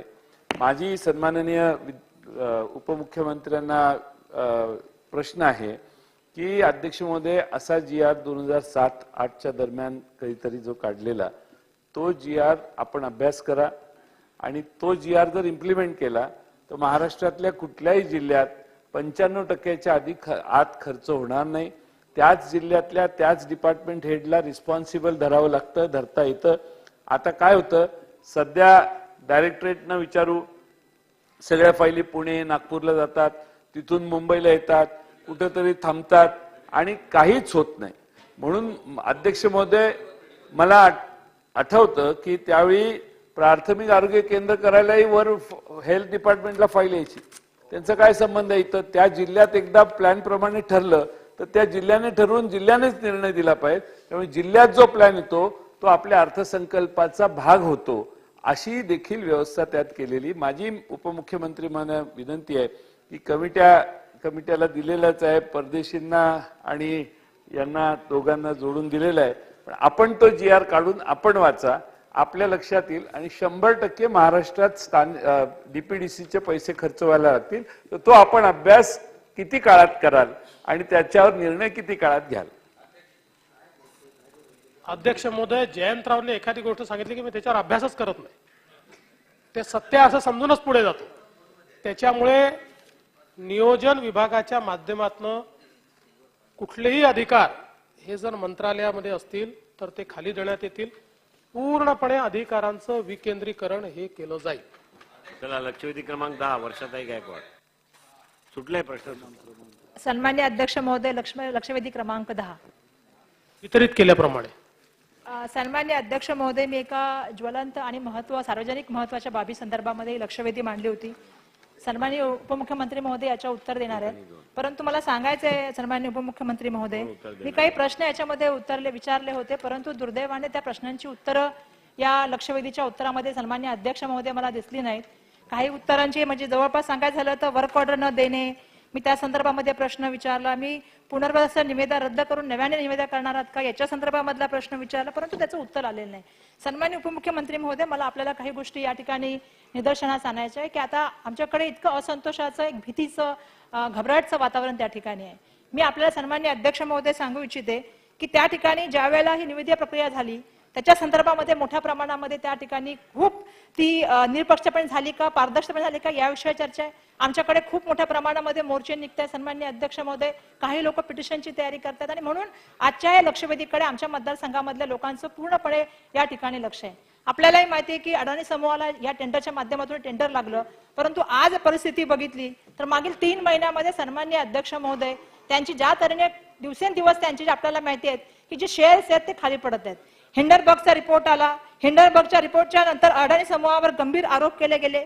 त्यांची खालावलेली पत, त्यांच्यामध्ये निर्माण झालेलं आर्थिक संकट, या सगळ्या गोष्टीचा विचार केल्यानंतर सन्माननीय अध्यक्ष महोदय, मी आज हे प्रश्न या ठिकाणी यासाठी मांडत आहे की माझ्या मतदारसंघाला आपल्याला माहिती आहे की पुनर्वसन प्रकल्प हा चालू आहे आणि त्याच्यामध्ये सन्माननीय अध्यक्ष महोदय जवळपास 1 लाख पेक्षा जास्त लोकांची घरं त्या ठिकाणी कमर्शियल, त्या ठिकाणी इंडस्ट्री या त्या ठिकाणी आहेत आणि या सगळ्या लोकांचा हा प्रश्न आहे आणि सगळ्या लोकांमध्ये हे भीतीचं वातावरण या ठिकाणी या बाबतीमध्ये आहे की जर अशा तऱ्हेची जर आर्थिक व्यवस्थापन असेल, अशा तऱ्हेचे जर दुसऱ्या नंबरवरून खालपर्यंत एखाद्या व्यक्ती जात असेल, मग अशा वेळेला आमचं भविष्य काय? सन्माननीय उपमुख्यमंत्री महोदय, आपण जाणता की आमच्या मतदारसंघाची परिस्थिती काय, लोकांना काय प्रश्न आहे ते आपण चांगल्या तऱ्हेने जाणता आणि म्हणून माझा स्पेसिफिक पहिला प्रश्न सन्माननीय अध्यक्ष महोदय आपल्या माध्यमातून त्यांना आहे की अडाणी समूहावर होत असलेल्या गंभीर आरोपाचा पाहता, त्यांची अस्थिर आर्थिक परिस्थिती पाहता, धारावी पुनर्वसन प्रकल्पाच्या बाबतीमध्ये त्यांना वर्क ऑर्डर दिलेली गेलेली नाहीये. ती वर्क ऑर्डर सध्या देऊ नये अशी मागणी आमच्याकडे होते. तसं मला सांगावं आपण करणार का? हा माझा पहिला प्रश्न. सन्माननीय अध्यक्ष महोदय, दुसरा प्रश्न माझा त्या संदर्भामध्ये आहे. या निविदा संदर्भामध्ये प्रक्रियेमध्ये जे आहे ते निष्पातीपणा किंवा स्पर्धात्मक योग्यतेवरच मोठ्या प्रमाणामध्ये सन्माननीय अध्यक्ष महोदय प्रश्नचिन्ह आहेत. लोकांमध्ये मोठ्या प्रमाणामध्ये त्याच्याबद्दलची आहे ती चिंता आहे आणि म्हणून माझा दुसरा या ठिकाणी प्रश्न आहे की निवेदिका आपण पुन्हा करणार आहात का, ते टेंडर आपण पुन्हा करणार आहात? हा माझा दुसरा प्रश्न आहे. सन्माननीय अध्यक्ष महोदय, आम्ही केरळमध्ये बघितलं, आम्ही झारखंडमध्ये बघितलं, आम्ही गोव्यामध्ये बघितलं. तिथल्या स्थानिक लोकांनी ह्या ग्रुपच्या विरोधामध्ये खूप मोठ्या प्रमाणामध्ये आंदोलन केलं आणि त्यांच्या त्या ठिकाणी मोठ्या प्रमाणामध्ये कामं होण्यामध्ये खूप डिले झाला, काही ठिकाणी झाले नाहीत. अध्यक्ष महोदय, आम्ही 2004 पासून विचार करतोय की हा व्हावा आणि म्हणून उद्या समजा एवढी मोठी आर्थिक पत त्या ठिकाणी लागलेली आहे, मोठ्या प्रमाणामध्ये दीर्घ आणि लघुच्या ठिकाणी लागणारे भांडवल आहेत, परंतु मी प्रश्नच विचारते गिरीश भाऊ, तिसरा प्रश्न विचारते. नाही अध्यक्ष महोदय, असं नाही अध्यक्ष महोदय, मी इतक्या वेळ सर्वांचे लक्ष वेध आहे. अध्यक्ष महोदय, मी सांगते की ज्या तऱ्हेने इतर राज्यामध्ये या प्रोजेक्ट चालू असताना मोठ्या प्रमाणामध्ये त्या तिथल्या स्थानिक लोकांना त्रास सहन करावा लागला. आज त्यांची आर्थिक पत दिवसेंदिवस ढासळते. आमच्या लोकांची कमाई, आमचं सगळ्यात मोठं काय गोष्ट असेल तुम्हालाही माहिती आहे सन्माननीय अध्यक्ष महोदय, आमचं घर ही आमची सगळ्यात मोठी कमाई आहे. एखाद्या बँकेचं एखादं लोन इकडे तिकडे झालं ना सन्माननीय अध्यक्ष महोदय तर फरक पडू शकत नाही, पण आमचं घर जर उद्या गेलं तर आम्ही कुठे जायचं हा लोकांना प्रश्न आहे. त्यामुळे माझा तिसरा स्पेसिफिक प्रश्न आपल्याला या ठिकाणी आहे की यांची आर्थिक पत घेत असताना यांना एवढा मोठा प्रोजेक्ट आपण देण्याचं कारण काय?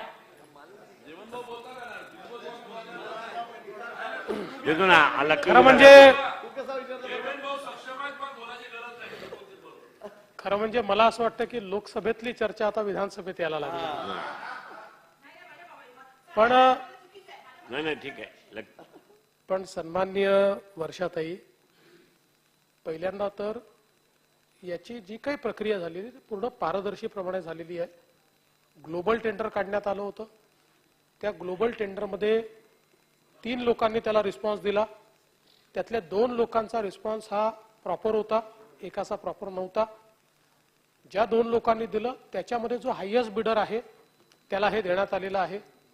त्यामुळे ती काही कुठलीही प्रक्रिया सदोष आहे असं म्हणता येणार नाही.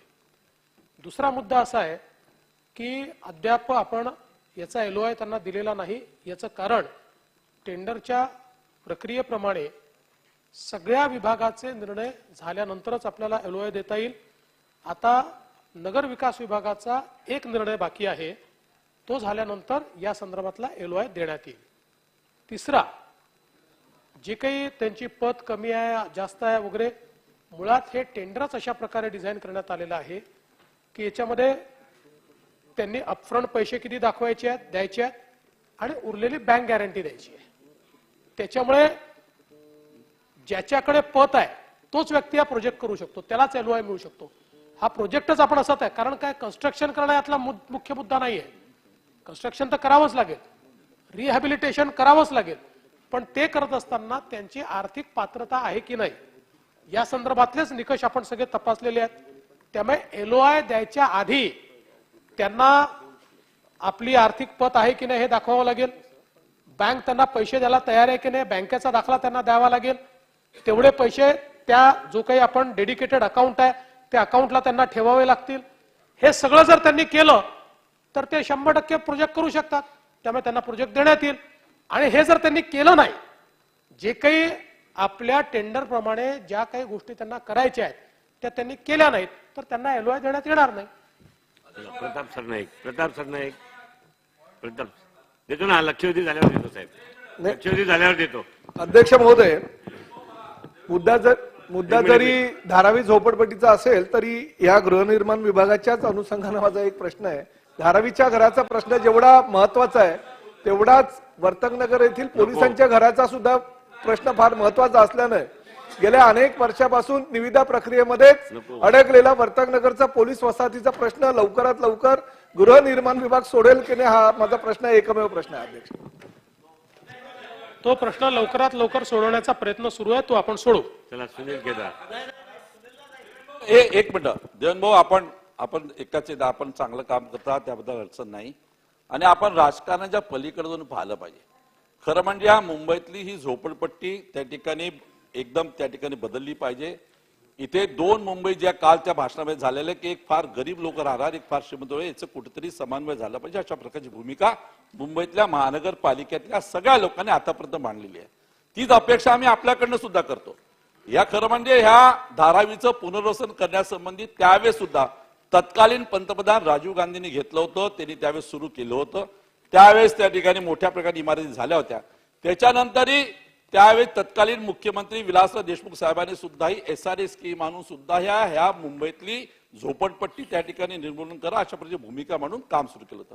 आणि म्हणून आज एक गिरीश भाऊ तुम्हाला बोलायचं असेल मग देवेंद्र भाऊला तुम्ही सांगा.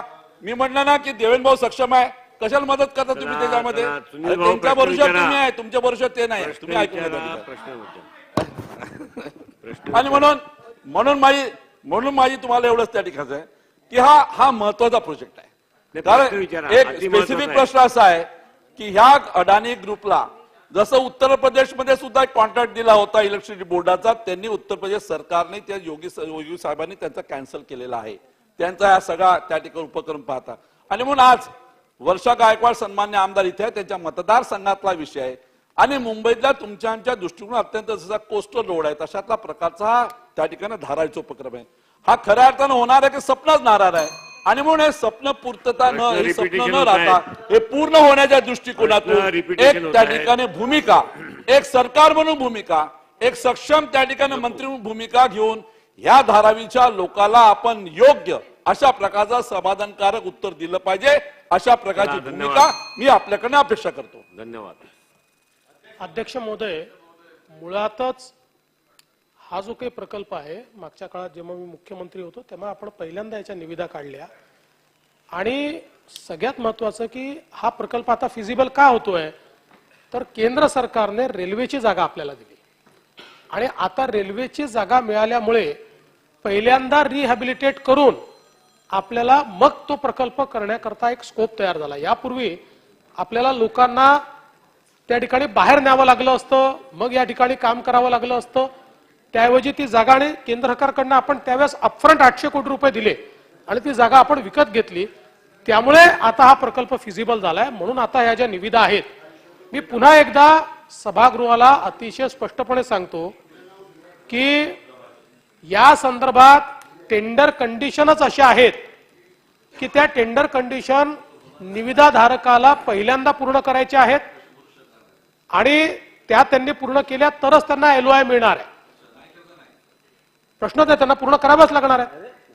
त्यामुळे त्यांनी जर पूर्ण केल्या तर त्यांना काम मिळेल. त्यांची पत असेल तर ते 100% पूर्ण करतील, ती नसेल तर ते पूर्ण करणार नाहीत, तर त्यांना ते काम मिळणार नाही. त्यामुळे आजच या संदर्भात स्पेक्युलेट करण्याचं कारण नाहीये. ज्यावेळेस ही वेळ येईल त्यावेळेस मी एवढंच सांगतो की सरकार व्यक्ती कोण आहे हे कधीच बघत नसतं. जे नियमात आहेत त्या नियमानेच सरकार चालतं. आणि मला विश्वास आहे कारण या प्रकल्पातल्या सगळ्या अडचणी या मी मुख्यमंत्री असताना दूर केल्या आणि त्याचं पहिलं यशस्वी टेंडर त्यावेळेस मी काढलं.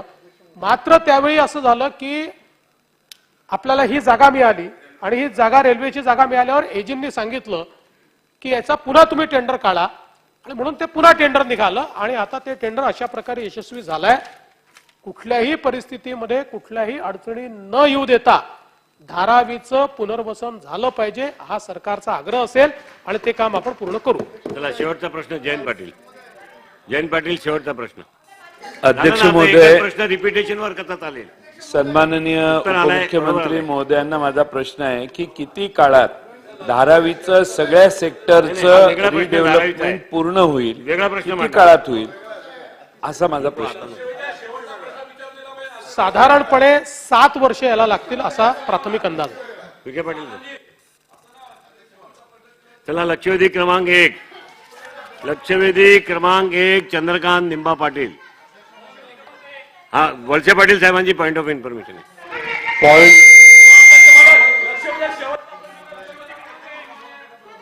अध्यक्ष महोदय वितरित केल्याप्रमाणे झालं ना. एक मिनिट वळसे पाटील साहेबांची पॉइंट ऑफ इन्फॉर्मेशन आहे. अध्यक्ष महोदय मी पॉइंट ऑफ ऑर्डर रेस करण्यासाठी या ठिकाणी उभा आहे. धारावीच्या मानाने माझा प्रश्न उपमुख्यमंत्री महोदय फार छोटासा प्रश्न आहे.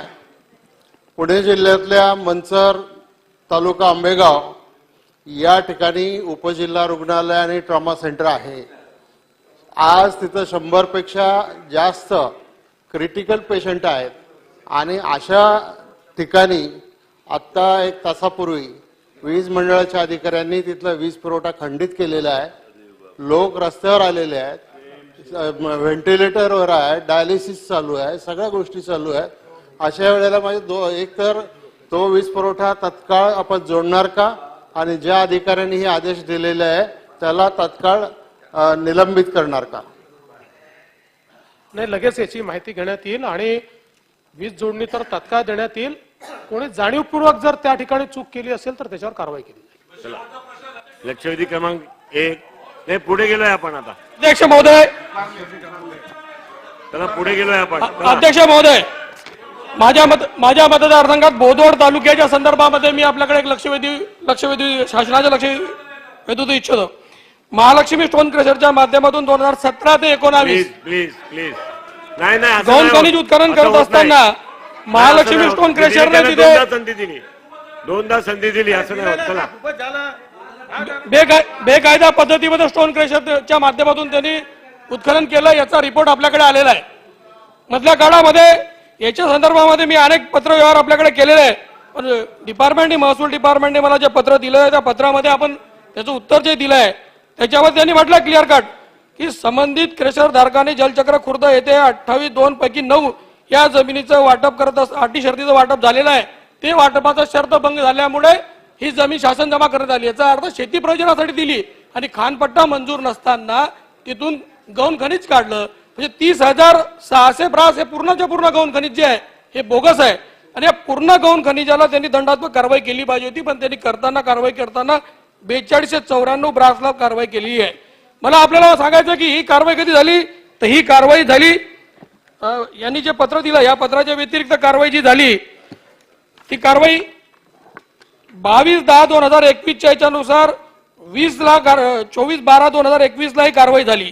आता पत्रामध्ये यांनी उल्लेख जो केलेला आहे तो उल्लेख केला कालच्या तारखेचा 23 तारखेचा 24/2/2023 चा उल्लेख केला, पण याच्यापूर्वी कारवाई याची जी झाली होती 24/12/2000 कारवाई झाली होती. मधल्या काळात स्टोन क्रेशर धारकाने त्या भागामधल्या एसडीएम कडे अपील केलं. अपील करता बरोबर एसडीएमने तात्काळ त्याला स्टे दिला, ज्याच्यामध्ये एसडीएम तहसीलदार सगळे मिळून आहे.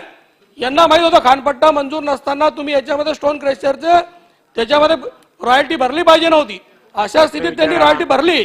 माझी आपल्याला एक प्रश्न आहे की अशा पद्धतीमध्ये महसूल डिपार्टमेंटच्या अधिकाऱ्यांच्या माध्यमातून स्टोन क्रेशरच्या अशा माफियांच्या माध्यमातून होत असलेली लूट थांबेल का? त्यातल्या त्यात या अधिकाऱ्यावर कारवाई होईल का? प्रांत जो आहे त्याच्याकडे अपील केला, अपील होतावर त्यांनी स्टे दिला. इतक्या मोठ्या प्रमाणात शासनाचा महसूल बुडवणाऱ्या या यंत्रणेला या स्टोन क्रेशरला तात्काळ अपील दाखल केलं बरोबर आहे, पण अपील दाखल केल्यावर त्याला स्टे देण्याची कोणती आवश्यकता नव्हती. स्टे दिला आणि आता 2021 झालेला विषय आज 2023 पर्यंत त्याच्यामध्ये कारवाई होत नाहीये. अध्यक्ष महोदय, खऱ्या अर्थाने ही सगळी महसूल यंत्रणा जी आहे हीच मोठ्या प्रमाणात स्टोन क्रेशरला मदत करत असते किंवा या माफियांना मदत करते. मधल्या काळात अध्यक्ष महोदय मी 27 डिसेंबरला एक प्रश्न उपस्थित केला होता अवैध गौण खनिजा संदर्भामध्ये. त्याच्यावर मंत्री महोदयांनी त्या काळामध्ये ज्यांनी लाखो ब्रास गौण खनिज उत्खनन केलं त्याच्यासाठी SIT नेमली. पण आजपर्यंत त्या प्रश्न एसआयटी विचारा. ऐका ना अध्यक्ष महोदय, नाही, असं आजपर्यंत नाही, त्या प्रश्न विचारा. एसआयटीचा रिपोर्ट आलेला नाही. ती एसआयटीची विचारा होती, आपण प्रश्न ती एसआयटीच्या माध्यमातून आतापर्यंत त्या अधिकारी जो 28 तारखेला 28 मार्चला नेमला तो तात्काळ कारवाई करेल का, हा माझा त्याचा प्रश्न आहे. आणि जो अधिकारी नेमला गेलेला आहे तो कोणत्या दबावात, म्हणजे 28 मार्चला दाखल केल्यावर बी आता 21 एप्रिल पर्यंत 21 फेब्रुवारी मार्च पर्यंत कोणतीच कारवाई तो करत नाहीये. याच्या संदर्भात त्याचे काही कनेक्शन या लोकांसोबत आहे का, हे शासन तपासेल का? त्यांचं उत्तर याच्या आधी जयंतराव बाहेर चालले म्हणून आपण एक मुद्दा उपस्थित केला होता टेक्स्टाईलच्या संदर्भात, त्याची माहिती आता सगळी आली आहे. ऍडिशनल सेक्रेटरींनी या ठिकाणी माहिती कळवलेली आहे. मुंबईतील टेक्स्टाईल कमिशनरचे कार्यालय दिल्लीला हलवण्याचा कुठलाही निर्णय झालेला नाही. मुंबई कार्यालयामध्ये 500चा स्टाफ आहे. केवळ टेक्स्टाईल कमिशनर आणि 5 अधिकाऱ्यांना दिल्ली मुख्यालयी काही दिवस काम करण्यास सांगितले आहे. टेक्स्टाईल मंत्रालयाची पुनर्बांधणी आणि सक्षमीकरण तसेच टेक्स्टाईल उद्योगाला काही सवलतीच्या योजना फ्रेम करण्यासाठी त्यांना काही दिवस दिल्लीमध्ये काम करण्याकरता सांगितलंय. मुंबईतलं कार्यालय हलवण्याचा कुठलाही निर्णय झालेला नाही. आहे पत्रच आहे. हे पत्र माझ्याकडे जे आले, जयश्री, ठीक आहे, चला तुम्हाला पाठवून देतो. मंत्री महोदय, अध्यक्ष महोदय, सन्मान्य सदस्य चंद्रकांत पाटील साहेबांनी हा जो मुद्दा उपस्थित केला आहे, अध्यक्ष महोदय, खरे प्रकरण 20/9/2021 पासनं अध्यक्ष महोदय या जलचक्र खुर्द तालुका बोदवड अध्यक्ष महोदय या ठिकाणी या गौण खनिजच्या उत्खननासंदर्भात अध्यक्ष महोदय आणि मग अध्यक्ष महोदय तत्कालीन त्यावेळी माननीय जिल्हाधिकाऱ्यांनी या संदर्भात चौकशी सूचना दिल्यात. नंतर अध्यक्ष महोदय इटीएची त्या ठिकाणी मोजणी झाली अध्यक्ष महोदय, आणि किती प्रत्यक्ष त्या ठिकाणी उत्खनन झालं याची माहिती आलेली आहे. त्यांनी जे अध्यक्ष महोदय रॉयल्टी भरलेली आहे त्याची माहिती आपल्या या ठिकाणी अध्यक्ष महोदय काही भरून घेण्यात आलेली आहे. परंतु यामध्ये स्वामित्व धन जे अध्यक्ष महोदय 4,44,00,00,000 अध्यक्ष महोदय अद्यापही ते भरून घेण्याचं बाकी आहे. ज्याच्यामध्ये दंडात्मक कारवाई अध्यक्ष महोदय करण्याची प्रक्रिया शासनाने केलेली आहे. अध्यक्ष महोदय, यामध्ये ज्या वर्ग 2च्या जमिनीमध्ये खरं हे उत्खनन झालं त्या जमिनीचे जे मालक आहेत विलास लक्ष्मी, मला वाटतं श्रीमती सरुबाई तायडे आणि काशीनाथ रामचंद्र तायडे अध्यक्ष महोदय यांच्या जमिनीवर ते बोजे अध्यक्ष महोदय आपण चढवण्यात आलेले आहेत. आणि अध्यक्ष महोदय, ही जे क्रशरचे जे क्रशर ज्यांचं आहे स्टोन क्रशरदार श्री विलास लक्ष्मण पाटील यांच्या स्थावर मालमत्तेवर सुद्धा अध्यक्ष महोदय बोजा चढवण्यात आलेला आहे. अध्यक्ष महोदय, शासन स्तरावरती कार्यवाही झालेली आहे. परंतु अध्यक्ष महोदय, यामध्ये जी काही अद्यापही या संदर्भामध्ये एवढा विलंब का झाला या बाबतीमध्ये मान्य तहसीलदारांच्या स्तरावर कार्यवाहीमध्ये कारवाई करण्यामध्ये विलंब का झाला किंवा उपविभागीय अधिकाऱ्यांच्या स्तरावर अध्यक्ष महोदय विलंब का झाला या संदर्भात निश्चितपणे मान्य जिल्हाधिकारी स्तरावर या बाबतीमध्ये चौकशी करण्याची सूचना देण्यात येतील. परंतु हे जे नियमबाह्य पद्धतीने क्रशर सुरू जे राहिलं किंवा क्रशरच्या बाबतीमध्ये जी वसुली व्हायची अध्यक्ष महोदय राहिलेली आहे, जे बोजे चढवलेले आहेत या बाबतीमध्ये लवकर निश्चितपणे ही वसुली जी शासनाचं जी वसुली आहे तातडीने अध्यक्ष महोदय ती करण्यासंदर्भात तात्काळ कारवाई करण्यात येईल. चंद्रकांत पाटील, 30,264 ब्राची एकूण त्यांनी तिच्यामध्ये गौणखनिज उत्खनन केलेलं आहे. खानपट्टा मंजूर नसताना गौणखनिज उत्खनन करणं अवैधच आहे ना. त्याच्यामध्ये आपण म्हटलं की ती जमीन शेतीसाठी कसण्यासाठी दिली होती, ती जमीन त्यांनी वाणिज्य प्रयोजनासाठी केली. त्या टायमाला त्याला जे या लोकांनी रॉयल्टी दिली पहिल्यांदा ते रॉयल्टी गलत आहे, गैर आहे. त्याच्यात मला असं म्हणायचं की 30,200 ब्राची जी रॉयल्टी आहे ती पूर्णच्या पूर्ण दंडात्मक त्याच्यावर कारवाई होणार आहे का? अध्यक्ष महोदय, जी काही कागदपत्रे माहिती उपलब्ध आहे त्याप्रमाणे त्यांना अध्यक्ष महोदय गट क्रमांक 66 मध्ये अकृषिक परवाना देण्यात आला होता. 15/4/2019 रोजी कन्सेंट टू ऑपरेट अध्यक्ष महोदय त्यांना परवानगी देण्यात आली होती. अध्यक्ष महोदय 30/11/2023 पर्यंत ही कन्सेंट टू ऑपरेटची परवानगी अध्यक्ष महोदय होती. आता यामध्ये ज्या अनियमितता झालेल्या आहेत किंवा अध्यक्ष महोदय 100% 30,000 ब्रास उत्खनन नियमबाह्य झालं असं म्हणता येणार नाही अध्यक्ष महोदय. त्याच्यामध्ये जो काही रॉयल्टी त्यांनी 26,000 ब्रासची भरलेली आहे, जो त्याच्यामध्ये अध्यक्ष महोदय प्रत्यक्ष मोदीनंतर 30,000 ब्रास अध्यक्ष महोदय त्या ठिकाणी उत्खनन केल्याचं आढळलं आहे. आणि म्हणून सरकारनं यापूर्वी 4 कोटी साधारण 44,66,000 त्या ठिकाणी रक्कम वसुलीच्या संदर्भात कार्यवाही सुरू केलेली आहे. अध्यक्ष महोदय, पण याच्यामध्ये काही नियमबाह्य कारवाई झाली, नियमबाह्य कृती झाली असेल परवानगी देताना, उत्खनन करताना अध्यक्ष महोदय, म्हणून मी म्हटल्याप्रमाणे माननीय जिल्हाधिकारी जळगाव यांच्या माध्यमातून अध्यक्ष महोदय या सगळ्या प्रकारची चौकशी करण्यात येईल. सावकारे संजय सावकारे. अध्यक्ष महोदय, बुधवारचा प्रश्न आहे, ज्या माल शिरस्ता नाही बाबा. ज्या प्रांत अधिकाऱ्याने हे सगळे उद्योग केले, मंत्री महोदय, यांचा न्याय होऊ द्या. आदरणीय मंत्री महोदय, ज्या प्रांत अधिकाऱ्याने हे उद्योग केले त्याचे भ्रष्टाचाराचे 2च प्रकरण तुम्हाला सांगतो. याआधी हे प्रांत अधिकारी भ्रष्टाचाराच्या आरोपाखाली निलंबित झालेले होते. मी तेव्हा विनंती केली होती की यांना भुसावळला देऊ नका, तरी त्यांना भुसावळला दिलं गेलं. पण तरी त्यांची तुम्हाला 2च प्रकरणं सांगतो ज्याची मी सचिवांकडे तक्रार केलेली आहे.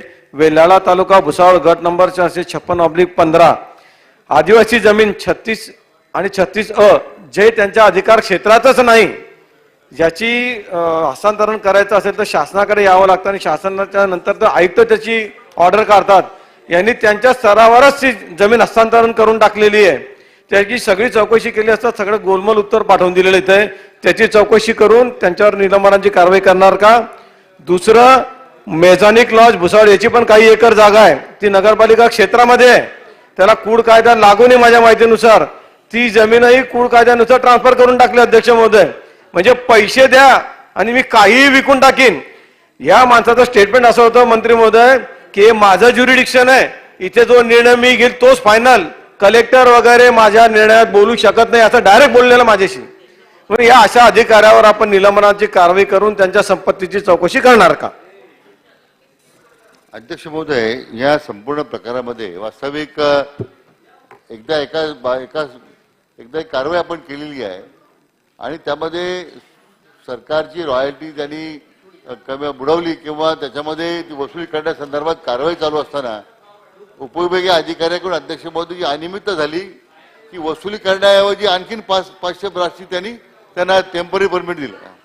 हे अतिशय गंभीर आहे अध्यक्ष महोदय. खरं म्हणजे या बाबतीमध्ये सन्मान्य सदस्यांनी जी मागणी केलेली आहे त्याप्रमाणे एवढ्या अनियमितता अध्यक्ष महोदय झालेल्या आहे. निश्चितपणे अध्यक्ष महोदय या संपूर्ण प्रकारची चौकशी करताना त्या उपविभागीय अधिकारी भुसावळ अध्यक्ष महोदय यांना निलंबित करण्यात येईल. त्यांनी अवैध मार्गाने संपत्ती जमवली असेल त्याची चौकशी करण्यात येईल अध्यक्ष महोदय. आणि हा सगळा प्रकार एकूण जो आहे यामध्ये अधिकाराचा गैरवापर करून या ठिकाणी अध्यक्ष महोदय प्रकरण जे झालेलं दिसतंय, माननीय विभागीय आयुक्त नाशिक यांच्या मार्फत संपूर्ण प्रकरणाची चौकशी करण्यात येईल. राम सातपुते. अध्यक्ष महोदय, या ठिकाणी माननीय मंत्री महोदयांनी स्टोन क्रशरच्या विषयामध्ये माहिती देताना, मंत्री महोदय जनरली महाराष्ट्रामध्ये सगळीकडेच नॅशनल हायवेचे कामं चालू आहे आणि कुठल्या तरी एका गटामध्ये परवानगी घ्यायची आणि दुसरीकडे उकरायचं, अशा पद्धतीने रॉयल्टी घ्यायची आणि लाखो ब्रास त्या ठिकाणी उत्खनन होतं. मंत्री महोदय, हजारो कोटी रुपयाचा शासनाचा महसूल त्या ठिकाणी बुडवला जातो. मंत्री महोदयांना माझा स्पेसिफिक प्रश्न आहे, स्टोन क्रशर असेल, क्वारी असेल, नॅशनल हायवेसाठी जे काही उत्खनन होतं या विषयामध्ये जशी आपण वाळूची नवीन पॉलिसी आणता मंत्री महोदय, अतिशय स्तुत्य विषय मंत्री महोदय, तसं हे स्टोन क्रशर आणि ह्या क्वारीचं जे उत्खनन इलिगल होतं या विषयामध्ये स्टेट लेवलला आपण एक चांगल्या पद्धतीची सुसूत्रता यावी म्हणून त्या ठिकाणी एक कमिटी स्थापन करून महाराष्ट्राच्या हिताचा निर्णय भविष्यामध्ये घेणार का? अध्यक्ष महोदय, गौण खनिच्या बाबतीमध्ये जसं वाळूचं आपण धोरण सभागृहात जाहीर केलंय, तर स्टोन क्रशरच्या बाबतीमध्ये सुद्धा आपण धोरण आता काल त्या संदर्भात मी सुतोवाच केलेलं आहे अध्यक्ष महोदय. ते सुद्धा अधिवेशन संपण्यापूर्वी या बाबतीमध्ये निश्चित धोरण जाहीर केलं जाईल, ज्यामुळं याचं नियमन करून हा जो सरकारचं उत्पन्न बुडवताना अध्यक्ष महोदय मोठ्या प्रमाणात अवैध उत्खननामुळे जो प्रश्न निर्माण झालेला आहे त्याला निश्चितपणे अध्यक्ष महोदय अटकावे. मान्य विरोधी पक्ष नेते महोदय, मला विखे पाटील साहेबांना हा प्रश्न विचारायचा आहे. विखे पाटील साहेब, पाठीमागच्या काळामध्ये देवेंद्र फडणवीस मुख्यमंत्री असताना समृद्धी महामार्ग हा जो आपण विदर्भ आणि आपल्या मुंबईला जोडणारा केला, मराठवाडा विदर्भाला सगळ्याला, तर त्यावेळेस जाणीवपूर्वक हे जे रॉयल्टी आहे ती माफ केलेली होती. का तर एक आपला प्रोजेक्ट, शासनाला मदत करणारा प्रोजेक्ट, गडकरी साहेबांशी ज्यावेळेस चर्चा करण्याची संधी मिळते, परवाच ते मध्ये बारामतीला आलेले होते, ते म्हणाले की बाबा मी एवढे मोठ्या प्रमाणावर महाराष्ट्रामध्ये राष्ट्रीय महामार्ग मंजूर केलेले आहेत, परंतु बऱ्याचदा जो स्पीड असायला पाहिजे तो राहत नाही. तर त्या संदर्भामध्ये त्यांची अपेक्षा आहे की ह्या रोडचे, नॅशनल हायवेचे, जसं समृद्धी महामार्ग गतीनं करण्यात आला तसे इतर पण नॅशनल हायवे आपल्या महाराष्ट्रातले गतीनं पूर्ण करण्याच्या करता राज्य सरकार समृद्धी महामार्गाच्या बद्दल जसा निर्णय घेतला तशा प्रकारचा निर्णय घेऊन ह्या देखील महामार्गांना अधिकची गती देण्याचा प्रयत्न करणार का? अध्यक्ष महोदय, सन्मान्य विरोधी पक्ष नेत्यांनी जी मागणी केली ती बरोबर आहे आणि त्या पद्धतीनेच आता सगळ्या राष्ट्रीय प्रकल्पांना आता या पद्धतीने त्या आवश्यक त्या सगळ्या सूचना संबंधित क्षेत्रीय अधिकाऱ्यांना देण्यात आलेल्या आहेत आणि जिथे जिथे अध्यक्ष महोदय अशी अडचणीत असेल तर ताबडतोब सोडून कुठेही काम बंद होणार नाही, पण राहणार नाही. अध्यक्ष महोदय अशा सूचना देण्यात आल्या. पुन्हा एकदा तशा प्रकारची कार्यवाही करण्याबद्दल सूचना देण्यात येतील. अशोक चव्हाण साहेब, शेवटचा प्रश्न. या प्रश्नाची व्याप्ती एवढी मोठी आहे की ही सगळी जी प्रक्रिया आहे रॉयल्टीची एवढी अननेसेसरी क्लिष्ट करून ठेवली आहे की त्याच्यामध्ये चोऱ्या माऱ्यात हा विषय आहेच, पण प्रोसिजरचा जो भाग आहे तो सुद्धा एवढा क्लिष्ट आहे. आणि दादांनी सांगितलं त्याप्रमाणे आपले प्रकल्प रखडतायत, वेळेवर परवानग्या मिळत नाही, कलेक्टरच्या लेवलला, एसडीओच्या लेवलला, तहसीलदारांच्या लेवलला एवढी दिरंगाई बऱ्याचशा होते. अध्यक्ष महोदय, समृद्धी महामार्गाच्या बद्दल मला थोडीशी जी काही माहिती आहे त्याच्या बऱ्याच ठिकाणी कॉन्ट्रॅक्टर्सची रॉयल्टी बिलातूनच घेण्याची प्रक्रिया होती. म्हणजे प्रत्येक गाडी मागे करायची गरज नव्हती. काही ठिकाणी माफ असेल, पण अनेक ठिकाणी ही प्रक्रिया अवलंबली केलेली आहे की रॉयल्टीचं म्हणजे बिल सबमिट केलं कॉन्ट्रॅक्टरचं की ते बिलातूनच ती रॉयल्टी डिडक्ट होऊन जाते. प्रत्येक ठिकाणी वेगळी परवानग्याची गरज नाही. मला सन्मान्य महसूल मंत्र्यांना ही विनंती करायची आहे, ही पद्धतीने जर आपण काही वेगळा विचार केला तर जे काही शासकीय प्रकल्प आहेत त्याचे कामाला गती मिळेल. ही सगळ्या परवानग्या घेण्यामध्ये जो वेळ कालावधी जातो तोही राहणार नाही. त्याच्यातला भ्रष्टाचारही बिलकुल त्याच्यामध्ये कमी होईल आणि प्रक्रियेमध्ये काहीतरी व्यवस्थितपणे ही प्रक्रिया पार पाडेल. मला विनंती एवढीच करायची की बिलातून रॉयल्टी डिडक्शनची जी काही प्रक्रिया काही ठिकाणी घेतो महाराष्ट्र सर्वत्र लागू करण्यासंदर्भात आपण निर्णय घेणार का? अध्यक्ष महोदय, ही गोष्ट सन्मान्य ज्येष्ठ सदस्य अशोकराव चव्हाण साहेबांनी जो मुद्दा मांडला तो सन्मान्य दादांनी मांडला होता. त्याच्यामध्ये आता ह्या सगळ्या प्रोसिजर आपण सिम्प्लिफाय करतोय आणि हे जे सातत्यानं मग त्यातून मग ह्या भ्रष्टाचाराला जो चालना मिळते आणि मग गैरमार्गाने उत्खनन होतं.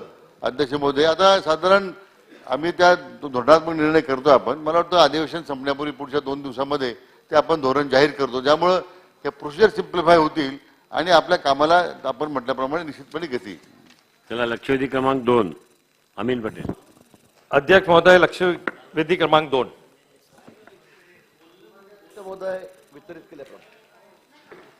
अध्यक्ष महोदय, एक बहुत ही महत्वपूर्ण लक्ष्यवेदी जो मुंबई और महाराष्ट्र के रेसिडेंट मेडिकल ऑफिसर डॉक्टर है उनके लिए मैंने इस सदन में ध्यान लाने के लिए आपके सामने हूं. अध्यक्ष महोदय, ये 106 रेसिडेंट मेडिकल ऑफिसर है मंत्री महोदय, उनकी जिंदगी का, उनके परिवार की जिंदगी का और उनके भविष्य का सवाल है. अध्यक्ष महोदय, 2010 में एडवर्टाइजमेंट कर अध्यक्ष महोदय 2010 में एडवर्टाइजमेंट कर जो नियमावली है, बिंदु नियमावली को फॉलो अप करके डीन को चेयरमैन बना के 2 डिपार्टमेंट के विक्रम सिंह सावंत जागेवर बसा, डिपार्टमेंट के हेड को रख के इंटरव्यू हुआ था और ये डॉक्टरों की भर्ती हुई थी. अध्यक्ष महोदय, आज 16 साल के बाद उन डॉक्टरों को कहा जा रहा है कि आप एमपीएससी के थ्रू फिर से एग्जाम दीजिए. अध्यक्ष महोदय, पिछले दिनों में जब अमित देशमुख साहब मिनिस्टर थे, जब 3 मीटिंग लगाई गई थी, एक मीटिंग 12/10/2020 को, दूसरी मीटिंग 4/2/2021 को, तीसरी मीटिंग 18/10/2021 को. अध्यक्ष महोदय, डिटेल 106 डॉक्टर जो सिर्फ डॉक्टर नहीं है. अरे मैडम, 1 मिनट जरा शांति रखिए प्लीज जरा शांतता ठेवा. अध्यक्ष महोदय, कोविड के अंदर अपनी जान की परवाह न करते हुए इन डॉक्टरों ने पूरे महाराष्ट्र के अंदर लोगों की सेवा का काम किया है। अध्यक्ष महोदय, मैं आपको संधि दूंगा 2 बार, आप प्रश्न पूछो, एकदम प्रश्न उनके ध्यान में है, हम भी यहाँ से मदद करेंगे, आप क्वेश्चन पूछिए। अध्यक्ष महोदय, थोड़ा सा मंत्री महोदय को मैं बताना चाहता हूं कि ये डॉक्टर सिर्फ पेशेंट को चेक नहीं करते, पूरा हॉस्पिटल का काम ये डॉक्टर्स कर रहे। आज अगर मुंबई में जेजे हॉस्पिटल, लातूर में हॉस्पिटल, भीड़ में हॉस्पिटल, अंबाजोगाई में हॉस्पिटल, मीरज में हॉस्पिटल अगर चल रहे हैं तो ये आरएमओ के वजह से चल रहे हैं। अध्यक्ष महोदय, आज जबकि ये प्रोसेस चालू है, औरंगाबाद हाई कोर्ट ने जो लोग कोर्ट में गए उनके फेवर में जजमेंट दिया, गवर्नमेंट उनके खिलाफ हाई कोर्ट जा रही है। अध्यक्ष महोदय, वो डॉक्टर जिसके ऊपर ये हॉस्पिटल चल रहे हैं, जिनको 15 साल, 17 साल, 10 साल, अध्यक्ष महोदय मैं आपका ज्यादा टाइम नहीं लेना चाहता हूं, मगर मेरे पास ये लिस्ट है जिसमें एक एक डॉक्टरों के नाम है। तकरीबन 15 डॉक्टर 12 साल से 15 साल से काम कर रहे हैं। अध्यक्ष महोदय, मेरा स्पेसिफिक प्रश्न है, हम इनके लिए सहानुभूति नहीं चाहते, हम इनके लिए इंसाफ और हक चाहते हैं इन डॉक्टरों के लिए। अध्यक्ष महोदय, अगर हम ऐसे करेंगे तो कौन हम पर भरोसा करके ये डॉक्टर लोग काम करेंगे। अध्यक्ष महोदय, आज इनको जो डॉक्टर्स है, ज्यादा डॉक्टर जो इसके अंदर है वो एमपीसी का एग्जाम दे नहीं सकते, वो एज बार हो गए। आज नियम है कि 38 साल और 42 साल की अगर उम्र होगी, ओपन में 38 साल और रिजर्व कैटेगरी में 42 साल की जिसकी उम्र है, वो डॉक्टर इसमें अप्लाई नहीं कर सकते। अध्यक्ष महोदय, जो डॉक्टर 10 साल, 12 साल, 15 साल, 5 साल से काम करता है, मेरा एक ही प्रश्न है मंत्री महोदय से, और मैं जानता हूं कि मंत्री महोदय इस प्रश्न को न्याय देंगे और ये 106 डॉक्टरों के साथ इंसाफ करेंगे।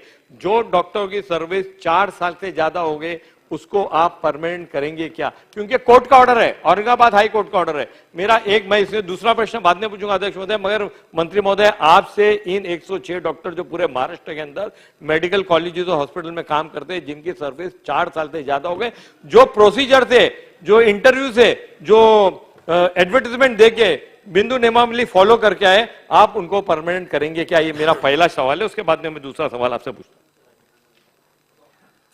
सन्मान्य अध्यक्ष महोदय, सन्मान्य सदस्य अमीन भाई यांनी जो प्रश्न विचारला, खरंच अतिशय महत्वाचा प्रश्न आहे, या बाबतीमध्ये कुठेही दुमत नाही। 23 गव्हर्नमेंट मेडिकल कॉलेज राज्यामध्ये आहेत आणि या ठिकाणी जवळपास एमओ गट ब ची पदं ही 429 मंजूर होती आणि त्यापैकी आपल्याला बिंदू नामावलीच्या अनुषंगाने आपण त्यावेळेला कंत्राटी पद्धतीने ही पदं 300 पद जवळपास या ठिकाणी भरलेली होती आणि त्या संदर्भातला आपला हा विषय आहे, हे खरं आहे। तो या ठिकाणी त्यावेळेला सेवा प्रवेश नियम नसल्यामुळे त्यावेळेला आपली भरती झालेली नव्हती आणि नंतर मग कंत्राटी पद्धतीने सगळे हे डॉक्टर त्या ठिकाणी घेण्यात आलेले होते, या बाबतीत कुठेही दुमत नाहीये। पण हे घेताना कंत्राटी पद्धतीने घेतले गेलेले आहे। या संदर्भामध्ये आपण जे म्हटले की कोर्टाने निर्णय दिला आहे, असं कोर्टाने कुठे पण निश्चित या संदर्भामध्ये 18/8/2022 ला मॅटने निर्णय दिलेला आहे। आता 9 प्रकरणाच्या बाबतीमध्ये तो निर्णय झालेला आहे। फक्त मला असं वाटतं 9 लोक त्या ठिकाणी कोर्टात गेले, त्या बाबतीमध्ये त्यांनी निर्णय दिलेला आहे। त्यानंतर त्या निर्णयाविरोधामध्ये मान्य उच्च न्यायालयात अपील दाखल करणे योग्य ठरेल असे मत त्या ठिकाणी आपले विधी व न्याय विभागाने जीएडीने त्या ठिकाणी दिलेलं आहे। त्यामुळे हे 9 प्रकरण सुद्धा या ठिकाणी प्रलंबित आहेत। पण आता विषय असा आहे की तर एकीकडून बॅकडोर एंट्री आपल्याकडे बंद आहे। या ठिकाणी कुठेही कंत्राटी पद्धतीने घेतलेल्या लोकांना नियमित करा असा कुठलाही नियम राज्यामध्ये नाही आहे। आपण म्हणतो ते खरं आहे, काहींचे वय झालेले आहेत, काहींना त्या ठिकाणी जास्त काळ झालेला आहे, पण 10 वर्षाच्या वर झालेले फार जास्त लोक नाही आहेत। आपण तसा जर विचार केला तर 2 वर्ष त्याच्या आतले काही लोक आहेत, 2 वर्ष 4 वर्षाच्या मधले काही लोक आहेत, मोठ्या प्रमाणामध्ये त्या ठिकाणी आहेत आणि म्हणून बॅकडोर एंट्री सध्या बंद। आता कुठल्याही कंत्राटी भरलेला यशोमतीताई, ओ ठाकूरबाई, यशोमती मैया, ओ यशोमती मैया, बघा बघा काय चाललंय, काय चाललंय सभागृहात, काय चाललंय सभागृहात, हे काय असं नाही होत। आपण वरिष्ठ सदस्य आहात। अच्छा, काय चाललंय यशोमतीताई, काय करता तुम्ही असं? पण तुम्ही बघता, मैया म्हटल्यावर बघतच नाही। चला आपण मंत्रीमध्ये उत्तर द्या। मैया म्हणतो, आजी म्हणतो, काय हरकत। संरक्षण द्या अध्यक्ष महोदय मला यांच्यापासून, काय चाललंय? यशोमती भैया तर अध्यक्ष महोदय या संदर्भामध्ये कुठेही कंत्राटी पद्धतीने घेतलेल्या कर्मचाऱ्यांना या ठिकाणी नियमित करावं, त्यांना सामावून घ्यावं नोकरीमध्ये परमनंट करावं असा कुठेही नियम नाहीये आणि त्यामुळे आपल्याला या लोकांना सरसकट घेणं हे कठीण आहे. त्या संदर्भामध्ये मागील त्या कोर्टामध्ये कर्नाटकच्या बाबतीमध्ये उमादेवींच्या बाबतीमध्ये एक निर्णय झालेला होता. तो कर्नाटक त्या संदर्भामध्ये उमादेवी नावाच्या डॉक्टर होत्या, त्या कोर्टामध्ये गेलेल्या होत्या आणि त्यांनी त्या संदर्भात सुप्रीम कोर्टाने निर्णय की 10 वर्ष सलग झाले असतील, सलग 10 वर्ष तर यांना कामावर घ्यावं म्हणून तो निर्णय झालेला होता. पण यामध्ये काही फार लोक फक्त 19 एमओ असे आहेत की त्यांना 10 वर्ष सलग, पण सलग त्या ठिकाणी म्हणता येणार नाही कारण आपण प्रत्येक वर्षी 11 महिने झाले की लगेच ब्रेक देतो आणि पुन्हा त्यांना मग कामावर घेतो. त्यामुळे सलग तसं सरसकट म्हणता येणार नाही. पण या संदर्भामध्ये निश्चित आमची भूमिका म्हणजे आमचे संवेदना आहेत त्या संदर्भामध्ये. त्यांनी काम केलं होतं कोरोना काळामध्ये, चांगलं काम केलं सगळं आहे. तरी पण आपल्याला नियमानुसार कंत्राटी पद्धतीने घेतलेले आहेत आणि त्यांना परमनंट करा असा कुठलाही नियम या ठिकाणी नाहीये. त्यामुळे यांना नियमित करणं हे शक्य नाही आणि म्हणून एमपीएससीने आता ऍड काढलेली आहे. त्यांनी आता आपली कार्यवाही सुरू केलेली आहे. आम्ही त्यांच्याकडे मागणी केली होती की 429 जागा मला आता भरून द्या तुम्ही इंटरव्ह्यू घेऊन, आणि मला असं वाटतं की एमपीएससी मध्ये त्यांनी सामोरं जावं, त्यांनी इंटरव्ह्यू द्यावा. मला वाटतं ते त्या ठिकाणी त्यांचा विचार मेरिटवर त्या ठिकाणी करतील आणि मग नियमानुसार त्यांची भरती झाली तर मला वाटतं काही अडचण येणार नाही. अमीन पटेल माझ्या समोर ते 10 मेडिकल ऑफिसर कोर्टात गेले होते. कोर्टने काय म्हणले, अबो केस वर्डिक्ट केम 18/8/2022 ला court directed state to regularise the services of all the applicant on the post of medical officer, Group A, Class 2, in government medical colleges and hospital Latur as a regular appointees from the respective date of the initial appointment, and to extend all the services benefit to all the applicants to which they would be entitled in view of regularization of their services within the period of 3 months from the date of this order. Aurangabad हायकोर्टचा मंत्री महोदय order आहे, त्याच्यामध्ये कोर्टाने स्पष्ट सांगितलेलं आहे की तुम्ही त्यांना रेग्युलर भरती करून घ्या.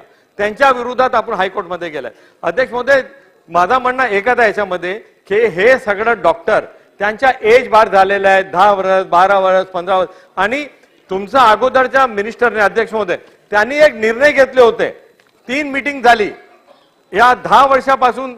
अध्यक्ष महोदय कसं चालणार की हे डॉक्टर ज्यांनी कोविडमध्ये आणि कोविडच्या अगोदर 10 वर्षे लोकांची सेवा केली, आता तुम्ही ते एज बार झाले, तुम्ही त्यांना म्हणतात की तुम्ही या सगळ्या बिंदू नेहमी फॉलोअप केले. माझा आग्रह आहे, एक विनंती आहे की डॉक्टरला आपल्याला न्याय द्यावा लागेल. चला मंत्री महोदय, कोर्टाचा ऑर्डर मान्य अध्यक्ष महोदय, या संदर्भामध्ये खरंच हा नियमच आहे की कंत्राटी पद्धतीने घेतलेल्या लोकांना डायरेक्ट असं नियम करता येणार नाही.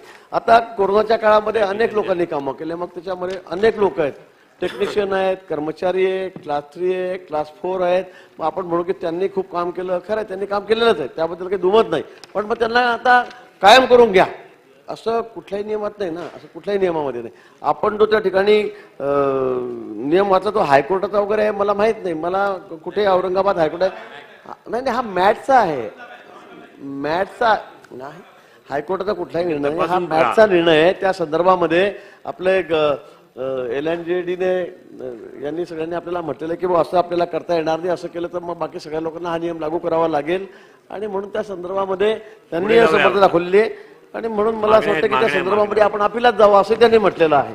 आणि म्हणून मला असं वाटतंय की आता एमपीएससीने इंटरव्ह्यू काढलेले आहेत, एमपीएससीच्या समोर यांनी सगळं जावं.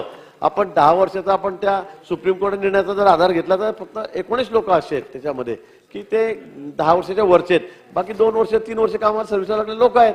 अरे 3 वर्ष 2 वर्ष जर आपण म्हटलं की त्यांना कायम करून टाका तर मग असे अनेक लोक आहेत की ते वर्ष काम करतात सर्व्हिसमध्ये, वेगळ्या डिपार्टमेंटमध्ये आहेत, मग त्यांचं काय करायचं हा एक प्रश्न आहे. आणि म्हणून कंत्राटी पद्धतीने असल्यामुळे त्यांना आपल्याला करणं हे शक्य नाही.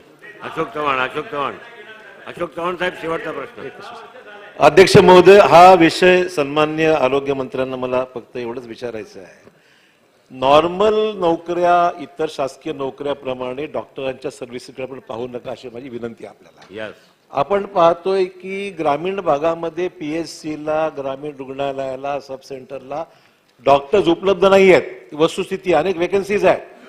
आपण सर्व माहिती सन्मान सदस्यांकडून घ्या, डिपार्टमेंटकडे चौकशी करा. अजूनही ग्रामीण रुग्णालय, प्रायमरी हेल्थ सेंटर्स, सब सेंटर्स अनेक ठिकाणी आपले डॉक्टर उपलब्ध माणसं मिळतच नाही. डॉक्टर वेकन्सीज आहेत, ती भरण्याची प्रक्रिया वर्षानुवर्ष चालूच आहे. त्याला कुठली सरकारने बंदी घातलेली नव्हती.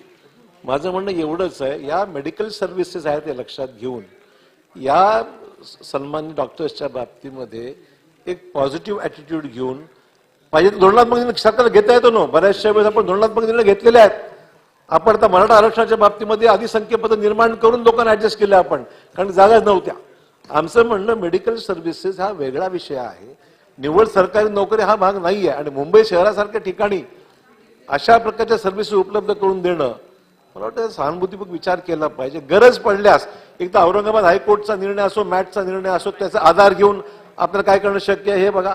नसेल तर वेगळ्या शासनाच्या मंत्रिमंडळामध्ये धोरणात्मक निर्णय घेऊन या डॉक्टर्सच्या बाबतीमध्ये सकारात्मक विचार करणार का, असा माझा या ठिकाणी प्रश्न आपल्याला आहे. नाही मंत्री महोदय 10 वर्षाच्या पुढील ज्या लोकांच्या नोकऱ्या आहेत ज्याचा उल्लेख अमीन पटेल साहेब करतायत, तर त्याच्या संदर्भामध्ये सुद्धा निर्णय घेण्याची आवश्यकता आहे. कारण कोर्टाचे निर्देश 10 वर्षाच्या वेळेला, आपणही आपल्या उत्तरामध्ये 2दा त्याचा विषय केला होता.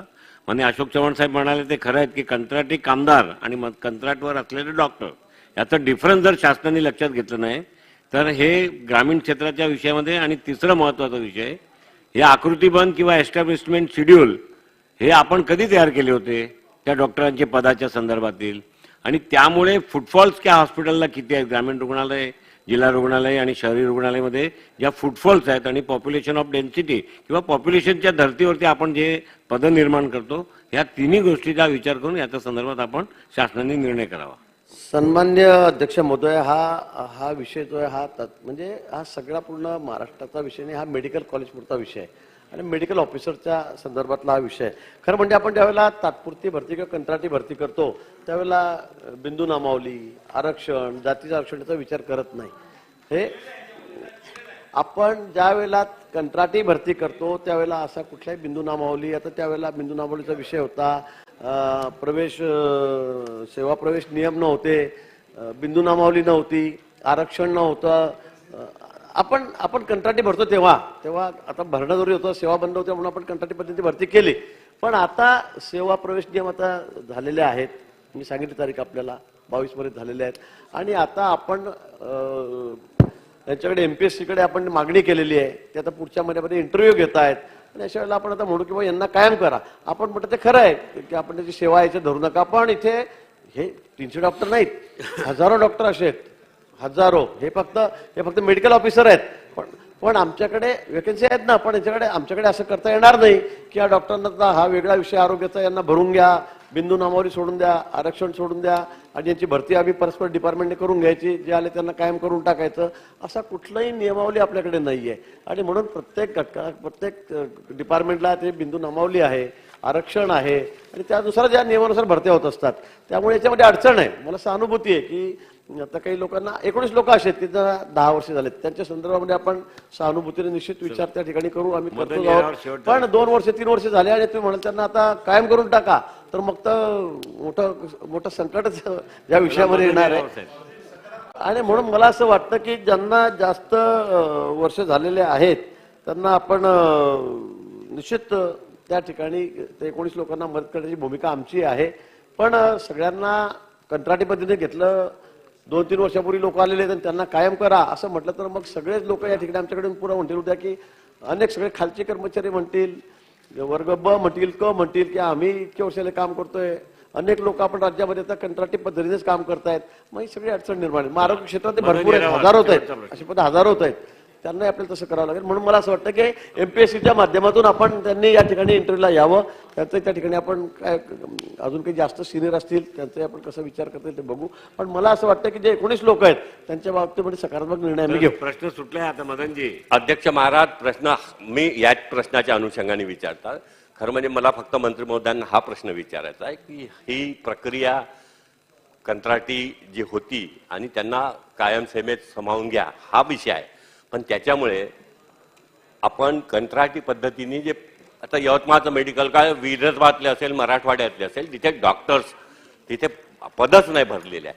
अशा वेळेस आपण कंत्राटी सेवा घेत होतो, पण गेल्या काही दिवसापासून याच्यावर आपण सरसकट बंदी आणली आहे. त्याच्यामुळे अनेक म्हणजे रुग्णालयात समजा यवतमाळमध्ये डेंटिस्ट असेल, उद्या सर्जरीवाले असेल, हा कॉन्ट्रॅक्ट आपण बंदच करून टाकला. माझी आपल्या माध्यमातून मंत्री महोदयांना एवढीच विनंती आहे की मी काही परमनंट करा, त्यांचा जो लक्षवेधीचा विषय आहे तो वेगळा, पण असं करावं लागते म्हणून आपण कॉन्ट्रॅक्च्युअल पद्धतच बंद केली. जिथे आवश्यकता आहे तिथे ही पदं कॉन्ट्रॅक्च्युअल पद्धतीने पूर्वी जशी चालू होती तशी आपण नेहमीच चालू ठेवणार का, एवढाच माझा प्रश्न. असं बंदच करून टाकायचा विषय नाही. ज्या ठिकाणी कंत्राटी कामगार आहेत, कंत्राटी आपण एमओ भरलेले आहेत त्या ठिकाणी सुरूच आहे. पण आपल्याला निश्चित मी आपल्याला सांगू इच्छितो की आपण एमपीसीच्या माध्यमातून ह्या 4 महिन्यामध्ये जवळपास 950 जागांची भरती सुरू केली आहे. त्यातल्या 700 जागा जवळपास आपण आता भरलेल्या आहेत. त्यांना पोस्टिंग देण्याचं काम त्या ठिकाणी सुरू आहे. पुढच्या 250-300 जागांचं काम आणि हे 400 जागांचं काम आता पुन्हा त्यांचे इंटरव्ह्यू मुलाखती त्या ठिकाणी सुरू आहेत. आणि जवळपास 52 म्हणजे जवळपास 5,500 जागा वर्ग क आणि ड च्या मी परवा आपल्या या ठिकाणी सांगितलं की आपण त्या भरती प्रक्रियेला सुरुवात केली आहे. मला वाटतं 1.5 महिना फार पडतं, मी 1 महिना म्हणणार नाही, 1.5 महिन्यामध्ये फार झालं तर उशिरापर्यंत ऑर्डर देण्यापर्यंत 2 महिने लागतील. पण हे जे खालचे जे पद आहेत धन्यवाद हे सुद्धा या ठिकाणी आपण 2 महिन्यामध्ये भरती करतो. चला नेक्स्ट प्रधान सचिव.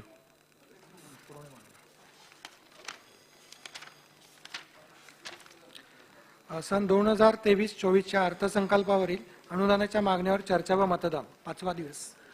आता 1 नगरविकास, 2 सामाजिक न्याय व विशेष सहाय्य विभाग, 3 सहकार पणन व वस्त्रोद्योग विभाग, 4 कौशल्य विकास, रोजगार, उद्योजकता आणि नाविन्यता विभाग या विभागाच्या मागण्या चर्चेला घेण्यात येतील. विभागाच्या मागण्याच्या तपशील व स्वीकृत कपात सूचनाची यादी सदस्यांना टपालखानाद्वारे वितरित करण्यात आली आहे. कपात सूचना न मांडता मान्य करण्यात आलेल्या कपात सूचनेची उत्तरे माननीय मंत्री महोदयांच्या स्वाक्षरीने 30 दिवसाच्या कालावधीत सदस्यांना पाठवण्याची प्रथा माहे जुलै 2010 पासून मान्य झाली असल्यामुळे आता कोणीही कपात सूचना मांडणार नाही असे मी गृहीत धरतो. या चर्चेसाठी 3 तास वेळ देण्यात येईल. या 3 तासापैकी सत्तारूढ पक्षात संबंधित मंत्र्यांच्या उत्तराचा निम्मा वेळ व विरोधी पक्षास निम्मा वेळ देण्यात येईल. सदस्य वेळेचे बंधन पाळून मला सहकार्य करतील अशी मी अपेक्षा करतो. आता चर्चेला सुरुवात होईल. एकूण 87 नावं आहेत, 87 नावं आहेत आणि त्यामुळे आपण सगळे मागण्याच्या संदर्भामध्ये आपापल्या मतदारसंघाचे किंवा धोरणात्मक विषयावर केवळ सूचना आणि मागण्या अशा 2 जर मांडल्या तर मला असं वाटतं की ते होईल.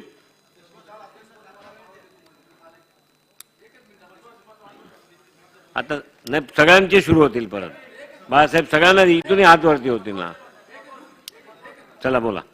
अध्यक्ष महोदय, कोयना नगर येथे कोयना नदीवर 105 टीएमसी धरण अध्यक्ष बांधण्यात आलं. 62 वर्ष अध्यक्ष धरण बांधून झाले, पण अजूनही तिथल्या विस्थापनाचे प्रश्न प्रलंबित राहिलेत.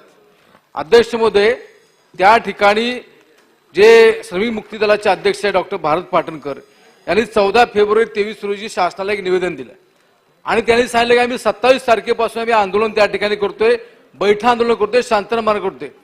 अध्यक्ष महोदय, त्यांनी आंदोलन सुरू केलं. आज 22 दिवस झाले, आजपर्यंत शासनानं या आंदोलनाची त्या ठिकाणी कुठली दखल घेतली नाही. हजारो शेतकरी त्यामुळे वयोवृद्ध आहेत, महिला वर्ग त्या ठिकाणी बसले आहेत. उद्या गुढीपाडव्याचा सण आहे. अध्यक्ष महोदय, शासनाची नोंद घेणं आवश्यक आहे, नाहीतर मग शेवटी हे उद्या त्या ठिकाणी 23 तारखेला त्यांची भूमिका जाहीर करतील आणि नंतर त्या ठिकाणी वेगळं आंदोलन होऊ शकेल. म्हणून शासनाने या ठिकाणी याची नोंद घ्यावी. अध्यक्ष महोदय. चला राष्ट्रवादी काँग्रेसचे रोहित पवार. शासनाने नोंद घ्यावी. अध्यक्ष महोदय, शासनाने नोंद घ्यावी. आज या ठिकाणी मी 23-24च्या बजेटच्या मागण्यांवर चर्चा करण्यासाठी या ठिकाणी उभा आहे. अध्यक्ष महोदय, आपण बजेटमध्ये अनेक नेत्यांची भाषणं ऐकली आणि त्या भाषणामध्ये आपल्या राज्याला $1 ट्रिलियन इकॉनॉमी आपल्याला करायची असं सगळ्यांनी नमूद केलं. अध्यक्ष महोदय, $1 ट्रिलियन आपल्याला जायचं असेल तर या राज्याला कोण पुढे घेऊन जाणार आहे? तर अध्यक्ष महोदय, याचं उत्तर सरकार नसून युवा वर्ग आहे. सरकारी धोरणाचा नक्कीच फायदा हा होत असतो, पण जो विकासाचा गाडा पुढे घेऊन जायचा आहे, आपल्या महाराष्ट्राला या देशातलं सगळ्यात प्रगतशील राज्य जर बनवायचं असेल आणि या देशाला जगातलं प्रगतशील देश बनवायचा असेल, तर त्याची जबाबदारी ही खऱ्या अर्थाने युवा वर्गावर आहे. अध्यक्ष महोदय, आज लोकसंख्येचा 60% लोक ही युवा वर्गामध्ये येतात, म्हणजे 40 वयोगटाच्या खाली येतात. अध्यक्ष महोदय, मी असेल आणि माझ्याबरोबर असे 36 आमदार आहेत जे 40 वयोगटाच्या खाली आहेत. अध्यक्ष महोदय, हा 2019चा विषय, पण आपण 2014ला जे इलेक्शन झालं त्याच्यामध्ये आपण बघितलं तर हा आकडा 48 वर होता. म्हणजे आमदारांमध्ये सुद्धा 40 वयोगटाच्या खाली असणाऱ्या आमदारांची संख्या कुठेतरी कमी होती. आणि सगळ्या बाबतीतल्या चर्चा ज्या या विधिमंडळामध्ये झाल्या, युवकांच्या बाबतीत किती चर्चा झाल्या? अध्यक्ष महोदय, 5% पेक्षा कमी असेल. आणि नोकरीच्या बाबतीत नाही तर बेरोजगारी कमी करण्याचे विषय किती वेळा मांडण्यात आले, तर अध्यक्ष महोदय 1% पेक्षा कमी असावेत. अध्यक्ष महोदय, आज जर आपण बघितलं, रोहितजी एक मिनिट, मी आता एक घोषणा करीत आहेत. मला सर्व सन्मान्य सदस्यांना कळवण्यास अत्यंत आनंद होतो की आज आपल्या सभागृहाचे कामकाज पाहण्यासाठी मॉरिशस देशाचे मंत्री Shri Darshanand Balgobin, minister of information technology communication and innovation of the republican of Mauritius व त्यांच्या समेत अन्य उच्चाधिकारी याचे शिष्टमंडळ विशेष अभ्यागत कक्षामध्ये उपस्थित आहे. आपण सर्वजण त्यांचे टाळ्याच्या गजरात हार्दिक स्वागत करूया. अध्यक्ष महोदय, अमृत काळाच्या गप्पा आपण सर्वजण मारत असतो, पण या काळात युवा वर्गाला काय लागणार याबाबत चर्चा होताना आपण त्या ठिकाणी बघत नाही. अध्यक्ष महोदय, युनायटेड नेशन पॉप्युलेशन स्टॅटिस्टिक्सच्या अनुसार पुढच्या 30 वर्षामध्ये 22% वर्कफोर्स जगातली ही भारतीय त्याच्यामध्ये त्या ठिकाणी असणार आहे. आणि त्याच्यात आपल्या महाराष्ट्राचा हिस्सा बघितला 10 ते 15% असणार आहे. पण अध्यक्ष महोदय, आज जर आपण बघितलं तर मुलं डिग्री घेतात, पोस्ट ग्रॅज्युएट होतात, पण एम्प्लॉयेबल युथची लोकसंख्या जर आपण बघितली नाही तर जे काही डिग्री घेतात त्यातले फक्त 46% मुला मुलींना नोकरी मिळू शकते अशी परिस्थिती आहे. त्याचा अर्थ 54% मुला मुलींना आजच्या इंडस्ट्रीमध्ये त्या ठिकाणी नोकरी मिळू शकत नाही. त्यासाठी अध्यक्ष महोदय, स्किल डेव्हलपमेंट हा एक फार महत्वाचा विषय आहे. कधी कधी चर्चा करत असताना लोक म्हणतात की स्किल डेव्हलपमेंट हे खातं मला मिळालं म्हणजे मला साईटचं खातं मिळालं. अध्यक्ष महोदय, अतिशय महत्वाचं खातं आहे, पण कधी कधी आम्ही जेव्हा आकडे बघतो 750 कोटी याला अलोकेशन झालेलं आहे आणि गेल्या वर्षी 650 कोटी होते, त्यातले 35% तर खर्च झाला नाही. पण याच्यावर कुठेतरी लक्ष केंद्रित करून मला असं वाटतं की स्किल डेव्हलपमेंटला मोठ्या प्रमाणात निधी देण्याची जरूरत आहे. अध्यक्ष महोदय, काही नेत्यांच्या भाषणामध्ये मी ऐकलं 2 मतदारसंघामध्ये विहिरी स्वच्छ करण्यासाठी 50-50 कोटी रुपये दिले, ऍडव्हर्टाइजमेंट सरकारची करत असताना 40 कोटी दिले. तर मला असं वाटतं की या सरकारली स्किल डेव्हलपमेंटसाठी मोठ्या प्रमाणात नियोजन करण्याची जरूरत आहे. अध्यक्ष महोदय, आपण जर बघितलं आज ज्या लोकांना नोकऱ्या आहेत, असं म्हणलं जातं की 2030 पर्यंत 50% आता ज्या नोकऱ्या आहेत त्या कदाचित राहणार नाही. त्यामुळे आपल्याला रिस्किलिंगवर सुद्धा मोठ्या प्रमाणात लक्ष देण्याची जरूरत आहे. अध्यक्ष महोदय, हे करत असताना आपण कुठेतरी टार्गेट घेऊन गेलं पाहिजे. 2030 पर्यंत जॉब मार्केटमध्ये या महाराष्ट्रामध्ये 18 कोटी मुलं मुली येणार आहे. त्यामुळे या मुला मुलींना आपल्याला काम द्यायचंच आहे, पण आज जे बेरोजगार आहेत त्यांना सुद्धा कसं काम देता येईल या बाबतीत विचार करण्याची अध्यक्ष महोदय जरूरत आहे. त्यामुळे ज्या लोकांना आज नोकऱ्या नाहीत त्याला वेगळं स्किल देता येईल का, त्याचं रिस्किलिंग करता येईल का, या बाबतीत एक चर्चा करण्याची जरूरत आहे, पण त्याला टार्गेट घेऊन जावं लागेल. अध्यक्ष महोदय, दरवर्षी 17 लाख मुलं 10वी पास करतात, म्हणजे 6 वर्षानंतर ती मुलं सुद्धा जॉब मार्केटमध्ये येणार आहे. त्यामुळे काउन्सिलिंग प्रोग्राम करून या मुलांमध्ये काय पद्धतीचं ज्ञान आहे, आवड कुठली आहे, याचं एक प्लॅनिंग 6 वर्षापूर्वीपासून केलं, म्हणजे आजपासून सुरू केलं तर 6 वर्षानंतर ही मुलं जेव्हा जॉब मार्केटमध्ये येतील त्यांना कुठे ना कुठेतरी काम अध्यक्ष महोदय मिळू शकतं. नीती आयोगाच्या रिपोर्ट अनुसार अध्यक्ष महोदय आता धक्कादायक गोष्ट समोर आली की ITI मधून जी मुलं मुली पास होतात या देशामध्ये 1% लोकांना फक्त नोकऱ्या मिळतात. अध्यक्ष महोदय जवळपास एका विद्यार्थ्याच्या मागे 1,32,000 रुपये हा खर्च होत असतो. मग ITI विभागामध्ये काम करणाऱ्या अधिकाऱ्यांना आपल्याला टार्गेट द्यावे लागतील. 1.5 लाख जागा आपल्या महाराष्ट्रामध्ये फक्त 50% भरल्या जातात. मग याच्यामध्ये आपण असं करतोय का, फक्त मेकॅनिकलवर इलेक्ट्रिकलवर लक्ष देतोय का? ड्रोन टेक्नॉलॉजी आली आहे, अजून नवीन टेक्नॉलॉजी आल्यात, त्या ITI मध्ये आपण समाविष्ट करत नाही का? तर या बाबतीत विचार करून सरकारच्या माध्यमातून नवीन कोर्सेस सुद्धा आपल्याला देता कसे येतील या बाबतीत एक सकारात्मक विचार करण्याची जरूरत आहे. अध्यक्ष महोदय, प्रधानमंत्री कौशल्य विकास योजनेच्या अंतर्गत 2015 मध्ये ही योजना सुरू झाली. असं म्हणतात 1,35,00,000 युवकांना ट्रेनिंग दिलं गेलं आणि फक्त 29 लाख युवकांची प्लेसमेंट झाली. दिसत असताना 22% मुलांना मुलींना तिथं नोकरी मिळाली. पण याची दुसरी बाजू बघितली तर स्किलचं ट्रेनिंग देऊन सुद्धा 80% मुला मुलींना नोकऱ्या मिळाल्या नाही. मग हे ज्या पद्धतीचं ट्रेनिंग दिलं जातं ते चुकतंय का? इंडस्ट्रीला काय पाहिजे या बाबतीतला आपण अभ्यास करत नाही का? या सगळ्या गोष्टींवर तिथं लक्ष हे देण्याची जरूरत आहे. अध्यक्ष महोदय, आपण जर बघितलं तर आज नवीन नवीन नोकऱ्या त्या ठिकाणी येत आहेत आणि हे करत असताना त्याला कुठे ना कुठेतरी क्लासेस करावे लागतात. म्हणजे असं होतं की इंजिनियरला आज 15 ते 20 हजाराची नोकरी दिली जाते आणि ITI झालं असेल तर 8 ते 10 हजाराची नोकरी मिळते. अध्यक्ष महोदय, इंजिनियर झाल्यानंतर लगेचच नोकरी मिळेल असं नाही, त्याला कुठले तरी छोटे कोर्सेस करावे लागतात. इंजिनियर बनवायचं असेल तर 7 लाख खर्च करायचा आणि नोकरी मिळण्यासाठी परत 1 वर्ष घालून 3 लाखाचा क्लास घ्यायचा. मग युवकांच्या भवितव्यासाठी आपण काम करतो का क्लासेस चालवण्यासाठी काम करतो असा प्रश्न युवकांना पडायला लागलाय.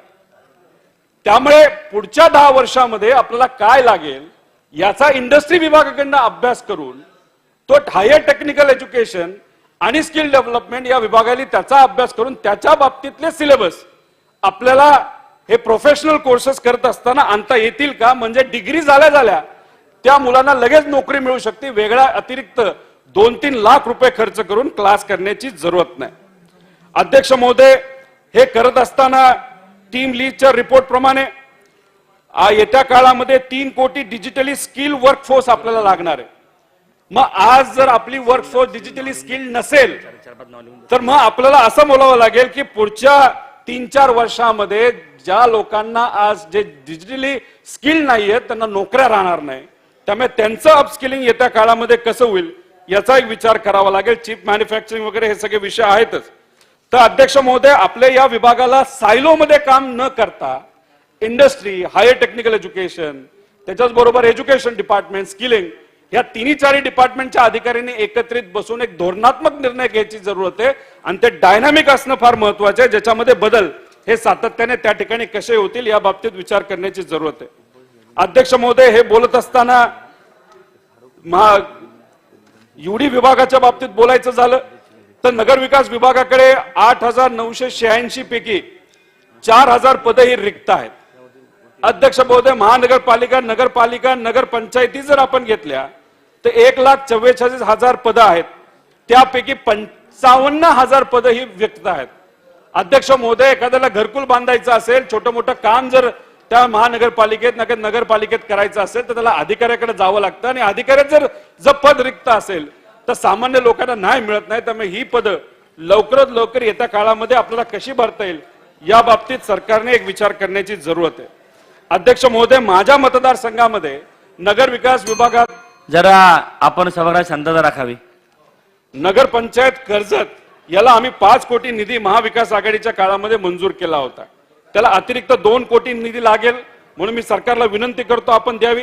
नगरपंचायत कर्जत तालुका तिथं अग्निशमन केंद्रासाठी 1 कोटी निधी आम्ही मंजूर केला, काम सुरू झालं. त्याला अतिरिक्त 50 लाख रुपये लागू शकतात. अध्यक्ष महोदय, नगरपंचायत जामखेडला त्या ठिकाणी आपण सामाजिक सभागृहासाठी 1.5 कोटी मंजूर केले, काम सुरू झाले. आता त्याला अतिरिक्त 55 लागेल. या सरकारने त्याची तरतूद करावी अशी विनंती करतो. नगरपंचायत जामखेडला 5 कोटी निधी दिला, त्याला अतिरिक्त 2 कोटी निधी येत्या काळामध्ये लागणार आहे, त्यामुळे तो त्या ठिकाणी देण्यात यावा अशी विनंती करतो. नगरपंचायत जामखेड नाना नानी पार्कसाठी 2 कोटी निधी दिलाय, काम सुरू झालंय, 40 लाख लागू शकतात. त्याच्याच बरोबर नगरपंचायत जामखेडला 11 कोटी दिलाय, शॉपिंग मॉल बांधायला अजून 1.5 कोटी लागू शकतो, याची तरतूद व्हावी. नगरपंचायत जामखेड स्मशानभूमीसाठी 2 कोटी निधी दिलाय, त्याला अतिरिक्त 40 लाख रुपये निधी हा येत्या काळामध्ये लागू शकतो, तो सुद्धा त्या ठिकाणी देण्यात यावा. अध्यक्ष महोदय, या मागण्या करत असताना अजून एक महत्वाचा विषय जो मुंबईचा आहे. अध्यक्ष महोदय, मुंबई शहरात प्रवेश करताना MSRDC कडून 5 ठिकाणी टोल वसुली केली जाते. अध्यक्ष महोदय, ही वसुली करत असताना पूर्वीच्या काळामध्ये 30 रस्ते आणि पूल MSRDC ने बांधले होते आणि मग त्याची टोल वसुली त्या ठिकाणी चालू होती. अध्यक्ष महोदय, यामध्ये वेस्टर्न आणि ईस्टर्न एक्सप्रेसवेचा पण समावेश होता. अध्यक्ष महोदय, पण टप्प्याटप्प्याने टोल वसुली केल्यानंतर जसा काळ त्या ठिकाणी पुढे गेला, याच्यातले बरेचसे रोड हे MSRDC ने त्या ठिकाणी महानगरपालिकेला नाही तर BMC ला नाही तर MMRD ला त्या ठिकाणी हस्तांतर केलं. मग MSRDC ने हे रोड बांधले असतील, टोल घेतला असेल आणि तो जर हस्तांतर झालं असेल आणि आता फक्त 11 पूल जर त्या ठिकाणी MSRDC कडे असतील, तर मग ही टोल वसुली का केली जाते? आज महागाई वाढली हे आपल्या सर्वांना माहिती आहे. मग हस्तांतर करून सुद्धा आज जर टोल चालू असेल तर सामान्य लोकांनाच खिशातून पैसे द्यावे लागतात. मग ही टोल वसुली का केली जाते? आणि तसाच येत्या काळामध्ये ही टोल वसुली आपल्याला कशी थांबवता येईल या बाबतीत सरकारने सुद्धा त्या ठिकाणी नियोजन आणि विचार त्या ठिकाणी करण्याची जरूरत आहे. अध्यक्ष महोदय, आपण पणन विभागाच्या बाबतीत बोलायचं झालो. आजपर्यंत कृषी विभागाला आपल्याला ताकद देण्याचा प्रयत्न सगळ्यांनीच केला, तो येत्या काळामध्ये सुद्धा करावा लागेल. आता शेतकऱ्याच्या शेतामध्ये पिकणारं पीक हे कुठेतरी विकलं गेलं पाहिजे, त्यामुळे येत्या काळामध्ये पणन विभागाला सुद्धा ताकद देण्याची जरूर आहे. पण हे करत असताना अध्यक्ष महोदय, तिथं मोठ्या प्रमाणात रिक्त जागा आहेत, त्यामुळे त्या रिक्त जागा आपल्याला भराव्या लागतील, नवीन पद आपल्याला त्या ठिकाणी मंजूर करावी लागतील आणि मग नवीन योजनेच्या अंतर्गत आपल्या या शेतकऱ्यांच्या शेतामध्ये पिकणारा माल हा इंटरनॅशनल मार्केटमध्ये नाही तर या राज्याच्या नाही तर देशाच्या मार्केटमध्ये कसा विकता येईल आणि अतिरिक्त 2 रुपये त्याला कसे मिळतील याचा एक अभ्यास करण्याची जरूरत आहे. अध्यक्ष महोदय, ही गोष्ट जर केली असती तर आज तुम्ही जर बघितलं, संत्री विकण्यासाठी बांगलादेशला जावं लागतं, 70% संत्री बांगलादेशला एक्सपोर्ट केली जाते, पण तिथं तो इम्पोर्ट बंद केल्यामुळे नाही तर तिथं टॅक्स वाढवल्यामुळे आपलं तिथं जात नाही. मग करायचं काय हा प्रश्न जो शेतकऱ्याला पडतो, तोच प्रश्न जर अधिकाऱ्याला पडला असता, हे विभाग जर स्ट्रॉंग असला असता तर आतापर्यंत एखादा सकारात्मक निर्णय घेतला गेला असता आणि शेतकऱ्याला अडचण ती आली नसती. त्यामुळे या बाबतीत एक विचार करण्याची जरूरत आहे. अध्यक्ष महोदय, तसंच आपण जर कोऑपरेटिव्ह विभाग बघितलं तर राज्यात एकूण 21,000 प्राथमिक कृषी पत पुरवठा सहकारी संस्था आहेत. राज्यभरात सहकारी संस्थेमध्ये सचिव पदावर कार्यरत असणारे सचिवांना कमी मानधन आहे. अध्यक्ष महोदय, काही लोकांना 15,000 रुपये मिळतात, काही लोकांना 30,000 रुपये मिळतात, काही लोक तर 1-1, 2-2 सोसायटी त्या ठिकाणी बघतात. त्यामुळे यांचं मानधन कसं वाढवता येईल या बाबतीत एक विचार करण्याची जरूरत आहे. तसं सोसायटीच्या बाबतीत बोलायचं झालं तर तिथं जे लोक आपल्याला मतदान करतात त्यांना त्याच्यामध्ये मेंबर केलं जातं. एका गावामध्ये 3,000 शेतकरी असतील तर 500 लोकांना मेंबर केलं जातं आणि बाकीचे 2,500 तसेच राहतात.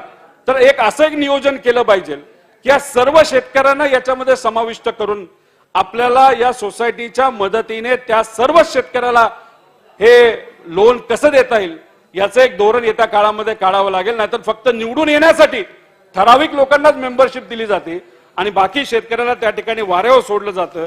अध्यक्ष महोदय, ही चांगली गोष्ट नाही.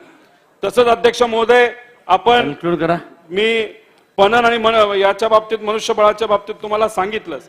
तसंच जाता जाता सामाजिक न्याय विभागाच्या बाबतीत बोलायचं झालं तर कर्जत जिल्हा अहमदनगर येथे 100 विद्यार्थी निवासी क्षमतेचं आपल्याला मुलामुलींचं हॉस्टेल त्या ठिकाणी बांधायचंय. तसा प्रस्ताव आपण मंत्रालयामध्ये पाठवलेला आहे, तो त्या ठिकाणी मंजूर व्हावा अशी विनंती. जामखेड तालुक्यासाठी सुद्धा तिथं जी कॅपॅसिटी ती अजून 75 वाढवण्याचा आपण एक प्रस्ताव मंत्रालयात पाठवलाय, त्याला त्या ठिकाणी मंजुरी मिळावी.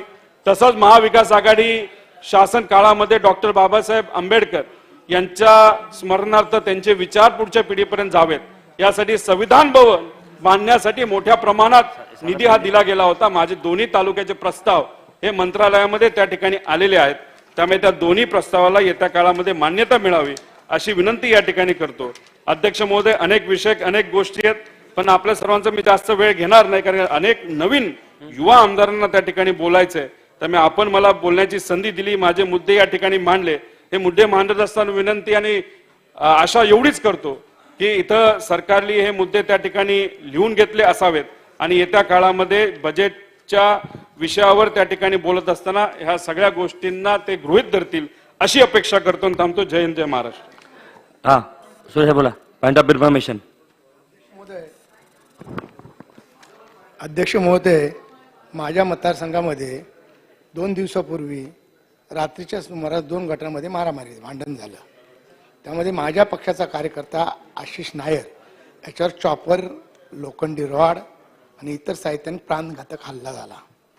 या हल्ल्यामध्ये कुप्रसिद्ध गुंड ज्याच्यावर मोक्कांतर्गत कारवाई सुरू होती असे पै ठाकूर, त्याचबरोबर कुप्रसिद्ध गुंड ज्याच्यावर मर्डरसारखे गुन्हे दाखल आहेत असे बिभीषण वारे, त्यानंतर अनिल गिंबल, अजिंक्य, दुसरा सूरज, त्याच्यानंतर शंकर आणि चौथा आणि त्याच्यानंतर 6वा शंकर, त्यानंतर सॅच्यू आणि त्याच्यानंतर नवनाथ नवाडकर याला स्पेशली गावावरून बोलवून घेण्यात आलं. यांना सर्व स्पेशल गावावरून, या नवनाथ नवाडकर स्पेशल गावावरून बोलवून घेण्यात आलं. अशा 15-16 लोकांनी त्याच्यावर प्राणघातक हल्ला केला. आणि सर अध्यक्ष महोदय, तो बिचारा त्यातून कसा तरी जीव घेऊन निघून गेला. त्यांनी हॉस्पिटलला जाऊन ॲडमिट झाला. हॉस्पिटलला ॲडमिट झाल्यानंतर ICU मध्ये ॲडमिट करण्यात आले. त्याच्या डोक्यावर 6 टाके पडले, हात फ्रॅक्चर झाला, पाय फ्रॅक्चर झाला. याच्यानंतर याचे सर्व फोटो माझ्याकडे आहेत, व्हिडिओ माझ्याकडे आहे, मी सर्व तुम्हाला पाहिजे तर देतो. अध्यक्ष महोदय, याच्यावरून आपल्या लक्षात येईल तो ICU मध्ये ॲडमिट असताना सुद्धा फक्त समोरच्यांवर 324 असा गुन्हा दाखल करण्यात आला, म्हणजे ज्याचा टेबल जामीन होतो. म्हणजे एवढा कोणाचा अध्यक्ष महोदय ज्याच्यावर हा बेलेबल ऑफेन्स आहे, एवढा प्राणघातक हल्ला झाला, जीवाशी मारताना मी त्याला भेटायला गेलो. त्याचे आई वडील ढसाढसा, हा बोलतो ना बाबा, जरा बोलते ना, मी बोलतो, तुम्हाला एवढं कशाला दुःख होतंय? अरे आमच्या माझ्या मत थांबा ना जरा. अध्यक्ष महोदय, अध्यक्ष महोदय, माझा एवढाच प्रश्न आहे की ह्याच्यामध्ये 324 जो गुन्हा दाखल केला आहे तो 307 गुन्हा दाखल करावा अशी माझी आपल्याला विनंती आहे. त्याच्यानंतर या गुन्हेगारांना अटक करावी. एकाही सुद्धा गुन्हेगाराला अटक केलेली नाही. आणि त्याच्यानंतर हे सर्व करायला कोणी लावलं, ह्याचा प्रमुख सूत्रधार कोण आहे, हा कोण असा प्रमुख आहे, त्याचं सुद्धा, त्या सूत्रधाराचं सुद्धा पोलिसांनी छडा लावा आणि त्याच्यावर सुद्धा कारवाई व्हावी. म्हणजे पुन्हा असे मतदारसंघामध्ये अशांती पसरवण्याचे कृत्य होणार नाही, ही माझी विनंती आहे सभागृहाला. शासनाने दखल घ्यावी. या ठिकाणी घटनाक्रम सांगितला आहे, त्याची आपण चौकशी करू आणि कारवाई करायला सांगू. वायकर साहेब बोला. अध्यक्ष महोदय, थांब जरा, मला बोलायला दिलंय. बोला वायकर साहेब. तुम्हाला चान्स नाही देणार, काय काळजी करू. वायकर साहेब बोला. ते बघा रागवून मागे बसलेत. अध्यक्ष महोदय, पॉइंट ऑफ इन्फॉर्मेशनच्या माध्यमातून या सभागृहाला सांगू इच्छितो की जोगेश्वरी विक्रोळी लिंक रोडवरती, अध्यक्ष महोदय, बोला. जोगेश्वरी विक्रोळी लिंक रोडवरती दुर्गा नगर आहे, त्याच्या मागे सारीपूत नगर आहे आणि त्याच्या बाजूने मॉडर्न बेकरीचा एरिया येतो. या मॉडर्न बेकरी आणि त्या दुर्गानगर पर्यंत अनेक विधी अनधिकृत बांधकामं चाललेली आहेत आरेच्या त्या जागेमध्ये. सर्वात महत्वाची गोष्ट म्हणजे सीओना सांगून देखील कारवाई होत नाही हा वेगळा प्रश्न आहे, परंतु आज त्या ठिकाणी हाय टेन्शनची वायर चाललेली आहे आणि त्या हाय टेन्शनच्या टॉवरच्या खाली ही बांधकामं चाललेली आहेत. आज ना उद्या कदाचित ती वायर तुटली तर अनेक लोकांची जीवितहानी होणार आहे आणि त्यामुळे ताबडतोब ते बांधकाम आहे ते निष्कासित करण्यात यावे अशा सूचना तुमच्या माध्यमातून शासनाला देण्यात याव्या, ही माझी पॉइंट ऑफ इन्फॉर्मेशनची विनंती करतो. त्यांच्या अंगावर तार पडणार नाही, तुटणार नाही याची दखल घेऊ आणि संबंधित अधिकाऱ्यांना सूचना देऊ. प्रभू साहेब बोला काय नाही काय पॉइंट ऑफ काय माझा ना हा आरोग्य विभागावरती आहे. मान्य मंत्री महोदय, मी 2 मिनिटात संपवतो. नाही पण काय आपण मागण्या करतोय ना अध्यक्ष महोदय, त्यांना तुम्ही दिला, आम्हाला द्या ना, मग आमचा पण अधिकार आहे. मी तुम्हाला विचारलं अधिकार आहे. मी तुम्हाला अध्यक्ष महोदय, विचारलं आमचा अधिकार आहे, त्यांना दिला आम्हाला द्या ना. मी तुम्हाला विचारलं की तुमचं कशावर आपण बोलणार आहात अध्यक्ष महोदय, तर पॉइंट ऑफ असं तुम्ही सांगायला पाहिजे. आपण सांगायला पाहिजे गुढीपाडवा आहे. अध्यक्ष महोदय, मोठ्या प्रमाणामध्ये देशामध्ये गुढीपाडव्याच्या मोठमोठ्या रॅल्या निघतात आणि त्याचं स्वागत सगळीकडे होतं. परंतु आज वृत्तपत्रामध्ये ज्या बातम्या आहेत त्या अशा आहेत की पुन्हा कोविड हळूहळू डोकं वर काढू लागलेलं आहे. आणि अध्यक्ष महोदय, दिवसभरात देशामध्ये 1171 केसेस झाले आणि महाराष्ट्रामध्ये 336 आहेत. टास्क फोर्समध्ये दिल्लीची जी मिटिंग झाली त्याच्यामध्ये पण देखील याबद्दल फार मोठी शंका आणि चिंता व्यक्त केली गेली. माननीय आरोग्यमंत्री आहेत, नेमकं महाराष्ट्राबद्दलचं कोविडचं धोरण काय आहे, आज परिस्थिती काय, याच्याबद्दलचं निवेदन सरकारने करावं. ठीक आहे, सरकारने दखल घ्यावी. आपण मागण्या करतोय, आपण मी नंतर अलाव करतो. हा बोला वर्षाताई, एक मिनिट. सन्मान्य अध्यक्ष महोदय, मुंबईमध्ये ठिकठिकाणी नितेश भाऊ, सन्मान्य अध्यक्ष महोदय, मुंबईमध्ये ठिकठिकाणी त्या ठिकाणी गुढीपाडव्याच्या निमित्ताने नववर्ष म्हणून मोठ्या प्रमाणामध्ये सर्व पक्षीचे सगळे मराठी बांधव त्या ठिकाणी निघतात आणि मोठ्या प्रमाणामध्ये त्या ठिकाणी उत्साहाचं वातावरण असतं. आता उद्या गुढीपाडवा आहे, मी यासाठी या ठिकाणी उभी राहिली सन्मान्य गिरीश भाऊ की आमच्याकडे मोठी रॅली निघते धारावी मतदारसंघात. पण मी काल पण वॉर्ड ऑफिसरांना बोलले, आज पण त्यांनी मी फोटो पाठवलेले आहेत. त्या ठिकाणच्या रस्त्यावर मोठे मोठे खड्डे पडलेले आहेत. माझी विनंती राहील की गुढीपाडवा आहे, नववर्षाची सुरुवात होते, अशा वेळेला ज्या ज्या ठिकाणी या रॅल्या निघतात त्या त्या ठिकाणचे रस्ते असेल किंवा तिथलं वातावरण असेल ते चांगलं केलं पाहिजे, साफसफाई केली पाहिजे. राणे साहेब बोला. राणे साहेब, मला हरकत होती या विषयावर अध्यक्ष महोदय. बोला ना. अध्यक्ष महोदय, हिंदू सण आले तरच ह्यांचे कोविड वरती येतात. कोविड वरती येतात. हे लोकांना भीतीचे वातावरण करायचं असतं. अन्य वेळी हे लोकांना काय आठवत नाही अध्यक्ष महोदय. हे 2.5 वर्षापासूनचे षडयंत्र आहे. हे महाविकास आघाडी रेकॉर्डवरून काढून टाका अध्यक्ष महोदय, काढून टाका रेकॉर्ड. हे लोकांना हिंदू सणांच्या टायमाला आठवतं सगळं. तपासून घेऊ आपण. हिंदू सण आले तो हे लोकांना भीती पसरवायची असते अध्यक्ष महोदय. हे त्याच टायमाला चालतं का अध्यक्ष? अध्यक्ष रेकॉर्डवरून काढून टाका, रेकॉर्डवरून काढा. हे लोकांना अन्य सण दिसत नाही, तपासून घेऊ आपण. सन्मान्य सदस्यांच्या भावना कोविड दिसतो, आपण आपल्या भावना बाकी सगळं दिसत नाही का? राणे साहेब, रेकॉर्ड आपण आपल्या सगळ्यांच्या भावना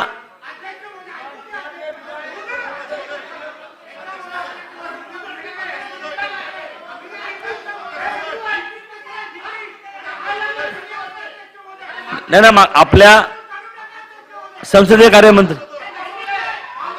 मंत्री महोदय बोला. अध्यक्ष महोदय, मला हे कळत नाही की आपल्या मागण्या सुरू असताना मध्येच असं तुम्ही का परवानगी देताय? नाही, आपण पॉइंट ऑफ इन्फॉर्मेशनचा विषय होता.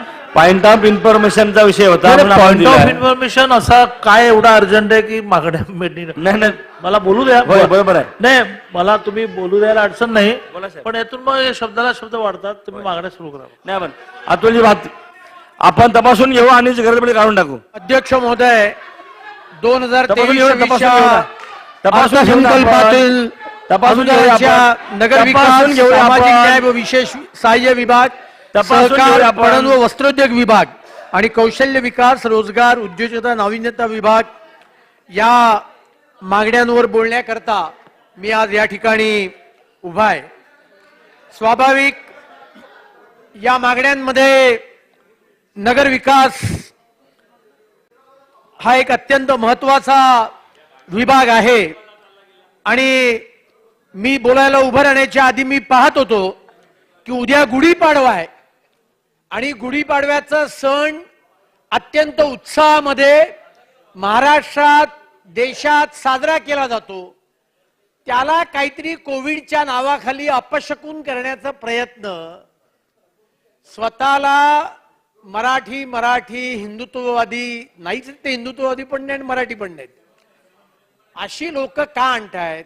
पण मी त्यांना एवढंच सांगेन, त्यांनी कितीही प्रयत्न केले तरी उद्या देशामध्ये आणि महाराष्ट्रामध्ये आपण मागण्यांवर चर्चा करा. मागण्यांवर बोलतोय. बोला बोला नगर बोला. वेगवेगळ्या नगरांमधून त्या ठिकाणी गुढीपाडव्याच्या शोभायात्रा या उद्या नववर्षाच्या निमित्ताने होणार आहेत आणि त्यामुळे त्याला अपशकुन करण्याचा कोणीही प्रयत्न करण्याची गरज नाही.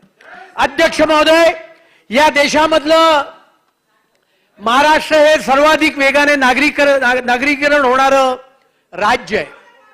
देशभरामध्ये महाराष्ट्रातील नागरीकरणाचा वेग हा 12% जास्ती आहे आणि लोकसंख्या असेल, शहरं असतील, या सर्व बाबतीत महाराष्ट्र हा शांतता राखा. क्रमांक 1 किंवा 2 वर शांतता राखा. देशामध्ये शांतता राखा. त्या ठिकाणी आहे. बांगलादेश सुरू आहे. पण मला हे सांगायला आनंद वाटतं की राज्यातलं शिंदे फडणवीस सरकार असेल किंवा केंद्रातलं माननीय मोदीजींचं सरकार असेल, हे सरकार पूर्ण करू द्या ना. हे सरकार हे पूर्ण करू द्या ना. या त्यांचं नागरिकीकरणाच्या पूर्ण करू द्या ना.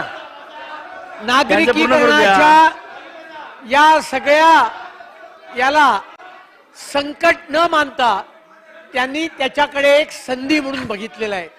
आणि त्यामुळे 2014 ते 2019 अध्यक्ष महोदय मला संरक्षण द्या, त्यांना खाली बसायला सांगा.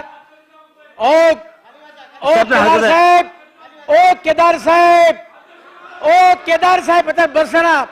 बोला. केदार साहेब, बोला ना. महाराज साहेब, एक मिनिट. हरकत आहे. अतुलजी, माझी विनंती आपल्याला अशी आहे, एक मिनिट. अतुलजी, आपला हा महाराष्ट्र संवेदनशील महाराष्ट्र आहे. आपण हे लाईव्ह बघतोय सगळं, हे लक्षात ठेवा. आपला हा महाराष्ट्र त्या ठिकाणी सर्व अध्यक्ष महाराज आपल्याकडे हा प्रगत राज्य आहे आणि या सभागृहात बसले असताना सन्मान्य सगळ्या सदस्याचा मान सन्मान झाला पाहिजे, ही भूमिका ह्या सभागृहामध्ये बसलेल्या सगळ्या, अतुलजी आपण सुद्धा मान्य कराल की आम्ही ज्या सभागृहामध्ये बसतो तो सगळ्याचा मान सन्मानानं आपण वागलं पाहिजे, अशा प्रकारे भूमिका असली पाहिजे. माझी एवढं त्या ठिकाणी की सन्मान्य आमदार ज्यावेळेस यातून बोलताय, वर्षाताई ह्या महिला आमदार आहे, महिलांच्या सन्मानाबद्दल ह्या सभागृहामध्ये बरेचदा चर्चा झालेल्या आहे आणि महिलांसोबत बोलत असताना आपण कुठला तारतम्य ठेवला पाहिजे हा सुद्धा ह्या सभागृहामध्ये काही लोकांनी त्या लक्ष देणं गरजेचं आहे.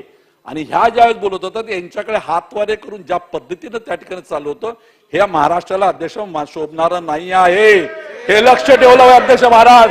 या सभागृहात चर्चा झालेल्या आहे आणि म्हणून अतुलजी माझी आपल्याला विनंती आहे की आपण सुद्धा त्याच विचारधाराचे, कारण तुमचा माझा संबंध आजचा नाही आहे, पण ह्या सभागृहामध्ये महिलांच्या सन्मानाबद्दल बरेच महिला सदस्य बोलून गेलेले आहे. ही प्रथा परंपरा आणि ही सौजन्यपूर्व ह्या गौरवशाली महाराष्ट्राचा गौरव आणि सभागृहाचा गौरव राज्य पाहते अध्यक्ष महाराज आणि मग अशा वेळेस त्या ठिकाणी त्याची तारतम्य ठेवला पाहिजे, अशा प्रकारे त्या ठिकाणी माझं मत आहे. बोला बापकर साहेब. अध्यक्ष महोदय, मी स्थानिक स्वराज्य संस्थांच्या विकासाच्या संदर्भात आणि त्या माध्यमातून स्थानिक स्वराज्य संस्थांमध्ये विशेषतः महानगरपालिका, नगरपालिकांमध्ये राहणाऱ्या नागरिकांच्या सेवा सुविधांच्या विषयी या मागण्यांच्या निमित्ताने मी या ठिकाणी बोलत होतो. खरं तर 73वी आणि 74वी घटना दुरुस्ती झाल्यानंतर या देशातल्या स्थानिक स्वराज्य संस्थांना बळकटी आणण्याच्या दिशेने स्वर्गीय राजीव गांधींनी एक फार मोठं पाऊल उचललं. पण या स्थानिक स्वराज्य संस्था या खऱ्या अर्थाने तेव्हाच बळकट होतील जेव्हा या आर्थिकदृष्ट्या स्वतःच्या पायावर सक्षमरित्या या उभ्या राहतील. आणि म्हणून खरं तर स्थानिक स्वराज्य संस्था, महानगरपालिका, नगरपालिका, जिल्हा परिषदा असतील, या सगळ्यांचा आर्थिक स्थिती ही काय असली पाहिजे याच्याकडे राज्यकर्त्यांनी या देशातल्या तज्ज्ञांनी लक्ष देण्याची आवश्यकता होती. पण 3 महिन्यापूर्वी प्रथमच देशाच्या रिझर्व्ह बँक ऑफ इंडियाने स्थानिक स्वराज्य संस्थांचा आर्थिक स्थितीचा अहवाल प्रकाशित केलेला आहे. मुळामध्ये 92 सालानंतर आज 2023 येईपर्यंत अशा प्रकारचा कुठलाही पाहणी अहवाल त्या ठिकाणी सादर केला गेला नव्हता. हा अहवाल केवळ महाराष्ट्राकरता असं नाही तर देशभरातल्या स्थानिक स्वराज्य संस्थांविषयी. माझी या मागण्यांवरच्या चर्चेच्या निमित्ताने मागणी आहे की हा जो रिझर्व्ह बँक ऑफ इंडियाचा अहवाल स्थानिक स्वराज्य संस्थांच्या बाबतीतला आहे, त्याची दखल आपल्या नगरविकास खात्याने आणि आपल्या सरकारने घेतली पाहिजे. ओव्हरऑल या अहवालाप्रमाणे स्थानिक स्वराज्य संस्था आपल्या रेव्हेन्यू करता, महसुली उत्पन्नाकरता या स्वतःच्या पायावर उभ्या नाही आहेत असं दुर्दैवी चित्र या अहवालातून उभं राहिलेलं आहे. त्याच वेळेला या स्थानिक स्वराज्य संस्थांचं, महानगरपालिका, नगरपालिकांचं स्वतःचं उत्पन्न वाढवावं, यांचे नियम, यांचं ऑडिट, या बाबतीतली स्थिती सुद्धा अत्यंत दयनीय अशा स्वरूपाची. काही महानगरपालिका सुद्धा देशात अशा आहेत की ज्यांचं ऑडिट हे अत्याधुनिक पद्धतीने होत नाहीये. आणि त्यामुळे या संदर्भात नगरपालिका आणि महानगरपालिकांची महाराष्ट्रातली स्थिती काय आहे याचा या निमित्ताने आपण अभ्यास करण्याची आवश्यकता आहे. महानगरपालिका असेल, नगरपालिका असेल, या कायद्यानुसार, नियमानुसार चालतात.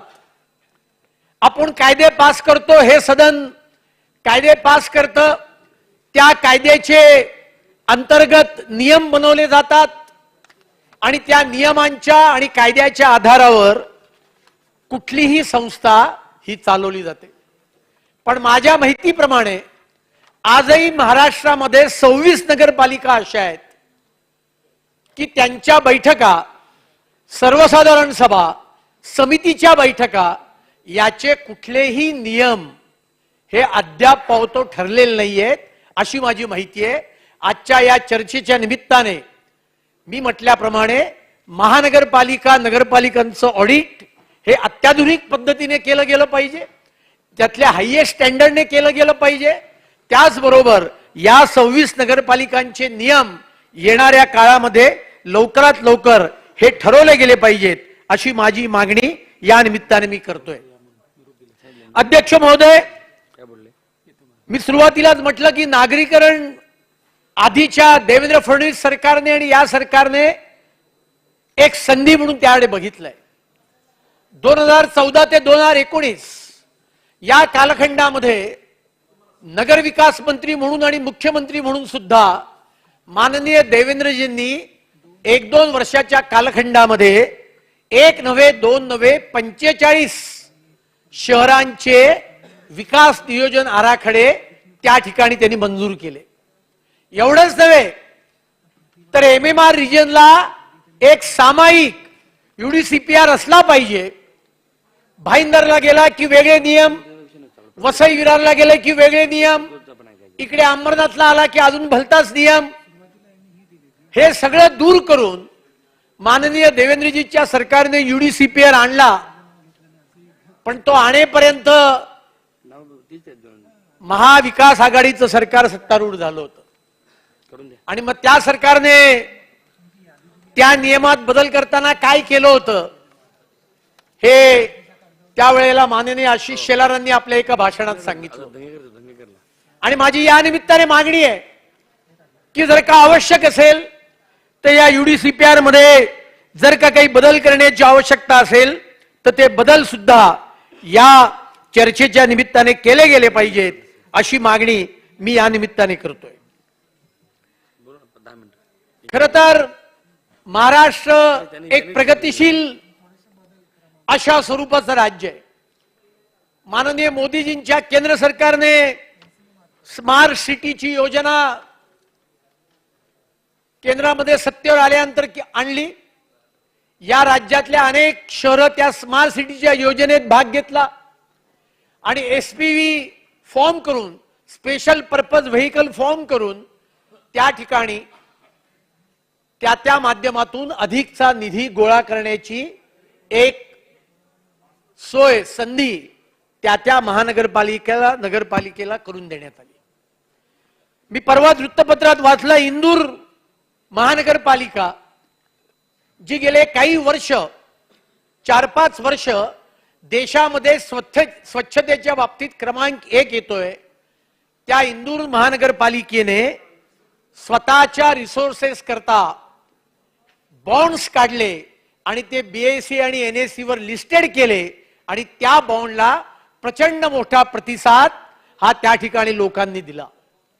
माझी या चर्चेच्या निमित्ताने मागणी आहे की महाराष्ट्रातल्या सुद्धा ज्या सक्षम महानगरपालिका असतील त्यांना या बॉन्ड उभं करण्याच्या माध्यमातून स्वतःच्या पायावर उभं करण्याकरता राज्य सरकारने प्रयत्न केले पाहिजेत, अशी माझी या चर्चेच्या निमित्ताने मागणी आहे. खरं विचार केला तर सर्व शहरांमध्ये 3-4 प्रश्न विद्यमान परिस्थितीमध्ये सामायिक असे प्रश्न आहेत. हवा प्रदूषित आहे, पिण्याचं पाणी योग्य प्रकारे मिळत नाहीये, मिळत असलं तर नीट दाबाने मिळत नाही, कचऱ्याची प्रॉब्लेम आहेत, सॅनिटेशनची समस्या आहे, अस्वच्छता दुर्गंधी याची समस्या आहे. आणि त्यामुळे हे असे काही प्रश्न हे ज्या ज्या ठिकाणी नागरीकरण झालेलं आहे त्या ठिकाणच्या क्लस्टरला लागू होतात दुर्दैवाने. आणि त्यामुळे माझी या चर्चेच्या निमित्ताने ही सुद्धा एक मागणी आहे की केंद्र सरकारने स्मार्ट सिटी सारखी योजना आणली. युपीएच्या काळामध्ये जवाहरलाल नेहरू नागरी पुनरुत्थान योजना त्यावेळेच्या केंद्र सरकारने आणली होती. राज्य सरकारने सुद्धा राज्यातल्या नगरपालिका महानगरपालिका यांना आपण अशाच प्रकारची स्मार्ट सिटीच्या पावलावर पाऊल ठेवणारी मदत देणारी कुठली तरी एक योजना आखली पाहिजे. आणि सर्व शहरांमधून हे ज्या काही मी प्रश्नांचा उल्लेख केला ते प्रश्न सोडवण्याकरता त्या त्या नगरपालिकांना महानगरपालिकांना मदत करण्याची त्या ठिकाणी काही योजना आखली पाहिजे, अशी मागणी या निमित्ताने मी करतोय. खर तर आघाडी सरकारच्या काळामध्ये एक चांगली निर्णय धोरणात्मक घेतला होता की सर्व विशिष्ट लोकसंख्येच्या वरची ग्रामपंचायतीची ठिकाणं ही नगरपंचायतामध्ये ऑटोमॅटिक कन्व्हर्ट होण्याची त्या ठिकाणी निर्णय केला होता. पण नुसता निर्णय केला, त्याच्याकरता जे मनुष्यबळ होतं ते मनुष्यबळ त्या ठिकाणी नव्हतं. पण या सर्व नागरीकरणामध्ये टाउन प्लॅनिंग हा अत्यंत महत्वाचा मुद्दा असतो. पण आपल्याकडे दुर्दैवाने टाउन प्लॅनिंग कडे जितकं लक्ष द्यायला पाहिजे तितकं दिलं जात नाही. आणि या टाउन प्लॅनिंगच्या डिपार्टमेंटमध्ये तज्ञ लोकांची मोठ्या प्रमाणावर वानवा आहे. आणि त्यामुळे या टाउन प्लॅनिंगच्या डिपार्टमेंटमध्ये आर्किटेक्ट, कन्सल्टंट आर्किटेक्ट या विषयातले तज्ञ यांची मदत घेऊन त्या ठिकाणी मग रिजनल प्लॅन असतील किंवा डेव्हलपमेंट प्लॅन असतील हे बनवले पाहिजेत, अशी मागणी सुद्धा मी या निमित्ताने करतो. अध्यक्ष महोदय, माननीय मोदीजी देशाचे प्रधानमंत्री झाले आणि स्किल डेव्हलपमेंट हा शब्द माझी सुरुवात आहे. अध्यक्ष महोदय, तुम्ही आत्तापासून मला थांबवण्याचा कृपया प्रयत्न करू नका. आणि त्याच्यामुळे स्किल डेव्हलपमेंट हा शब्द या देशातल्या बहुसंख्य लोकांना माहिती झाला. जसा ईज ऑफ डुईंग बिझनेस हा शब्द माहिती झाला तसा ease of living business, ease of living हा शब्द सुद्धा या देशातल्या लोकांना माहिती झाला. कारण ईज ऑफ लिव्हिंग हा आपला मूलभूत अधिकार आहे. आणि तो मूलभूत अधिकार मिळवायचा असेल तर किमान हवा तरी या राज्यातल्या या मुंबई शहरातल्या लोकांना शुद्ध मिळण्याची आवश्यकता आहे. पण या ईज ऑफ लिव्हिंगचा जो इंडेक्स आहे तो इंडेक्स सुद्धा या महाराष्ट्र राज्यातल्या नगरपालिका महानगरपालिकांमध्ये एक इंडेक्स निर्माण करण्याची आवश्यकता आहे. कारण जोपर्यंत जसं माननीय मोदीजींनी देशातल्या राज्यांमध्ये ईज ऑफ डुईंग बिझनेसच्या इंडेक्सची कॉम्पिटिशन लावली त्याप्रमाणे महाराष्ट्रातल्या सर्व नगरपालिका महानगरपालिका गर्दीच्या ठिकाणामध्ये ईज ऑफ लिव्हिंगच्या इंडेक्सची त्या ठिकाणी स्पर्धा आणि त्या निमित्ताने या विषयातल्या सुधारणा स्थानिक स्वराज्य संस्था करतील अशा प्रकारची योजना आणली पाहिजे. ज्या पद्धतीने संयुक्त राष्ट्र संघाने कार्बन क्रेडिटची योजना आणली आहे की जी कंपनी पर्यावरण पूरक आपला व्यवहार करेल, बिझनेस करेल, त्यांना कार्बन क्रेडिट्स मिळतात. हवेच्या प्रदूषणाचा गंभीर प्रश्न लक्षात घेता राज्य सरकारने सुद्धा राज्यातल्या वेगवेगळ्या नगरपालिका महानगरपालिकांमध्ये या धर्तीवर कार्बन क्रेडिटची एक संकल्पना आणली पाहिजे. कारण हवेचं प्रदूषण हे दूर शेवटी कोणाला करायचंय? राज्य सरकारचं पर्यावरण खातं आहे, पण प्रत्यक्ष हे प्रदूषण दूर करण्याच्या उपाययोजना या 90% जास्ती या स्थानिक स्वराज्य संस्थेला कराव्या लागतात. आणि त्या स्थानिक स्वराज्य संस्थेकडे नॅचरली ते असं म्हणतात की आमच्याकडे पैसे नाहीत, अत्याधुनिक सिग्नल सिस्टीम बसवा, हवेची गुणवत्ता मोजणारी यंत्र बसवा, अजून त्यातल्या काही डेव्हलपमेंट्स करा. आणि म्हणून माझी अशी मागणी आहे की अशा प्रकारच्या योजना राबवण्याकरता सर्व या नगरपालिकांमध्ये एक स्पर्धा ठेवावी आणि ज्या नगरपालिका महानगरपालिका या संदर्भात अधिक गतीने त्या दिशेने पावलं उचलतील त्यांना विशेष प्रोत्साहनपर त्या दृष्टीने काही अधिक मदत करण्याची मागणी सुद्धा या चर्चेच्या निमित्ताने मी करतो. अध्यक्ष महोदय, खरं तर स्थानिक स्वराज्य संस्था या नावामध्येच की त्यांचा कारभार त्यांनी करू दिला पाहिजे ही कल्पना आहे आणि ते अत्यंत बरोबर आहे, स्वाभाविक आहे, तसंच असलं पाहिजे. पण मुंबई महानगरपालिकेच्या कारभाराकडे आपण बघितलं तर मात्र मला दुर्दैवाने आणि खेदाने असं म्हणावं लागतं की मुंबई महानगरपालिकेच्या कारभाराकडे राज्य सरकारला विशेष लक्ष देण्याची गरज आहे. कारण 5, 7, 8 वर्षाच्या कालखंडात या मुंबई महानगरपालिकेमध्ये भ्रष्टाचाराने थैमान घातलेलं आहे आणि कोविडच्या काळामध्ये तर प्रेताच्या टाळूवरचं लोणी खाणं म्हणजे काय याचा परिचय करून देण्याचं कामच त्यावेळच्या सत्ताधीशांनी मुंबई महानगरपालिकेमध्ये घडवलं होतं. आपण ऐकलं परवाच जम्बो कोविड सेंटर, त्याच्यामध्ये काही लोकांना अटका केल्या आणि ते अटक केल्यानंतर सकाळी 9 वाजता वाजणारा सायरन फार अस्वस्थ झाला. माझी या चर्चेच्या निमित्ताने मागणी आहे, मुंबई महानगरपालिकेच्या भ्रष्टाचाराविषयी बरंच या सदनामध्ये मी स्वतः बोललोय, अन्य सदस्य बोललेले आहेत. या निमित्ताने मी मागणी करतोय, मुंबई महानगरपालिकेतल्या भ्रष्टाचाराची राज्यातल्या एखाद्या निवृत्त न्यायाधीशाच्या मार्फत खुली चौकशी झाली पाहिजे आणि महानगरपालिकेचे कॉन्ट्रॅक्ट देत असताना कोणाकोणाला पैसे पोचले याची पण चौकशी त्या ठिकाणी झाली पाहिजे, ही मागणी मी या निमित्ताने करतोय. काय झालं मुंबई महानगरपालिकेमध्ये? अध्यक्ष महोदय, मी काल सदनामध्ये पॉइंट ऑफ इन्फॉर्मेशनच्या आधारावर एक प्रश्न उपस्थित केला होता.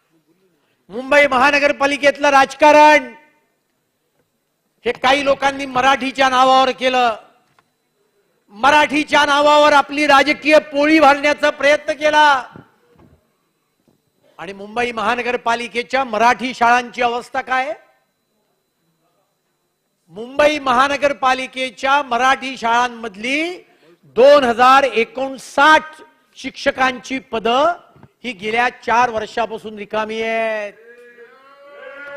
हे मराठीच्या नावावर राजकारण करतात, मराठीच्या विषयी गप्पा मारतात. माझी मागणी आहे की या मराठीच्या शिक्षकांची भरती ही या सरकारने युद्ध पातळीवर करावी आणि तसे निर्देश हे मुंबई महानगरपालिकेला दिले पाहिजे. अध्यक्ष महोदय, 2 वर्षापूर्वी मुंबई महानगरपालिकेने एक धोरणात्मक निर्णय घेतला.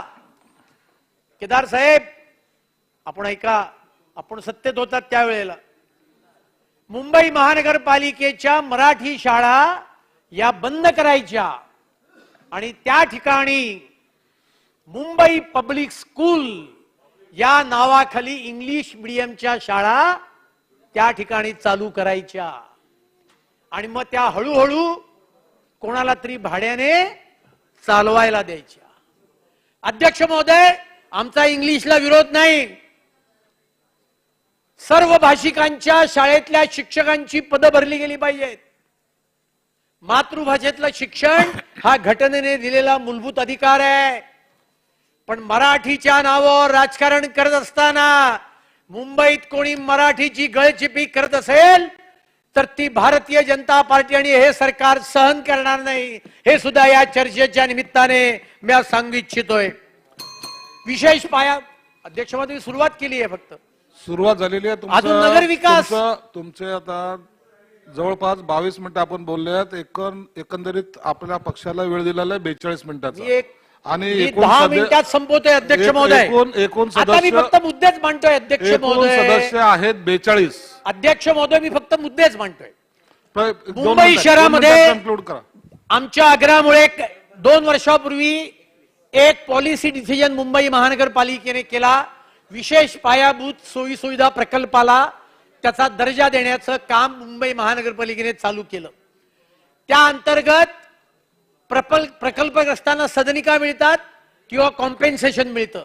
माझी या चर्चेच्या निमित्ताने मागणी आहे की रेडी रेकनरीच्या 100% कॉम्पेन्सेशन दिलं गेलं पाहिजे आणि आपण प्रकल्पग्रस्ताला 300 स्क्वेअर फूटची सदनिका देतो आणि इथे मात्र त्या ठिकाणी आर्थिक रक्कम देताना त्याचं घर किती आहे हे मोजलं जातं. त्याच्याऐवजी सरसकट 300 स्क्वेअर फूट RRच्या 100% रक्कम या प्रकल्पग्रस्तांना देण्यात यावी अशी मागणी मी या ठिकाणी करतोय. अध्यक्ष महोदय, आधीच्या सरकारच्या आणि या सरकारने मेट्रोचं जाळं मुंबई शहरामध्ये पसरवलेलं आहे. मेट्रो चालू झाले आहेत, पण आता मेट्रो चालू झाल्यानंतर ज्याला शहराच्या आर्टरीज म्हटल्या जातात अशी DP रोड, मोठे मोठे रस्ते हे मोकळे होण्याची आवश्यकता आहे. आणि या चर्चेच्या निमित्ताने मी मागणी करतोय की मुंबई शहरातले DP रोड असतील, महत्वाचे रस्ते असतील, हे कालबद्ध पद्धतीने हे मोकळे करावेत, ते निर्माण करावेत अशी मागणी या निमित्ताने मी करतोय. मुंबईचा विकास आराखडा 2034 नुकताच राज्य सरकारने मंजूर केला. पण आपण जर का विकास आराखडा डेव्हलप झाला आहे त्याचा विचार केला तर आपल्या लक्षात येतं दुर्दैवाने 90% विकास आराखडा हे विकासकच डेव्हलप करतात. कारण विकास आराखडा डेव्हलप करण्याकरता मुंबई महानगरपालिकेमध्ये स्वतंत्र यंत्रणाच नाही. ती यंत्रणा उभी करावी. जे प्लॉट एन्क्रोचमेंट नाही आहेत असे गार्डन, प्लेग्राऊंड असे प्लॉट मुंबई महानगरपालिकेने प्रोएक्टिव्ह होऊन त्या ठिकाणी ताब्यात घ्यावेत आणि विकास आराखडा हा प्रत्यक्षात आणावा अशी मागणी सुद्धा या निमित्ताने मी करतो. त्याचबरोबर मुंबई शहरातला अत्यंत महत्वाचा प्रश्न हा पार्किंगची समस्या आहे. भूमिगत वाहनतळाचं धोरण या मुंबई महानगरपालिकेने स्वीकारलं, पण त्याच्यावरची अंमलबजावणी ही अक्षरशः शब्दशः शून्य अशा स्वरूपात आहे. अध्यक्ष महोदय, माझ्या मतदारसंघामध्ये मी पहिला पायलट प्रोजेक्ट भूमिगत वाहनतळाचा स्वर्गीय मनोहर पर्रीकर प्लेग्राऊंड मध्ये करण्याचा प्रयत्न गेले 2-2.5 वर्ष करतोय. पण माझ्यासारखा एक आमदार सुद्धा या मुंबई महानगरपालिकेत धक्के खातो.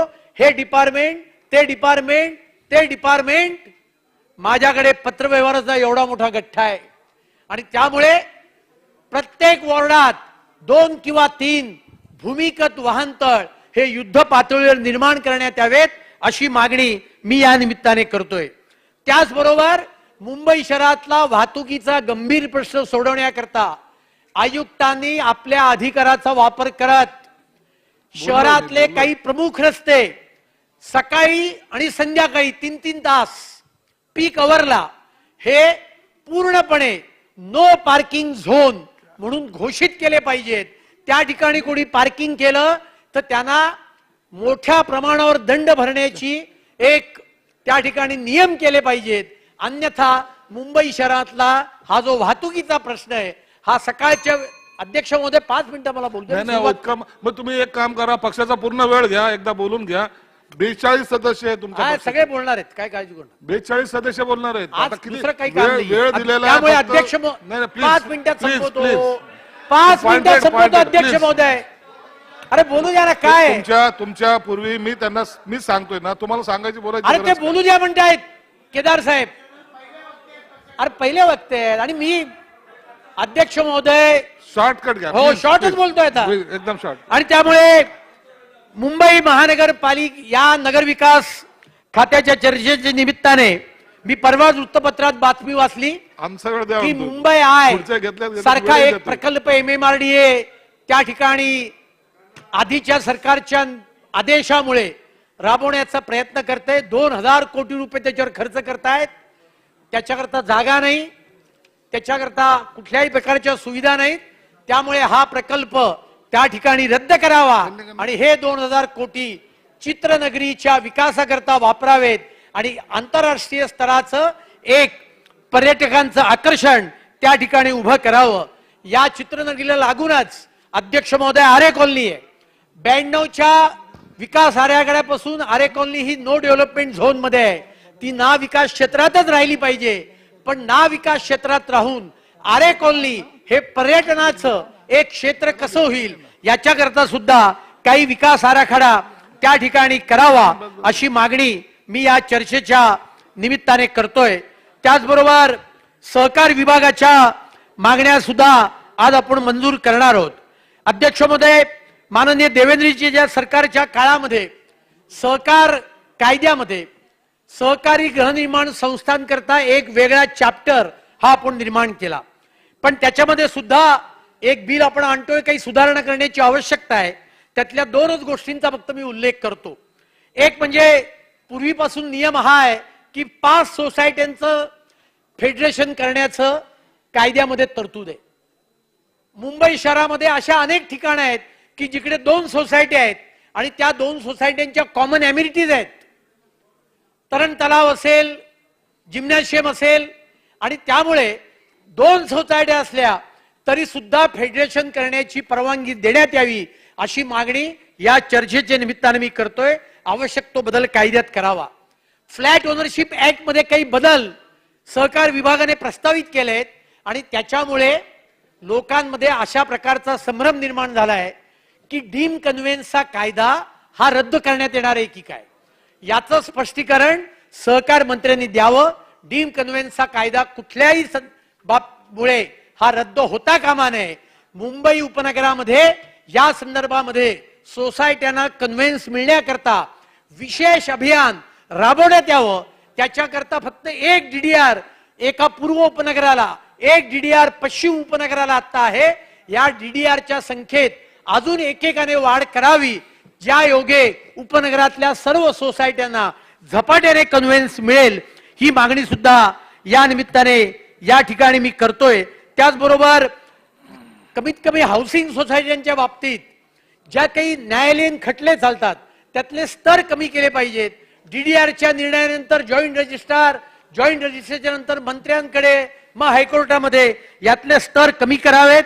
त्याचबरोबर पतपेढ्यांमधल्या ज्या 5 लाखापर्यंतच्या ठेवी आहेत त्याला जसं केंद्र सरकारने बँकांमधल्या ठेवींना 5 लाखापर्यंतचा विमा दिलाय तसं पतपेढ्यातल्या ठेवींना सुद्धा संरक्षण द्यावं अशी मागणी मी या निमित्ताने करतोय.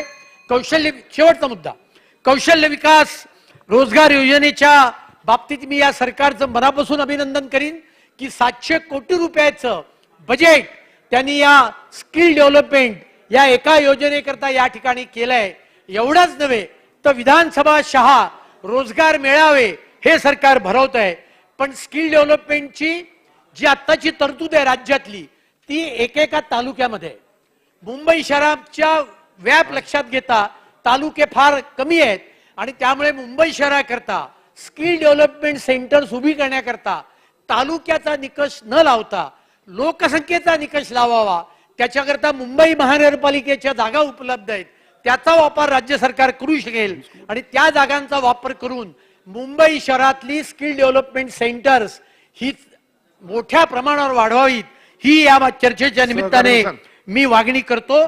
त्याचबरोबर रोजगार निर्मितीला भांडवली खर्च वाढवून त्या ठिकाणी मोठ्या प्रमाणावर चालना राज्य सरकार देत आहे. त्याच्यामध्ये सुद्धा अधिकचा भांडवली खर्च करून रोजगार निर्मिती करावी एवढं सांगून मला बोलायला संधी दिली याच्याबद्दल धन्यवाद. धन्यवाद. जय हिंद, जय महाराष्ट्र. सन्मानित सदस्य रवींद्र धंगेकर. माननीय अध्यक्ष, केदार साहेब जास्त बोलले. माननीय अध्यक्ष 1961 नंतर पानशेत धरण फुटल्यानंतर पुण्याची विकासाची वाढ होत चालली होती आणि महानगरपालिकेमध्ये अनेक ग्रामपंचायती असतील, खेडी असतील, वस्त्या असतील, त्यांना विलिनीकरण करता करता पुण्याची मोठी व्याप्ती वाढली. ह्या व्याप्तीमध्ये अनेक शेतकरी असतील, बेरोजगार असतील, रिक्षावाले असतील, हातगाडीवाले असतील, ही सगळी लोक गुन्ह्यागोविंदाने राहतात. पण पुण्याच्या मालमत्ता टॅक्स इतक्या प्रचंड प्रमाणामध्ये आहे की हे भरणंही लोकांना शक्य नाहीये. माझी अशी मागणी आहे की 500 चौरस फुटाच्या घरांना आणि फ्लॅटला मालमत्ता करामधनं माफी मिळावी. तसेच वर्षानुवर्ष 40% जी सवलत होती ती गेल्या 2 वर्षामध्ये बंद झाली आणि त्यामुळं नागरिकांना 100% टॅक्स भरण्याची वेळ आली आणि त्याच्यामध्ये 2% शासकीय कर असेल. हा कर म्हणजे जिजिया कर असल्यासारखा कर आहे. मी वर्षानुवर्ष महानगरपालिकेमध्ये ह्या विषयावर बोलत होतो, पण मागच्या 2 दिवसापूर्वी तत्वता मान्यता मंत्रिमंडळाने दिलेली, पण ती ताबडतोब फायनल आदेश महानगरपालिकेला द्यावेत. कारण आत्ता 100%ची बिलं लोकांना यायला सुरुवात झालेली आहे. तसेच शिक्षण मंडळाचा एक विषय आहे की ज्या वेळेला शिक्षण मंडळाचं विलिनीकरण महानगरपालिकेमध्ये केलं त्याच्यामध्ये अनेक पदं होती की रखवालदार असतील आणि शिपाई असतील, 368 पदं त्या ठिकाणी आकृतीबंधात घेतलेली आहेत. त्याचे सगळे अभिप्राय आलेले आहेत आणि ही जे 368 जे सेवक आहेत हे वर्षानुवर्ष ह्या महानगरपालिकेमध्ये शिक्षण मंडळामध्ये काम करतायत आणि नगर विकास खात्यामध्ये त्याची सर्व सकारात्मक सगळी कागदपत्र विधिमंडळाने त्याची पॉझिटिव्ह सगळे पेपर दिलेले आहेत. तर माझी मंत्रिमंडळाला विनंती आहे की ही जी फाईल आहे ही ताबडतोब मान्य करून सदरील व्यक्तींना न्याय द्यावा अशी माझी ह्या मंत्रिमंडळाला विनंती आहे. पुणे महानगरपालिकेच्या 1987च्या विकास नियंत्रण नियमावलीनुसार साईड मार्जिन सोडण्याची जी आवश्यकता नाहीये. पुणे मनपाच्या DCPR 2017 नुसार 15 मीटरपेक्षा जास्त उंचीच्या इमारतींना 1 मीटर साईड मार्जिन सोडणे आवश्यक आहे असा जो मध्ये आदेश आलेला आहे. त्याच्या DCPR 2020 मधील नियम क्रमांक 611 नुसार 1000 चौरस मीटर पर्यंत क्षेत्रफळ असणाऱ्या इमारतीला 0.0 मीटर साईड मार्जिन, तथापि नोट क्रमांक 15 मीटरपेक्षा जास्त उंचीच्या इमारतींना 1 मीटर साईड मार्जिन सोडणे आवश्यक आहे. पुणे शहरातील गावठाण भागातील बहुतांश इमारती UDCPR अंमलात येण्यापूर्वी साईड मार्जिन न सोडता विकसित झालेल्या आहेत. गावठाण भागातील मिळकती अतिशय अरुंद व छोट्या आहेत. अशा मिळकती विकसित करताना दोन्ही बाजूने 1 मीटर साईड मार्जिन सोडल्यास नियोजित इमारतीची रुंदी 2 मीटरने कमी झाल्याने या मिळकती विकसित करणं नियोजनाच्या दृष्टीने अडचणीचे ठरू शकते. तसेच या 1 मीटर रुंदीची हवा उजेड यासाठी फारसा उपयोग होणार नाही व या 1 मीटर रुंदीच्या पट्ट्यात अस्वच्छता होऊन अनारोग्य परिस्थिती उद्भवू शकते. या सर्व बाबीचा विचार होऊन गावठाण भागातील 1000 चौरस मीटरच्या क्षेत्रफळातील मिळकतीवरील 15 मीटर ते 24 मीटर उंचीच्या इमारतींसाठी मान्य UDPCR 2020 मधील कलम 6.611 मधील टेबल 6C अंतर्गत दिलेली नोट रद्द करून या इमारतींना साईड मार्जिन सोडण्यात बंधन न ठेवणे संयुक्तिक होईल. तसेच पुणे महानगरपालिकेच्या पाणी प्रश्नावर मला बोलायचं आहे. अत्यंत पेठांमध्ये आता कमी दाबाने पाणी मिळतंय. पुणे शहराची वाढ होत असताना सिंचन खात्याने पुणे शहराला पाणी वाढून दिलं पाहिजे, कारण आज पेठांमध्ये अनेक नागरिकांना पाणी मिळत नाहीये. याची नोंद मंत्रिमंडळाने घ्यावी. तसेच कचरा प्रकल्पाचं ऑडिट झालं पाहिजे. वर्षानुवर्ष आपण टेंडर प्रक्रिया करतोय आणि ही टेंडर प्रक्रिया करताना कुठलाही प्रकल्प क्षमतेने चालत नाहीये आणि हा क्षमतेने चालत नसल्यामुळे अनेक लोकांना त्याच्यापासून त्रास होतोय. बऱ्याच वेळा नागरिकांनी आंदोलनं केली आहेत आणि त्याच्यामध्ये कुठल्याही परिस्थितीत जेवढे पैसे महानगरपालिका खर्च करते त्याचा कुठलाही बेनिफिट हा नागरिकांना मिळत नाहीये. तर त्याचाही विचार करून पूर्णपणे कचरा प्रकल्पाचं ऑडिट करून सादर करण्यात यावं.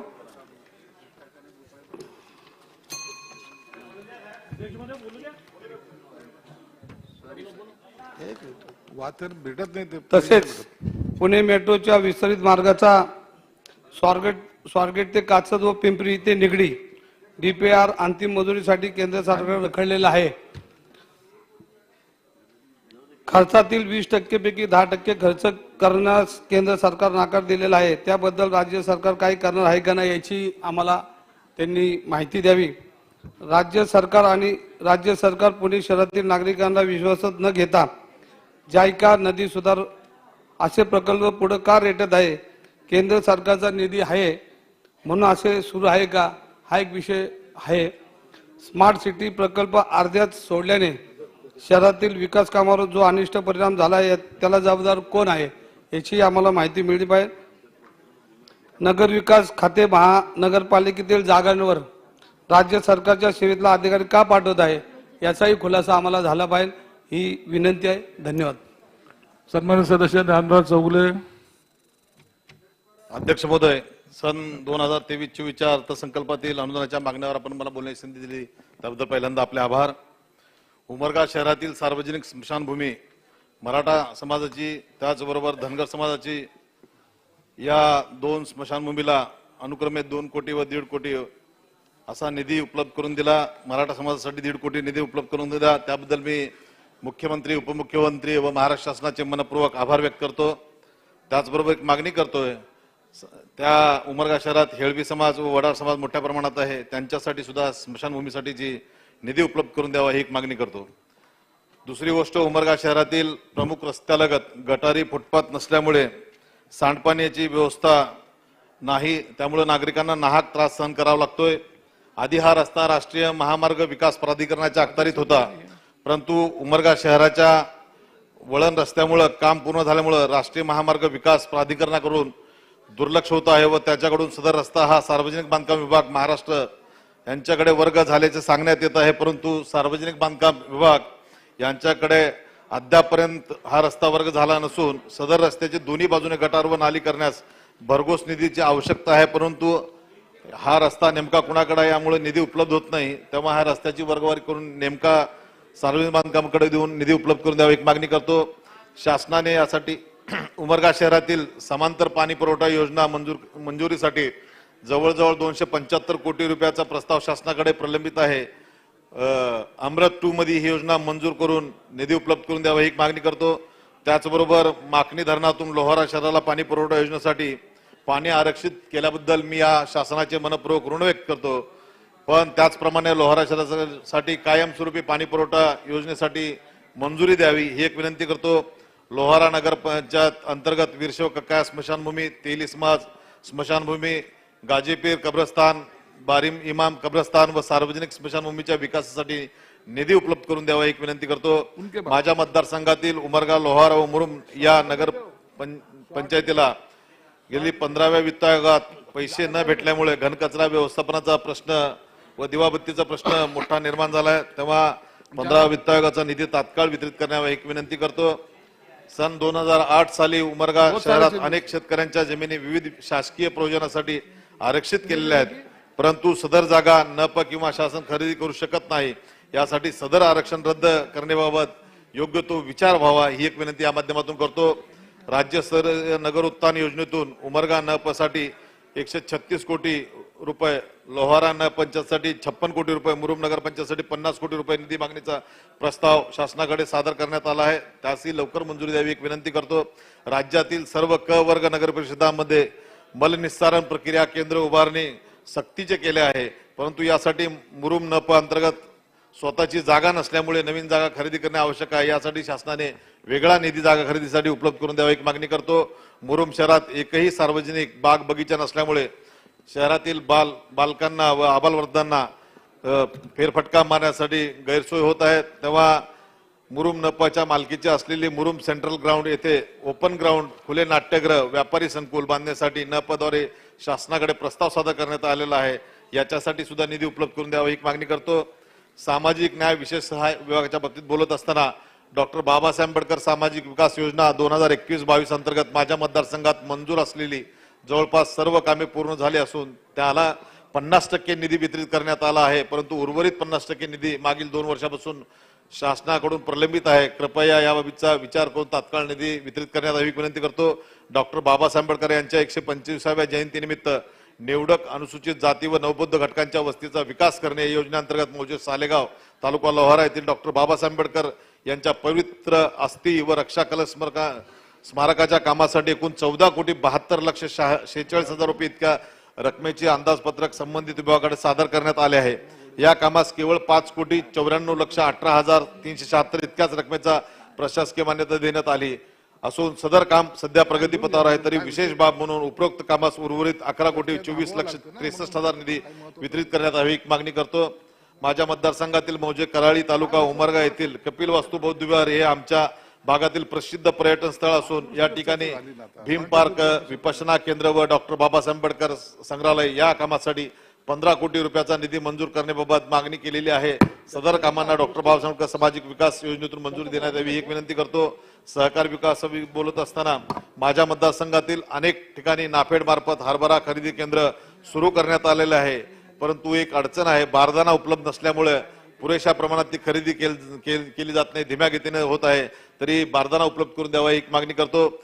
विविध सहकारी साखर कारखान्यामार्फत शेतकऱ्यांचे ऊसाचे देयक हे वेळेवर देणे, त्यांना FRP प्रमाणे देयक देणे तसेच लागण फॉर्मच्या नोंदीनुसार सदरचे ऊस वेळेत घेऊन जावे यावर सहकार आयुक्ताने अंकुश नसल्यामुळे ऊस उत्पादक शेतकऱ्यांना दरवर्षी विविध गैरसोयींचा सामना करावा लागतो आहे.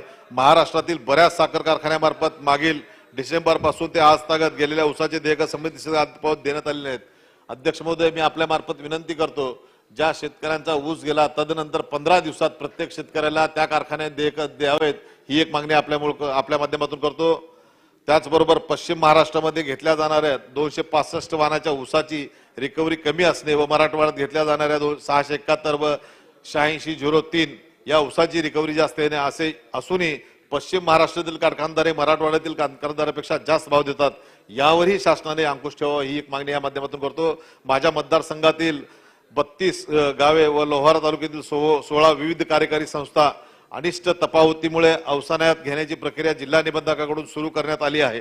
सदर संस्थेस वैजनाथ पॅकेज रक्कम रुपये मिळण्या जिल्हा मध्यवर्ती बँकेमार्फत चुकीचे व्याज आकारणे व वसुली केले जाणे सन 2008 ते 2017 2019 या काळात कर्जमाफीच्या शासनाने विविध धोरण या बाबीमुळे सदरची तफावत वाढली आहे.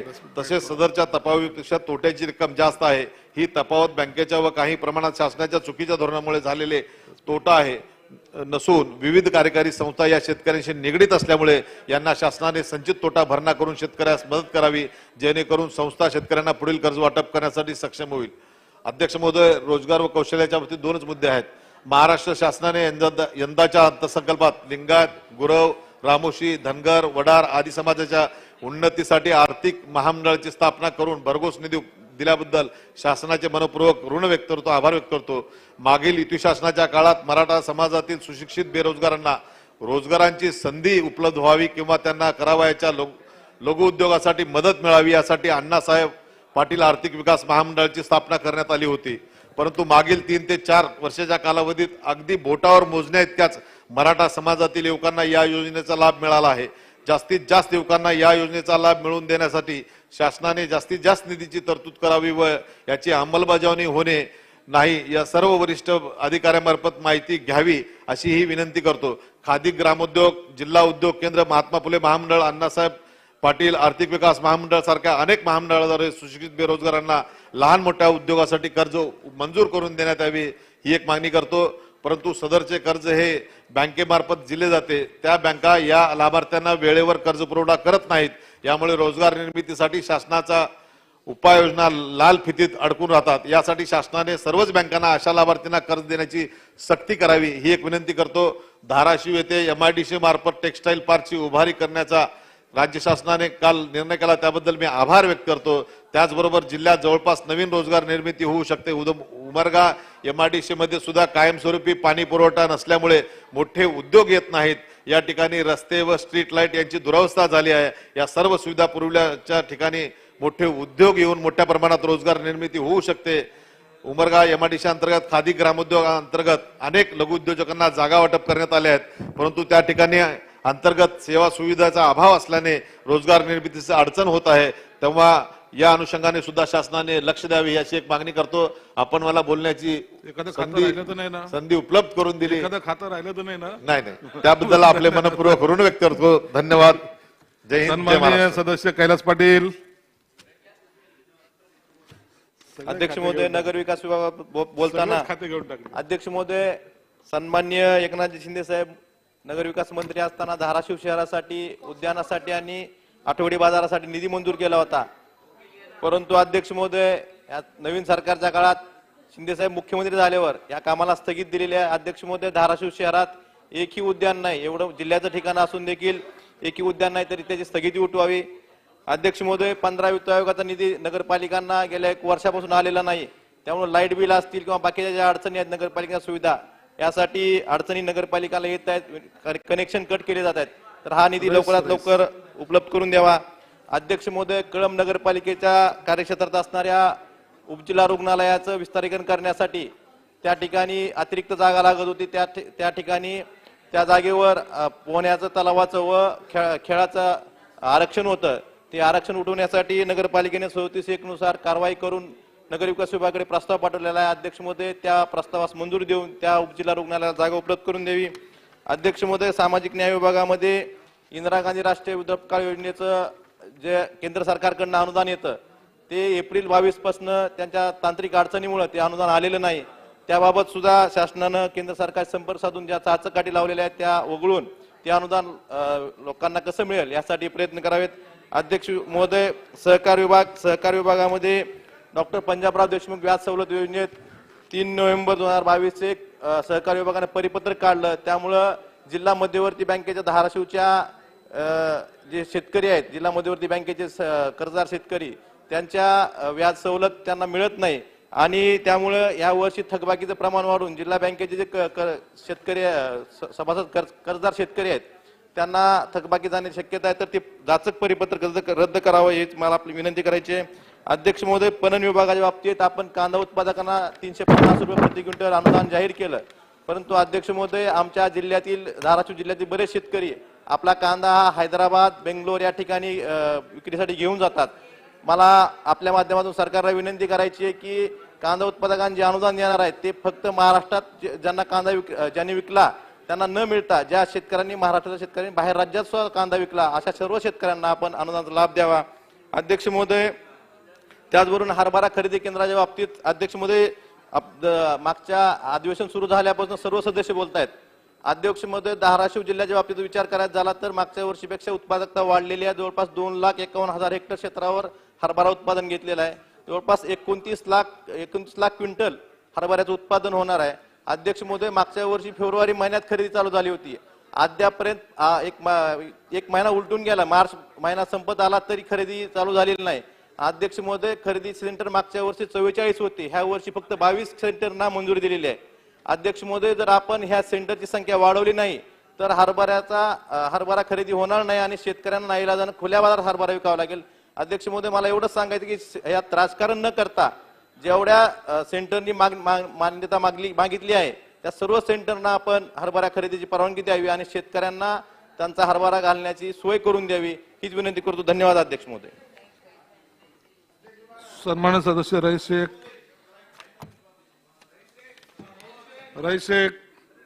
का रईस शेख जी. अध्यक्ष महोदय, रईस शेख अध्यक्ष महोदय, बजट 2023-24 पे आपने बोलने की अनुमति दिया. हाँ का या मागच्या रविवारी गडचिरोलीतील इंजिनियर झालेली मुलगी पुण्यामध्ये पुण्यामध्ये गळफास घेऊन आत्महत्या केल्याची नोंद झाली. अध्यक्ष महोदय, वडिलांना 24 तास उलटूनही काही माहिती दिली नाही, ना पोलिसांना इन्फॉर्म केलं, पोलीस वेळेवर पोहोचले. ही गडचिरोली जिल्ह्यातील पुण्यात आत्महत्या करण्याची 5वी घटना आहे. अध्यक्ष महोदय, मी माझी शासनाला विनंती आहे या पॉइंट ऑफ इन्फॉर्मेशनच्या माध्यमातून, विदर्भातील आतापर्यंत 22 मुलींची नोंदणी झाली आहे. पुण्यात इंजिनियर झालेल्या मुली दादा इथे आहेत आपण, या सगळ्या संदर्भात एक मोठी चौकशी होण्याची दादा आवश्यकता आहे. कारण ही महिंद्रा टेकमध्ये ही मुलगी काम करायची. अशा अनेक कंपन्यांमध्ये काम करणारी 22-24 वर्षाच्या मुली गळफास घेऊन किंवा काहीतरी विष पिऊन आत्महत्या करण्याचे प्रमाण जे आहे पुण्यात, हे गेल्या अनेक दिवसामध्ये, गेल्या वर्षभरात सांगतोय मी, माझ्याकडे जी माहिती उपलब्ध झाली, यावर कुठेतरी शासनाने एक चौकशी समिती नेमावी, काहीतरी केलं पाहिजे. साहेब फार मोठे, आणि ते वडील दामुकळून सगळे रडतात, त्यांना कुठेच शेवटपर्यंत काही माहिती मिळत नाही, आणि हे कशामुळे होत आहे या खोलपर्यंत गेलं पाहिजेत. म्हणून आपल्या माध्यमातून शासनाने यामध्ये लक्ष घालून चौकशी करण्यासाठी, शासनाचं लक्ष वेधण्यासाठी ही माहिती दिली आहे.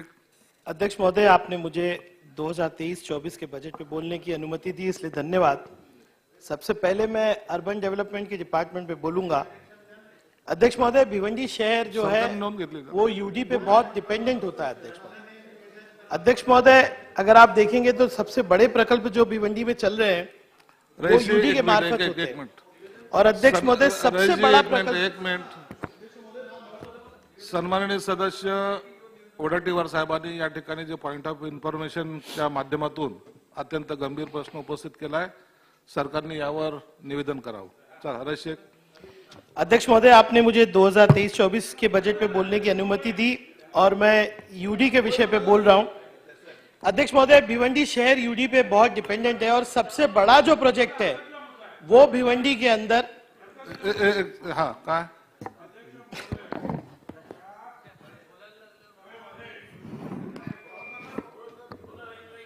भुजबळ साहेब माईक चालू करा. माझा हरकतीचा मुद्दा एवढाच आहे की ज्या वेळेला एखादा सन्मान्य सदस्य त्यांना तुम्ही परवानगी देता आणि तो मुद्दा मांडतात आणि तुम्ही जेव्हा सांगता की नोंद घ्यावी किंवा निवेदन करा, समोरच्या बाकावरच्या मंत्रिमंडळातल्या मंत्र्याने उभं राहून सांगायला पाहिजे, होय सर मला शक्य नाही, करतो, उद्या करतो, करणार, लक्ष, काहीतरी बोलायला पाहिजे. परंतु हा नोंदच घेत नाही कोण. संबंधित विभागाचा मंत्री उत्तर देतील उद्या. महोदय, मी नोंद घेतलेली आहे, त्यामुळे त्या योग्य वेळेस करू. आता काय झालं, इमिडिएटली त्यांचे पुकारा झाला, ते बोलायला लागले, मला संधीच नाही मिळाली. चला ठीक, विषय संपला. चाल, रही शेख जी बोला. अध्यक्ष महोदय, मैं यूडी पे बोल रहा हूं. और अध्यक्ष महोदय, भिवंडी शहर में सबसे बड़ा यूडी का जो प्रकल्प है वो मेट्रो 5 है. मैं सदस्य बनने के बाद इसका कंप्लीट पाठ पुरावा कर रहा हूं. सन्माननीय मुख्यमंत्री जी ने इस सभागृह में कहा था कि मेट्रो 5 का टेंडर 4 महीने में होगा. सन्माननीय मुख्यमंत्री का कार्यकाल अभी 8 महीने का हो गया, लेकिन आज भी ये फाइल जो है प्लानिंग और फाइनेंस के पास है. अध्यक्ष महोदय, मेट्रो 5 जो कनेक्टिविटी करेगा वो मुंबई को थाने से थाने को भिवंडी, भिवंडी से कल्याण, ये पूरा रिंग रूट बनेगा पूरा.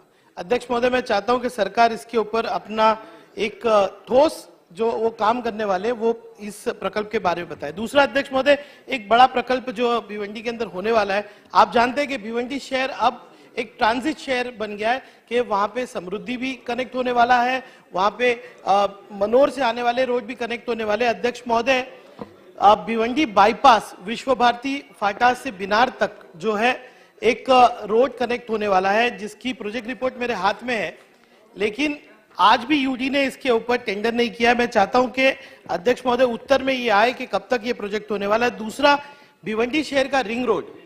अध्यक्ष महोदय, छोटे शहरों के ऊपर ध्यान देना चाहिए क्योंकि यहाँ की ट्रैफिक व्यवस्था बिल्कुल खराब हो चुकी है. आज इन छोटे शहरों का सबसे बड़ा प्रॉब्लम है तो ट्रैफिक. अध्यक्ष महोदय, भिवंडी के रिंग रोड के विषय में भी बात होनी चाहिए. अध्यक्ष महोदय, मेरा अनुभव मुंबई में भी काम करने का और भिवंडी में भी है. सारा ध्यान जो है मुंबई के ऊपर रखा जाता है, लेकिन भिवंडी जैसे शहर जो डी क्लास कॉर्पोरेशन है, उनके ऊपर यूडी सिर्फ रेगुलेटरी बॉडी की तरह काम करती है. मैं चाहता हूं कि महाराष्ट्र के अंदर जो जितने भी 27 महानगर पालिका है उनकी रैंकिंग सिस्टम हो. आज एजुकेशन के विषय पे बात करो तो एजुकेशन मिनिस्टर कहते हैं कि फंड यूटिलाइजेशन अगर करना है, महानगर पालिका को कंपलसरी करना है, तो वो यूडी के अंदर आता है। तो ये बहुत जरूरी है कि फाइनेंस के ऊपर, एजुकेशन के ऊपर इनकी रैंकिंग हो। अध्यक्ष महोदय, अध्यक्ष महोदय, आज यूडी के ऊपर जब मैं बोलूंगा तो अमित साटम जी यहाँ पर बैठे हैं। मुंबई महानगर पालिका आज प्रशासक के अंदर चल रही है, और एक ट्वीट जो है अमित साटम जी का बहुत फेमस हुआ कि एक आईएएस ऑफिसर जो है वो कहीं विदेश में घूम रहे हैं, और वो ट्वीट के ऊपर उन्होंने नाम नहीं लिखा था, लेकिन मैं आपको आज करेक्ट करूंगा। आपने कहा था कि यूएस में घूम रहे हैं। अमित साटम जी, बहुत ही मैं कॉन्फिडेंस के साथ कह सकता हूं वो एम्स्टरडैम घूम रहे थे, और आप सत्ता पक्ष में बैठे हैं। ऐसे गुमनाम ट्वीट करने की जगह पे आप सन्मान्य मुख्यमंत्री जी को जो है माहिती दीजिए। दूसरा, मैं अध्यक्ष महोदय जो डिपार्टमेंट में बोलना चाहूंगा वो भिवंडी शहर के लिए सबसे ज्यादा इंपॉर्टेंट है, टेक्सटाइल डिपार्टमेंट। अध्यक्ष महोदय, भिवंडी शहर जिसको मैनचेस्टर ऑफ इंडिया बोलते हैं, उसकी स्थिति इसलिए नहीं ठीक हो रही कि वारंवार यहाँ पे भाषण हो रहे हैं, लेकिन सरकार की तरफ से कोई ठोस जो है कदम नहीं उठाए जा रहे। और मुझे आज इतना अफसोस होता है कि बारंबार कहने के लिए कि भिवंडी शहर में टेक्सटाइल पार्क होना चाहिए। कल कैबिनेट के अंदर अमरावती के बारे में जो है निर्णय लिया गया, अमरावती को अपना टेक्सटाइल पार्क दिया गया। मुझे उससे कोई वो नहीं है, मतभेद नहीं है। महाराष्ट्र में ज्यादा से ज्यादा टेक्सटाइल पार्क होना चाहिए, लेकिन मैं कह रहा हूं कि सबसे ज्यादा अगर कोई डिजर्विंग है तो भिवंडी है। अध्यक्ष महोदय, यहाँ पर सम्मानीय मंत्री महोदय बैठे थे, टेक्सटाइल पॉलिसी बन रही है, मुझे भी उसका हिस्सा रखा गया है, लेकिन आज जो मूल मुद्दा है यार्न फ्लक्चुएशन का, यानी कि आज अगर बुनकर को कपड़ा बनाना है तो यार्न जो है इतना फ्लक्चुएट हो रहा है कि उसका कॉस्टिंग बैठता ही नहीं। अध्यक्ष महोदय, एक कमेटी सरकार को बनाना चाहिए कि यार्न फ्लक्चुएशन के पीछे कौन है। आपने कोऑपरेटिव्स बना दिए एग्रीकल्चर के अंदर, आपने कोऑपरेटिव्स बना दिए कॉटन सेक्टर के अंदर, लेकिन यार्न के लिए कोऑपरेटिव्स बन नहीं रहे। अध्यक्ष महोदय, दूसरा, पावर टैरिफ की बात हुई, मैंने यहाँ पे विस्तारित एक स्कीम, अमृत स्कीम जो है भिवंडी शहर के लिए रखी है। अगर ये विषय भिवंडी का हल होता है तो टेक्सटाइल के उद्योग में बहुत बड़ा जो है फायदा हो सकता है। अध्यक्ष महोदय, बात होती है कि भिवंडी के अंदर बहुत अच्छा टैलेंट है, पूल है। आज हमारे यहाँ पे अगर आप आके देखेंगे, एक मुकादम जो काम करता है ना मशीन के ऊपर, वो मैकेनिक और एक्सपर्ट इंजीनियर से ज्यादा एक्सपर्ट होता है। लेकिन अध्यक्ष महोदय, ट्रेनिंग और आप टेस्टिंग के नाम पे बोलेंगे तो भिवंडी शहर पूरे परिसर के अंदर कोई फैसिलिटी नहीं। मैं सस्मिरा की फैसिलिटी देखने गया अध्यक्ष महोदय, जो सरकार के मार्फत चलाई जाती है, वो ट्रेनिंग इंस्टीट्यूट के अंदर एक टीचर ने अध्यक्ष महोदय खंडर पड़ा हुआ है। वो आज कपड़े के बारे में टेस्टिंग करनी है, अगर आपको कोई स्पेशल तरीके का, तो वो वहां पे जो बिजनेसमैन है उसको मुंबई तक आना पड़ता है। टेस्टिंग और ट्रेनिंग, ये दोनों विषय के ऊपर ध्यान देना चाहिए अध्यक्ष महोदय। अध्यक्ष महोदय, सन्मान सदस्य जागेवर बसा, थोड़ा जागेवर बसा। अध्यक्ष महोदय, आप बात कर रहे हैं कि आपको टेक्सटाइल के अंदर मॉडर्नाइजेशन लाना है, लेकिन जब मॉडर्नाइजेशन लाना है तो आपको कैपिटल के लिए सब्सिडी देना पड़ेगा। भिवंडी शहर में आप आएंगे, पूरे परिसर में देखेंगे तो आपको ज्यादातर छोटे लूम दिखेंगे। आपको अपग्रेडेशन अगर करना है तो इस इंडस्ट्री में आपको जो है सब्सिडी देना पड़ेगा। अध्यक्ष महोदय, अध्यक्ष महोदय, मुझे वादा किया मिनिस्टर साहब ने कि वो भिवंडी शहर आएंगे और भिवंडी के जितने भी मसाइल है टेक्सटाइल से रिलेटेड, उस पर वो ध्यान देंगे। दूसरा, अध्यक्ष महोदय, एक इंपॉर्टेंट बात मैं कहना चाह रहा था कि यूडी के ऊपर ही कि मुंबई के अंदर देवनार स्लॉटर हाउस है, और जो है जितनी भी एमएमआर रीजन है वहां पर भी स्लॉटर हाउस है। आप देखेंगे ज्यादातर जितनी कॉरपोरेशन है वहां पे कत्ल खाने बंद पड़े हुए हैं। एक बहुत बड़ा विषय हम लोग कोविड अब भी फेस कर चुके हैं। आज वर्ल्ड हेल्थ ऑर्गेनाइजेशन कहता है कि सबसे बड़ा पैंडेमिक फिर आएगा तो वो चिकन स्लॉटर की वजह से और चिकन की ग्रेजिंग के अंदर आएगा। अध्यक्ष महोदय, अगर 7 कॉरपोरेशन के पास अपना स्लॉटर हाउस नहीं है तो इलीगल स्लॉटरिंग कितनी हो रही है। और मुंबई के अंदर जो टेंडर 2014 से हमने बनाया था, ये सरकार आते ही धर्म के नाम पे वो टेंडर को रद्द किया हुआ है। अगर देवनार स्लॉटर हाउस मॉडर्नाइज नहीं होता तो पूरे एमएमआर रीजन में आप क्लीन हाइजीनिक स्लॉटरिंग कहां करेंगे। अध्यक्ष महोदय, अध्यक्ष महोदय, मेरा सुझाव है आपको और यूडी को सीरियसली लेना चाहिए कि एमएमआर रीजन के अंदर सिर्फ कैटल और गोट स्लॉटरिंग ही नहीं, चिकन स्लॉटरिंग सिस्टम भी चालू करना चाहिए। क्योंकि अगर जब तक आप एक ऐसा सिस्टम नहीं बनाएंगे कि क्लीन हाइजीनिक मटन सब जगह पहुंचे, तब तक इस तरह के पैंडेमिक का डर आपको बनाए बना रहेगा और यूडी में इसका उत्तर देना चाहिए, यही मैं कहूंगा। आपने मुझे बोलने का संधि दी, इसके लिए धन्यवाद। शेखर निकम. अध्यक्ष महोदय, नगर विकास विभागाच्या निमित्ताने बोलताना माझ्या मतदारसंघात चिपळूण शहर येतं आणि आपल्या सगळ्यांना माहित आहे की 21च्या महापुरामध्ये चिपळूण शहर पूर्णपणे उद्ध्वस्त झालं होतं आणि हे चिपळूण शहर उद्ध्वस्त झाल्यानंतर आता काही सर्वांनी झटून ते शहर लोकांनी तिथं चांगल्या पद्धतीने उभं केलेलं. तर आज या शहरामध्ये ब्लू लाईन आणि रेड लाईन ही मारल्यामुळे पूर्णपणे कुठचंही बांधकाम आज आम्हाला तिथं करता येत नाही आणि हे ब्लू लाईन रेड लाईन NGTने जी लाईन आखलेली आहे ती पूर्णपणे चुकीच्या आधारावर आखलेली आहे. ज्या हायड्रो युनिट फॉर्म्युल्याच्या आधारे रेषा आखण्यात आल्यात त्यामध्ये चुकीचा डाटा घेतल्यामुळे जवळजवळ 90% शहर या ब्लू आणि रेड लाईनच्या मुळे बाधित झालेलं आहे. त्यामुळे एकही विकासात्मक काम या निमित्ताने करता येत नाही.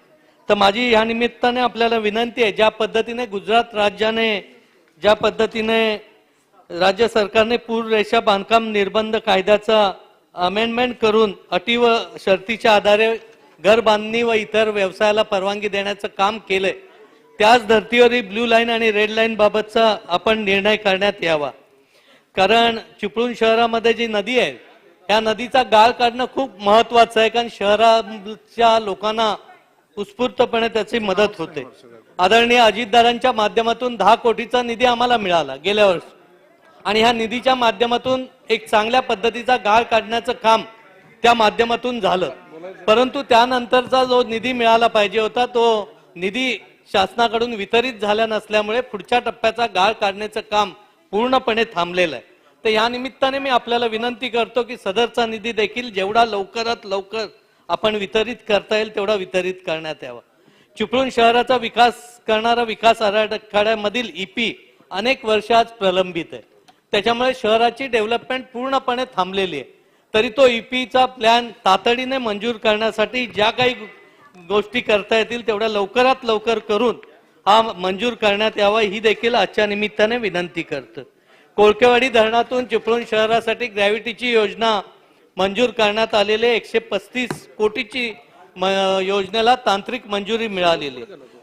तरी या निमित्ताने मी विनंती करतो की या योजनेला लगेचच्या लगेच प्रशासकीय मान्यता मिळावी आणि ही योजना देखील लवकरात लवकर कार्यान्वित होण्याबाबतचे लवकर प्रयत्न व्हावेत. त्याच पद्धतीने अनेक वेळा महापूर आणि पुराच्या मुळे चिपळूण मधल्या शासकीय विशेषतः नगर परिषदेची इमारत पूर्णपणे खराब झालेली आणि ही इमारत पूर्ण करण्यासाठी देखील 117 कोटी 54 लाखाचा प्रस्ताव शासनाकडे प्रलंबित आहे. या प्रस्तावाला देखील आपण मंजुरी दिलीत तर लवकरात लवकर त्याही इमारतीचं काम होईल. या अंतर्गत देखील चिपळूण नगर परिषदेच्या मिळकतीमध्ये भाडेपट्ट्याच्या दीर्घ कालावधीसाठीच्या हस्तांतर करण्याचा प्रस्ताव देखील अंतिम मान्यतेसाठी शासनाकडे आहे. तो देखील प्रस्ताव शासनाने लवकरात लवकर मंजुरी करण्यात देण्यात यावी. माझ्या मतदारसंघात दुसरी देवरुख नगर पंचायत येते, तिची पाणी योजना 40 कोटीची मंजूर झालेली आहे. परंतु या योजनेसाठी जो जिवंत स्रोत निर्माण करायचा आहे त्यासाठी बंधाऱ्याची देखील नितांत गरज आहे. तर ह्या बंधाऱ्यासाठी 4 कोटीचा निधी शासनाने तातडीने मंजूर करावा. देवरुख हे छोटं गाव होतं आणि नंतर नगर पंचायतीमध्ये तिचं रूपांतरित झालेलं होतं. त्यामुळे तिची स्वतःच्या मालकीची जागा शहरात नसल्यामुळे ज्या शासनाच्या काही जागा आहेत त्या जागा नगर पंचायतीकडे जर आपण हस्तांतरित केल्या तर क्रीडांगण असेल, सांस्कृतिक भवन असेल, इतर काही ज्या सोयी सुविधा आठवडा बाजार सारख्या त्या आपल्याला तिथं करण्यासारखा प्रश्न आहे. त्याचबरोबर चिपळूण शहरामध्ये देखील पुरामुळे इंदिरा गांधी सांस्कृतिक केंद्र पूर्णपणे वाहून गेलं होतं. आदरणीय अजितदादांनी 20 कोटीचा निधी या केंद्राला देण्याचं मान्य केलं होतं. त्या पद्धतीचा प्रस्ताव देखील मंजुरीपर्यंत आला होता. तर माझी ह्या मागणीच्या निमित्ताने विनंती आहे की कुठच्या पक्षाचा आमदार आहे न बघता येणारा महापूर हे लक्षात घेऊन त्यामध्ये देखील तिचं मंजुरी करण्याचं काम आपल्या माध्यमातून व्हावं. सहकार आणि पणनच्या माध्यमातून सांगायचं झालं तर कोकणामध्ये काजू पिकाला एक वेगळी संधी आहे. आंब्यापेक्षा देखील गरिबाचं पीक म्हणून काजू पीक ओळखलं जातं आणि मला वाटतं काजू बी साठवणीबाबत व काजूच्या ब्रँडिंग होण्याबाबत देखील पणन खात्याच्या माध्यमातून काही विचार होणं गरजेचं आहे. काजू उत्पादक शेतकरी सहकारी संस्थांना अडचणीतून बाहेर आणण्यासाठी आदरणीय अजितदादांनी त्या काळात भरपूर वेळा मिटिंग घेऊन त्यातून मार्ग काढण्याचा देखील प्रयत्न केला होता. तर ह्या माध्यमातून 6% व्याजदराची योजना देखील काजू पिकासाठी आपण नियमित करावी. हापूस आंब्याचं देखील मार्केटिंग होण्याचं काम होणं गरजेचं आहे. राज्यातील बेरोजगार व स्वयंरोजगार संस्थांना त्यांच्या कार्यक्षेत्र महाराष्ट्रभर वाढवण्याच्या बरोबर मनुष्यबळ पुरवण्याची जर कामं त्यांना दिली तर त्या देखील बेरोजगार संस्थांना देखील चालना मिळण्याचं काम या माध्यमातून होऊ शकतं. मागासवर्गीय खात्याबाबत सांगायचं झालं तर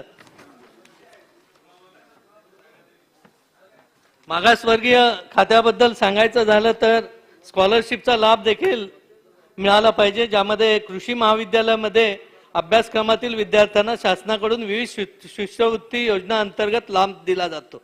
मात्र पंडित दीनदयाळ स्वयं योजना व भारतरत्न बाबासाहेब आंबेडकर स्वाधार योजना या योजना फक्त 5 किलोमीटर शहरापासून असलेल्या किंवा जिल्ह्याच्या ठिकाणी असलेल्या गावांनाच ह्या योजनेचा लाभ होतो. तर तो लाभ सरसकट मिळणं खूप गरजेचं आहे. दुसरी गोष्ट, ज्या पद्धतीने अभिमत विद्यापीठाला मागासवर्गीय व आर्थिक दुर्बल घटकातील स्कॉलर्स राजश्री छत्रपती शाहू महाराज शिक्षण शुल्क शिष्यवृत्ती मिळते, त्याच पद्धतीने ज्या मॅनेजमेंट कोट्यातील गरीब विद्यार्थ्यांना देखील या बाबतीतली मागासवर्गीय स्कॉलरशिपचा विचार सकारात्मक होण्याच्या दृष्टीने विचार व्हावा. या बाबतीतल्या अनेक गोष्टी इतर देखील आहेत. त्यामध्ये रत्नागिरी जिल्ह्यामध्ये सामाजिक न्याय विभागाची 10 वसतिगृह आहे. त्या वसतिगृहातील 50% पेक्षा जादा जागा रिक्त जातात, कारण आमच्याकडे थोडा एसटी समाज आणि इतर समाज कमी आहे. तर माझी या निमित्ताने आपल्याला मागणी आहे की आमच्याकडे ओबीसी समाज, विशेषतः कुणबी समाज जास्त रत्नागिरी जिल्ह्यामध्ये आहे. तर ज्या रिक्त जागा राहतात त्यामध्ये ओबीसी समाजाला प्राधान्याने जर आपण रिक्त जागांना परवानगी दिली तर ती आपल्याला मुलं तिथं मिळू शकतील. आणि जी वसतिगृह मंजूर आहेत ती मंजूर वसतिगृहांची कामं देखील जेवढ्या लवकरात लवकर पूर्ण होण्याच्या दृष्टीने आपण प्रयत्न करावे. या निमित्ताने माझ्या महत्वाच्या मागण्या सरकारच्या माध्यमातून मान्य कराव्या. कॅप्टन सेल्वन. अध्यक्ष महोदय, 2023-2024 अर्बन डेवलपमेंट मुंबई महानगरपालिका का विषय. अध्यक्ष महोदय, मुंबई महानगरपालिका में साधारण आदमी ये पानी का लाइन लेने को तकलीफ है. अध्यक्ष महोदय, पहले 800 रुपया का ऑनलाइन करना पड़ता है, उसके बाद 28,000 नहीं तो 25,000 का रोड कटिंग का पैसा पड़ना पड़ेगा. अध्यक्ष महोदय, उसके बाद प्लम्बर का पैसा देना पड़ेगा. उसके बाद मुंबई महानगर पालिका लाइन देने के बाद पानी के लिए और पाइप डालने का विषय के ऊपर खर्चा करना पड़ेगा. अध्यक्ष महोदय, एक साधारण आदमी एक लाइन के लिए 50,000 एक करीब खर्चा नहीं कर सकता. अध्यक्ष महोदय, ये बजट में आना चाहिए. अध्यक्ष महोदय, ये मुंबई महानगर पालिका इतना पैसा कलेक्शन नहीं करना चाहिए. इतना होने के बाद अध्यक्ष महोदय पानी बराबर नहीं आता है. अध्यक्ष महोदय, पानी का पूरा मुंबई सिटी का लाइन, मेरा मतदार संघ नहीं है, मुंबई सिटी का अंदर पहले कड़ा पानी आता है 15-20 मिनट, उसके बाद वो अच्छा पानी आते आते पानी बंद हो जाता है. अध्यक्ष महोदय, ये ड्रिंकिंग वाटर ऐसा है. उसके बाद अध्यक्ष महोदय, मुंबई महानगर पालिका का कोई भी नाला हो, बड़ा नाला, छोटा नाला, सीवियर लाइन. वडट्टीवार साहेब, सन्मानित सदस्य, आपण सिनियर आहात, बसा ना एका ठिकाणी. या इकडे समोर या. अध्यक्ष महोदय, ये नाला बार बार हर साल पे मुंबई महानगर पालिका नया टेक्नोलॉजी नहीं है. अध्यक्ष महोदय, मेरा विभाग में मटुंगा और किंग सर्कल, उसके बाद तो पुरानी कॉलेज, तो उसके बाद जो है बॉम्बे सेंट्रल, उसके बाद जो है हिंदू माता सिनेमा, ये थोड़ा भी 5 मिनट बारिश गिरेगा तो सीधा आके प्रेस वाला रुक जाता है. यहाँ पर पानी भरने वाला है, प्रेस वाला को पहले ही मालूम है. लेकिन मुंबई महानगर पालिका नया टेक्नोलॉजी का हिसाब से हर साल चेंज होने चाहिए. खाली पंप लगाने का विषय छोड़ की मुंबई में पानी कैसा भरता है, उनको कैसा अपन तो निकाल सकता है, नया टेक्नोलॉजी आना चाहिए, उसमें बजट में आवश्यकता है. अध्यक्ष महोदय, मुंबई का अंदर मध्य दक्षिण जिला में अध्यक्ष महोदय एक ही स्विमिंग पूल है. अध्यक्ष महोदय, पूरा जिला में एक ही स्विमिंग पूल है, वो भी ऑनलाइन में किसको मिलता है, किसको नहीं मिलता है. अध्यक्ष महोदय, एक तालुका में, एक मतदार संघ में एक स्विमिंग पूल का बजट में आवश्यकता है। अध्यक्ष महोदय, पहले ही सम्मानीय अभी का मुख्यमंत्री, पहले का उप मुख्यमंत्री, पहले का मुख्यमंत्री साहब को धन्यवाद देता हूं। सब जगह सीसीटीवी लगाया अध्यक्ष महोदय। सीसीटीवी का माध्यम से मेन रोड में सब जो लॉ एंड ऑर्डर ठीक है, गली गली का अंदर सीसीटीवी बहुत आवश्यकता है अध्यक्ष महोदय। तो अजीत दादा पहले ही सीसीटीवी का फंड रुका दिया। 2 साल से एमएलए को सीसीटीवी का फंड नहीं मिलता अध्यक्ष महोदय। अभी ये सीसीटीवी का फंड का आवश्यकता है अध्यक्ष महोदय। अध्यक्ष महोदय, स्लम का अंदर गली में बिजली का व्यवस्था नहीं है अध्यक्ष महोदय। गली का अंदर भी मुंबई महानगर पालिका बिजली का व्यवस्था करना चाहिए, तभी गरीब के लिए ठीक है अध्यक्ष महोदय। अध्यक्ष महोदय, मुंबई महानगर पालिका का ग्राउंड जास्ती है अध्यक्ष महोदय। मुंबई में छोटा छोटा ग्राउंड है, बड़ा ग्राउंड है, तो कोई भी खेलने का लायक नहीं है अध्यक्ष महोदय। कोविड-19 में तो उसके बाद भी हेल्थ का इतना आवश्यकता है, वो हिसाब से मुंबई महानगर पालिका का ग्राउंड, ये तालुका में एक इंटरनेशनल फैसिलिटी प्ले ग्राउंड अध्यक्ष महोदय चाहिए। अध्यक्ष महोदय, एक एक विषय महत्व का विषय है अध्यक्ष महोदय। मैं सोशल जस्टिस का विषय के ऊपर एक विषय बोलना चाहता हूं अध्यक्ष महोदय। नॉन मराठी यहाँ पर महाराष्ट्र में, मुंबई में कितना लोग हैं अध्यक्ष महोदय, उसके लिए कास्ट सर्टिफिकेट नहीं मिल रहा है अध्यक्ष महोदय। अध्यक्ष महोदय, 50 साल का ऊपर का प्रूफ लेके आइए। तो 50 बरस का पहले अपना बार आधार कार्ड का व्यवस्था तो नहीं है, तो कौन सा प्रूफ देंगे? ये 10 साल 5 साल का अंदर SC ST है, बाकी लोग का भी उनका कास्ट सर्टिफिकेट का व्यवस्था चाहिए अध्यक्ष महोदय। धन्यवाद अध्यक्ष महोदय।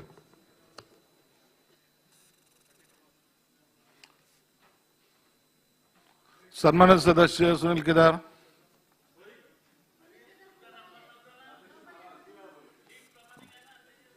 अध्यक्ष महाराज, मी आपला आभारी अध्यक्ष सन 2023-24च्या अर्थसंकल्पीय अनुदानाच्या मागण्यावर अध्यक्ष महाराज सहकार पणन व वस्त्र विभागावर इथं बोलायला अध्यक्ष महाराज मत मांडायला। अध्यक्ष महाराज, खरं म्हणजे राज्याचे वस्त्रोद्योग मंत्री इथे असतात तर त्या व्यवस्थित प्रमाणाविषयी त्यांच्याही मला मांडता आलं असतं, त्यांच्या लक्षात आलं असतं। पण आजचा या आपल्याला सगळ्याला मान्यच आहे की सगळ्यात जास्त रोजगार देणारा हा विभाग जो आहे हा वस्त्रोद्योग विभाग आहे। आणि या वस्त्रोद्योग विभागावर आजच्या परिस्थितीमध्ये जे संकट आलेले आहे त्या संकटाला तोंड देण्यासाठी राज्य शासनाकडनं काही उपाययोजना होणं गरजेचं आहे। एकीकडे कापसाला भाव मिळत नाही, दुसरीकडे कापसामधून निर्माण झालेला जो त्या ठिकाणी त्याचा या नाही की त्याचे ते कपडे आहे, त्याचे क्लॉथ मारे, त्याला अडचण आहे। आणि अशा या सगळ्या परिस्थितीमध्ये दुसरीकडे विजेचे रेट एवढे प्रचंड वाढलेले आहे की या सगळ्याचं त्या ठिकाणी तारतम्य बसायला त्या ठिकाणी अडचणी निर्माण झालेल्या आहे। आमचं शासन असताना आणि त्याच्या अगोदर सुद्धा देवेंद्र फडणवीस साहेब मुख्यमंत्री असताना या वस्त्रोद्योग विभागाला त्या ठिकाणी इलेक्ट्रिसिटीची सबसिडी जाहीर झाली होती आणि एक बिना व्याज अशा प्रकारचं पर स्पिंडलला सुद्धा अनुदान त्या ठिकाणी कर्ज त्या ठिकाणी आम्हाला त्या मंजूर झालं होतं। आणि म्हणून अशा या परिस्थितीमध्ये आपण राज्य शासनाने तशा प्रकारची भूमिका घ्यावी आणि राज्याच्या वस्त्रोद्योग मंत्र्यांना तातडीनं या विभागाच्या संबंधित असलेले जे त्या ठिकाणी सभागृहातले जे सदस्य आहे किंवा या वस्त्रोद्योग विभागात संबंधित ह्या वस्त्रोद्योगाच्या धंद्यामध्ये असले जे काही सूतगिरणीचे लोक आहे, कपडा मालकाचे लोक जे आहे, त्यांच्यासोबत एक संयुक्त बैठक घेऊन तातडीने हा प्रश्न निकाली काढावा। कारण हा एवढा मोठा उद्योग आहे, या उद्योगाच्या भरोश्यावर शेतकऱ्याच्या शेतामध्ये उत्पन्न झालेल्या कापसावर प्रक्रिया होते। समजा शेतकऱ्याच्या शेतामध्ये उत्पन्न झाल्या कापसावर प्रक्रिया झाली नाही तर कापसाचे रेट अजून पडतील आणि अजून मोठ्या प्रमाणात त्या ठिकाणी कापूस उत्पादकांना त्या नुकसान होणार आहे। म्हणून माझी त्या ठिकाणी शासनाला या डिमांडच्या माध्यमातून विनंती आहे, राज्याचे सहकार मंत्री इथं आहे ते नक्कीच याची नोंद घेतील आणि चंद्रकांत दादा पाटलाला याचा नक्कीच त्या निरोप देतील की येणाऱ्या नजीकच्या काळामध्ये हे अधिवेशन संपायच्या अगोदर ह्या टेक्सटाईल इंडस्ट्रीकडे लक्ष द्यावं। आता केंद्र शासनाकडनं अमरावती जिल्ह्यामध्ये टेक्सटाईल पार्क मंजूर झालेला आहे, पण त्या सगळ्याची व्हायबिलिटी तेव्हाच बसेल ज्यावेळेस ह्या सगळ्या टेक्सटाईल इंडस्ट्रीला राज्य शासनाकडनं एक मदतीचा हात त्या ठिकाणी प्राप्त होईल। कारण वीज आता त्या ठिकाणी रोज महाग होणार आहे। आताच वीज महाग आहे, पुन्हा त्या ठिकाणी नवीन विजेचं रेट वाढण्यासाठी एमईआरसी कडे त्या ठिकाणी प्रस्ताव गेलेला आहे महामंडळाचा. ती वीज महाग झाल्यानंतर मग मात्र त्याला व्हायबिलिटी बसणार नाही आणि म्हणून हा टेक्सटाईल इंडस्ट्रीला व्हायबिलिटी बनण्यासाठी त्या ठिकाणी राज्य शासनाकडनं याच्या अगोदर जसा सवलतीच्या दरामध्ये वीज मिळत होती, याच्या अगोदर ज्याच्या सवलतीच्या त्या ठिकाणी बिन व्याजी कर्ज पर स्पिंडलसाठी उपलब्ध होत होतं, त्या तशा प्रकारची पुन्हा योजना या राज्य शासनाने त्या ठिकाणी आणावी आणि ह्या राज्यातला वस्त्रोद्योग जो आहे तो सांभाळण्यासाठी आपली भूमिका घ्यावी अशापर्यंत मत व्यक्त करतो. आपण मला बोलण्याची वेळी आपले आभार मानतो, आपल्या शब्दाला विराम देतो. रमेश कोरगावकर. अध्यक्ष महोदय, या ठिकाणी नगर विकासाच्या अंतर्गत मी या ठिकाणी बोलतोय. नंबर आहे. हो आहे. माझ्या भांडूप विभाग त्यांचा पहिले विधानसभा क्षेत्रामध्ये सागरजी कांजूर व नाऊर येथे MMRDच्या इमारतीचे संकुल आहेत. या MMRDच्या संकुलामध्ये अनेक समस्या असून तेथील नागरिकांना स्ट्रीट लाईट म्हणा, पाणी म्हणा, संरक्षण भिंत म्हणा, लिफ्ट म्हणा, ड्रेनेज वॉटर यादी सर्व समस्या त्या ठिकाणी भेडसावत आहेत. ड्रेनेज समस्यामुळे तर पावसाळ्यामध्ये पाणी तुंबून रस्त्यावर येत आहे. तुंबलेले पाणी जाण्यास मार्ग नाही आहे आणि हे पाणी इमारतीच्या आवारात येत आहे. MMRDच्या अधिकाऱ्यांमार्फत सातत्याने या इमारतीची पाहणी केली असताना आपण त्यांच्याकडून समाधानकारक असं तोडगा कोणताही निघत नाही आहे. तर त्यासाठी त्याकरिता MMRDच्या इमारतीच्या समस्या तातडीने दखल घेऊन त्यावरती कारवाई करावी. अध्यक्ष महोदय, मुंबईमध्ये C कॅटेगरी म्हणजे जीर्ण आणि धोकादायक इमारती या बऱ्याचशा आहेत. महापालिका क्षेत्रात येत असलेल्या जीर्ण झालेल्या म्हणजे C कॅटेगरी असलेल्या धोकादायक अवस्थेत असलेल्या इमारती क दर्जामध्ये समाविष्ट करून घोषित करण्यात येतात व या धोकादायक इमारतीमध्ये राहणाऱ्या नागरिकांना पालिकेमार्फत व अन्य ठिकाणी पर्याय जागा उपलब्ध करून देणे बंधनकारक असते व रहिवासी देखील स्थलांतरित होतात. अशा धोकादायक इमारती काही वेळा जागा मालक पूर्णपणे जमीनदोस्त करतो व त्या ठिकाणी विकास करण्यासाठी विकासक नेमतो. हा विकासक आपल्या संबंधित यंत्रणेमध्ये विविध विभागाच्या परवानग्या घेऊन त्या मोकळ्या जागेवर इमारत उभारतो. परंतु फार महत्वाचा अध्यक्ष महोदय हा विषय मुंबईमध्ये, परंतु हे सर्व करताना विकासक मूळ रहिवाशाला त्या इमारतीच्या सदनिका देऊन उपलब्ध देत नाही आणि देण्यास त्याची हरकत असते आणि काही कारणास्तव तो नकार देतो. त्यामुळे मूळ रहिवाशांवरती अन्याय होत आहे. याकरिता आपण शासनाने ठोस धोरण ठरविले पाहिजे. प्रथम मूळ रहिवाशांना नव्याने उभी राहणाऱ्या इमारतीच्या सदनिका उपलब्ध करून देण्यात यावी जेणेकरून मूळ रहिवाशांवरती अन्याय होणार नाही. याबाबत शासनाने ठोस धोरण ठरवण्याची आवश्यकता आहे, ज्यामुळे विकासावर वचक बसेल. महानगरपालिकेमध्ये खाजगी क्षेत्रामध्ये SRG अंतर्गत विकासाकडून विविध प्रकल्पाची कामे सुरू आहेत. अध्यक्ष महोदय, प्रकल्पातील काही कामे पूर्ण झाली आहेत तर काही कामे अद्यापही सुरू आहेत. याच प्रकल्पामध्ये माननीय स्वर्गीय बाळासाहेब ठाकरे यांच्या महत्वाकांक्षी प्रकल्प माझ्या विभागामध्ये सुरू आहेत. अध्यक्ष महोदय, या प्रकल्पामध्ये महानगरपालिकेतर्फे देण्यात येणारे रस्ते, गटारे, रिमार्क किंवा नाले हे रिमार्क घेऊन विकासक इमारतीची उभारणी करीत असतात. परंतु इमारतीचे काम पूर्ण झाल्यावर विकासक बरेच वर्ष रिमार्क केलेला जो रस्ता असतो तो नागरिकांना मोकळा करून देत नाही. त्यामुळे नागरिकांना त्या सुविधांपासून वंचित राहावं लागते.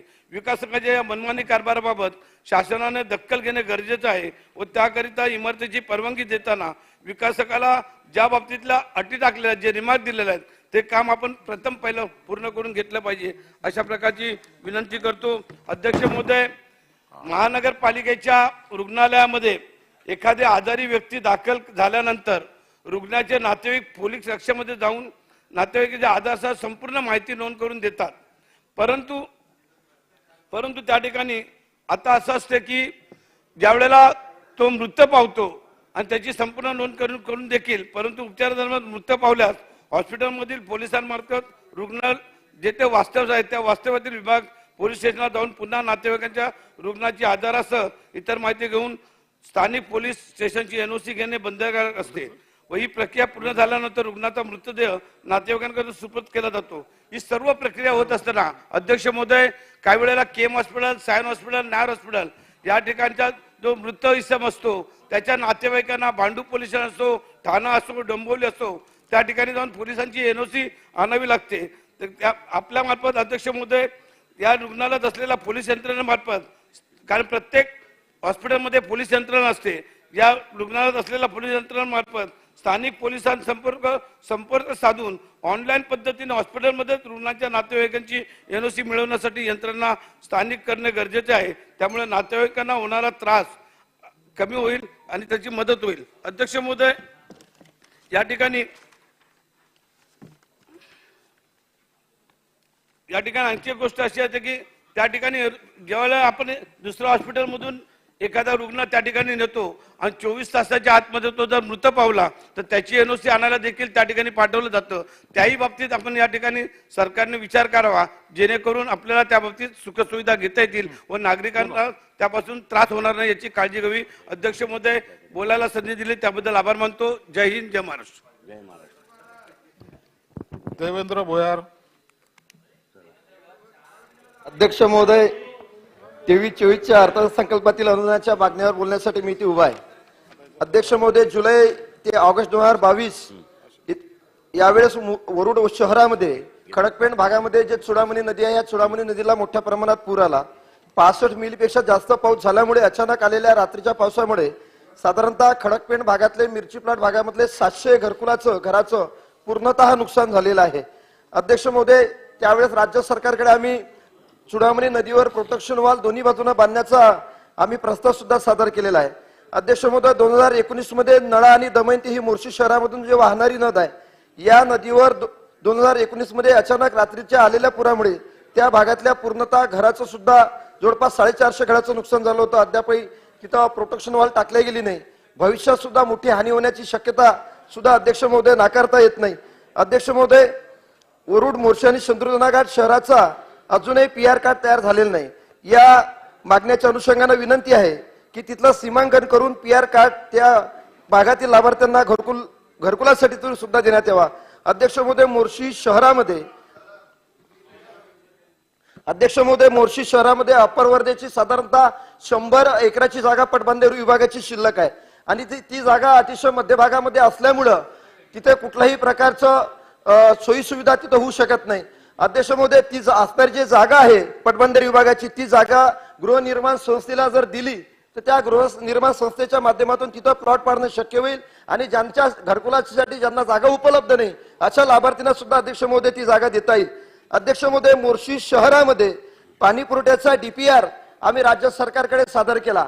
साधारणतः 40,000 लोकवस्तीचं शहर हे मोर्शी शहर आहे आणि अगदी 1 किलोमीटरावर अप्पर वर्धा सारखं मोठं धरण तिथं सुद्धा उपलब्ध, काना शेजारी धरण आहे, तरी सुद्धा तिथं शुद्ध पाण्याची व्यवस्था या मोर्शी शहरामध्ये होऊ शकली नाही. राज्य सरकारला आजच्या या पूर्व मागण्याच्या अनुषंगाने विनंती आहे की त्या DPRला तत्काळ मान्यता देण्यात यावी. अध्यक्ष महोदय, याच मोर्शी शहरामध्ये महाराष्ट्र सुवर्णजयंती नगरोत्थान योजनेअंतर्गत भाग 2 टप्पा 2चा प्रस्ताव आम्ही सादर केलेला आहे. त्या टप्प्याला सुद्धा मान्यता देण्यात यावी. महाराष्ट्र सुवर्णजयंती नगरोत्थान योजनेअंतर्गत वरुड शहराकरता 32 कोटी रुपयाचा DPR सुद्धा शासनाकडे सादर केला, त्याला सुद्धा राज्य सरकारने मान्यता द्यावी.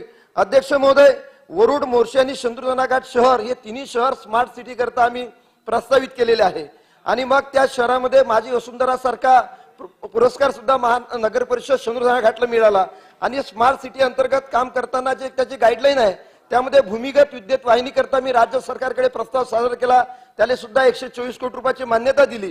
तर अद्यापही अध्यक्ष महोदय त्याचा निविदा प्रक्रिया राबवण्यात गेली नाही. तर तत्काळ राज्य सरकारने निविदा प्रक्रिया राबवून त्या प्रत्यक्ष कामाला सुरुवात करावी. अध्यक्ष महोदय, वरुड शहराचा पाणी पुरवठा बऱ्यापैकी त्याचं काम चालू आहे. तिथे जर भुयारी गटार योजनेचं काम आपण सायमल्टेनियसली चालू केलं तर एक चांगलं शहर, अतिशय चांगला दर्जाचं शहर तिथे उभं होईल. अध्यक्ष महोदय, बाकी सगळ्या लोकांना आपण वेळ देता, आम्हाला थोडं बोलू दिलं पाहिजे ना अध्यक्ष महोदय. एक तर पक्षाच्या यादीत नाव येतं, बोलायला भेटत नव्हतं, अपक्षामध्ये आहे म्हणून किमान तेवढी तर संधी भेटली पाहिजे ना. मी अपक्षामध्ये आहे ना, मग संधी बोलायला भेटलीच पाहिजे. एक तर मोजके अध्यक्ष महोदय, मोजके अपक्ष लोक आहे ना. तर अध्यक्ष महोदय, 5 मिनिटं बोलून झाले म्हणून वरुड शहरामध्ये आता 100 बेडचं उपजिल्हा रुग्णालयाला राज्य सरकारनं मान्यता दिली आणि तिथली असणारी जे ग्रामीण रुग्णालयाची जी जागा आहे, जे जुनं हॉस्पिटल आहे ते थोडं चांगल्या स्थितीत आहे. त्या रुग्णालयामध्ये नगर परिषदच्या वतीने जर एक स्वतंत्र कुटीर रुग्णालय जर उभं केलं, कारण वरुड शहराची संख्या साधारणतः 70,000 लोकसंख्या आहे आणि त्या लोकांसाठी आपण एक स्वतंत्र कुटीर रुग्णालय वरुड शहराच्या त्या ग्रामीण रुग्णालयामध्ये अध्यक्ष महोदय उभं करता येते. अध्यक्ष महोदय, सहकार व पणन विभागाशी बोला जर झाल्यात, अध्यक्ष महोदय, जो नागपुरी संत्रा आहे, जगामध्ये अतिशय चांगल्या दर्जाचा संत्रा हे नागपुरी संत्रा आहे. आमच्या वरुड, मोर्शी, चांदूर बाजार, अचलपूर या परतवाडा या भागातील संत्रा आहे. परंतु अध्यक्ष महोदय, ज्यावेळेस रेल्वे स्टेशन असेल किंवा विमानतळ असेल, आपण जर तिथं गेलो तर एक 3 नंबरचा टिल्लू संत्रा काही लोक तिथं विकण्यासाठी आणत राहते. अध्यक्ष महोदय, जर जे नागपुरी संत्रा चांगल्या दर्जाचा संत्रा आपण जर रेल्वे स्टेशनवर फार्मर प्रोड्युसर, ॲग्रो प्रोड्युसर कंपनीच्या माध्यमातून तिथं स्टॉल जर उपलब्ध करून दिला सहकार व पणन विभागानं, तर चांगला दर्जाचा संत्रा तुम्हाला आम्हाला सगळ्याला खासाठी मिळेल. अध्यक्ष महोदय, 1-2 राहिले फक्त. अध्यक्ष महोदय, पल्प आणि ज्यूस हा संत्र्याचा ऑस्ट्रेलियातून आपण इथं आयात केला जातो आणि त्यामुळे भारतामध्ये किंवा महाराष्ट्रामध्ये जो संत्र्याचा पल्प आणि ज्यूस आपण डेव्हलप करतो, जो प्रोडक्शन तयार करतो, त्याला दर चांगला मिळू शकत नाही. म्हणून ऑस्ट्रेलियातून येणारा जो पल्प आहे याच्यावर ज्यादा कर लावण्यात यावा, त्याच्यामुळं महाराष्ट्रातील संत्रा पल्पला चांगला निश्चितपणानं भाव मिळू शकेल. अध्यक्ष महोदय, संत्रा पिकाला अजून सुद्धा एकच विभाग राहिला. अध्यक्ष महोदय, संत्रा पिकाला GI नामांकन अद्यापही मिळालेलं नाही आणि संत्रा पिकाला अद्यापही प्रोटोकॉल मध्ये टाकलं गेलं नाही. अध्यक्ष महोदय, संत्रा पिकाला GI नामांकन आणि प्रोटोकॉल आंतरराष्ट्रीय दर्जाचा मिळावा यासाठी महाराष्ट्र सरकारने राज्य सरकारकडे पाठपुरावा करावा. तत्काळ. अध्यक्ष महोदय, शेवटला राहिलं, शेवटला एकच विभाग राहिला. अध्यक्ष महोदय, अध्यक्ष महोदय, वरुड येथे मी वसतिगृहाचा प्रस्ताव शासनाकडे सादर केला, मुलींचा आणि मुलांचा. त्या प्रस्तावाला राज्य सरकारनं मान्यता द्यावी. विपश्यना सेंटरचा प्रस्ताव सुद्धा राज्य सरकारकडे सातनूर आणि पारडीचा सादर झालेला आहे, त्याला सुद्धा मान्यता द्यावी. धन्यवाद. धन्यवाद. सुभाष देशमुख, मंदाताई म्हात्रे. शॉर्ट मध्ये मांडा सगळे. शॉर्ट मध्ये केवळ मागण्या मांडणं म्हणजे सगळ्यांना बोलता येईल. 2023 आणि 24च्या अर्थसंकल्पाच्या अनुदानाच्या मागण्यांवर मी बोलण्यासाठी उभे आहे. थोडक्यातच 1-2-3 मुद्दे अध्यक्ष महोदय मी आपल्या समोर ठेवत आहे. अध्यक्ष महोदय, आता पावसाळा सुरू होत आहे आणि आपल्याला माहिती आहे की आजच सकाळी भरपूर पाऊस पडला, काली पडला. आमच्या इथे एकच मोरबे धरण आहे. 1 मिनिट. चला कुणालजी जागेवर बसा प्लीज. नवी मुंबईचं एकच मोरबे धरण आहे आणि आपण पाहता तर आता प्रत्येक गावागावाची आपण समस्या सभागृहात ऐकतो की टँकर लावावे लागतात पाण्यासाठी वगैरे. पण आज नवी मुंबईमध्ये रिडेव्हलपमेंट सुद्धा मोठ्या प्रमाणामध्ये सुरू आहे. तर या मोरबे धरणाचे पाण्याची गळती आणि चोरी फार मोठ्या प्रमाणात होत आहे. दिसून येत नाही. नळाच्या पाईपलाईन वगैरे घेतल्या जातात वगैरे वगैरे. माझं अध्यक्ष मध्ये आपल्याला एक म्हणणं आहे की या पूर्ण मागण्यामध्ये की मोरबे धरणाची उंची आणि खोली जर वाढवलं तर त्यात अजून पाणी राहू शकतं आणि त्याचा फायदा इतर विभागासाठी सुद्धा होऊ शकतो, अशी माझी एक आपल्याला सूचना आहे. त्याचप्रमाणे दुसरं असं आहे की आमच्या इथे वर्षानुवर्ष गेली 40 वर्ष सिडकोनी बांधून दिलेली पोलिसांची घरं ही जवळजवळ सगळी मोडकळीला आलेली आहेत आणि नेहमी स्लॅब वगैरे पडत असतो. आपलं गृह खात्याकडे त्याचं पूर्ण विभागाचं हे बनवलेलं आहे सिडकोनी. तर मला आपल्या माध्यमातून सांगायचं आणि पुरवणी मागण्यांवरती मागणी करायची की पोलिसांची घरं नेहमीच आपले संजय गडकरी असतील, आमच्या ठाण्यातले अनेक लोक पोलिसांच्या घरावर बोलतात, पण माझ्या इथे अतिशय बघाल तर अतिशय वाईट अवस्थेत ही पोलीस कर्मचारी राहतात. तर या पोलिसांच्या गृह विभागाकडे आपला प्रस्ताव झालेला आहे सगळा, तो त्यांनी यावेळी घेऊन ती घरं बनवून दिली तर सिडकोलाही त्याचा फायदा होईल आणि पोलिसांच्या घरांनाही फायदा होईल.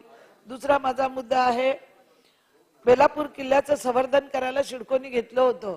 18 कोटीचं टेंडर काढून किल्ल्याचं संवर्धन सुरू झालं, पण काही समाजकंटकांनी त्या कॉन्ट्रॅक्टर आणि त्यांच्या लेबरला मारून तिथून पळवून दिलं आणि आज तो बुरुज जो आहे तो तसाच रस्त्यात कोसळलेल्या अवस्थेत पडलेला आहे.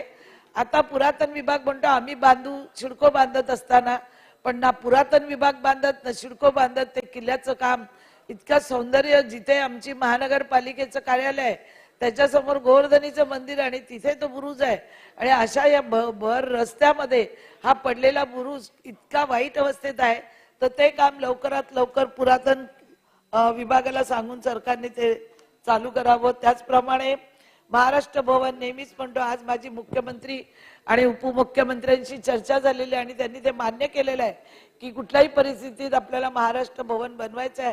पण या अर्थसंकल्पामध्ये कुठेच त्याची तरतूद न केल्यामुळे ती तरतूद करण्यात यावी आणि लवकरात लवकर हा लोकांना दिलासा देण्यात यावा अशी माझी आपल्या माध्यमातून विनंती आहे. त्याचप्रमाणे कोविड काळामध्ये फार लोकांचं हाल झाले, मृत्युमुखी पडले, हॉस्पिटल नव्हती, त्यावेळी आपण आता एक सुपर स्पेशलिस्ट आणि मेडिकल कॉलेज करतो आहोत, तर त्यासाठी निधी देण्यात यावा याची माझी मागणी होती. आज पुन्हा मी आपल्या अर्थसंकल्पात ही मागणी मागत आहे. त्याचप्रमाणे नवी मुंबईमध्ये आता एअरपोर्ट येते, इंटरनॅशनल एअरपोर्ट असताना आपल्याकडे पर्यटन क्षेत्र हे वाढवलं गेलं पाहिजे. या पर्यटन क्षेत्र वाढवत असताना आमच्या इथे एक मरीना प्रकल्प आहे, त्याचप्रमाणे सिंगापूरच्या धर्तीवर बटरफ्लाय गार्डन झालं, जागा आहे, सिडको आहे, पालिका आहे, सगळ्यांकडे पैसा आहे, पण शासनाने त्यांना अनुमती दिली तर एक चांगलं पर्यटन स्थळ, येणारे जे विमानतळावर लोक उतरतील ते नव्या मुंबईत थांबतील, त्याचं रिन्यू वाढेल आणि सगळ्यांना पर्यटक वाढल्यावर रोजगार मिळेल अशी माझी आपल्याला या अर्थसंकल्पामध्ये मागणी आहे की आपण त्याच्यावर जास्तीत जास्त लक्ष द्यावं. त्याचप्रमाणे आगरी कोळी भवन, आमच्याकडे एक आगरी कोळी भवन आहे पण अतिशय छोटं आहे, त्याच्यात सगळ्या जाती धर्माची लग्न कार्य साखरपुडे होतात आहे आणि ते अशा जागे आहेत की तिथे कार पार्किंग सुद्धा नाही, म्हणजे 10 गाड्या सुद्धा आपण ठेवू शकत नाही. तर माझी आपल्या माध्यमातून सिडकोला विनंती आहे की आपण भूमिपुत्र भवन जे उरणमध्ये बांधले त्याच धर्तीवर आम्हाला नवी मुंबईमध्ये बेलापूर मतदारसंघामध्ये आगरी कोळी भवन बांधून द्यावं अशी माझी एक इच्छा आहे. आणि आपण मला बोलायला दिल्याबद्दल धन्यवाद. हा अर्थसंकल्प जो आमचे अर्थमंत्री आणि उपमुख्यमंत्री देवेंद्रजी फडणवीस साहेबांनी आणला आणि त्यांना या अर्थसंकल्पाला नाव दिलेलं आहे पंचामृत, तर हे पंचामृत थोडं आमच्या नव्या मुंबईलाही मिळावं असे मी आपल्या माध्यमातून माननीय अध्यक्ष महोदय, 2022-23च्या अर्थसंकल्पीय मागण्यावर नगर विकास खात्याच्या बोलण्यासाठी मी उभा आहे. अध्यक्ष महोदय, आपल्याला माहित असेल की सर्व महानगरपालिकांमध्ये प्रशासक नेमलेले आहे. बहुतांश महाराष्ट्रातल्या महानगरपालिकांमध्ये प्रशासकाचं राज्य आहे आणि यामुळे त्या शहरातील नागरिकांना नगरसेवक नसल्यामुळे काय त्रास होत आहे याकडे लक्ष देण्याची गरज आहे. त्या महानगरपालिकेतील आयुक्त, संबंधित अधिकारी कशा पद्धतीनं काम करत आहे याकडे शासनाचं कुठेही लक्ष नाही. मी ताजं उदाहरण देतो. आता कालच या राज्याचे उपमुख्यमंत्री साहेब देवेंद्रजी फडणवीस साहेब हे नागपूरमध्ये होते. G20च्या त्या परिषदेसाठी ते दिवसभर तिथे होते आणि त्याचं थाटामाटात उद्घाटन सुद्धा झालं. या परिषदेसाठी जवळपास 200 कोटीचा निधी मिळाला आणि हा निधी कसा खर्च करायचा यासाठी अधिकाऱ्यांची एवढी लगबगाट होती. कोणी झाडासाठी निधी देत होता, कोणी झाडावर लाईट लावत होते, कोणी 2 युवकांचे पुतळे उभे केले, त्याला चिडीमार म्हणून नाव दिलं. कुठे आपण हिंदू संस्कृतीमध्ये मंदिर, जुने मंदिराचं जतन करतो, विठ्ठल रुक्माईचं मंदिर होतं त्याला पूर्ण पॅक करून टाकलं. काय तर परदेशी पाहुणे येणार आहे त्यांना हे मंदिर नाही दिसलं पाहिजे म्हणून.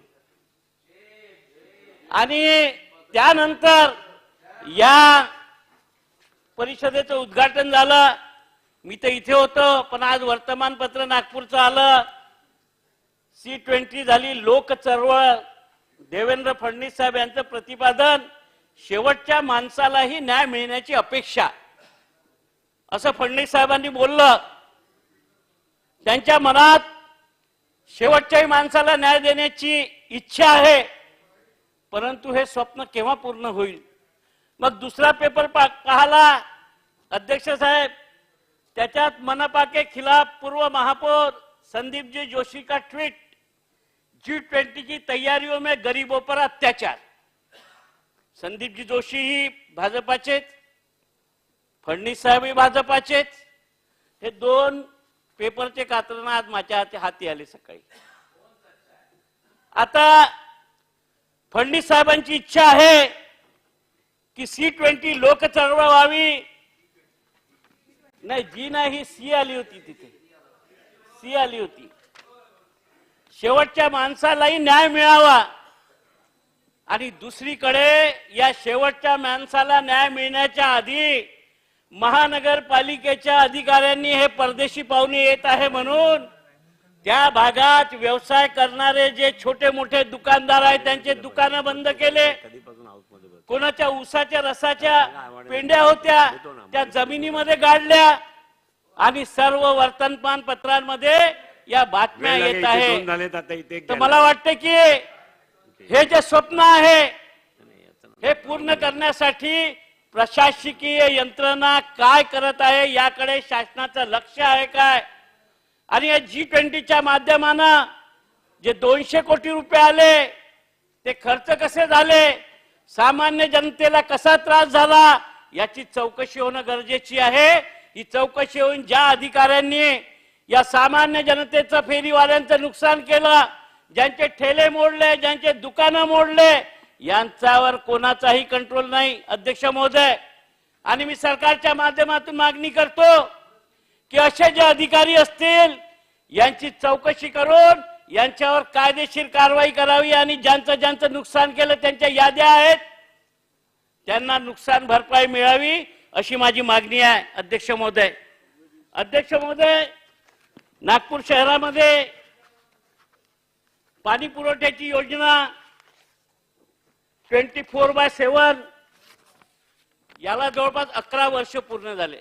11 वर्ष आधी केंद्र आणि राज्याच्या मदतीने 400 कोटीची ही योजना OCW या कंपनीला देण्यात आली. 11 वर्ष झाल्यावर सुद्धा 24/7 पाणी एका क्षेत्रात मिळत नाही. अर्धा तास सुद्धा पाण्याचे वांदे आहे. टँकर मुक्त शहर आम्ही करणार होतो, टँकर मुक्त शहर झालं नाही. आता ह्या पिण्याच्या पाण्याचे वांदे या नागपूर शहरामध्ये उन्हाळा येण्याच्या आधीच आहे.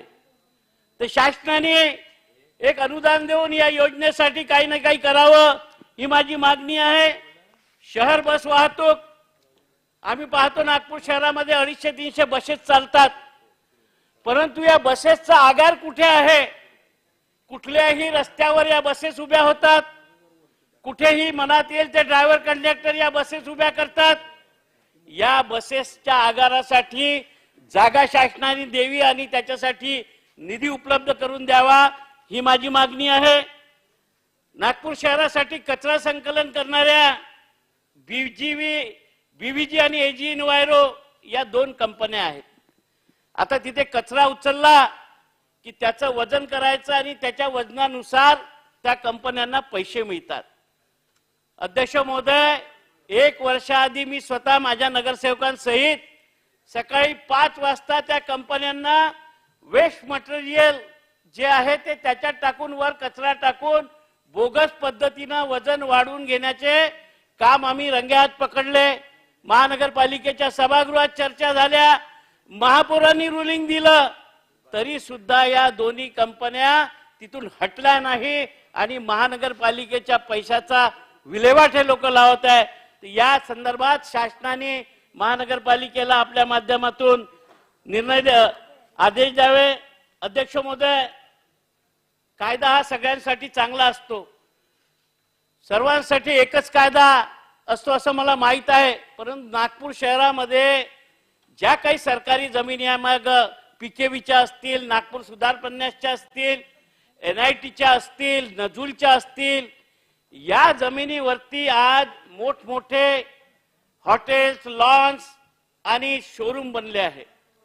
यांना कधीही कोणी तोडायला जात नाही. यांच्या जो कुठलाही नकाशा मंजूर नाही, फायरची NOC नाही, ऑक्युपन्सी सर्टिफिकेट नाही. यांना वर्षानुवर्षापासून तसंच राखून ठेवल्या जाते. आणि जर याच्या विरोधात महानगरपालिकेच्या सभागृहात चर्चा झाली तर नगर विकास खातं याला स्टे देऊन 5-5 वर्षापासून हे चालू आहे.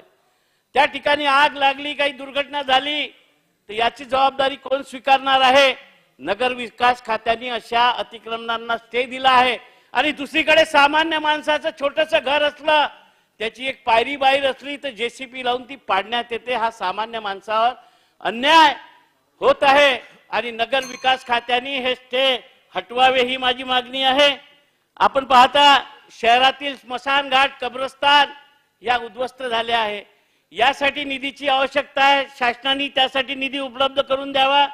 मुंबईच्या धर्तीवर नागपूरच्या स्लमधारकांना घरं देण्याची योजना यावी, कारण की आता उपमुख्यमंत्री साहेब आमच्या शहराचे आहे आणि शहरातील स्लमधारकांना अपेक्षा आहे की आम्ही एवढा पैसा खर्च करून झालो तर हे स्लम इथून हटली पाहिजे, यांना घरं मिळाले पाहिजे एसआरएच्या धर्तीवर. धन्यवाद. कन्क्लूड करा प्लीज. अध्यक्ष महोदय, 2 विषय आहे. अंबाझरी उद्यान, नागपूर शहरामध्ये तलाव आहेत. अंबाझरी तलाव, फुटाळा तलाव, सोनेगाव तलाव याची जतन महानगरपालिका करत होती. परंतु कालांतरानं अंबाझरी उद्यान एका प्रायव्हेट कंपनीला दिलं. त्याच्यासोबत त्या तलावामध्ये ते पानबुडी अशी झाडं वापली आहे आणि ते सुद्धा साफ करण्याचं काम झालेलं नाही. शासनाने याकडे लक्ष द्यायला पाहिजे. पर्यटन विभागाला ही जागा दिलेली आहे.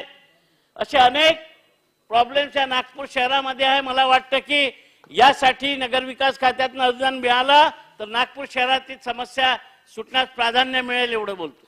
संजय रायमुलकर. अध्यक्ष महोदय, अर्थसंकल्पीय अनुदानाच्या चर्चेच्या माध्यमातून माझे थोडक्यात मी 2-3 विषय या ठिकाणी मांडतोय. मेहकर शहरातील प्रधानमंत्री घरकुल योजनेच्या माध्यमातून माझ्या या मेहकर शहरामध्ये 150 घरकुल या ठिकाणी मंजूर झाले. परंतु पुरातत्व विभागाच्या अडमुठ्या धोरणामुळं एकीकडे आजूबाजूला मोठमोठे घरं बांधले गेले, परंतु ज्या घरकुल लाभार्थ्याचे घरकुल मंजूर झाले त्यांनी पूर्ण घर ते झोपडे पाडून त्या ठिकाणी घरं बांधण्यासाठीची एनओसी घेण्यासाठी नगरपालिकेकडे गेले असता नगरपालिकेला या पुरातत्व विभागानं एनओसी न दिल्यामुळं ते सर्व आमचे लाभार्थी या ठिकाणी अत्यंत अडचणी त्या ठिकाणी सापडलेले आहेत. म्हणून त्याला खास बाब म्हणून त्या घरकुलं पूर्ण होण्यासाठी आणि एनओसी मिळण्यासाठी आपल्या स्तरावरून त्या पुरातत्व विभागाला आदेश व्हावेत अशी मागणी मी या ठिकाणी करतोय. तसेच मेहकर नगरपालिकेची प्रशासकीय इमारत अपूर्ण अवस्थेमध्ये आहे. मोठी नगरपालिका असल्यामुळं त्या ठिकाणी ऑफिसमध्ये अडचणी निर्माण झालेल्या आहेत. म्हणून त्या इमारतीसाठी जास्तीच्या उर्वरित कामासाठी निधी देण्याची मागणी मी या ठिकाणी करतोय. तसेच लोणार विकास आराखड्याच्या माध्यमातून राज्याचे मुख्यमंत्री आणि उपमुख्यमंत्री यांनी लोणार विकास आराखडा या ठिकाणी मंजूर केलेला आहे. परंतु पूर्ण विभागाचं नियोजन करून एकत्र करून त्यांच्या जी कामं त्या विभागाची आहेत तशा प्रकारचा एक सर्वंकष आराखडा बनवून त्या कामाला तात्काळ मंजुरात देणं या ठिकाणी गरजेचं आहे. परंतु कुठेतरी त्यांचा समन्वय होत नाही आणि पर्यायाने ते विकास कामामध्ये करण्यामध्ये या ठिकाणी अडचण निर्माण झालेली आहे. म्हणून शासन स्तरावरून किंवा मुख्यमंत्री आणि उपमुख्यमंत्री महोदयांनी आपल्या स्तरावरती एखादी बैठक घेऊन तशा प्रकारचे आदेश संबंधित विभागाला करावेत अशी मागणी मी या चर्चेच्या माध्यमातून या ठिकाणी करतोय. त्याचसोबत नाफेडच्या माध्यमातून जे काही हरभरा खरेदीच्या काही ज्या काही मोजक्या शेतकऱ्याच्या प्रोड्युसर कंपनीला या ठिकाणी परवानग्या दिलेल्या आहेत त्या ज्या आमच्या तालुक्यामध्ये जे काही उत्पन्न या ठिकाणी होतंय त्या अपुऱ्या त्या कंपन्या असल्यामुळं शेतकऱ्याचा माल घेण्यामध्ये अडचणी निर्माण झालेल्या आहेत. म्हणून जे काही प्रस्ताव या ठिकाणी आपल्या नाफेडच्या माध्यमातून या कंपन्यांनी नाफेडकडे पाठवलेले आहेत, ज्या उर्वरित ज्या कंपन्या आहेत त्यांना तात्काळ आपण मंजुरात द्यावी अशी मी मागणी या ठिकाणी करतोय. नाफेडच्या माध्यमातून जे काही चणा खरेदी केला जातोय त्या बारदाण्याच्या बाबतीमध्ये बऱ्याच ठिकाणी अडचणी निर्माण झाल्या आहेत. बारदाना उपलब्ध नसल्यामुळं तेव्हा बाकीचा माल घेण्यासाठी बऱ्याच अडचणी त्या ठिकाणी झालेल्या आहेत. म्हणून तात्काळ त्याही या बारदाना देण्यासाठी आपल्या स्तरावरती या ठिकाणी त्यांना आदेशित करावं अशी विनंती करतो. त्यासोबत शेवटचा मुद्दा, माझ्या मतदारसंघामध्ये डोणगाव, जानेपळ, सुलतानपूर आणि देऊळगाव साखरच्या या नगरपंचायतीसाठीचा प्रस्ताव शासन दरबारी या ठिकाणी आपल्या स्तरावरती त्या मंजुरातीसाठी आपल्या स्तरावरती आदेश व्हावेत अशी मागणी मी या ठिकाणी करतोय. धन्यवाद अध्यक्ष महोदय. प्रकाश आवाडेजी. केवळ मागण्या मांडा म्हणजे सगळ्यांना संधी मिळेल. 6 वाजता आपल्याला उत्तर घ्यायचं आहे. नाही, उद्या पाडवा आहे, गुढीपाडवा आहे. सगळ्यांना आपापल्या. सन्माननीय अध्यक्ष महोदय, चला प्रकाशजी. आज 21 मार्च ही तारीख आहे. प्रकाशजी बोला. इथे बघा. सन्माननीय अध्यक्ष महाराज, आज 21 मार्च ही तारीख आहे. मी सभागृहाच्या निदर्शनाला आणू इच्छितोय आदरणीय नामदार चंद्रकांत दादा पाटील साहेब, आपल्याही मी लक्षात आणून देऊ इच्छितोय की आज 21 मार्च आजचा दिवस अतिशय महत्वाचा आहे. कोल्हापूर जिल्ह्यातल्या माणगाव या गावामध्ये राजर्षी शाहू महाराज आणि विश्वरत्न डॉक्टर बाबासाहेब आंबेडकर यांची माणगाव परिषद ही 103 वर्षाच्या पूर्वी माणगावला झाली. 21 मार्च 1920 ला अध्यक्ष महाराज त्याचं शताब्दी वर्ष साजरं करायचं होतं. ते कोरोनामुळे आपल्याला शताब्दी वर्ष साजरा करता आलं नाही. माझी दादांना नम्र विनंती आहे, दादा 3 वर्ष हा सातत्यानं दरवर्षी मी विषय मांडतोय, पण अजूनही शासनाला राजर्षी शाहू महाराज आणि विश्वरत्न डॉक्टर बाबासाहेब आंबेडकरांच्या त्या परिषदेचा शताब्दी वर्ष साजरं करायचं झालं नाही. ती परिषद काय होती अध्यक्ष महाराज? ती परिषद होती बहिष्कृतांची परिषद होती, वंचितांची परिषद होती. ती परिषद होती ज्यांना सामाजिक न्यायाची आवश्यकता आहे अशा सगळ्या घटकांची ते परिषद होती. त्या परिषदेमध्ये राजर्षी शाहू महाराजांनी त्या उपस्थित जनसमुदायाला सांगितलेलं होतं की या पुढच्या काळामध्ये तुमचं सगळं नेतृत्व, तुमच्या सगळ्या प्रश्नांची सोडवणूक हे डॉक्टर बाबासाहेब आंबेडकर करतील. हे राजर्षी शाहू महाराजांनी माणगाव परिषदेमध्ये सांगितलं होतं. आणि त्यानंतर विश्वरत्न डॉक्टर बाबासाहेब आंबेडकरांचा प्रवास या सगळ्या झंझावतासारखा झाला. त्यांच्या माध्यमातून या देशाला घटना मिळाली आणि पुढचा एक प्रचंड अशा वेगानं आपण पुढे चाललोय. पण त्या शताब्दी वर्षाचा अजूनही ज्या पद्धतीनं त्या प्रश्नाकडे लक्ष देऊन ते साजरं व्हायला पाहिजे होतं ते साजरं झालं नाही. हे कार्यकर्ता म्हणून, चळवळीवर विश्वास असलेला कार्यकर्ता म्हणून माझी आग्रहाची शासनाला विनंती आहे की कुठल्याही परिस्थितीत अतिशय जोरात त्या परिषदेचं आपण आयोजन करावं अशा पद्धतीची विनंती मी करतोय. अध्यक्ष महाराज, आमच्या इचलकरंजी नगरपालिकेची महापालिका झाली. ही सन्माननीय मुख्यमंत्री एकनाथ शिंदे साहेब हे मुख्यमंत्री व्हायच्या आधी त्यांच्या नगर विकास कारकिर्दीतली सगळ्यात शेवटची सही असणार. कारण ते गुवाहाटीला होते त्यावेळी तिथं कागद जाऊन सही होऊन येऊन आमच्या इचलकरंजी नगरपालिकेची महापालिका झाली. आणि म्हणून माझी विनंती आहे की आमची महापालिका झाल्यानंतर आमची काय अवस्था आहे आमच्या या इचलकरंजी शहराची. आमची महापालिका झाली, जरा ऐकू, आमची नगरपालिकेची महापालिका झाली, पण महापालिके झाल्यानंतर आमच्या इचलकरंजीची आर्थिक स्थिती खालावायला लागली. आम्हाला जे एक्स्ट्रा अनुदान मिळतं ते पूर्वी नगरपालिकेला असताना आम्हाला 13 ते 14 कोटी रुपये दर महिन्याला मिळायला पाहिजे होते. ते कधी 8 कोटी, कधी 9 कोटी, कधी 9.5 कोटी या प्रमाणे अनुदान मिळत होतं. आम्हाला पूर्ण अनुदान सुद्धा मिळालं नाही. आता महापालिका झाली आणि हा GR होताना महापालिकेचा पुढची 5 वर्ष तुम्हाला नगरपालिकेचं आता मिळणारं एक्स्ट्रा अनुदान मिळेल अशा पद्धतीचा निर्णय त्यात आहे. माझी विनंती आहे, राज्यामध्ये अध्यक्ष महाराज 28 महापालिका आहेत आमची धरून. आमची व्हायच्या आधीच्या 27 महापालिका राज्यात आहेत, आमची 28 आहे. 27 महापालिकेना आता राज्यामध्ये त्यांना वस्तू व सेवा करातनं त्यांना जो काही मिळायचं तो त्याच्यासाठी निधी मिळतो.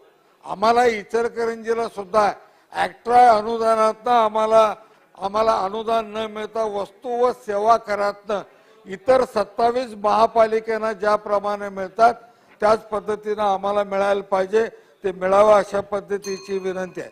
अध्यक्ष महाराज, मला बोलणार नाही, मी बोलायला परवानगी द्या. अध्यक्ष महाराज, आमच्या इचलकरंजीची अवस्था फार अवघड आहे. आमच्या इचलकरंजी बाबतीत 1983 ला अध्यक्ष महाराज 1983 ला इचलकरंजीला औद्योगिक शहर हा दर्जा मिळाला होता. औद्योगिक शहर, इंडस्ट्रियल सिटी हा दर्जा इचलकरंजीला होता.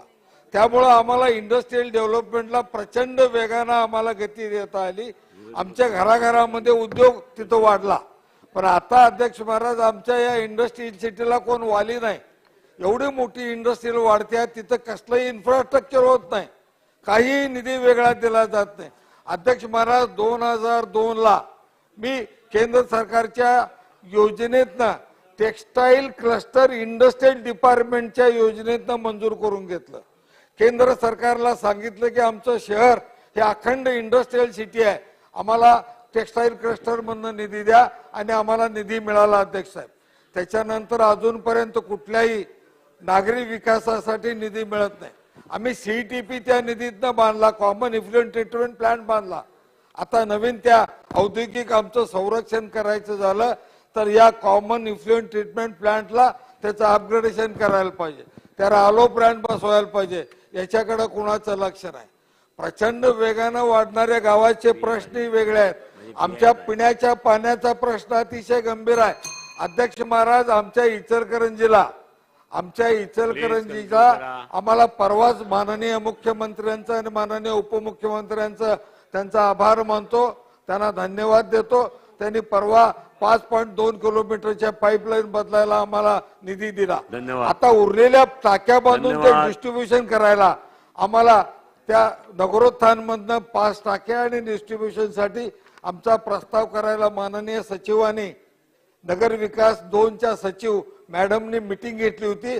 तो प्रस्ताव आम्ही दिला होता की आम्हाला वैशिष्ट्यपूर्ण योजनेत द्या, त्याऐवजी त्यांनी नगरोत्थान मधनं घ्या म्हणून सांगितलं, ते आम्ही घ्यायला लागलोय. साहेब, आमच्या इचलकरंजीमध्ये रमाई योजनेत 2009 जी घरकुलं बांधायला चालू झालेली अजूनही पूर्ण नाहीत. एका वेळी निधी आला, ते का बंद आहे त्याची चौकशी व्हायला पाहिजे. ते 2009 आलेला निधी 100% निधी आला, त्याच्यावर 1.5-2 कोटी रुपये व्याज जमा झालं, तरी सुद्धा रमाईची योजना दादा पूर्ण नाही. ते का होत नाही, कशासाठी थांबलंय, त्याची पूर्ण चौकशी होऊन संबंधिताच्यावर कठोर कारवाई व्हायला पाहिजे. अध्यक्ष महाराज, इचलकरंजीसाठी नवीन योजना. अध्यक्ष महाराज, मी माझ्या मूळ विषयावर येणार आहे. मला आज वेळ पाहिजे. अध्यक्ष महाराज, माझी विनंती आग्रह आहे, मी आज बोलणार आहे. अध्यक्ष महाराज, पाणी योजनेच्या साठी आम्हाला सुळकुड योजना दादा राज्य सरकारनं मंजूर केली. इथं अजितदादा आहेत. अजितदादांनी एक दिवस अकस्मात व्हिडिओ कॉन्फरन्स मधनं आम्हाला कलेक्टर ऑफिस मध्ये तिथं सगळ्यांना बोलवलं आणि पाण्याच्या योजनेचा सुळकुडवरनं तुम्हाला पाणी द्यायचा निर्णय झालाय म्हणून जाहीर केलं. पाणी आलं नाही, पाण्याच्या कामाची सुरुवात झाली नाही. परवा टेंडर झालं आणि सुळकुडला तिथं काम चालू करायच्या संबंधीचा विरोध सुरू झाला. विरोध कोण करतंय हे दादांना माहिती आहे, याही दादांना माहिती आहे. आमचं म्हणणं, तुम्ही सगळे राजकीय पुढारी एकत्रित या. इचलकरंजी शहराला पुढच्या भविष्यासाठी आम्हाला पाणी लागणार आहे. शहर वाढायला लागलंय. आमच्या या सध्याचं आणि शिवाय पुढचंही आम्हाला पाणी पाहिजे. भुजबळ साहेबांची विनंती आहे म्हणून भुजबळ साहेबांना देतोय. चला, राष्ट्रवादीचाच नंबर आहे. प्रकाशजी, शेवटचा मुद्दा मांडा. शेवटचा मुद्दा. अध्यक्ष महाराज, मंत्री महोदय बोलतायत. नाही, माझं खरं बोलायचं. मंत्री, माननीय अध्यक्ष महोदय, उद्या सण आहे, 4 किंवा 5च महिला सदस्य आहेत. माझी विनंती आहे, महिला सदस्यांना अगोदर बोलून त्यांना लवकर जाऊ द्या आणि मग आपलं सभागृह चाललं तरी हरकत नाही. महिला सन्मान्य म्हणजे दादांचं झाल्यानंतर 2-2 मिनिटं महिला सदस्यांना द्या, म्हणजे त्याला लवकर घरी जाता येईल. प्रकाशजी, शेवटचा मुद्दा मांडा. माझं आता शेवटचा मुद्दा मांडा. अध्यक्ष महाराज, शेवटचा मुद्दा एवढा मोठा आहे. आता आदिती तटकरेंना मिळेल. भुजबळ साहेब, दादाने मुद्दा मान्य केलाय, आदिती तटकरेंना पहिला मिळेल. आम्ही बोलतो की जरा. चला प्रकाशजी, आम्ही शेवटचा बोलतो मुद्दा. जरा. तुम्ही रोज बोलताय अध्यक्ष महाराज. भुजबळ साहेबांना जरा विनंती करा, शेवटचा मुद्दा मांडा. साहेब, आदितीनं देणार, आदिती तटकरेंना देणार. साहेब, रात्री 12 वाजलं तर वाजू द्या, सगळ्यांचं ऐकून घ्या. बजेटचं अधिवेशन आहे, आमचे प्रश्न आहेत, आमच्या जीवन मरणाचा प्रश्न ऐकून घ्यायला लागेल. आपण 10 मिनिटं झाली विनंती आहे आमची. प्रकाशजी, 10 मिनिटं झाली आहे. साहेब, 10 मिनिटं उद्या साहेब, आम्ही कुठं शेवटचा मुद्दा मांडा. कधी तर आमचे विषय शेवटचा मुद्दा मांडा. अध्यक्ष महाराज, विषय फार गंभीर आहेत, फार गंभीर आहेत. अध्यक्ष महाराज, मी या टेक्सटाईल इंडस्ट्रीतनं लहानाचा मोठा झालो. या इंडस्ट्रीमध्ये काय चाललंय सगळे इथं माहिती आहेत. टेक्सटाईल शेवटचा मुद्दा मांडा. आपण मांडा. हे सांगू देत, बोलायचं नाही म्हणून बसतो मी. सभागृहात सांगू दे, प्रकाश आवडेने बोलायचं नाही. बसलो 1 मिनिटात. ऐकून घ्यायला पाहिजे अध्यक्ष महाराज, आमचे आपण काही मांडा प्रश्न मांडा आहेत, मुद्दे. उद्योगाचे प्रश्न आहेत, महाराष्ट्राच्या हिताचे प्रश्न आहेत. अध्यक्ष महाराज, अतिशय महत्वाचे प्रश्न आहेत. या महाराष्ट्रामध्ये एकमेव प्रोजेक्ट गव्हर्नमेंट ऑफ इंडियानं मंजूर केला. SITP चे खूप प्रोजेक्ट झाले, पण गव्हर्नमेंट ऑफ इंडियानं या टेक्सटाईल रिलेटेड मेगा प्रोजेक्ट मध्ये इन्फ्रास्ट्रक्चर अपग्रेडेशन आणि त्याचबरोबर कॉमन फॅसिलिटी सेंटर याच्यासाठी मेगा क्लस्टरची मान्यता दिली. भारतामध्ये एकमेव प्रोजेक्ट आहे. मगाशी सन्माननीय भिवंडीच्या आमदारांनी सांगितलं तिथेही मंजूर झाला होता, त्यांना करता आलं नाही. सोलापूरलाही मंजूर झाला होता, तिथेही झाला नाही. मग फक्त इचलकरंजीत मी ते केलं, अंगावर घेऊन केलं. त्याचे इन्सेंटिव्ह मिळायचं आहे साहेब. ह्या 2-3 दिवसात जर चंद्रकांत दादांनी जर काम केलं नाही तर सगळ्यांची घरदारं आम्हा सगळ्यांची उद्ध्वस्त होणार आहेत, जप्त्या येणार आहेत. हे 1 वर्ष घेऊन कागद फिरतोय, कोण बघत नाही, कोण बघत नाही. अधिकाऱ्यांना 10 वेळा भेटलो, दरवेळी 1 क्युरी काढतात, ती क्युरी काढून भेटा आणि आपले प्रश्न सोडून घ्या. त्यांच्याकडे चीफ सेक्रेटरीच्याकडे गेलं.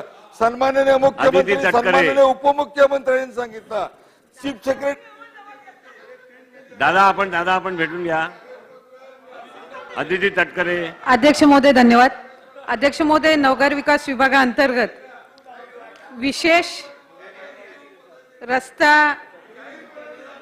विशेष रस्ता अनुदान गेल्या 2 वर्षांपासून 2020 सालापासून अध्यक्ष महोदय बंद आहे.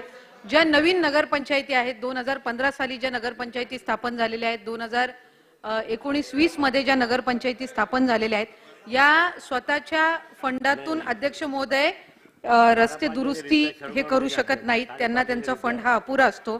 या ज्या नगरपंचायती आहेत या स्थापनच या हेतूने केलेल्या असतात की ज्या मोठ्या ग्रामपंचायती असतात, ज्यांची लोकसंख्या 10 ते 12 हजार असते, या ग्रामपंचायती म्हणून त्यांना जास्त सुविधा मिळाव्या किंवा त्यांचं कुठे ना कुठेतरी त्यांना नगरपंचायतीमध्ये जर त्यांचं रूपांतर करण्यात आलं तर विकास चांगल्या पद्धतीनं होऊ शकेल, या दृष्टिकोनातून त्या नगरपंचायतीमध्ये स्थापन केलेल्या असतात.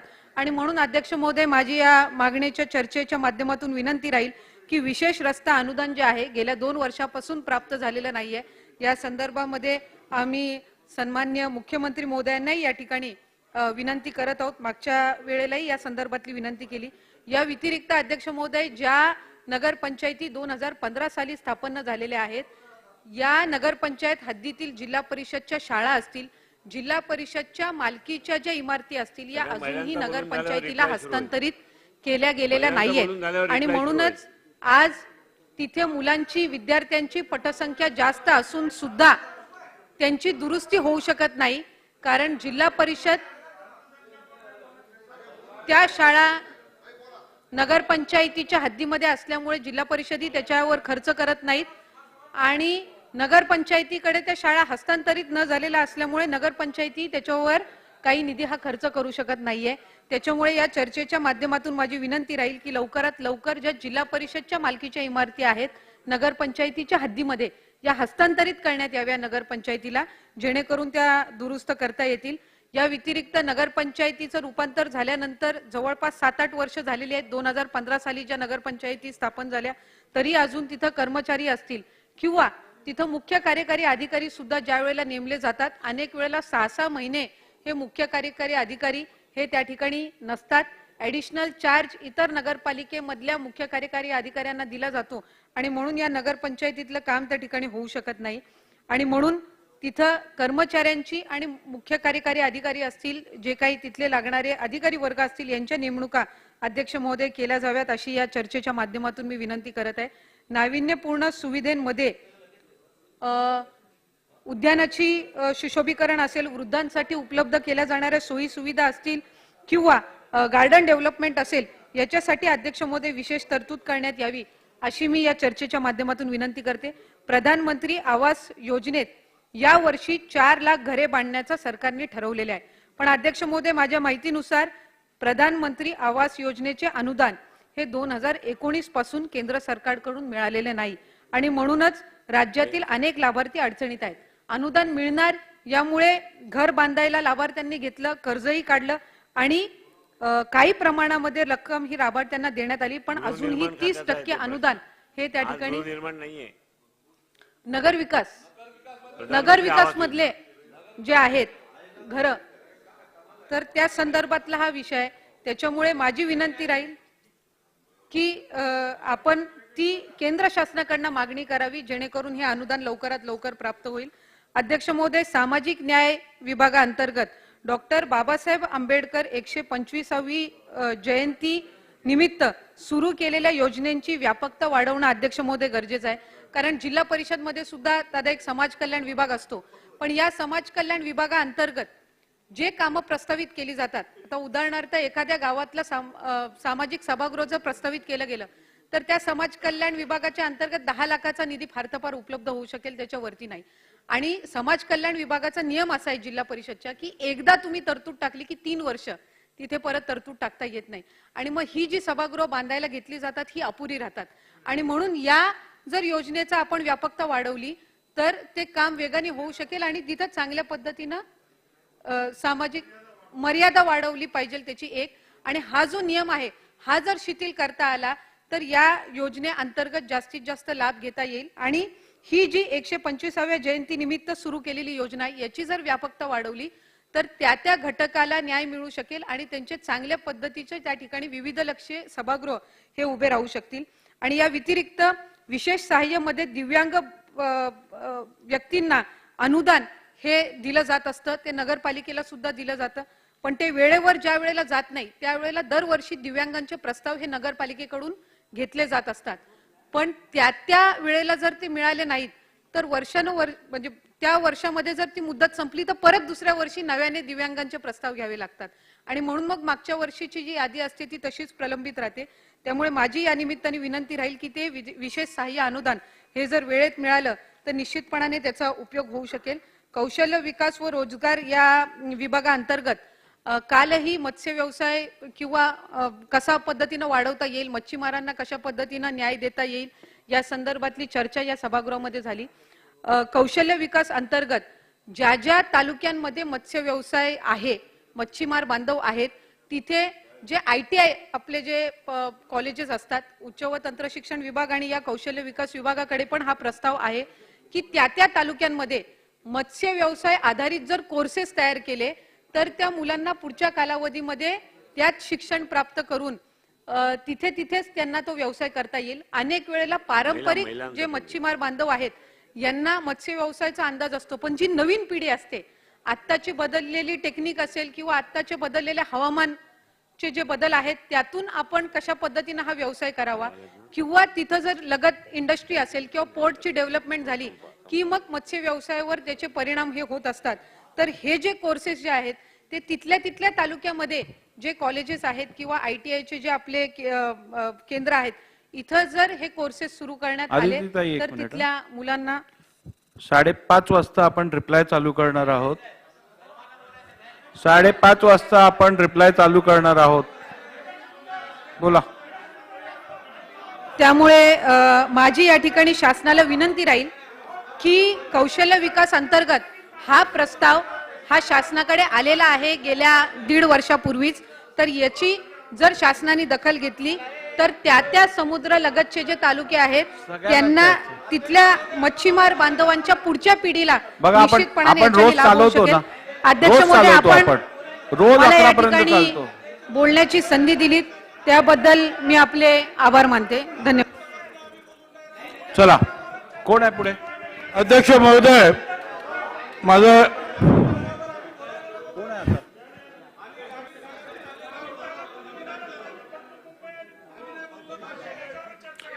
$293 वर देतो तुम्हाला.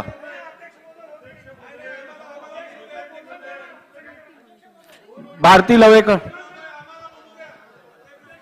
ठीक आहे. चला, हे कुठे गेले? जयकुमार रावल कुठे आहेत? अहो बोला ना, जागेवर काय करताय तुम्ही? देतो साहेब, देतो. आपल्या 2-2 मिनिटात संपवायला लागणार. बसा, 2-2 मिनिटात संपवायला लागणार. बसा. देतो. अध्यक्ष महोदय, 2 मिनिटात नूडल होते. अध्यक्ष, चला बोला. बोलू साहेब. हो, 2 मिनिट देतो तुम्हाला, देतो. आता इतकी तयारी केल्यानंतर असं होतं की 2-2 मिनिटं बोला, काय बोलून काढले. अध्यक्ष महोदय, सर्वात प्रथम राज्य सरकारचं मी अभिनंदन करतो की विविध समाज घटकांना त्यांनी न्याय दिलाय. आणि म्हणून सामाजिक न्याय व विशेष सहाय्य विभागावर मी बोलणार आहे. अध्यक्ष महोदय, माझी मागणी आहे की महाराष्ट्रामध्ये 12 बलुतेदार 18 पगड जातींसाठी एक विशेष महामंडळ हे स्थापन करावं अशी मी विनंती या निमित्ताने करू इच्छितो.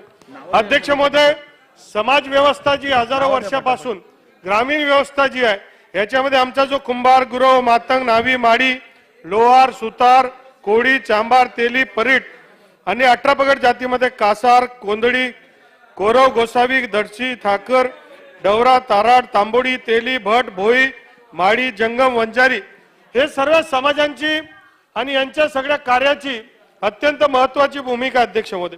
आणि म्हणून मी विनंती करू इच्छितो की या सगळ्यांसाठी 12 बलुतेदारांचं महामंडळ स्थापन करून त्याला कौशल्य विकास बरोबर जोडावं.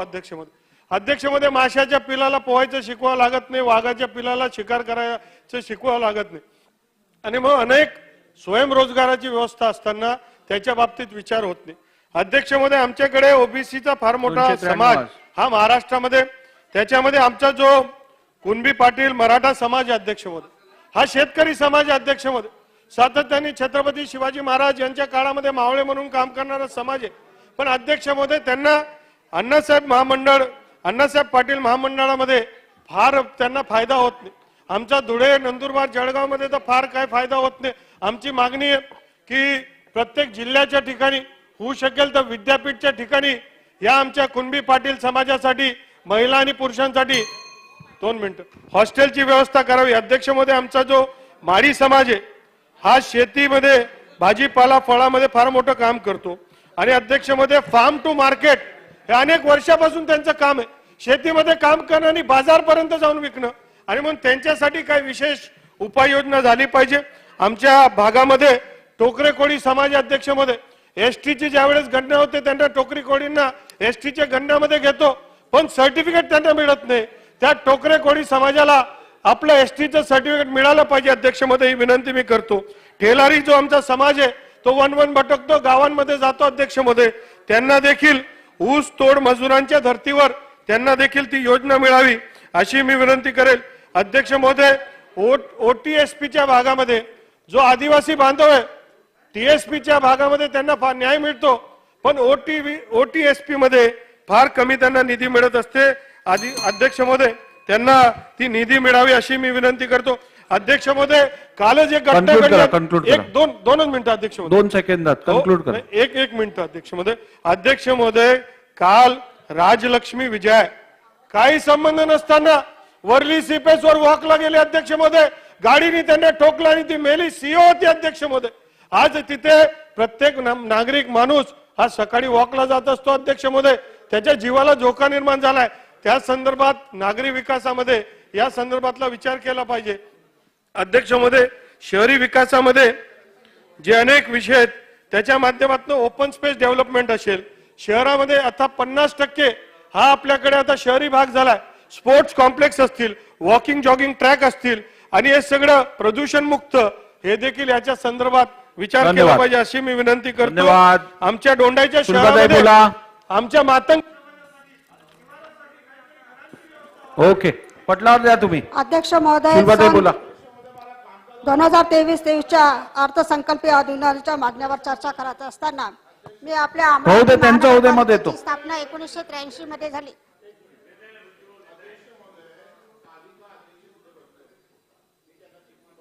माझा नंबर कधी आहे ते सांगितले होते. आव्हाड साहेबांनंतर आहे. त्याच्यानंतर 6 मिनिटांनी तुमचा नंबर येतोय. 3 नंबर माझ्याकडे आहे चिठ्ठी. अध्यक्ष महोदय, आपल्याकडून आम्हाला अपेक्षा आहे, आम्ही नेहमी सांगतोय, तुम्हाला समोर बसणारे हे काय हे इंडियाचे लोक आहेत, आम्ही भारत आहोत का? त्यांनी 2-2 तास बोलावं आणि तुम्ही मागच्या लोकांना कमी बोलायला द्यायचं. ठीक आहे, चला पुढे. सभासदाचा भाग नाही आहे का बरं 5 मिनिटात बोलणार? बच्चू भाऊ, आपण घेऊया पुढे. नाही, आपण ऐका 1 मिनिट. ठीक आहे, ठीक आहे, चला. 2023-24च्या अर्थसंकल्पावर अनुदानावर मागण्यावर चर्चा करत असताना मी या ठिकाणी सांगू इच्छिते की अमरावती महानगरपालिकेची स्थापना 1983 मध्ये झाली आणि जवळजवळ 40 वर्ष झाली आहे आणि अमरावती महानगरपालिका ही ड वर्गाची आहे, 10 लाखाची लोकसंख्या आहे आणि या ठिकाणी उत्पन्नाचं साधन म्हणजे टॅक्स, घर टॅक्स आणि डेव्हलपमेंट चार्ज एवढंच या ठिकाणी आहे आणि त्यामुळे शहराचा विकास होऊ शकत नाही. शहरामध्ये औद्योगिकरण झालेलं नसल्यामुळे उत्पन्नाचं स्तोत्र फारच कमी आहे आणि हा अमरावती जिल्हा हा मागासलेला आहे. म्हणून या ठिकाणी मी सांगू इच्छिते की येथील पर कॅपिटल इन्कम कमी असल्यामुळे व घर टॅक्स व डेव्हलपमेंट फंड टॅक्स नसल्यामुळे या ठिकाणी आपण फार मोठ्या प्रमाणात वाढवू शकत नाही. त्यामुळे मूलभूत सुविधा या ठिकाणी पैसा उपलब्ध होऊ शकत नाही. रस्ते, नाले, उद्याने, क्रीडांगण, साफसफाई यांचे मोठे प्रश्न निर्माण होत आहे आणि शहरांची लोकसंख्या दिवसेंदिवस वाढत आहे.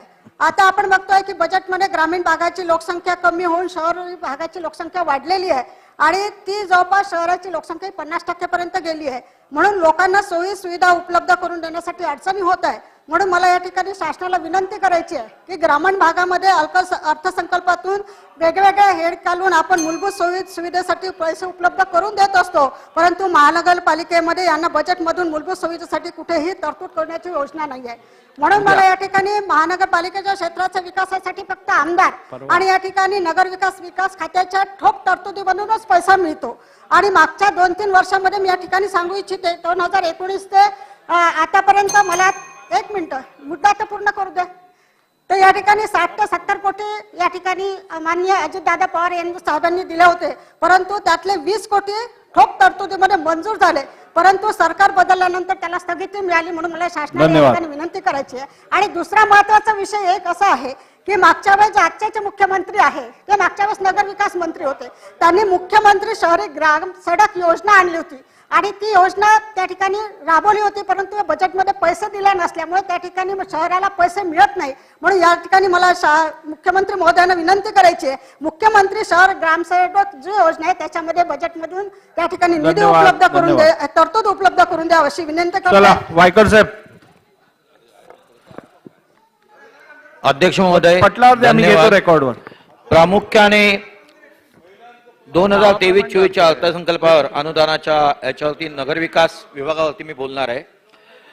माझ्या विभागामध्ये प्रतापनगर, दत्त टेकडी, दुर्गानगर चर्चा थांबवणार नाही. हा जो भाग आहे हा एनडी झोन मध्ये होता, तो आज रेसिडेन्शियल मध्ये झालेला आहे.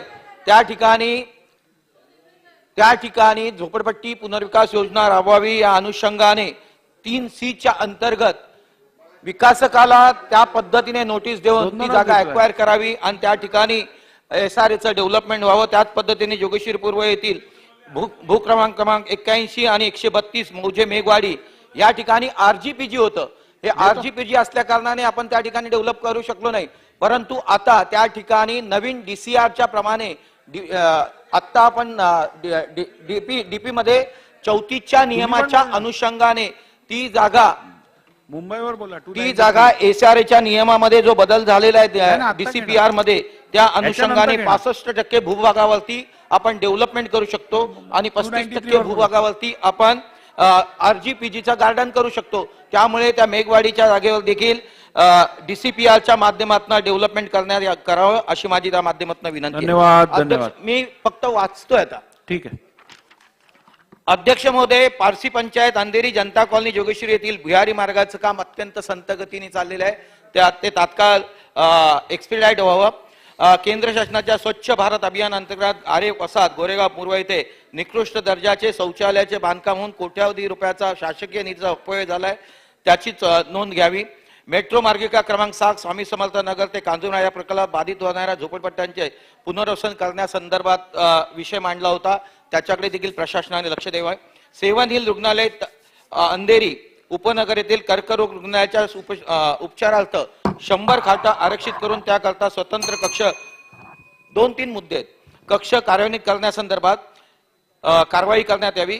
जोगेश्वरी पूर्व प्रेमनगर येथील निर्मलताई राजेश्वर रागिनवार मंडपा मंडईचा विकास करण्याबाबत विनंती केली होती, त्याचा अजूनपर्यंत डेव्हलपमेंट झालेलं नाही. त्याच पद्धतीने नवलकर मार्केट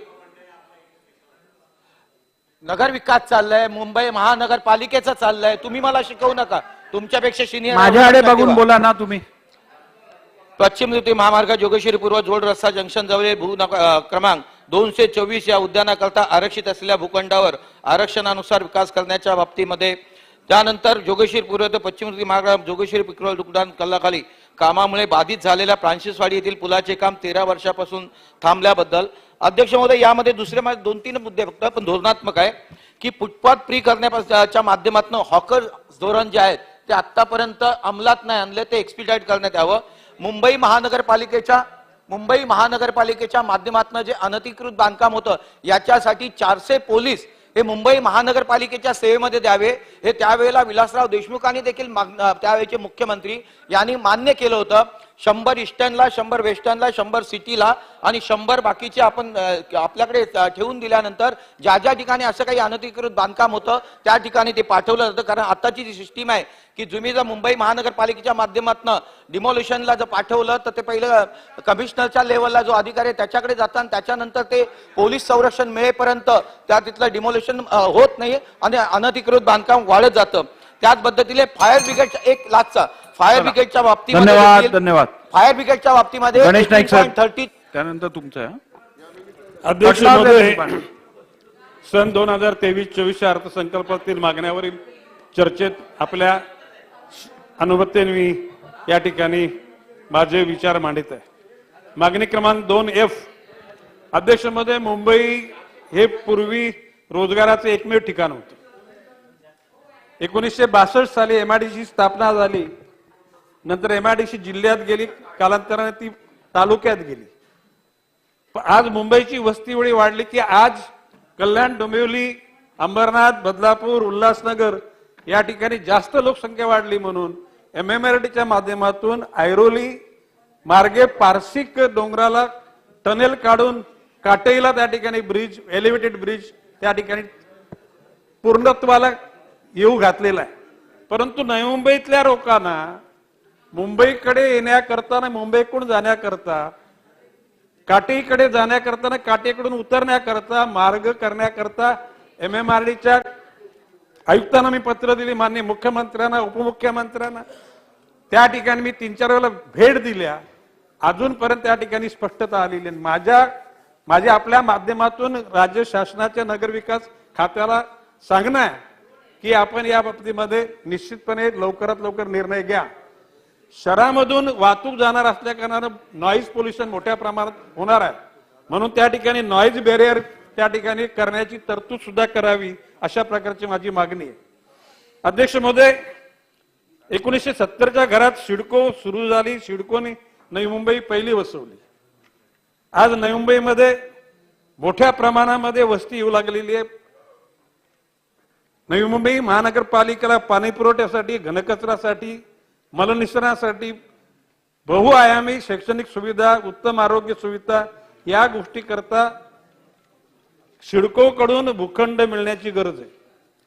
आज जगातील सुपर सिटीज मध्ये नवी मुंबईचा उल्लेख होतो. UDCPR मुळे FSI वाढला. आता वाढल्यानंतर तिथली लोकसंख्या वाढली, त्याच्यामुळे खेळाचे मैदान, आरोग्य, रुग्णालय, शाळा, मैदान, वाचनालय, फायर स्टेशन, उद्यान, विरंगुळा केंद्र, पाण्याच्या टाक्या इतर सुविधांकरता 1116 भूखंडाची गरज असताना 577 भूखंड हस्तांतरित झाले. अजून 539 भूखंड हस्तांतरित होणे शिल्लक आहे. मी नागपूरच्या अधिवेशनामध्ये याविषयी माझी भूमिका मांडली, परंतु त्यावेळेला मंत्री महोदयांनी सांगितलं की अधिवेशन संपताना 15 दिवसामध्ये बैठक लावून आम्ही ह्या समस्या दूर करू.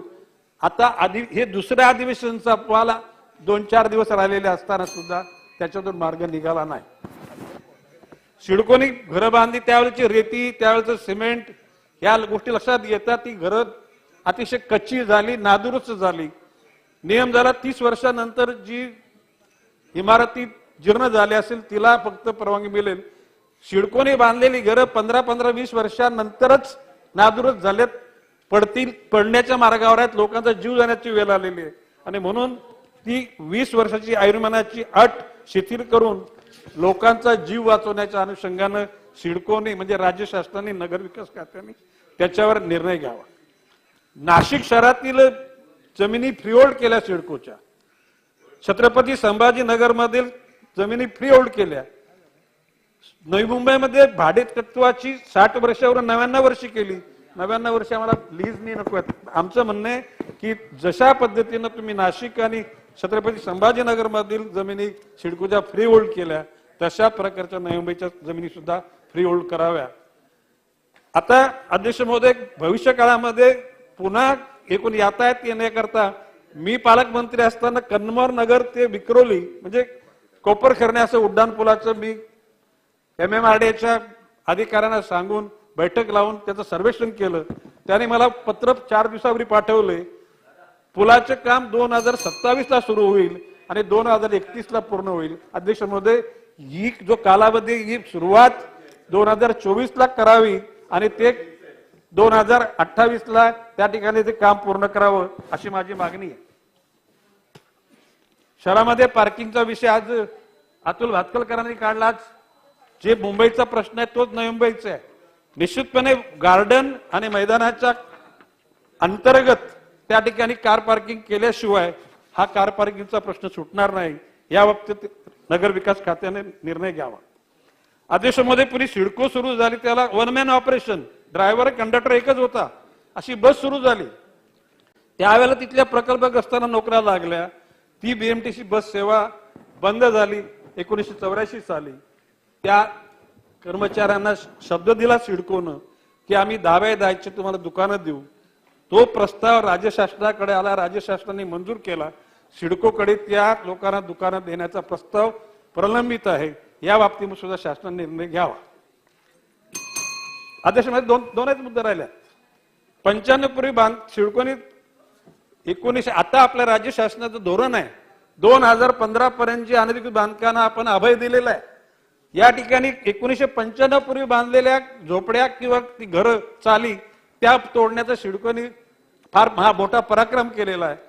ज्या लोकांच्या झोपड्या तोडल्या त्या लोकांना त्या झोपड्या बांधण्यासाठी पुन्हा त्याची संधी द्यावी अशी माझी मागणी आहे. राज्य शासनाने नुकत्याच लिंगायत समाज, गुरव समाज, रामोशी समाज, वडा समाज या नवीन महामंडळाची स्थापना केली. चांगलं काम केलं. भरीव निधी देण्याच्या घोषणा केली.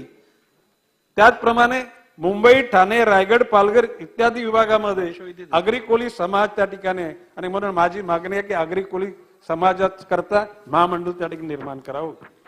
धन्यवाद. अध्यक्ष शेवटचे दोन मिनिटं. नाथ समाज हा सुद्धा भटका समाज आहे. महाराष्ट्र सरकारची नाथ राज्याच्या निर्मितीपूर्वी नाथ संप्रदायातील वेगवेगळ्या नावाने ओळखत असलेल्या जाती जमातीच्या विमुक्त जाती, भटक्या, अर्ध भटक्या जमाती मी समावेश होतो. महाराष्ट्र राज्याची निर्मिती झाल्यानंतर उपरोक्त जमातींना भटक्या जमातीच्या संवर्गामध्ये समाविष्ट करण्यात आले. या समाजामध्ये गरिबी, रोजगार अभाव व शैक्षणिक सुविधाचा अभाव प्रामुख्याने दिसून येतो. त्याकरता आसाम राज्यामध्ये नाथपंथीयाचं स्वतंत्र विकास महामंडळ स्थापन केलेलं आहे. त्याच धर्तीवर आपल्या राज्यातील नाथपंथीयांसाठी सुद्धा स्वतंत्र विकास महामंडळाची स्थापना करावी अशी मी आपल्या मार्फत राज्य शासनाला विनंती करतो. अध्यक्ष महोदय, ऐरोली मुलुंड जो ब्रिज आहे, नवी मुंबईच्या परिसरामध्ये सिमेंट कॉन्क्रीट रस्ते आहेत, परंतु टोल नाक्यापासून मुलुंडच्या परिसरात इतके खड्डे आहेत की त्याचं स्टिकर हे नवी मुंबई महापालिका लावलं जातं. अपयश मुंबई महापालिकेचं, परंतु ते स्टिकर लावतो नवी मुंबईला. म्हणून त्या ब्रिजच्या आसपास असणाऱ्या रस्त्याची दुरुस्ती करण्यात यावी ही आपल्या मार्फत मी विनंती करतो. धन्यवाद. बच्चू कडूजी. अध्यक्ष महोदय, मी 7 मिनिट बोलणार आहोत. जर संधी असेल तर मी बोलतो, नाही तर मी काही बोलत नाही. 2 मिनिटात मांडा जेवढं मग मी नाही बोलत. चला. भुजबळ साहेब. अध्यक्ष महोदय, मी आपल्या माध्यमातून सन्माननीय गुरुवारी साहेब आणि सावे साहेब ह्या दोघांचं लक्ष, एकच माझा विषय आहे. हे आपल्या मेट्रो सिनेमाच्या समोर एल्फिन्स्टन टेक्निकल हायस्कूलची इमारत आहे. ह्या एल्फिन्स्टन टेक्निकल हायस्कूलमध्ये डॉक्टर बाबासाहेब आंबेडकर 4 वर्ष शिकले. प्रमोद नवलगर्जे होते. सुदैवानं मला सुद्धा ते सुदैव प्राप्त झालं. अध्यक्ष महोदय, 150 वर्ष कंप्लीट झालेली आहेत या शाळेला आणि त्या इमारतीला. अतिशय उत्कृष्ट शाळा आजही आहे. आणि या तिथे जे आहे अध्यक्ष महोदय, आज सुद्धा carpentry shop, machine shop, foundry, technical drawing, electrical wiring, cupolas, पूर्ण संपूर्ण जे आहे हे इंजिनिअरिंगचं ज्ञान देणारं हायस्कूलच्या लेवलचं जे आहे हे या उत्कृष्ट कॉलेज 150 वर्ष आज त्याला झालेले. काय झाले आज ह्या सगळ्या कॉलेजमध्ये सगळ्यांची ऑफिसं घुसून टाकली. हे ऑफिस ते ऑफिस ते ऑफिस आणि शाळा बंद करून टाकली. आमची विनंती एवढीच आहे, दोघांनी जाऊन ते सगळं पाहावं आणि 6वी ते 8वी पर्यंत प्राथमिक व्यवसाय अभ्यासक्रम म्हणजे इंट्रोडक्टरी व्होकेशनल कोर्सेस आणि 9वी ते 12वी साठी एकात्मिक व्यावसायिक शिक्षणाचे जे इंटिग्रेटेड व्होकेशनल कोर्सेस जे आहेत हे सगळं शिक्षण तुम्हाला देता येईल. आपल्याला केंद्र सरकारचं सुद्धा आपलं हेच म्हणणं आहे अध्यक्ष महोदय. आणि यासाठी जे आहे या दोघांनी जे प्रयत्न करावेत. एक उत्कृष्ट एक नामवंत असं हायस्कूल केवळ कार्यालय काय तुम्हाला कुठे घेऊन जाता येईल. 1 झालं 2 झालं 3 झालं 4 झालं आणि एवढं ऐतिहासिक असं हे आणि उत्कृष्ट म्हणजे मी तुम्हाला सांगतो पर्जेवर या देशातलं त्यावेळेचं उत्कृष्ट हायस्कूल टेक्निकल हायस्कूल त्या हायस्कूल जे आहेत त्याचं आणि अजून एक अतिशय उत्कृष्ट बाहेरून सुद्धा जाताना ते सगळे ऑफिसेस कार्यालय केलेले आहेत. माझी विनंती आहे की ह्या परत पुन्हा एकदा हायस्कूलचं पुनरुज्जीवन जे आहे या दोघांनी करावं. पाटील साहेब जे आहेत चंद्रकांत पाटील साहेब आहेत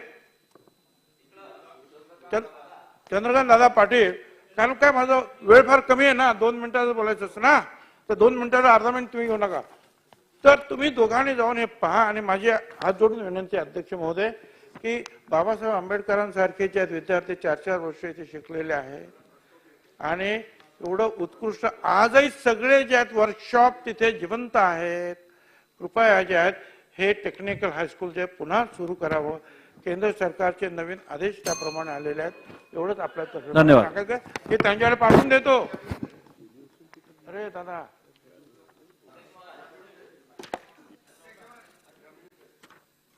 देतो. अध्यक्ष महोदय धन्यवाद. फक्त पॉइंट बोलते. मुंबई महानगरपालिकेच्या ज्या BITच्या चाळी आहेत यांचा पुनर्विकास त्यांची जीर्ण अवस्था आहे त्यांचा पुनर्विकास मुंबई महानगरपालिकेनेच करावा आणि आतापर्यंत ज्या ज्या खाजगी विकासकांना त्या दिलेल्या आहेत त्यांना तातडीनं तो पुनर्विकास थांबला असेल चालू झाला नसेल तर चालू करायला सांगावं किंवा जर अर्धवट झाला असेल तर तो पूर्ण करायला सांगावा. अध्यक्ष महोदय मुंबई महानगरपालिकेच्या मान्यताशिवाय 194 शाळा चालू आहेत आणि हे मुलांच्या शैक्षणिक दृष्टिकोनातून चुकीचं होत आहे तर त्याच्यावर लक्ष द्यावं. अध्यक्ष महोदय वारंवार आपण ऐकतोय की विकासकांनी भोगवटा प्रमाणपत्र न मिळवता लोकांना राहायला तिथे पाठवतात. पार्ट ओसी घेऊन ते लोक त्यांना पाणी विद्युत आपण देतो पण हे कंपल्शन व्हावं कुठेतरी हे थांबलं पाहिजे आणि म्हणून हे भोगवटा. दुसरी गोष्ट अध्यक्ष महोदय आपल्या अग्निशामक दलाकडे आपल्याकडे हाय राईज होत आहेत तर जी यंत्रणा आहे ती 45 माळ्यापर्यंतच जाते. पुढे त्याच्या वरती जर आग लागली तर प्रॉब्लेम होतो म्हणून त्याच्यात काहीतरी सुधारणा हवी. अध्यक्ष महोदय मी दलित समाजाची आहे आणि मला किमान तरी एक पॉइंट मांडायला मिळावा. ह्या दलित समाजाच्या वसतिगृह यांची अवस्था बिकट आहे. त्याची पाहणी होऊन निर्देश दिलेले आहेत तरी पण त्याच्यावर काही कारवाई झालेली नाही. दुसरी गोष्ट जात प्रमाणपत्र आणि जात प्रमाणपत्र पडताळणी ह्याला विलंब होतो आणि ह्या मुलांना वगळण्यात येतं काही ठिकाणी इंजिनिअरिंगला किंवा डॉक्टरेटला जाताना तर तिथे कुठेतरी लवकरात लवकर ह्या गोष्टी व्हाव्या. अध्यक्ष महोदय त्यांच्यानंतर तुम्हाला अध्यक्ष महोदय त्यांची स्कॉलरशिप ही वेळेत न मिळाल्यामुळे त्यांचं शैक्षणिक दृष्ट्या नुकसान होतं तर या दलित समाजाची स्कॉलरशिप वेळेत त्यांना मिळाली पाहिजे. मी इथे माझे काही पॉइंट ठेवते. धन्यवाद. बोला. थांबा. अध्यक्ष महोदय त्यांचं झाल्यावर आता हरकती घेऊ नका. नगर विकास विभागावर बोलत आता असताना बोला. माझ्या मतदारसंघामध्ये 2017 पासून माझ्या मतदारसंघामध्ये आमगाव नगर परिषद आहे. अध्यक्ष महोदय दिनांक 2 ऑगस्ट 2017 रोजी आमगाव नगर परिषदेची स्थापना झाली. त्यामध्ये लगतचे रिसामा कुंभारटोली बिरसी माली बनगाव किंगडीपार पदमपूर आमगाव सहित 8 गावांचा समावेश करण्यात आला. ह्या नगर परिषदेची निवडणूक सुद्धा लागली होती पण काही नगर परिषदेच्या विरोधातील नागरिकांनी त्या विरोधामध्ये हायकोर्टात गेले. अध्यक्ष महोदय 28/9/2017 निवडणूक रद्द करण्यात आली.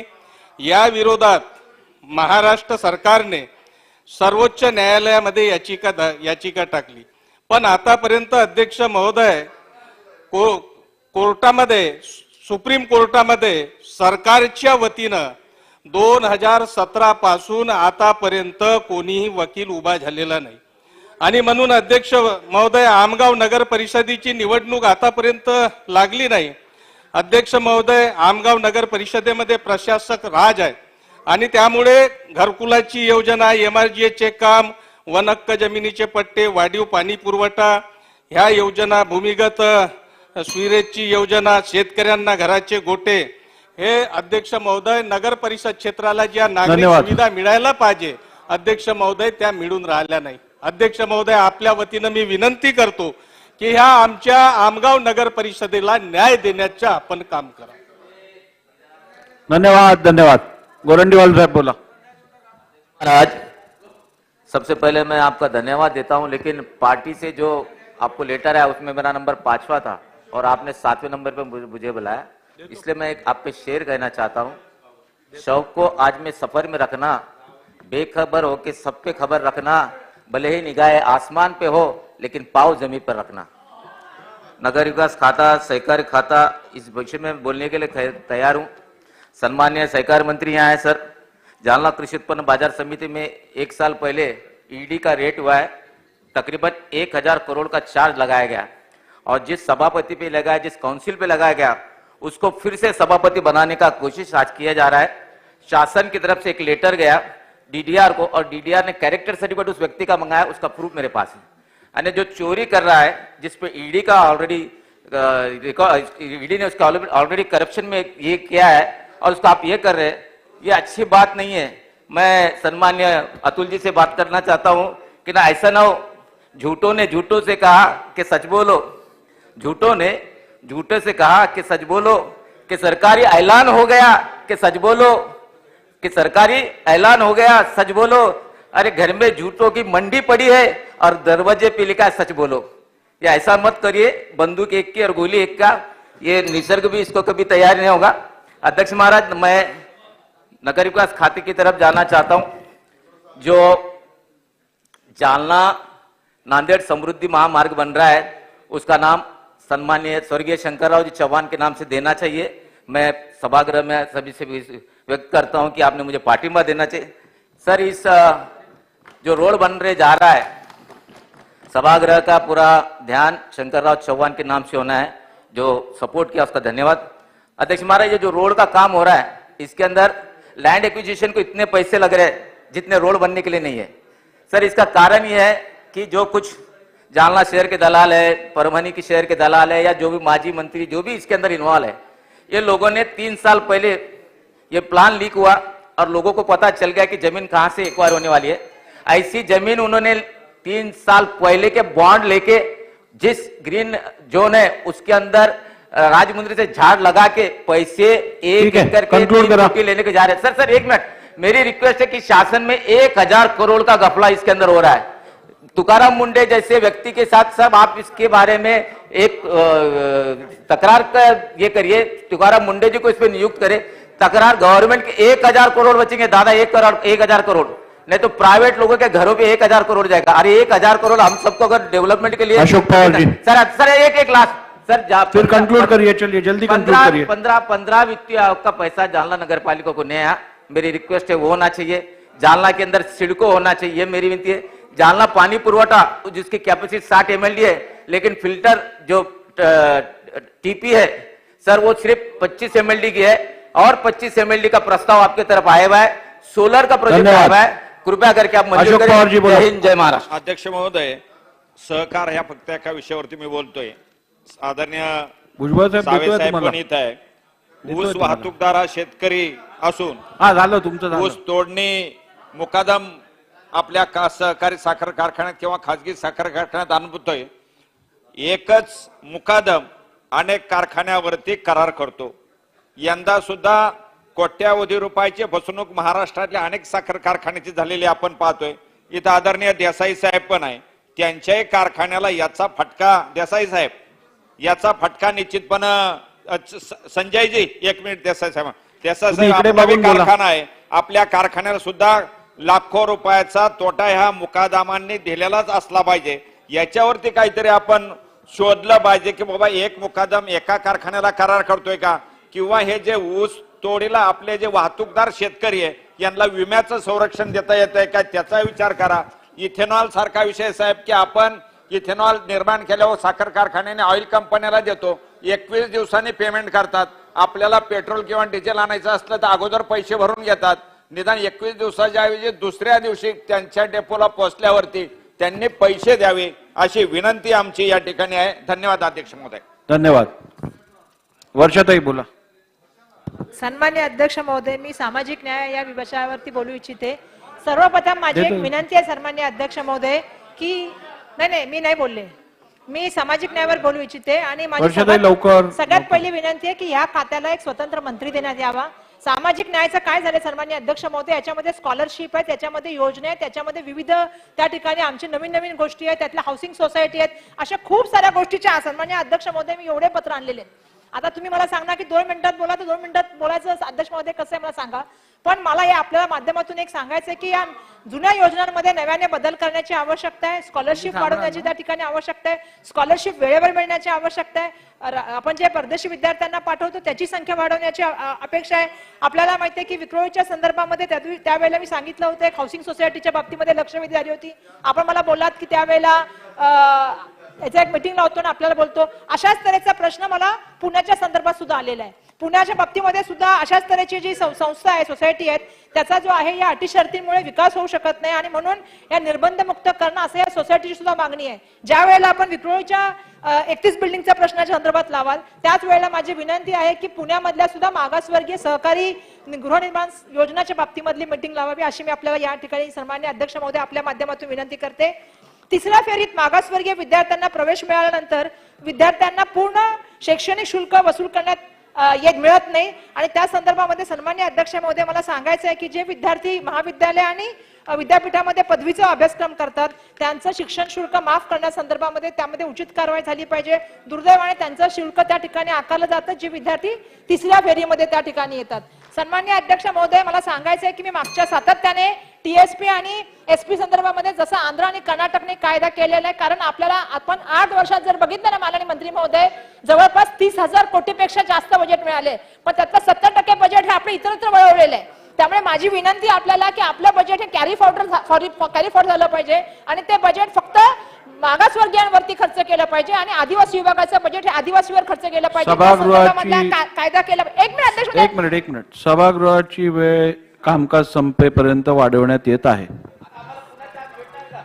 सन्मान्य अध्यक्ष महोदय जसं मी सांगितलं की त्या ठिकाणी आपल्याला विविध योजनांच्या संदर्भात खरं तर आपण अर्थसंकल्पामध्ये रमाई आवास योजनेचा उल्लेख केला, 1.5 लाख घरं बांधतोय आपण सांगितलं, पण त्या योजनेचं ठीक आहे कन्क्लूड करा. अध्यक्ष महोदय मी 3 विषयाबद्दल बोलते. सामाजिक न्याय विभागाने माझ्या मतदारसंघामध्ये 15 कोटी त्यावेळी मला दिले होते धनंजय मुंडे साहेब असताना. एक भीम थीम पार्क, आम्ही एक संविधान भवनाची सुद्धा त्या ठिकाणी मोठं प्लॅनिंग केलं होतं की एक संविधान भवन बांधलं पाहिजे ज्याच्यामध्ये विद्यार्थ्यांना संविधानाबद्दल माहिती मिळाली पाहिजे. त्याचं काम जे आहे ते MMRDAच्या माध्यमातून, कारण मुंबई असल्यामुळे त्याची काय परिस्थिती आहे सध्या ते मला आपण आपल्या बैठकीमध्ये सांगावं. दुसरा असा विषय आहे की आम्ही बाबासाहेब आंबेडकरांचा हॉल आणि संत रोहिदास महाराजांचा हॉल असे 2 हॉल रिपेअरिंग साठी केले होते. सध्या त्याला NOC मिळाला नाहीयेत कारण DRP मध्ये असल्यामुळे त्याच्या संदर्भात कारण ते सामाजिक न्यायाचा निधी आहे तर तो निधी आम्हाला मिळाला पाहिजे. आणि तिसरा महत्त्वाचा विषय सन्मान्य श्वेता महालेताई बोला. सन्मान्य अध्यक्ष सन 2023-24च्या अर्थसंकल्पातील अनुदानाच्या मागण्यावरती मी या ठिकाणी उभी आहे. अध्यक्ष महोदय राज्यातील राजपूत हा अतिशय लढवया व वीर समाज म्हणून ओळखला जातो. हिंदू सूर्य महाराणा प्रताप सिंह छत्रपती शिवाजी महाराजांच्या काळापासून हा समाज देशाच्या रक्षणासाठी लढत असल्याचा इतिहास आहे. या शूरवीर असलेल्या समाजाने जसे मोगल निजाम यांच्या सोबत लढाया केलेल्या आहेत त्याचप्रमाणे स्वातंत्र्यासाठी सुद्धा ब्रिटिशांविरुद्ध सुद्धा मोठ्या प्रमाणावर लढा दिलेला आहे. राजपूत लोकांनी गनिमी काव्याने ब्रिटिशांना सळो की पळो त्या ठिकाणी केलेला आहे. याचा इतिहास सुद्धा अध्यक्ष महोदय त्या ठिकाणी आहे. ब्रिटिश राज्य सत्तेच्या विरुद्ध या समाजाने लढा दिल्याने ब्रिटिशांनी या लढवया जातीच्या लोकांवर लूटपाट, खून, दरोडे असे कलमे लावून त्यांना गुन्हेगारी प्रवृत्तीची पार्श्वभूमी तयार करून राजपूत ऐवजी भामटा राजपूत असा लेखी पुरावे तयार करून या लढवया जातीला बदनाम करण्याचा प्रयत्न केलेला आहे. अध्यक्ष महोदय हे जे पुरावे त्या ठिकाणी असल्यामुळे आजही शासकीय रेकॉर्डवर त्या ठिकाणी भामटा म्हणून हा शब्द त्या ठिकाणी राजपूत समाजाच्या आधी घेतला जातो. भामटा हा शब्द त्या ठिकाणी शिवी दिल्यासारखा वाटतो अध्यक्ष महोदय. त्याच्यामुळे माझी विनंती आहे, राजपूत भामटा या जातीतील भामटा शब्दाऐवजी राजपूत अ ब क अशा पद्धतीचं संबोधन त्या ठिकाणी करण्यात यावं. सोबतच अध्यक्ष महोदय, या अर्थसंकल्पामध्ये त्या ठिकाणी विविध समाजांच्या उन्नतीसाठी महामंडळांची घोषणा केलेली आहे. अध्यक्ष महोदय, राजपूत जातीतील बहुतांश जाती ह्या विमुक्त जातीमध्ये मोडतात. आजही राजपूत समाजाची आर्थिक स्थिती ही अत्यंत हलाखीची असल्याने इतर जातीसाठी स्थापन केलेल्या आर्थिक महामंडळाच्या धर्तीवर राजपूत समाजासाठी हिंदू सूर्य महाराणा प्रताप सिंह स्वतंत्र आर्थिक विकास महामंडळ स्थापन करण्यात यावे. अध्यक्ष महोदय, अशी मागणी मी या ठिकाणी करते. धन्यवाद. धन्यवाद. धन्यवाद. होई साहेब बोला. अध्यक्ष महोदय धन्यवाद. आमच्या गडचिरोली जिल्ह्यामध्ये सुद्धा नगरविकासच्या विभागाच्या मार्फतीनं गडचिरोली नगरपालिका, धानोरा, चामोर्शी आपल्या आजचे विद्यमान मुख्यमंत्री आमच्या गडचिरोली जिल्ह्याचे पालकमंत्री असताना गडचिरोली नगरपालिका सुद्धा प्रशासकीय भवनासाठी 20 कोटी मंजूर केलेले होते. धानोरा आणि चामोर्शी प्रशासकीय भवनासाठी 5 आणि गडचिरोली जिल्ह्याचे सगळे नगरपंचायतीसाठी 5 कोटी मंजूर केले होते. माझी विनंती आहे त्यांना आता पुन्हा आपण प्रशासकीय मान्यता देऊन त्यांना निधी उपलब्ध करून देणं. गडचिरोली जिल्ह्यासाठी गटार लाईनसाठी 92 कोटी माजी मुख्यमंत्री देवेंद्र फडणवीस साहेबांनी मागच्या वेळेस दिलेले होते, त्यांचं मी अभिनंदन करतो. आता गटार लाईनचं काम 90% झालेलं आहे. आता गटार लाईनचा वाढीव गटार लाईन त्या प्रशासकीय मान्यता देऊन त्यांना निधी उपलब्ध करण्यात यावे. गडचिरोली नगरपालिकेसाठी वाढीव पाणी पुरवठा योजना सुद्धा या ठिकाणी आलेली आहे, त्याच्या सुद्धा प्रशासकीय मान्यता देऊन त्याला सुद्धा निधी उपलब्ध करून देण्यात यावे. धानोरा माझ्या क्षेत्रातील धानोरा नगरपंचायत आहे, त्याच्या सुद्धा पाणी पुरवठ्यासाठी 9 कोटीचा प्रस्ताव आलेला आहे, त्याला सुद्धा तात्काळ मान्यता देण्यात यावे. गडचिरोली नगरपालिकेच्या अंतर्गत एक तलाव आहे, चामोर्शी नगरपंचायतच्या ठिकाणी एक तलाव आहे, त्याला सुद्धा सौंदर्यीकरणासाठी मागच्या शिंदे साहेबांनी आपल्यासाठी दिले होते. आणि प्रधानमंत्री आवास योजनेचे गडचिरोली असेल, इव्हन चामोर्शी असेल, धानोरा असेल, संपूर्ण नगरपंचायतसाठी पंतप्रधान आवास योजनेचे घरकुल मंजूर झालेले आहेत. त्या ठिकाणी सेंट्रलचा निधी अजूनही येणं बाकी आहे, तरी एकच मिनिट आवाज निधी बाकी आहे, त्याचे निधी उपलब्ध करून देण्यात आहे. आणि जे घरकुल गडचिरोली नगरपंचायतची काही वन खात्याच्या आणि बाकीचं याच्यामध्ये असल्यामुळे ते नगरपंचायत अंतर्गत असलेले सगळ्या जे अतिक्रमणावर असलेले एकच मिनिट आमच्या मजूर सहकारी सोसायटी गडचिरोली जिल्ह्यामध्ये फक्त 8च आहेत मजूर सहकारी संघ. माझी विनंती आहे की या मजूर सहकारी संघामध्ये खूप सारा भ्रष्टाचार सुरू आहे, त्याची तात्काळ चौकशी करावे. आणि मजूर सहकारी संस्था गडचिरोली जिल्ह्यासाठी नव्यानं कमीत कमी 50 मजूर सहकारी संस्था हे नव्यानं निर्माण करण्यात यावे. आणि गडचिरोली जिल्ह्यामध्ये उद्योग विरहित जिल्हा आहे, तर वस्त्र उद्योग मार्फत, रोजगार कौशल्य विकास मार्फत गडचिरोली जिल्ह्यामध्ये निर्माण व्हावा अशा पद्धती मुख्यमंत्री.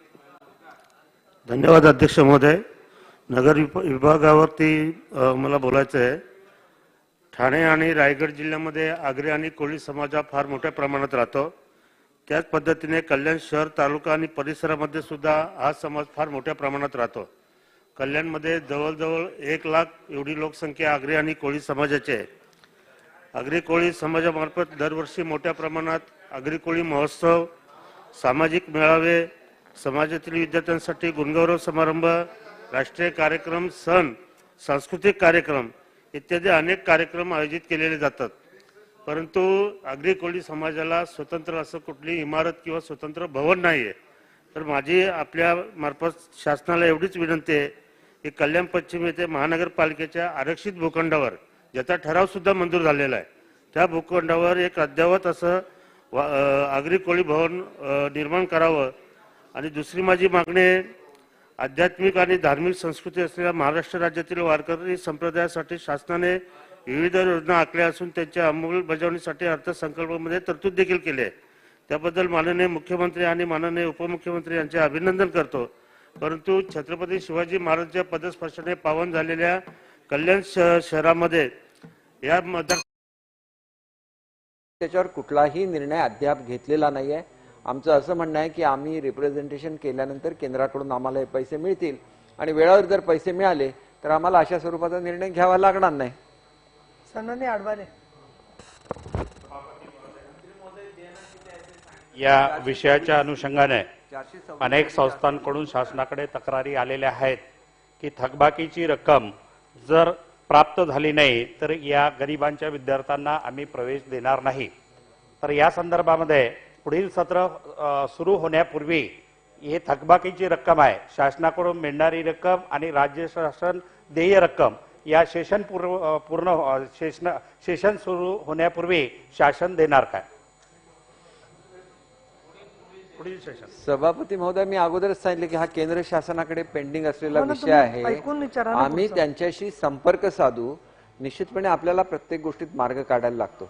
आपलं जर असं म्हणणं असतं की काही लोकांना जर इंग्रजी माध्यमांच्या शाळांमध्ये शिकायचं असेल तर त्या संदर्भात सुद्धा आम्ही विचार करू की काही इंग्रजी माध्यमांच्या शाळा सरकारला सुरू करता येतील का, जेणेकरून लोकांची जी मागणी आहे की आम्हाला इंग्रजी माध्यमांच्या शाळा पाहिजेत तर लिमिटेड स्वरूपामध्ये हे करता येईल का, हा मुद्दा आम्ही तपासून बघू. जेणेकरून लोकांची मागणी पूर्ण होणं महत्त्वाचं असतं. खाजगी शाळांवर कुठलाही बोजा आणण्याचा सरकारचा उद्देश नाही. हे खरं आहे की त्यांनी स्वतःच्या पैशांनी शाळा बांधलेल्या आहेत आणि त्या चालवतात आणि RT ऍक्ट प्रमाणे त्यांना बंधन आहे. आणि हे केवळ आपल्या राज्यावर बंधन आहे असं नाही, हा संपूर्ण देशभरामध्ये त्यांच्यावर हे बंधन आहे आणि ते ऍक्ट प्रमाणे ते बंधन आलेलं आहे. आणि त्याच्यामुळे नेमका ह्याच्यावर कसा तोडगा काढायचा हा ताबडतोब आपण सांगितल्याप्रमाणे पुढच्या अधिवेशनापर्यंत पूर्ण होणारा विषय नाही, कारण केंद्र शासनाची ह्याच्यामध्ये इन्व्हॉल्वमेंट आहे. आम्ही केंद्र शासनाशी संपर्क साधू आणि जेवढ्या लवकरात लवकर शक्य होईल तेवढं ह्या वर्षी तर आम्हाला आमचा निर्णय बदलता येणार नाही, कारण ऑलरेडी ऍडमिशन सुरू झालेले आहेत. पुढच्या वर्षीपासून काय करता येईल याच्याबद्दल निश्चितपणे आम्ही विचार करू आणि जी काय माहिती पुढच्या काळामध्ये उपलब्ध होईल ते आम्ही पटलावर ठेवू. या ठिकाणी खासगी शाळा संस्थांना किती वर्ष वाट पाहावी लागणार आहे साहेब? 2014-15 पासून अनेक शाळांचे पैसे प्रलंबित आहे, त्यांची प्रतिपूर्ती झालीच नाही आहे. म्हणून आपल्याला स्पेसिफिक परत एकदा मला प्रश्न विचारायचा आहे की केंद्र शासनाकडनं प्रति विद्यार्थी किती पैसे राज्य शासनाला मिळतात, एक. दुसरा प्रश्न असा की केंद्र शासनाचा आणि राज्य शासनाचा हिस्सा वेगवेगळा आहे की पूर्णच्या पूर्ण रक्कम ही केंद्र शासनाकडनं मिळते, नंबर 2. नंबर 3 की ही संपूर्ण रक्कम किती दिवसामध्ये या राज्यातल्या संस्था चालकांना मिळेल, हा माझा तिसरा प्रश्न. याची प्रतिपूर्ती ही 100% केंद्राकडून होत असते आणि त्याच्यामुळे आम्ही जे पैसे दिलेले आहेत त्याची प्रतिपूर्ती केंद्राकडून आम्हाला जी मिळाली ती कमी प्रमाणात थोडी मिळाल्यामुळे हे पेंडिंग राहिलेलं आहे. आम्ही पुन्हा एकदा सांगितलं आहे की केंद्र शासनाशी याच्याबद्दल चर्चा करू, नाहीतर याच्यातून काही कसा रीतीने मार्ग काढता येईल हा मी इथं आता हाऊसमध्ये सांगू शकत नाही. परंतु आदरणीय उपमुख्यमंत्री तथा अर्थमंत्री महोदय, शेवटी अर्थ खात्याने हे निर्णय घ्यायला लागतात. आम्ही त्यांच्याशी चर्चा करू आणि आवश्यक तो निर्णय घेऊ.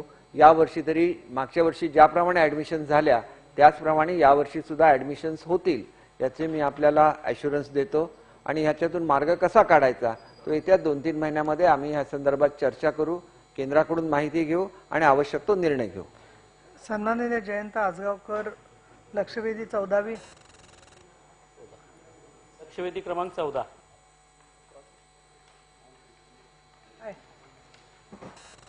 सभापती महोदय, वितरित केल्याप्रमाणे. सभापती महोदय, या ठिकाणी जी लक्षवेधी आहे ती राज्यातील शिक्षकांची भरती पोर्टल माध्यमातून जी होते आणि त्याच्यामध्ये BEd म्हणजे कला आणि क्रीडा शिक्षकांच्या बाबतचा समावेश, तर त्याच्यामध्ये उत्तरामध्ये दिलेला आहे की त्याचा समावेश त्याच्यामध्ये आहे. परंतु त्या ठिकाणी मला हे मांडायचं होतं की 14 मे 1987चा जो GR आहे या GR प्रमाणे BPEd अर्थाधारक जे शिक्षक आहेत हे त्या ठिकाणी शारीरिक शिक्षण आणि इतर अकॅडमिक विषयाचा त्या ठिकाणी शिक्षण देऊ शकतायत, कारण त्यांच्याकडे जी पदवी असते ती BA BEd असेल किंवा BSc BEd असेल आणि अशा पद्धतीनं त्यांना दुसरी मेथडी त्या ठिकाणी असते आणि ती दुसरी मेथड त्यांनी शिकवायची नाही का? कारण पवित्र पोर्टल म्हणजे किंवा TAT मध्ये जर बघितलं तर त्या ठिकाणी फक्त BEd म्हणजे शारीरिक शिक्षकाचा उल्लेख आहे, परंतु त्या ठिकाणी या 14 मे 1987च्या GR नुसार तो त्या ठिकाणी म्हणजे काम करत असताना फिजिकलचं काम करतो, त्याचबरोबर विषयाचं शिक्षणही त्या ठिकाणी कार्यभार 50% तो घेऊ शकतो आणि असं असताना त्याची तरतूद या पोर्टलमध्ये नाही आहे.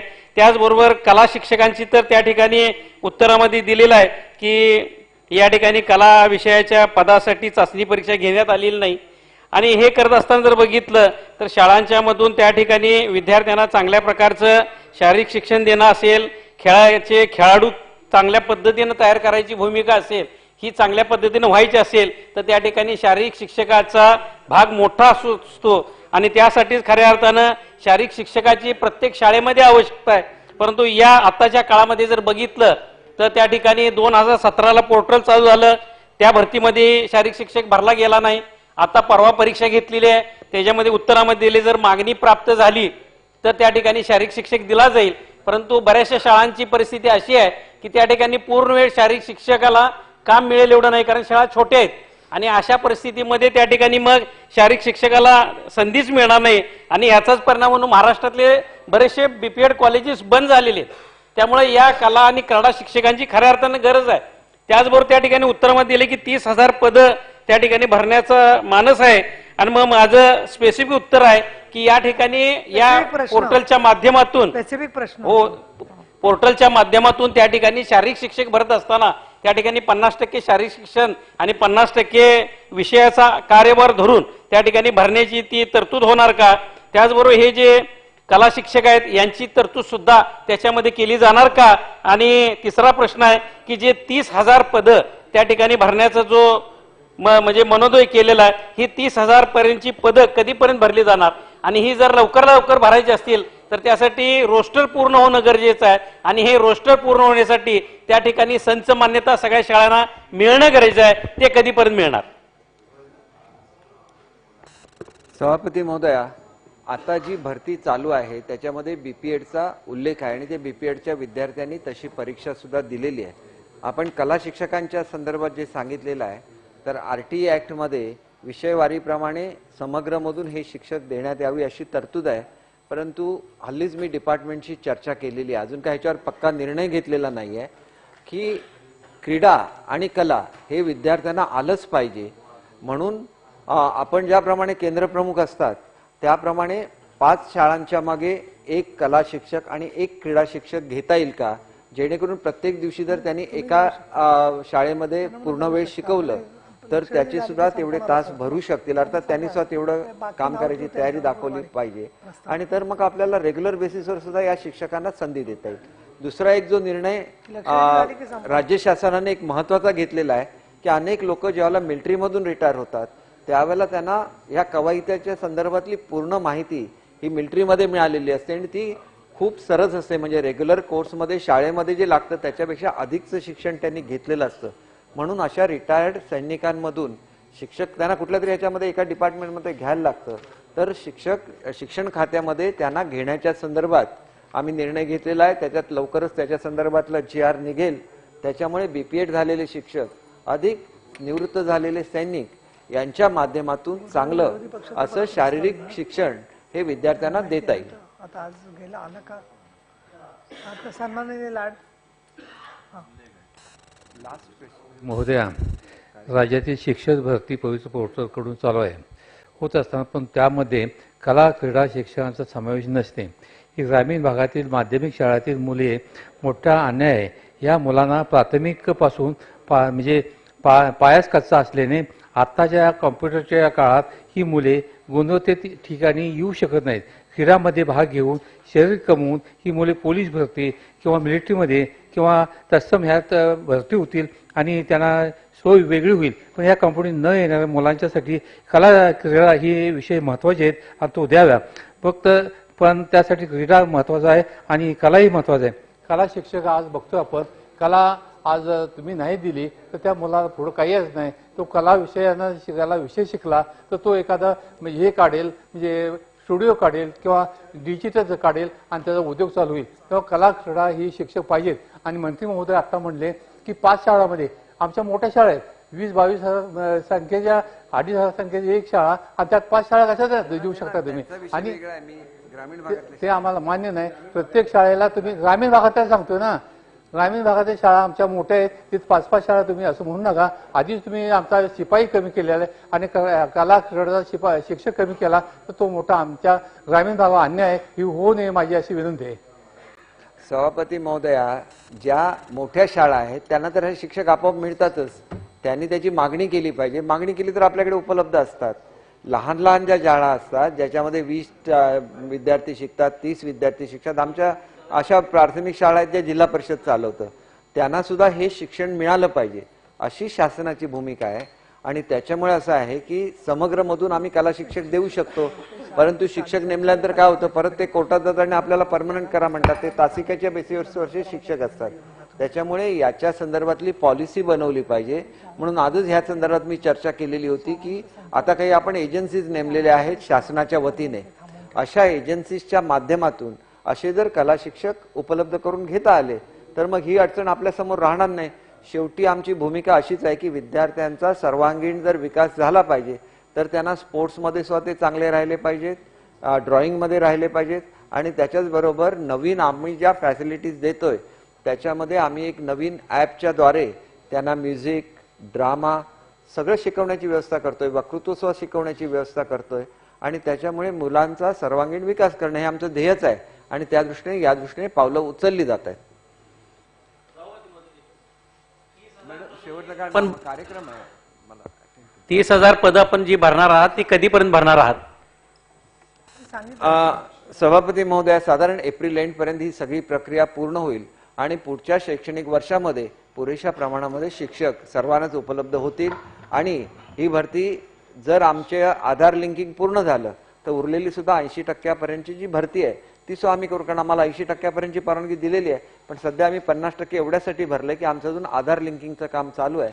ते पूर्ण झाल्यानंतर आवश्यकता असेल तर दुसरी सुद्धा TIIT ची परीक्षा घेण्याचा शासनाचा मनोदय आहे.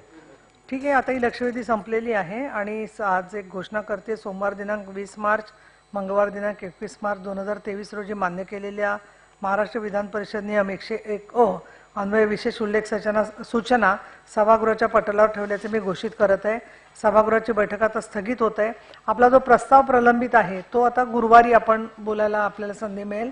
त्याच्यामध्ये गुरुवार दिनांक 23 मार्च 2023 रोजी दुपारी 12 वाजता सभागृहाची बैठक भरेल. त्याच्या अगोदर 11:15 वाजता मराठी भाषा विभागाने एक बैठक 145 मध्ये माझ्या विनंतीनुसार आयोजित केलेली आहे आणि मराठी भाषा भवन काय स्वरूपात नवीन आकार घेणार आहे त्याच्याबद्दलचं प्रेझेंटेशन त्याच्यामध्ये होणार आहे 11:15 ते 11:30 दरम्यान. त्यामुळे आपण सर्व विधान परिषदेच्या सदस्यांनी त्याला उपस्थित राहा.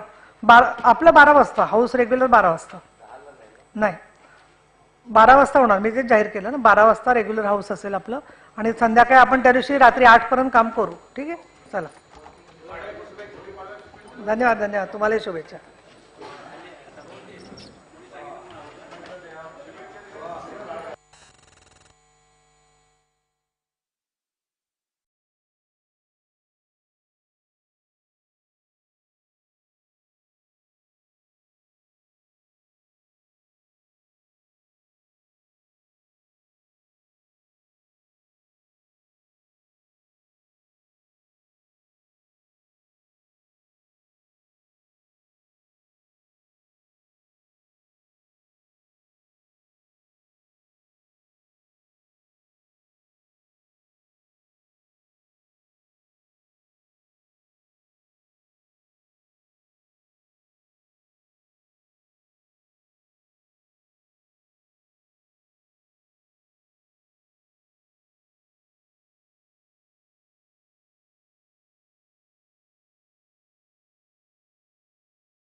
कायदा करावा अशा पद्धतीची सूचना या ठिकाणी आहे आणि ही सूचना सुद्धा या ठिकाणी विधी व न्याय विभागाच्या माध्यमातून तपासून त्या पद्धतीची कारवाई करण्याचा या ठिकाणी नक्कीच प्रयत्न केला जाईल.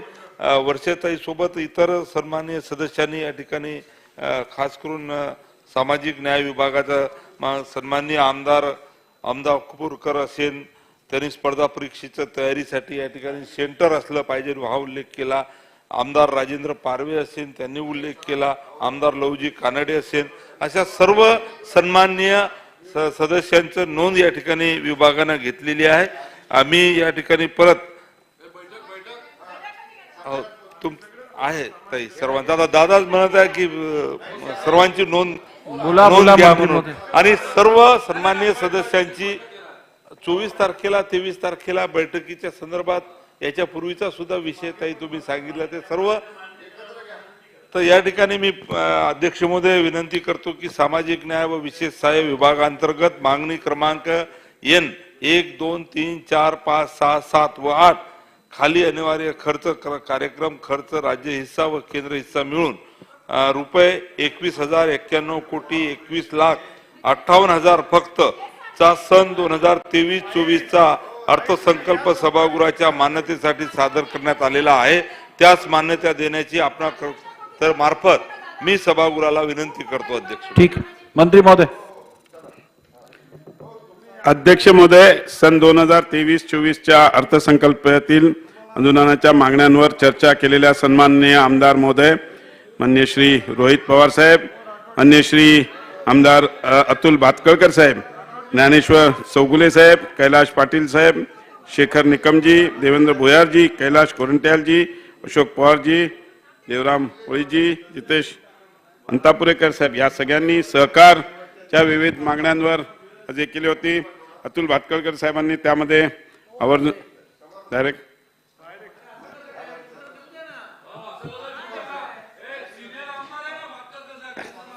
बोला बोला बोला बोला. भातखळकर साहेब आहे तिकडे, त्यांचा एक तेवढं उल्लेख सहकारी गृहनिर्माण बसून बोलू नये. सध्याच्या 5 संस्थेचे फेडरेशन करण्याची कायद्यातील तरतुदीत बदल करून 2 संस्था असेल असं फेडरेशन करण्याची तरतूद करावी असं तुम्ही मागणी केली होती. या संबंधी सर कायदेशीर तरतूद बघून आपण त्यात करू. सॉरी, दुसरा एक आपण प्रश्न विचारला होता, डीम कन्व्हेन्शनची कायद्यातील तरतूद कोणत्याही परिस्थितीत रद्द करू नये असा कुठलाही प्रस्ताव सन्माननीय सदस्य नाहीये. बरेच लोक रोज मागणी करतात पण आम्ही असा कुठलाही प्रस्ताव त्याच्यामध्ये घेतला नाही. मुंबईतील DDRच्या संख्येच्या वाढीव करून आपण डीम कन्व्हेन्स लवकर होईल असं आपण एक संदर्भाने साहेब ऑलरेडी आपल्याकडे उपनगरामध्ये 4 जिल्हा उपनिबंधक आहेत. पण जशी आपली नोकर भरती होईल ज्या दिवशी आमच्याकडे सफिशियंट फोर्स असेल त्यास नक्कीच आम्ही त्याच्यामध्ये वाढ करू. बाकी गृहनिर्माण संस्थाच्या तक्रारीबाबत तुम्ही एक कामकाज स्तरावर कमी करावेत असं म्हटलंय. पण कसं आहे, जर गृहनिर्माणच्या संस्था कारण की त्याच्यात डिफरंट लोक इन्व्हॉल्ड असतात आणि त्या संस्थांच्या जर त्या लोकांच्या तक्रारी ऐकून घेऊन त्याच्यावर नाही केलं तर जर शॉर्ट केलं तर मग त्यांच्यामध्ये त्यांना सॅटिस्फाय नाही करू शकणार. त्यांचं ऐकणं हे गरजेचं असतं आणि त्याच्यावर निर्णय देणं गरजेचं असतं असे. त्यामुळे ह्याच्यामध्ये करणार नाही. बाकी आता मी सायटेशन वाचतो डायरेक्ट, चालेल ना. माननीय अध्यक्ष महोदय, सहकार विभागांतर्गत मागणी क्रमांक V2, 3 व 5 खालील सादर करण्यात आलेल्या योजनांसाठी 1,457 कोटी 31,24,000 चा सन 2023-24 अर्थसंकल्प सभागृहाच्या मान्यतेसाठी सादर करण्यात आलेला आहे. यास मान्यता देण्याची आपल्यामार्फत मी सभागृहास विनंती करतो. ठीक. माननीय अध्यक्ष महोदय, केवळ 3 सदस्यांनी वस्त्रोद्योगवर आपलं म्हणणं मांडलं. प्रामुख्याने माननीय रईसजी शेख, सुनीलजी केदार आणि प्रकाशजी आवाडे. ज्याच्यामध्ये रईस शेख, सुनील केदार आणि प्रकाश आवाडेंना मी हे आश्वस्त करतो की जे 2014 साली सरकार आल्यानंतर वस्त्रोद्योग धोरण जे नव्याने केलं, जे आजपर्यंत चालू आहे, त्याच्यात खूप सुधारणा करून नवीन वस्त्रोद्योग धोरण याच अधिवेशनात शेवटच्या 3 दिवसात आणण्याचा एक प्रयत्न आहे. तो प्रयत्न यशस्वी झाला नाही. समजा प्रेझेंटेशन मुख्यमंत्री महोदय, उपमुख्यमंत्री महोदय, कॅबिनेट असं नाही झालं तर आहे त्या धोरणाला नवीन धोरण येईपर्यंत एक्सटेन्शन मिळेल. त्यामुळे तुमचं वीज बिलाचा मुद्दा असेल, व्याजाचा मुद्दा असेल, हे सगळं नवीन धोरण येईपर्यंत एक्सटेंड होईल.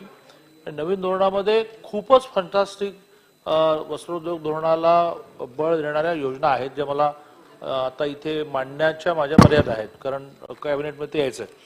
तर मी एक आश्वस्त करतो की जे आहे ते नवीन धोरण येईपर्यंत कंटिन्यू होणार. ती शनिवारी लावतो.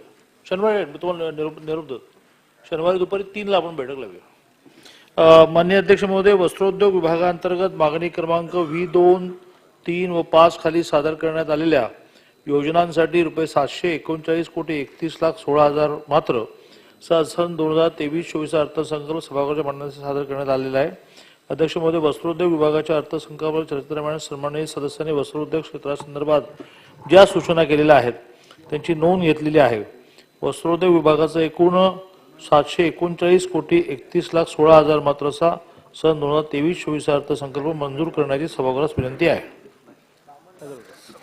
अध्यक्ष महोदय, अर्थसंकल्पावरील अनुदानाच्या नगरविकासच्या चर्चांमध्ये आमदार रोहित पवार, अतुलजी भातखळकर, रवींद्र दंगेकर, ज्ञानाज चौगुले, कैलासजी पाटील, रईस शेख, शेखर निकम, सुनीलजी केदारे, रमेशजी कोरगावकर, देवेंद्र भुयार, मंदाताई मात्रे, विकासजी ठाकरे, संजय रायमुलकर, प्रकाश आवाडे, आदितीताई तटकरे, जयकुमार रावल, सुलभाताई खोडके, रवींद्रजी वायकर, गणेश नाईक साहेब, छगन भुजबळ साहेब, यामिनीताई जाधव, कैलास गोरंट्याल, अशोक पवार, वर्षाताई गायकवाड, श्वेताताई महाले, देवराम कोळी, विश्वनाथजी भोईर, कुणालजी पाटील, सुनील राणे यांनी आपले विचार व्यक्त केले. सुनीलजी राणे, केदार सुनील केदार. सन्मान्य अध्यक्ष महोदय, अर्थसंकल्पावरच्या या चर्चेमध्ये सगळ्यांनी ज्या योग्य सूचना केलेल्या आहेत त्याची सरकारनं नोंद घेतलेली आहे. विशेषतः भातखळकर साहेबांनी नगरपालिकेचे नियम बनवण्याच्या संदर्भामध्ये ज्या सूचना केलेल्या आहेत त्याची देखील सूचना केल्या जातील. शेखर निकम जरी आज सभागृहामध्ये नसले तरी चिपळूणचा एक महत्त्वाचा विषय त्यांनी या ठिकाणी मांडलेला आहे, ब्ल्यू लाईन आणि रेड लाईनचा. त्या संदर्भात मुख्यमंत्री महोदयांच्या अध्यक्षतेखाली बैठक घेतली जाईल.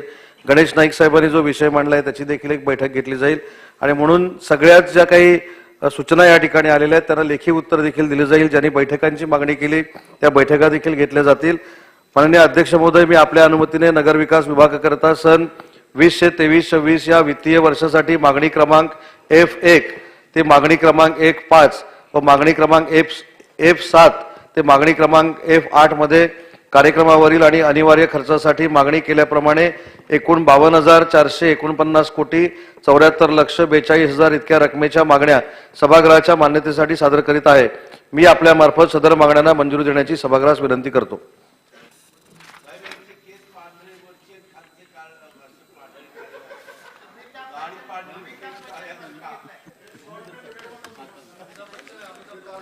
हो हो, याबद्दलचं उत्तर मंत्री महोदय पुढच्या अधिवेशनात देतील. चला, दालनात देतील. आता मी सन 2023-2024च्या अर्थसंकल्पातील 1 नगरविकास विभाग, 2 सामाजिक न्याय व विशेष सहाय्य विभाग, 3 सहकार पणन व वस्त्रोद्योग विभाग, 4 कौशल्य विकास, रोजगार, उद्योजकता व नाविन्यता विभाग या विभागांच्या मागण्या वितरित केलेल्या सूचीत दर्शवल्याप्रमाणे एकत्रपणे मतास टाकतो. नगर विकास विभाग अनुक्रमांक 47 ते 52, सामाजिक न्याय व विशेष सहाय्य विभाग अनुक्रमांक 103 ते 109, सहकार पणन व वस्त्रोद्योग विभाग अनुक्रमांक 223 ते 226, कौशल्य विकास, रोजगार व औद्योगिकता व नाविन्यता विभाग अनुक्रमांक 245 व 246 अनुकूल असतील त्यांनी होय म्हणावे, प्रतिकूल असतील त्यांनी नाही म्हणावे. होय ते बहुमत आहे, होय ते बहुमत आहे. मागण्या संमत झाल्या. 293. कोण होते ऑन लेग? संजय केळकरजी.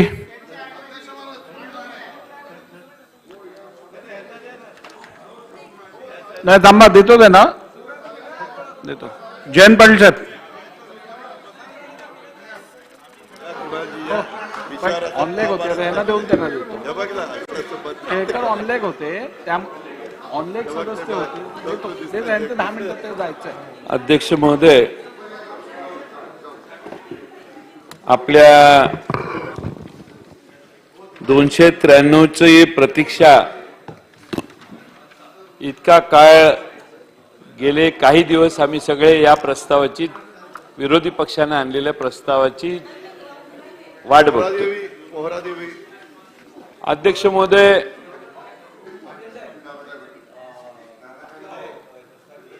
आपला प्रस्ताव. हो हो. आणि त्यामुळे अध्यक्ष महोदय, या ठिकाणी सर्वश्री अजित पवार, बाळासाहेब थोरात, जयंत पाटील, नानाभाऊ पटोले, छगन भुजबळ वगैरेंनी या ठिकाणी जो प्रस्ताव मांडलाय त्याच्यावर बोलण्यासाठी मी उभा आहे. अध्यक्ष महोदय, प्रस्ताव वाचायला पाहिजे. प्रस्ताव अध्यक्ष महोदय ऑर्डर ऑफ द डे मध्ये आहे. अध्यक्ष महोदय, या प्रस्तावाची विशेष वैशिष्ट्य आहेत की प्रभाग आणि सदस्य संख्येची फेररचना, प्रभाग रचनेचे अधिकार शासनाने स्वतःकडे घेण्याचा प्रयत्न, ओबीसी आरक्षण, त्याच्यासाठी न्यायालयात प्रलंबित असणारी केस, निवडणुका दीर्घकाळ रखडलेले आहेत. आणि आता महाराष्ट्रातल्या नगर विकास खात्यात आणि नगरपालिकेत आणि खास करून मुंबई महानगरपालिकेत लोकप्रतिनिधी नाही. अध्यक्ष महोदय, प्रशासकाकडून प्रकल्प रद्द किंवा स्थगित केले जात आहे. अध्यक्ष महोदय, दुसऱ्या बाजूला जनप्रतिनिधी नसताना नवीन योजना आणि प्रकल्पांची घोषणा करून निधीची उधळपट्टी होते. मेट्रो प्रकल्पग्रस्तांच्या घर वाटपात अनियमितता झालेली आहे. बेस्ट ही सार्वजनिक व्यवस्था आर्थिक अडचणीत मुंबईची आलेली आहे. सौंदर्यीकरणाच्या नावाखाली महानगरपालिकेचा कोट्यावधी रुपयाचा निधीची उधळपट्टी चालू आहे. कॉन्क्रिटीकरणाचे काम सुरू झाले नसताना कंत्राटदारांना मुंबईतील रस्त्यांसाठी आगाऊ रक्कम देखील देण्याची खिरापत वाटण्याचं काम झालेलं आहे. अध्यक्ष महोदय, या ठिकाणी अनेक महत्वाचे विषय आम्ही मांडलेले आहेत. अध्यक्ष महोदय, त्या महाराष्ट्र शासनाचं आपलं नगरविकास खातं हे सगळ्यात महत्वाचं खातं. मला वाटतं की राज्याच्या मुख्यमंत्र्यांच्याकडे हे खातं दीर्घकाळ आहे. मागचे आमचं सरकार असताना 2.5 वर्ष होतं. आत्ताही त्यांना त्यांच्याकडेच आहे. त्यांनी आशिष शेलारांना आत येऊन दिलं असतं तर त्यांनाच ते खातं द्यावं लागलं असतं.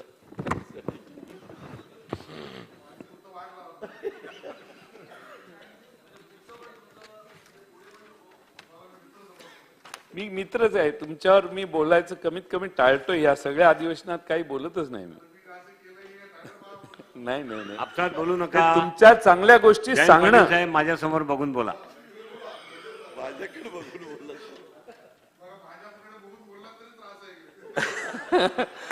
किती. आणि म्हणून तुम्हाला मुंबई महानगरपालिकेमध्ये भारतीय जनता पक्ष सत्तेवर आणण्याचं अशक्य, अवघड, फारच अवघड असं काम दिलेलं आहे.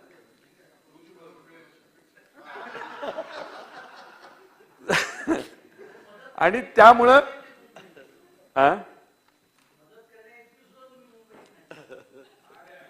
अरे माझा जन्मापासून याच मुंबईत राहिलेलो आहे. मी शिकलेलो मुंबईत आहे. सगळं शिक्षण माझं मुंबईत झालंय. पालकमंत्री अनेक वर्ष. तुम्ही यांना समज द्या. जयंतराव, सत्ताधारी पक्षाची लोक तुम्हाला डिस्टर्ब करताय हे मला इथे बसून समजतंय. तुम्ही मला संरक्षण द्या. हा, अध्यक्ष महोदय, माझ्यासमोर बघा आणि बोला, त्यांना बघू नका. मी इकडेच बघतो आता.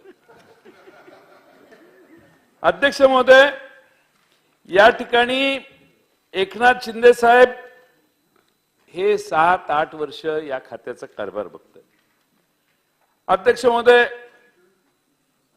एकनाथ शिंदे आणि त्यांचे सर्व सहकारी सांगतायत की मविया सरकार असताना आमच्यावर अन्याय झाला. पण अध्यक्ष महोदय, त्या 2.5 वर्षाच्या काळातच मविया सरकार असताना एकनाथ शिंदेनी नगर विकास खात्यातून अनेकांचे कल्याण करण्याचा कार्यक्रम देखील केला. त्याची यादी अध्यक्ष महोदय फार मोठी आहे, पण त्या खात्यामुळेच त्यांना अनेकांचे त्यांची जी माणसं आहेत आपल्या माणसाचं भलं करण्याचं काम त्यांनी केलंय. मागं मी याच्यावर बोललेलो आहे. आणि म्हणून अध्यक्ष महोदय, नगर विकास खात्यात मुंबई शहर हे सगळ्यात महत्वाचा भाग आहे. मुंबई शहर हे अनेकांच्यासाठी पोट भरणारं शहर आहे. अनेकांच्यासाठी ते स्वतःचं घर आहे, स्वतःचं जन्मस्थान आहे. अनेकांना ती लक्ष्मी वाटते. अनेकांचं मुंबई शहर हे स्वप्न आहे. अनेकांची ती माय आहे. आणि त्यामुळं अध्यक्ष महोदय, या राज्यामध्ये सत्तांतर झाल्यानंतर मागच्या 2.5 वर्षाच्या नंतर सत्तेत बसणाऱ्यांना मुंबई शहराची तिजोरी आता आपल्याला उपलब्ध आहे, ओपन तिजोरी मिळालेली आहे, असा आविर्भाव मात्र मागच्या 8-9 महिन्यात या सरकारच्या अंगात सतत दिसतोय. अध्यक्ष महोदय, खरं म्हणजे फार वर्षापासून भारतीय जनता पक्षाचा मुंबईची सत्ता काबीज करण्याचा इरादा होता. मागच्या महानगरपालिकेच्या निवडणुकीत सत्तेत दोघं एकत्रित बसलेले असताना देखील प्रचंड मोठी टोकाची भाषणं मुंबई शहरात आपण सगळ्यांनी दोन्ही बाजूने ऐकली. आणि अध्यक्ष महोदय, सत्तेत बसलेले असताना देखील भारतीय जनता पक्षाने जवळपास शिवसेनेला, उद्धव ठाकरेंच्या नेतृत्वाखालच्या त्यावेळेच्या शिवसेनेला जवळपास चॅलेंज केलं, जवळपास गाठत आले. अध्यक्ष महोदय, त्यातच महाविकास आघाडीची बीजं रोवली गेली असं मला वाटतं. या मुंबई शहरामध्ये त्यावेळी जवळ येऊन सत्ता मिळाली नसल्यावर भारतीय जनता पक्षाने सांगितलं की आम्ही पहारेकरी म्हणून कारभारावर नजर ठेवू. अध्यक्ष महोदय, मुंबई ताब्यात घ्यायची ही भूमिका भारतीय जनता पक्षाच्या मनात आहे हे लक्षात आलेल्या दिवशीच उद्धव ठाकरे साहेब आणि शिवसेना त्यावेळी जागरूक झाली.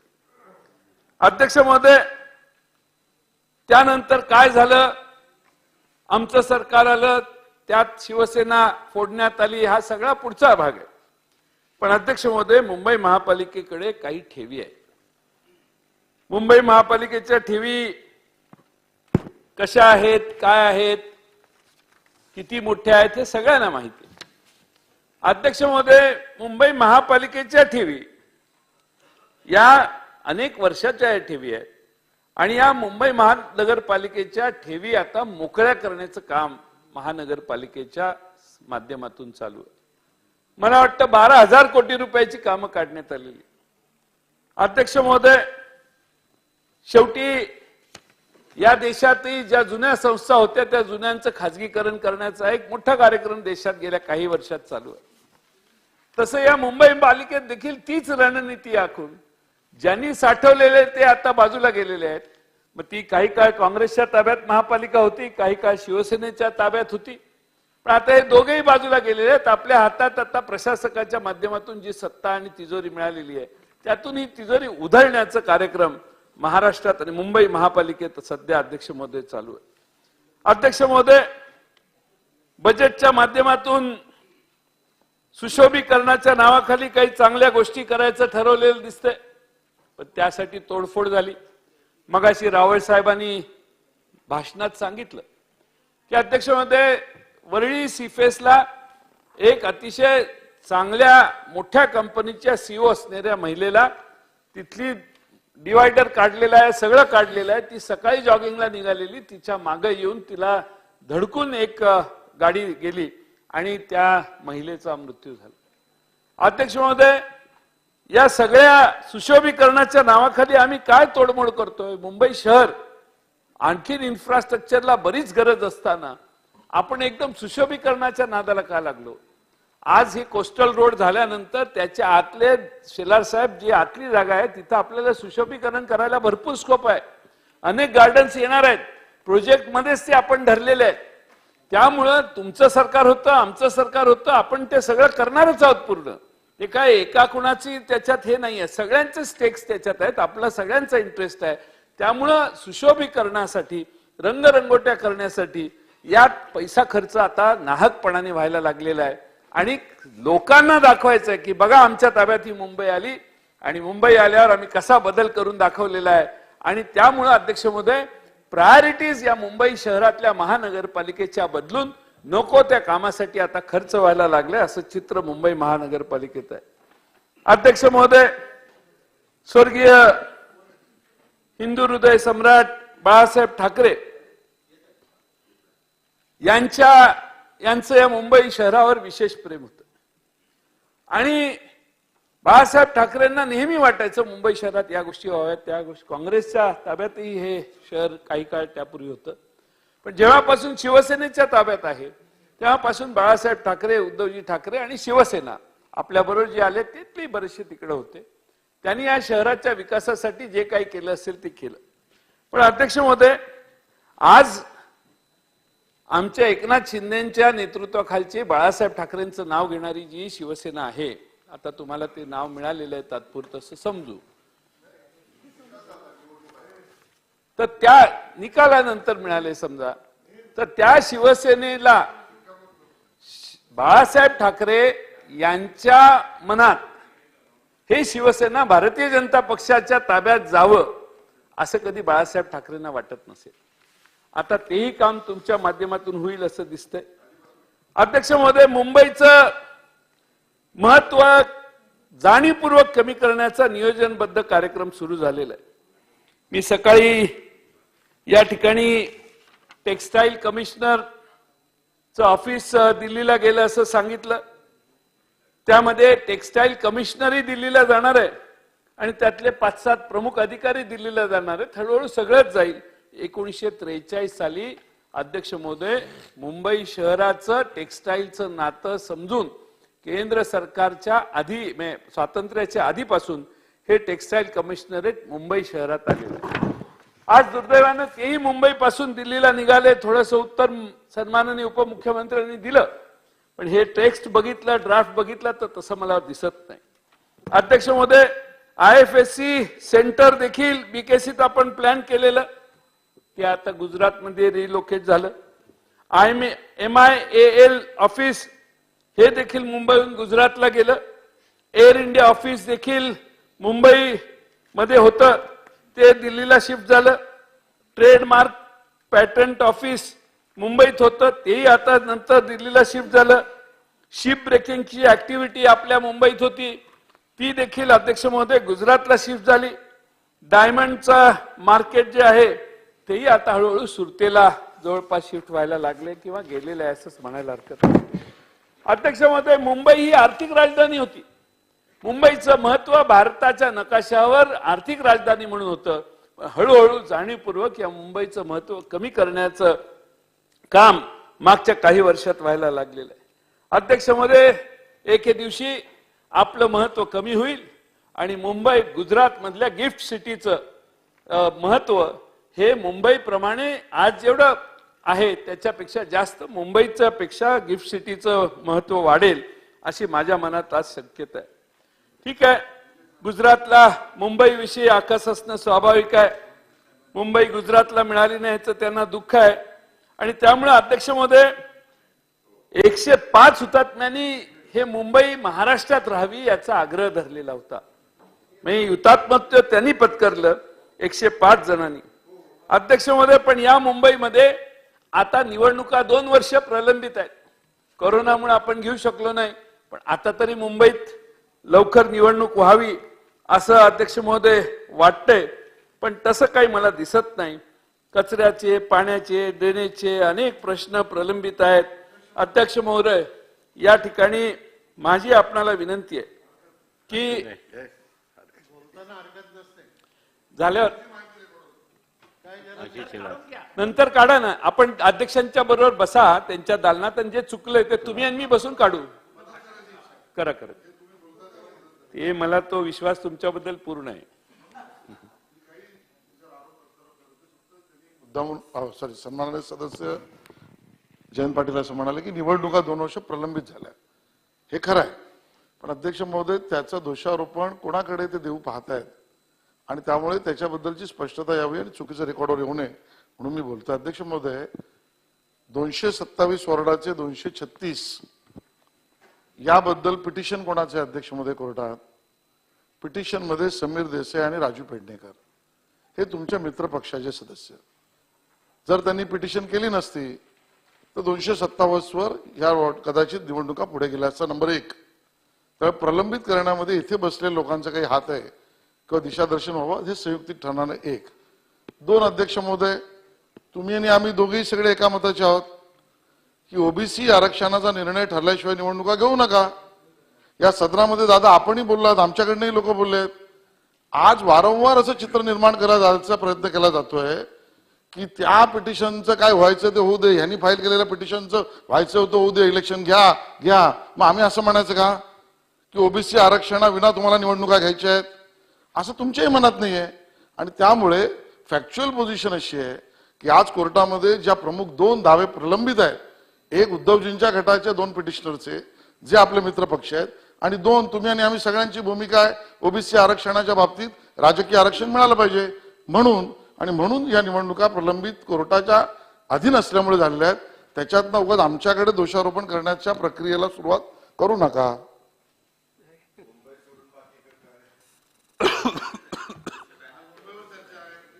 मुंबई सोडून बाकीच्यांवर मी तुम्हाला एक सांगू का, गुपित मंत्रिमंडळात आमचं सरकार असताना ज्यावेळी 227 236 करायचा प्रस्ताव आला आणि 2011च्या ऐवजी 2018ची लोकसंख्या गृहीत धरून विषय आणला, तर तो विषय कुणी आणला माहितीये का? तो विषय सन्माननीय एकनाथ शिंदे साहेबांनी आणला. त्यावेळी त्यांना मी म्हंटल की हे मध्येच होतंय, 2011चाच बेस सोडताय तुम्ही. हे वर्बली आम्ही आमचे विचार मांडलेले होते. पण अध्यक्ष महोदय, ते 236 मंत्रिमंडळात भातकळकर तुम्हाला अजून घेतलेलं नाही, तोंडीच चर्चा होते मंत्रिमंडळात, आणि मग मुख्यमंत्री जे म्हणतात ते मान्य होतं. त्यांना हो ना, ते शेवटी प्रस्ताव जो येतो तोच मान्य होतो त्याच्यावर. अध्यक्ष महोदय, त्यामुळे अध्यक्ष महोदय, माझी आपणाला ही सांगणं आहे की मुंबई शहरात निवडणुका का होत नाहीत याचा अभ्यास देखील व्हायला पाहिजे. कुणी याचिका केला यापेक्षा त्याचं मूळ जर हुडकलं तर ते पुन्हा तिकडच सरकतंय. त्यामुळे अध्यक्ष महोदय, मी त्याच्यावर वेळ घेत नाही. मी अध्यक्ष महोदय, आता आपल्याला महाराष्ट्रामध्ये नागरिक, शहर, गाव, तालुका, जिल्हा सगळ्यांना समान वागणूक मिळाली पाहिजे. पण अध्यक्ष महोदय, MMRDA, आता त्या MMRDA वर माझ्या माहितीनं 60,000 कोटी रुपयाचं कर्ज आहे. जी MMRDA फायनान्शियली रिच, सगळ्यात मोस्ट रिचेस्ट ऑर्गनायझेशन महाराष्ट्रात, सगळ्यात जसे आपले महामंडळ सगळ्यात उत्तम कुठली, तर MMRDAचं एक मोठं महामंडळ. MMRDA ही आपली ऑथॉरिटी जी आहे त्याच्याकडे फार पैसे होते. आज तिने 60,000 कोटी रुपयाचं कर्ज काढले. कोणकोणत्या कारणासाठी काढलं हा पुढचा तपशील आहे. पण अध्यक्ष महोदय, काय काय माध्यमातून MMRDAच्या होतंय? मुंबई कोस्टल रोड आणि ईस्टर्न फ्रीवे 1,500 कोटी, ठाणे आणि बोरिवली ट्विन बोगदे 3,000 कोटी, ईस्टर्न एक्सप्रेस ट्रॅफिक सुधारण्यासाठी ठाणे नाग जंक्शनला 100 कोटी, MTL पुणे ते पुणे एक्सप्रेस वेला कनेक्ट करण्यासाठी 200 कोटी, बाळकुम ते गायमुख ठाणे 10,500 कोटी, ठाणे पालघर जिल्ह्यातील वाहतूक कमी करण्यासाठी 1,000 कोटी, JRJ मध्यम प्रकल्पासाठी 6,000 कोटी, छेडानगर घाटकोपर ते ठाणे फ्रीवे 500 कोटी, कल्याण बायपास रस्त्याचे काम 150 कोटी, मुंबई ट्रान्स हार्बरला 15,300 कोटी. ही मेजर प्रोजेक्ट्स MMRDAच्या अंडर आहेत. अध्यक्ष महोदय, हा झगझगाट बघितल्यानंतर पालघरच्या पुढचं ठाण्याकडं, नाशिककडे जाणार आहे, इकडं आपल्या अलिबाग आणि रायगड जिल्ह्यात जाणार, जिथं लोकसंख्या वाढते, आणि इकडे खोपोलीपर्यंतची लोकसंख्या वाढते, त्याच्याकडे MMRDAने लक्ष दिलं पाहिजे. कारण MMR रिजन मधला हा सगळा विकासाचा कार्यक्रम आहे. आणि म्हणून अध्यक्ष महोदय, या MMRDAच्या माध्यमातून आज मी मगाशी सांगितलं त्या 60,000 कोटी रुपयाचं कर्ज आहे. गॅरंटर हे 12,000 कोटी रुपयासाठी सरकारने गॅरंटी घेतलेली आहे. आणि अध्यक्ष महोदय, हे सगळं करताना काल परवा नवीन काही प्रोजेक्ट जाहीर केलेले आहेत जे अर्थसंकल्पात आहेत. ते अर्थसंकल्पातले प्रोजेक्ट हे 5-5, 7-7, 8-8 हजार कोटी रुपयाचे. अध्यक्ष महोदय, आपल्याकडे आपली MMRD आज कर्ज काढते, म्हणजे त्यांच्याकडे पैसा सरप्लस आता राहिलेला नाही. तर मग नवे प्रोजेक्ट आपण अर्थसंकल्पात जे जाहीर केले ते फक्त लोकांना दाखवण्यासाठी आहेत का? त्याचे पैसे कसे उभे राहणार? आमची अपेक्षा होती की त्यासाठी उत्तराच्या अर्थसंकल्पीय उत्तरात त्याचं उत्तर आलं असतं, पण ते काय उत्तर अध्यक्ष महोदय आलं नाही. अध्यक्ष महोदय, मेट्रो 3 ची किंमत 50% वाढली. 23,000 कोटीची किंमत आता 37,276 कोटी झाली आहे. एका वर्षात तब्बल 4,000 कोटींनी किंमत वाढली. नागपूर मेट्रो प्रकल्प पूर्णत्वाला आला, विलंब झाला, याचा फटका पण राज्याच्या तिजोरीला बसलाय. अध्यक्ष महोदय, हे काही काम वेळेत पूर्ण झालं असतं तर झालं नसतं. अध्यक्ष महोदय, MMRD आणि MMRCL ने कर्ज घेतलंय, ते फॉरेन बँकेकडून फॉरेन US मध्ये कर्ज काढलेलं आहे. आता US आपण अध्यक्ष महोदय, वित्तमंत्र्यांच्या भाषेत, केंद्रीय वित्तमंत्र्यांच्या भाषेत सांगायचं तर रुपया कमजोर होत नाही, पण डॉलर मजबूत व्हायला लागले असं ते म्हणतात. अध्यक्ष महोदय, ती जी मजबूती चालली आहे डॉलरची, त्याचा फटका आपल्याला बसायला लागला, कारण आपण फॉरेन एक्सचेंज मध्ये लोन काढलेलं आहे. आणि म्हणून अध्यक्ष महोदय, या ठिकाणी एकंदर आपल्या समोर हे सगळे प्रोजेक्ट एका वेळी मागच्या 4 महिन्यात 6 महिन्यात घेऊन प्रचंड महाराष्ट्रातल्या कानाकोपऱ्यात आज कामं चालू केली. सरकारचा उद्देश प्रकल्प पूर्ण करायचा असता तर सरकारने ठराविकच प्रोजेक्ट हातात घेतले असते, त्याला आर्थिक व्यवस्था केली असती. पण मला संशय दिसतोय सरकारच्या एवढ्या मोठ्या वारेमाप प्रकल्प काढण्यासाठी काही वेस्टेड इंटरेस्ट आहेत का? प्रचंड मोठे पैसे प्रोजेक्ट काढायचे, त्याची टेंडर काढायची, त्यातून कोणाला फायदा होतो, काय होतो, याचा जर अभ्यास अध्यक्ष महोदय केला तर वेगळं चित्र आपल्या सर्वांच्या समोर येऊ शकतं. आणि म्हणून अध्यक्ष महोदय, माझ्याकडे CAGचा रिपोर्ट आहे आणि अध्यक्ष महोदय, CAGचा रिपोर्ट जो टेबल केलेला आहे त्यात MMRCL च्या बद्दल त्यांचे 2 मुद्दे आहेत. MMRCL did not publish tenders on the central public procurement portal as stipulated by the Department of Expenditure, Union Ministry of Finance, and lost the opportunity to ensure wide publicity for the tenders to obtain competitive rates. And due to the improper framing of the work estimate, the estimated cost put to tender was inflated by so and so. अध्यक्ष महोदय, मी हे यासाठी सांगतोय की या ठिकाणी सगळंच काही आलबेल आहे असं समजण्याचं काम नाही. आणि अध्यक्ष महोदय, त्यामध्ये ते असंही म्हणतात की it said the tender evaluation lacked transparency as bidders who did not submit the required documents to verify qualification criteria were awarded contracts in 2 cases. बरेच असे मुद्दे CAGच्या रिपोर्टमध्ये अध्यक्ष महोदय आहेत आणि त्यामुळे अध्यक्ष महोदय, हे सगळं जे चाललंय ते काही आलबेल चाललंय असं मला दिसत नाही. आणि त्यामुळे अध्यक्ष महोदय, बजेटचं भाषण आहे, मुंबई मेट्रोमध्ये कोट्यावधी रुपये, मुंबई मेट्रो मार्ग 10ला 4,676 कोटी, मेट्रो मार्ग 11ला 8,000, मेट्रो मार्ग 12ला 5,000, घोषणा भरपूर आहेत. आणि म्हणून अध्यक्ष महोदय, मला चिंता वाटते की हे सगळे प्रकल्प फक्त कार्यक्रमासाठी आहेत, इव्हेंट करण्यासाठी आहेत. हे पूर्ण करण्याची इच्छा शक्ती ह्या सरकारमध्ये मला दिसत नाही. अध्यक्ष महोदय, आणखीन एका महत्वाच्या विषयाकडे सभागृहाचं मी लक्ष वेधण्याचं काम करतो आणि माझं भाषण मी संपवणार आहे. अध्यक्ष महोदय, ठीक आहे, मग ऐका, थोडस माझं काय रेल्वे आहे, जरा थोडा वेळ त्यांना पायी चालत जायचं आहे. रेल्वेला गाठायला म्हणून मी मगासपासून बसलोय की लवकर हे यावं. आपण अध्यक्ष महोदय, नाही, अध्यक्ष महोदय, आहेर महेश भाऊराव नावाचा एक अधिकारी प्रभारी सहाय्यक आयुक्त ठाणे महानगरपालिकेत आहे. फेब्रुवारी 67 त्याचा जन्म आहे. SSC बिचारा शिकलेला आहे. SSC म्हणजे 10वी आहे. त्यानंतर 2017 साली तो BCom झालेला आहे. BCom ही पदवी त्याने विनायका मिशन सिक्कीम युनिव्हर्सिटी हे शेलार साहेब हे शोध घ्यायचा. तुमचे आता तिकडे सरकार आले तर चौकशी करा. विनायका मिशन सिक्कीम युनिव्हर्सिटी या विद्यापीठातून महेश आहेर हा बीकॉम झालेला आहे. अध्यक्ष महोदय, महाराष्ट्रात 23 विद्यापीठ आहेत, 21 डीम्ड विद्यापीठ आहेत. आमच्या यांचं पण विश्वजित कदम साहेबांचंही विश्वजित विद्यापीठ आहे, भारती विद्यापीठ. महाराष्ट्रात 44 विद्यापीठ, हजारो महाविद्यालय असताना सिक्कीमला जाऊन तिकडून बीकॉम घ्यायची काही गरज होती का? आणि म्हणून अभ्यास केला पाहिजे की हा खरंच सिक्कीमचा विद्यार्थी होता का इथं होता.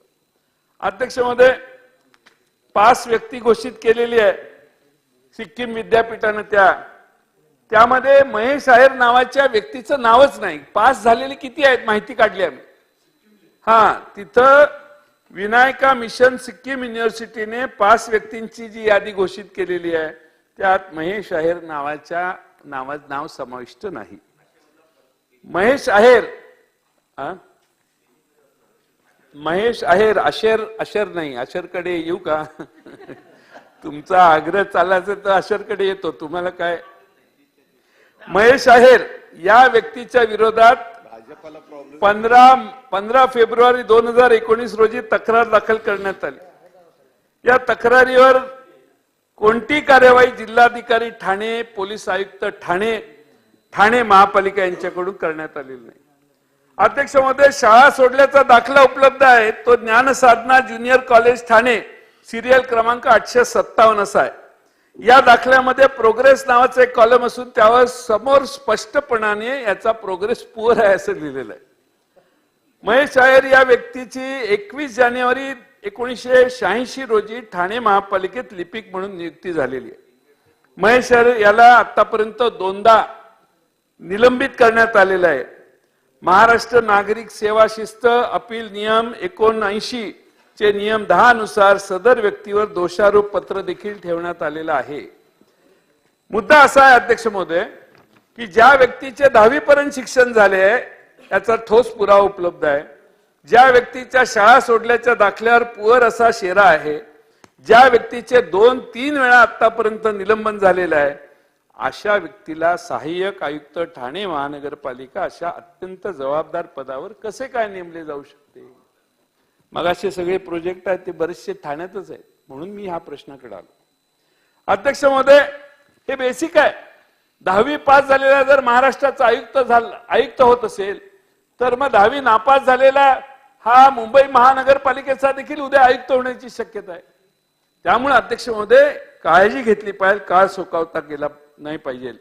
आणि म्हणून अध्यक्ष महोदय काय काय कारनामे आहेत साहेबांचे या? अध्यक्ष महोदय बरंच काय काय आहे ते सांगत नाही, पण एक त्यांची व्हिडिओ क्लिप व्हायरल झाली आहे. त्यामध्ये टिपॉयवर 500च्या नोटांचं बंडल ठेवलेलं आहे. काही 10-15-1 लाख रुपयाचे पैसे दिसत आहेत. ते बरंच गाडी म्हणजे आता ते व्यक्तिगत आहे, ते कुठली गाडी वापरतात, प्रायव्हेट बॉडीगार्ड आहे वगैरे, ह्या सगळ्या गोष्टी व्यक्तिगत आहेत त्यांच्या, पण ते अफोर्ड करू शकतात, हे सगळ्यात महत्वाचं आहे. ठीक आहे, ते व्यक्तिगत मला काही कुणाच्या बद्दल बोलायचं नाही. अध्यक्ष महोदय, मी या ठिकाणी त्यांची ऑडिओ क्लिप जी उपलब्ध झालेली आहे, जी जितेंद्र आव्हाड साहेबांनी देखील दिलेली आहे, त्याचा अभ्यास करण्यासाठी एक विशेष अधिकारी नेमला पाहिजे, त्याची चौकशी झाली पाहिजे. अशी माणसं प्रशासनामध्ये राहणं हे प्रशासनाला सर्वांनाच आपल्याला कुणालाही हे धोकादायक आहे. आणि तो कशा धमक्या देतो, कोणाला सुपारी देतो, ह्या सगळ्या गोष्टी जितेंद्र आव्हाडांच्या भाषणातनं आलेल्या आहेत. त्यामुळे मी त्याच्यावर काही जास्त बोलत नाही. अध्यक्ष महोदय, माझ्याकडं ऍडव्होकेट विक्रांत चव्हाण, अध्यक्ष ठाणे शहर जिल्हा काँग्रेस कमिटी, यांनी पोलीस आयुक्त ठाणे शहर यांना दिलेले पत्र आहे. त्या पत्रामध्ये देखील सविस्तर घटनाक्रम दिलेला आहे. चव्हाण असे म्हणतात की महेश आहेर यांचा 4 ऑडिओ क्लिप व्हायरल झालेले असून त्यामध्ये आहेर असे म्हणतात की मी दारू पिऊन टाईट मध्ये सीएम ना फोन केला, सीएम ने तो फोन उचलला, मी सीएम ना म्हणालो की तो निकम माझ्याकडून 2 कोटी मागतोय, सीपीला सांगितलं, असं काय काय बरंच आहे. मी माझे काय कोणावर दिसायला बरं दिसत नाही. अध्यक्ष महोदय, बाकीचे ते काय त्याचा उल्लेख केला. आमचे भाजपचे आमदार तुमच्यातले अतिशय चांगले, सोज्वळ, कधी बऱ्याचशा वेळेला ते आपला आवाज मांडण्याचा प्रयत्न करत असतात, ते संजय केळकर, त्यांनी हेच तक्रारी केलेल्या आहे. आणि त्यामुळे अध्यक्ष महोदय, ठीक आहे आमचे जितेंद्र आव्हाड विरोधात आहेत, पण त्या संजय केळकरांचं तरी, सन्माननीय सदस्य संजय केळकरांचं ऐकून तरी काहीतरी ऍक्शन घ्याल असं वाटत होतं. पण अध्यक्ष महोदय, मला हे काही दिसतंय असं वाटत नाही, ते काही काम कराल असं मला वाटत नाही. अध्यक्ष महोदय, बऱ्याच अशा गोष्टी आहेत की ज्यामध्ये एक ज्या सदनिका असतात, तनुजा भगवान अंधारे नामक व्यक्तीला जागेच्या बदल्यात माजीवाडा ठाणे येथील टाउन सेंटरमध्ये गाळा दिला. हा गाळा सदर व्यक्तीची जागा एकात्मिक रस्ता रुंदीकरणाच्यामुळे गेला म्हणून देण्यात आले असं सांगण्यात आले. तर वास्तविक तनुजा अंधारे यांची कोणती जागा एकात्मिक रस्ता रुंदीकरणामध्ये गेलेली नाही. म्हणजे हे आश्चर्य आहे की तुमची प्रोजेक्ट अफेक्टेड नाही आहे तुम्ही, पण त्या ठाणे शहरात या अंधारेंना जागा देण्यात आलेली आहे. का तर त्यांची जागा गेली असं रेकॉर्ड करण्यात आले. अध्यक्ष महोदय, या ठिकाणी राधिका भगवान अंधारे आणि महेश अयर यांचा अध्यक्ष महोदय चांगले संबंध आहेत, मी त्या संबंधावर बोलणार नाही. पण अध्यक्ष महोदय, त्यांचा हिरानंदानी मध्ये देखील फ्लॅट आहे. म्हणजे ज्याला हिरानंदानी मध्ये फ्लॅट आहे त्याला प्रोजेक्ट अफेक्टेड पर्सन म्हणून पण आपल्याला जागा देण्याची व्यवस्था झालेली आहे. हे जरा आश्चर्य वाटतंय. हे कधी महाराष्ट्रात झालेलं नव्हतं, पण ते ठाणे शहरात व्हायला लागले. जाहिदा सय्यद नामक एक भगिनी आहे, त्यांनी तक्रार केलेली आहे. भगिनीला रस्ता रुंदीकरणामुळे सदनिका बाधित असल्याने दुसरी सदनिका देण्यात आली. महेश अयर यांनीच दिलेला आदेश आहे. सदर सदनिका सदर महिलेच्या ताब्यात देण्यात आलेली नसल्याबद्दल या महिलेनं तक्रार केलेली आहे. अनेक व्यक्ती मूळचे विस्थापित असताना त्यांना जागा देत नाहीत. पण या नको त्या ज्यांना आवश्यकता नाही त्या सगळ्यांना अध्यक्ष महोदय या ठिकाणी हे दिले. रीना रिजवी नावाच्या महिलेला 4 फ्लॅट एकत्र करून एक मोठा फ्लॅट करून दिलेला आहे. त्यावेळी ज्यावेळी याबद्दल वाच्यता बाहेर पडली त्यावेळी त्या महिलेनं तो फ्लॅट बंद केला आणि बंद करून त्या निघून गेल्या. पण फ्लॅटचा ताबा हा मात्र त्या महिलेकडेच आहे. ते शादाब शेख नावाचा इस्माने जो म्हाडामध्ये मध्यस्थी करत होता, त्याने रिदा रशीद हिला 17 लाख, महेश अयर, काहीतरी बरेच अशा गोष्टी आहेत.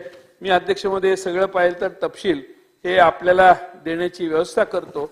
अध्यक्ष महोदय, ठाण्यात काय चाललंय तर ठाण्यात सन्माननीय मुख्यमंत्र्यांचा वरदहस्त काही लोकांना आहे असं समजून, मुख्यमंत्र्यांना ते माहित आहे की नाही मला माहित नाही, पण असं समजून अनेक अधिकाऱ्यांनी त्या ठिकाणी आपलं राज्य स्थापन करायला सुरुवात केली. आणि मला खात्री आहे की देवेंद्र फडणवीसांना हे सगळं कधी आवडेल असं मला वाटत नाही. भारतीय जनता पक्ष अशा गोष्टी कधी मान्य करेल असं मला कधी वाटत नाही. पण अशा गोष्टी ज्याचा पूर्णपणाने पायाच बेसिसच अध्यक्ष महोदय हा चुकीचा आहे, अशा गोष्टी ठाणे महानगरपालिकेच्या माध्यमातून, प्रोजेक्टच्या माध्यमातून ठाणे शहरात जर होत असेल आणि त्याला हे आहेर हे केंद्रभूत असतील आणि तेच ह्या सगळ्या गोष्टी मॅनेज करत असतील तर मग हळूहळू याची सुई ही एकनाथ शिंदे साहेबांच्याकडे जायला लागते. त्यामुळे हे मुद्दे आम्ही मांडलेले आहेत. माझा विश्वास आहे की त्या आहेर यांना खरं म्हणजे सस्पेंड केलं पाहिजे, त्यांना बाजूला करणं अत्यंत गरजेचं आहे. कारण या चौकशीच्या काळात त्यांना कुठलीही संधी रेकॉर्ड मॅन्युप्युलेट करण्याची मिळता कामा नये. आणि त्यासाठी मला खात्री आहे की एकनाथ शिंदेना हे सगळं सांगितलं किंवा देवेंद्र फडणवीसांना, खरं म्हणजे देवेंद्र फडणवीस यांचा रोल मोठा आहे ऍज अ होम मिनिस्टर म्हणून. अशा सगळ्या गोष्टी तिथं ठाण्यात जर होत असतील तर ठाण्यात अध्यक्ष महोदय आमच्या जितेंद्र आव्हाडांनी मागच्या आठवड्यात भाषण केलं, आपल्या मुलीला संरक्षण मागितलं. ही परिस्थिती लोक विधानसभेच्या सदस्यांच्या जर येत असेल तर मला वाटतं, मला खात्री आहे की माननीय देवेंद्र फडणवीस हे सगळं गांभीर्याने घेतील. शेवटी काही गोष्टी ठराविक लेवलला लोक जास्त काळ सहन करत नाही. एका ठराविक मर्यादेच्या नंतर माणसं देखील म्हणतात की बस आता जास्त झालं. आणि म्हणून अध्यक्ष महोदय, देवेंद्र फडणवीस साहेब आणि एकनाथ शिंदे या दोघांच्याकडून मी अपेक्षा करतो की ठाणे महानगरपालिकेत जे सावळा गोंधळ चाललेला आहे आणि त्या ठिकाणी वेगळ्या, आता लॉ अँड ऑर्डरची चर्चा नाही आहे म्हणून मी त्याच्यावर बोलत नाही, पण लॉ अँड ऑर्डरची तर एवढी दुर्दशा झालेली आहे की कुणावरही काही केस घेतली जाते आणि मला आश्चर्य वाटतं की त्या ठाणे शहरातले पोलीस, ठाणे शहरातली सरकारी यंत्रणा ही एखाद्याची प्रायव्हेट प्रॉपर्टी असं वागायला लागलेली आहे. आणि त्यांना वाटतं की सत्ता कधी बदलणार.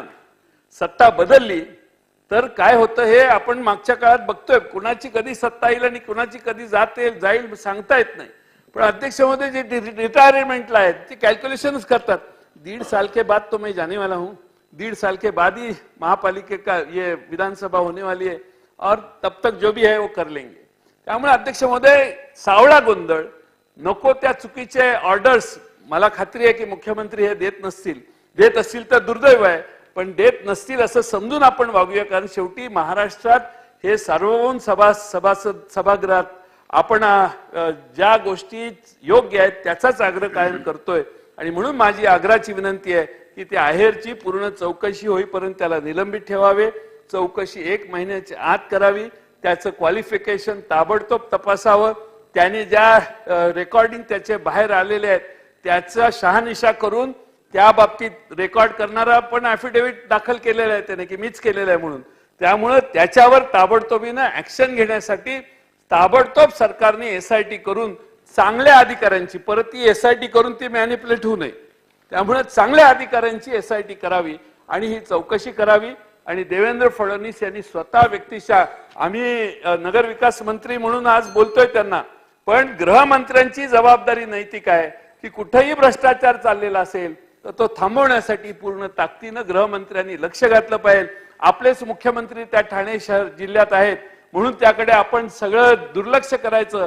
ठाणे जिल्हा एकीकडं आणि सगळा महाराष्ट्र मी बघतो असं अंडरस्टँडिंग जर असेल तर ठाणे जिल्ह्यातल्या लोकांचं जीवितव्य अंधारात येतं. आणि म्हणून माझी विनंती आहे की यामध्ये सरकारने लक्ष घालावं. हा विधेयक आम्ही 293चा जो प्रस्ताव आणलेला आहे तो प्रस्तावच मुळात यासाठी आहे की भ्रष्टाचाराची लागण प्रचंड मोठ्या प्रमाणात महाराष्ट्रात व्हायला लागली आहे. मोठमोठे प्रोजेक्ट काढण्याचा सवय आणि मोठमोठे प्रोजेक्ट काढून इव्हेंट करणं हाच प्रकार गेले 8 महिने आम्ही बघतोय. आणि तुम्ही अलीकडे ठाण्यात गेल्या का नाही माहित नाही. माझं एकनाथ शिंदे आमच्यावरच त्यांनी काम केले, पण जाईल तिथं शेलार साहेब एकनाथ शिंदेचे एवढे मोठे मोठे पोस्टर आहेत. आणि ते मी आशरचं सांगितलं, मला अपेक्षा होती उपमुख्यमंत्री आशर यांना त्या याच्यावर मित्र म्हणजे नियोजन मंडळ जे महाराष्ट्राचं आहे तशा पद्धतीचं आता मित्र नाव दिले, त्याच्यावर त्यांना नेमलेलं आहे. त्याच्यावर देवेंद्र फडणवीस एकही शब्द बोललेले नाहीत.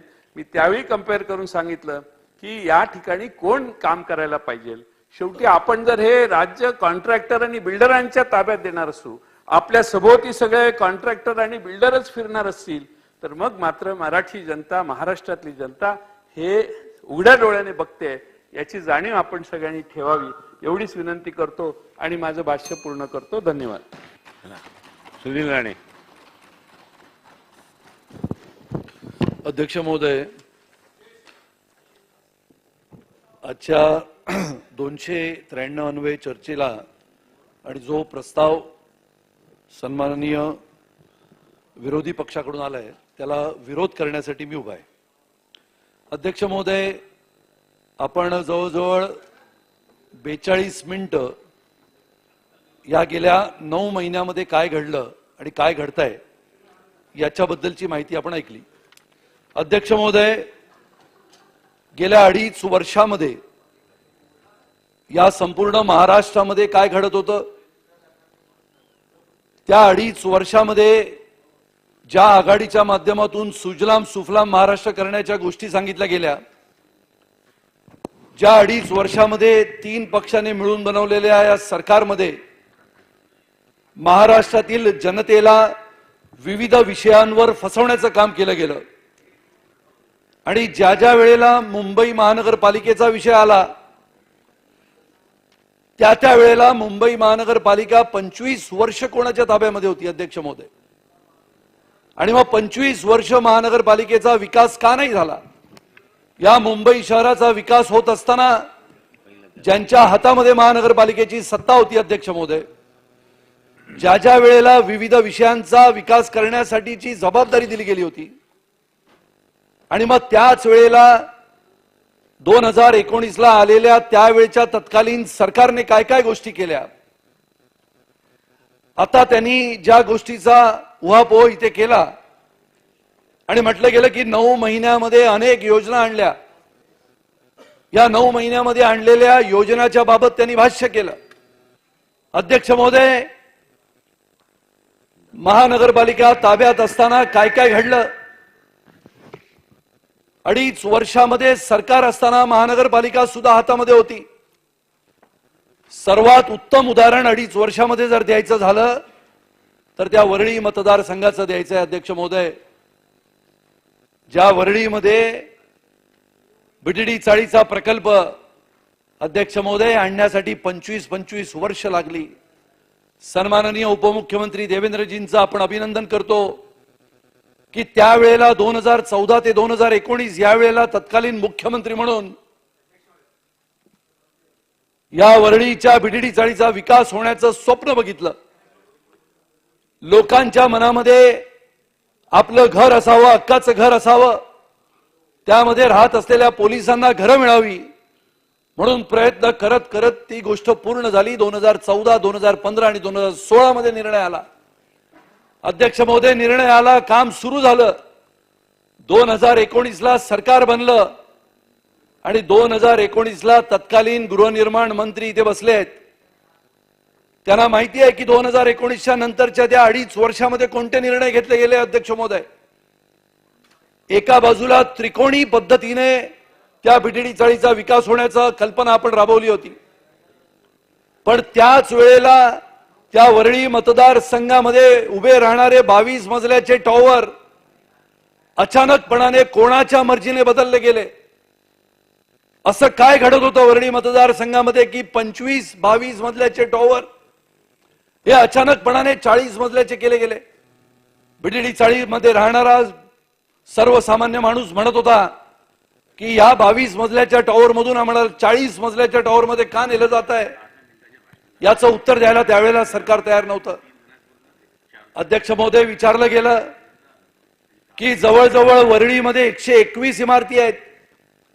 एका इमारतीमध्ये 80 खोल्या सर्वसाधारणपणाने जर पकडल्या तर जवळजवळ 9,800 घरांची निर्मिती करायची होती. आणि मग अचानकपणाने कोणाच्या डोक्यामधनं सुपीक योजना आली आणि 22 मजल्याच्या टॉवरच्या ऐवजी 40 मजल्याचे टॉवर निर्माण करण्याचं काम सुरू केलं. लोक म्हणत होते आमची दुकानं आहेत. अध्यक्ष महोदय, आम्हाला या दुकानांच्या ऐवजी आम्हाला घरं देण्याचा निर्णय घेतला पाहिजे, पण त्यावेळेला त्या निर्णयामध्ये, त्या प्रक्रियेमध्ये यायला कोणीच तयार नव्हतं. अध्यक्ष महोदय, त्याच वेळेला आणखीन एक निर्णय घेतला गेला आणि तो निर्णय असा होता की वरळी डेअरीला त्यावेळचे तत्कालीन अर्थमंत्री यांनी 1,000 कोटी रुपये देण्याचा निर्णय घेतला. आणि अध्यक्ष महोदय, 1,000 कोटी रुपये वरळीच्या डेअरीला कशासाठी? प्रश्न विचारले गेले. लोकांनी विचारलं की त्या वरळी डेअरीमध्ये एकेकाळी सकस दूध येत असायचं. या वरळीपासून संपूर्ण मुंबईमध्ये त्या दुधाचं वितरण केलं जायचं. आणि अध्यक्ष महोदय, त्या वरळीच्या डेअरीला बंद करून वरळी मतदारसंघामध्ये असलेल्या त्यावेळच्या तत्कालीन आमदारांनी अर्थमंत्र्यांकडून 1,000 कोटी रुपयाची निधीची प्रस्तावित योजना त्या वरळी डेअरीमध्ये आणली. अध्यक्ष महोदय, लोकांनी विचारलं की एका बाजूला डेअरी बंद झाली, कामगारांचं देणं द्यायचं आहे, कामगारांच्या नोकऱ्या गेल्या, पण त्या कामगारांकडे लक्ष द्यायला त्यावेळेला वरळी मतदारसंघातील सन्माननीय आमदारांना वेळ नव्हता. आणि म्हणून मग आम्ही मागणी केली. मी सन्माननीय मुख्यमंत्री एकनाथराव शिंदेजी आणि सन्माननीय उपमुख्यमंत्री देवेंद्रजींचं अभिनंदन करतो की या गेल्या 9 महिन्यामध्ये पहिला निर्णय त्यांनी घेतला की तो 1,000 कोटी रुपयाचा निर्णय त्यांनी रद्द करून टाकला आणि सांगितलं जनतेला की जर वरळी डेअरीच्या जागेवर आपल्याला काय निर्माण करायचं असेल तर आपण 100% पुन्हा एकदा वरळी डेअरीच्या माध्यमातून दुधाची वितरण व्यवस्था निर्माण करू. अध्यक्ष महोदय, याच वरळीला, लोअर परेलला, लालबागला, परळला, या वरळीला, या मुंबईला एकेकाळचं गतवैभव प्राप्त करून देणारा गिरणी कामगार राहतो. अध्यक्ष महोदय, या गिरणी कामगारांच्या घराच्या बाबतीमध्ये 2.5 वर्षामध्ये निर्णय झाला. सन्माननीय जयंतराव आता म्हणून गेले की अनेक गोष्टी या 9 महिन्यामध्ये झाला, भ्रष्टाचाराची कुरण तयार झाली. अध्यक्ष महोदय, या गिरणी कामगारांच्या घराबाबत गेल्या 2.5 वर्षामध्ये एकही निर्णय नाही झाला. कोरोनाच्या कालावधीमध्ये पनवेल येथील कोन मधील घरे जवळजवळ 2731 घरांचा निर्णय होता.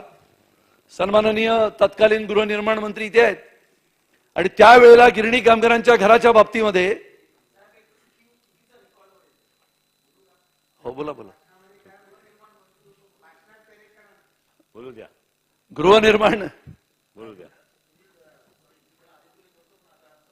राणे साहेब, आपण मी बोलणार नव्हतो, पण आपण जे म्हणालात ना की 22 मजल्याची इमारत 40 मजले का केली, तर तेव्हा खाली 6 मजले खणायचे होते आणि नंतर जो मेंटेनन्सला त्रास होणार होता पोडियम, जे काय आम्ही बिल्डर नसल्यामुळे मला माहित नाही त्याला काय म्हणतात, तिथे पाण्याची व्यवस्था, तिथे हवेची व्यवस्था, तिथे लाईटची व्यवस्था त्या गरीब कामगारांना परवडली नसती. म्हणून ही माझीच आयडिया होती की पोडियम उडवून टाका आणि पोडियमच्या वरती पार्किंग घ्या आणि वरती मजले घ्या. म्हणून ते मजले वाढले, ते त्यांच्या फायद्याचे आहेत भविष्यात, म्हणून मी स्वतः वाढवले होते. इतर कोणाला दोष देऊ नका. तुमच्या टाइम मध्ये मोजलं जाईल. हो, नाही ते 40 मजल्याच्या ऐवजी तुम्ही बोलले ते त्याच्या टाइम मध्ये मोजलं जाईल. आणि त्यामुळे अध्यक्ष महोदय, गिरणी कामगारांच्या विषयामध्ये सतत आंदोलनं झाली, सतत धरणं दिली गेली. आणि अध्यक्ष महोदय, त्यावेळेला कोरोनाच्या कालावधीमध्ये ती घरं आपण MMRDAच्या माध्यमातून तत्कालीन सरकारने गिरणी कामगारांच्या ऐवजी तिकडे पनवेलमध्ये राहत असलेल्या विलगीकरण कक्षाला दिली. पण अध्यक्ष महोदय, 2.5 वर्षामध्ये ती घरं परत घेतल्यानंतर त्या लॉटरीच्या माध्यमातून वितरित केलेल्या त्या घरांना दुरुस्ती कोण करेल असा प्रश्न तयार झाला. आणि मग ती दुरुस्ती करण्यासाठी गेल्या 2.5 वर्षामध्ये मग ती घरं म्हाडाने रिपेअर करावीत, दुरुस्त करावीत की MMRDAने दुरुस्त करावीत, याच्या बाबतीतला निर्णय होत नव्हता. आणि त्यामुळे गिरणी कामगारांना घरं मिळून सुद्धा गिरणी कामगार आपल्या घराच्या प्रतीक्षेमध्ये होता. अध्यक्ष महोदय, आज आपल्याला सांगतो की जवळजवळ 1.5 लाख गिरणी कामगारांना घरं द्यायची आहेत. आणि गिरणी कामगारांचा निर्णय कधी झाला अध्यक्ष महोदय?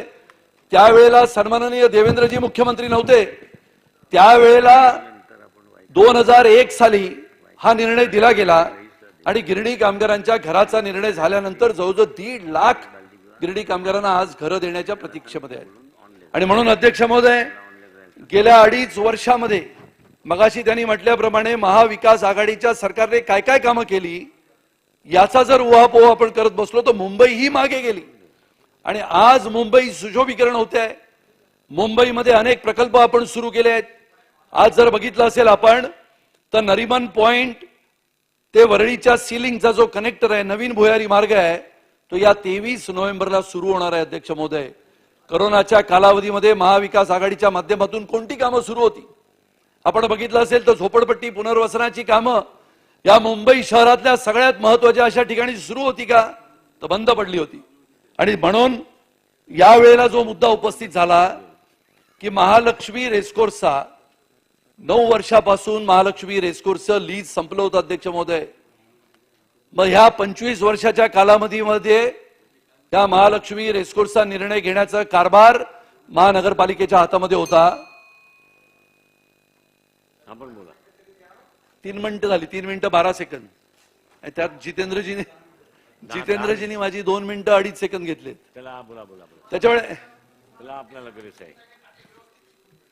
चला बोला. त्याच्यामुळे अध्यक्ष महोदय, उद्या पाडवा आहे ना, पाडवा उद्या पाडवा आहे, पाडवा. चला बोलू द्या. अध्यक्ष महोदय, गुढी नाही उभारायची. आणि त्याच्यामुळे या शिक्षणाच्या क्षेत्रामध्ये महानगरपालिकेचं जर आपण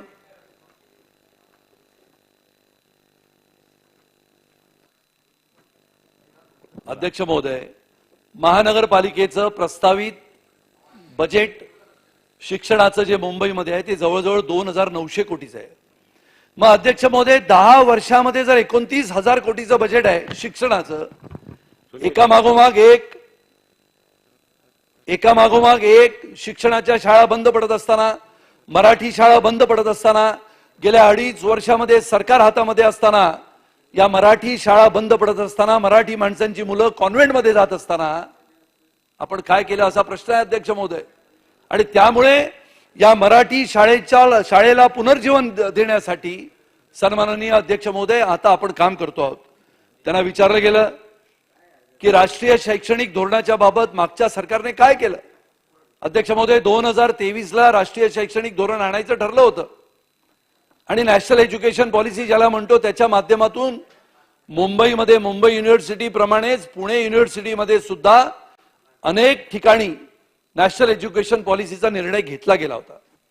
अध्यक्ष महोदय एकाही ठिकाणी नॅशनल एज्युकेशन पॉलिसी राष्ट्रीय शैक्षणिक धोरण राबवावं म्हणून मागच्या सरकारने काहीच प्रयत्न केले नाहीत.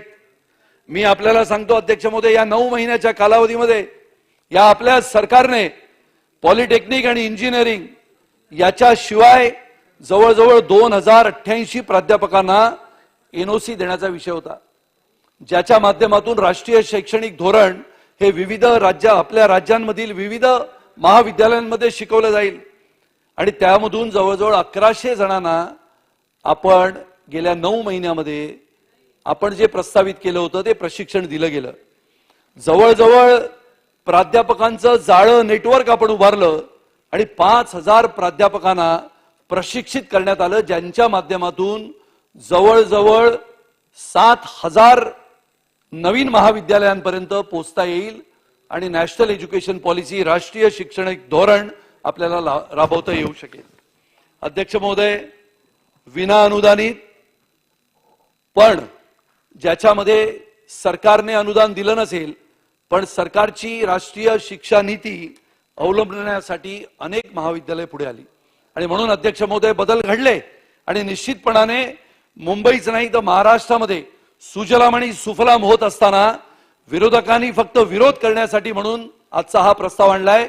या प्रस्तावाला माझा विरोध आहे आणि निश्चितपणाने महाराष्ट्र एकनाथराव शिंदेजींच्या नेतृत्वामध्ये आणि देवेंद्रजींच्या नेतृत्वामध्ये सुजलाम आणि सुफलाम झाल्याशिवाय राहणार नाही असा विश्वास व्यक्त करतो. धन्यवाद. जय हिंद, जय महाराष्ट्र. वायकर.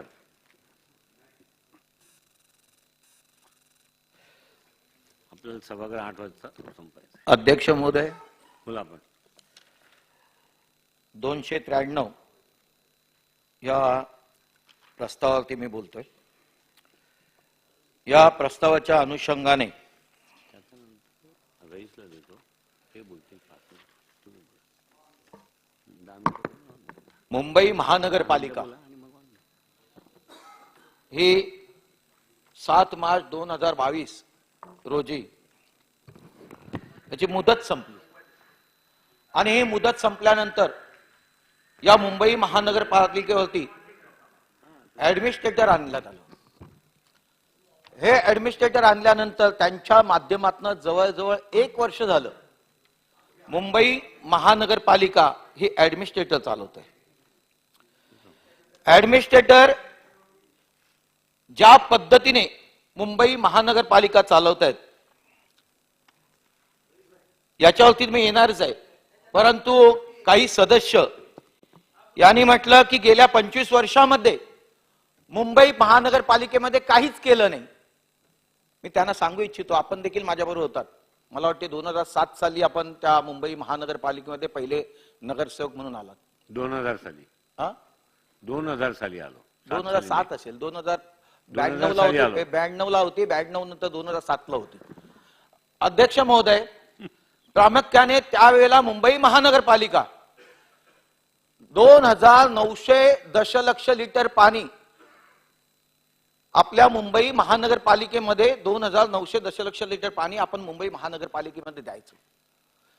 90 लिटर पाणी आपण पर हेड मुंबईच्या लोकांना त्याचा पुरवठा करायचो.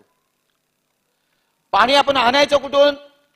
ते 120 किलोमीटर मधून तानसा, वैतरणा, भातसा, अप्पर वैतरणा, लोअर वैतरणा या 7 तलावांच्या माध्यमातून या मुंबई शहरामध्ये आणायचो. मुंबई वाढत होती. पूर्व उपनगरे, पश्चिम उपनगरे या माध्यमातून मुंबई वाढत होती. शहर वाढत होती. हॉरिझॉन्टल मुंबई व्हर्टिकल बनत चालली होती. एसआरईची सुरुवात झाली होती आणि अशा वेळेला मुंबई शहरामध्ये पाण्याची तीव्रता अत्यंत असताना अप्पर वैतरणा आणि लोअर वैतरणाच्या माध्यमातून मिडल वैतरणा हा प्रकल्प मुंबई महानगरपालिकेने हाती घेतला. यासाठी पैसे नव्हते. आम्ही ज्यावेळेला मुंबई महानगरपालिकेमध्ये नगरसेवक म्हणून आलो त्यावेळेला जवळजवळ 550 कोटीने ही मुंबई महानगरपालिका डेफिसिट मध्ये होती. मी ज्या वेळेला मुंबई महानगरपालिकेच्या स्टँडिंग कमिटीवरती बसलो 2005 आणि 6 मध्ये, त्यावेळेला 340 कोटींनी मुंबई महानगरपालिका ही डेफिसिट मध्ये होती. मग अनेक निर्बंध लावले. ऑक्ट्रायवरती आम्ही अनेक, तुम्हाला माहिती आहे ऑक्ट्रायच्या बाबतीमध्ये कशा चोरी व्हायच्या. व्ही राधासारख्या आयुक्त होत्या, उपायुक्त होत्या. ऑक्ट्राय नाके आपण कसे जाम करून टाकले आणि त्याच्या माध्यमातून येणारं ऑक्ट्रायचं उत्पन्न वाढवलं. बी बजेट मधलं उत्पन्न वाढवलं.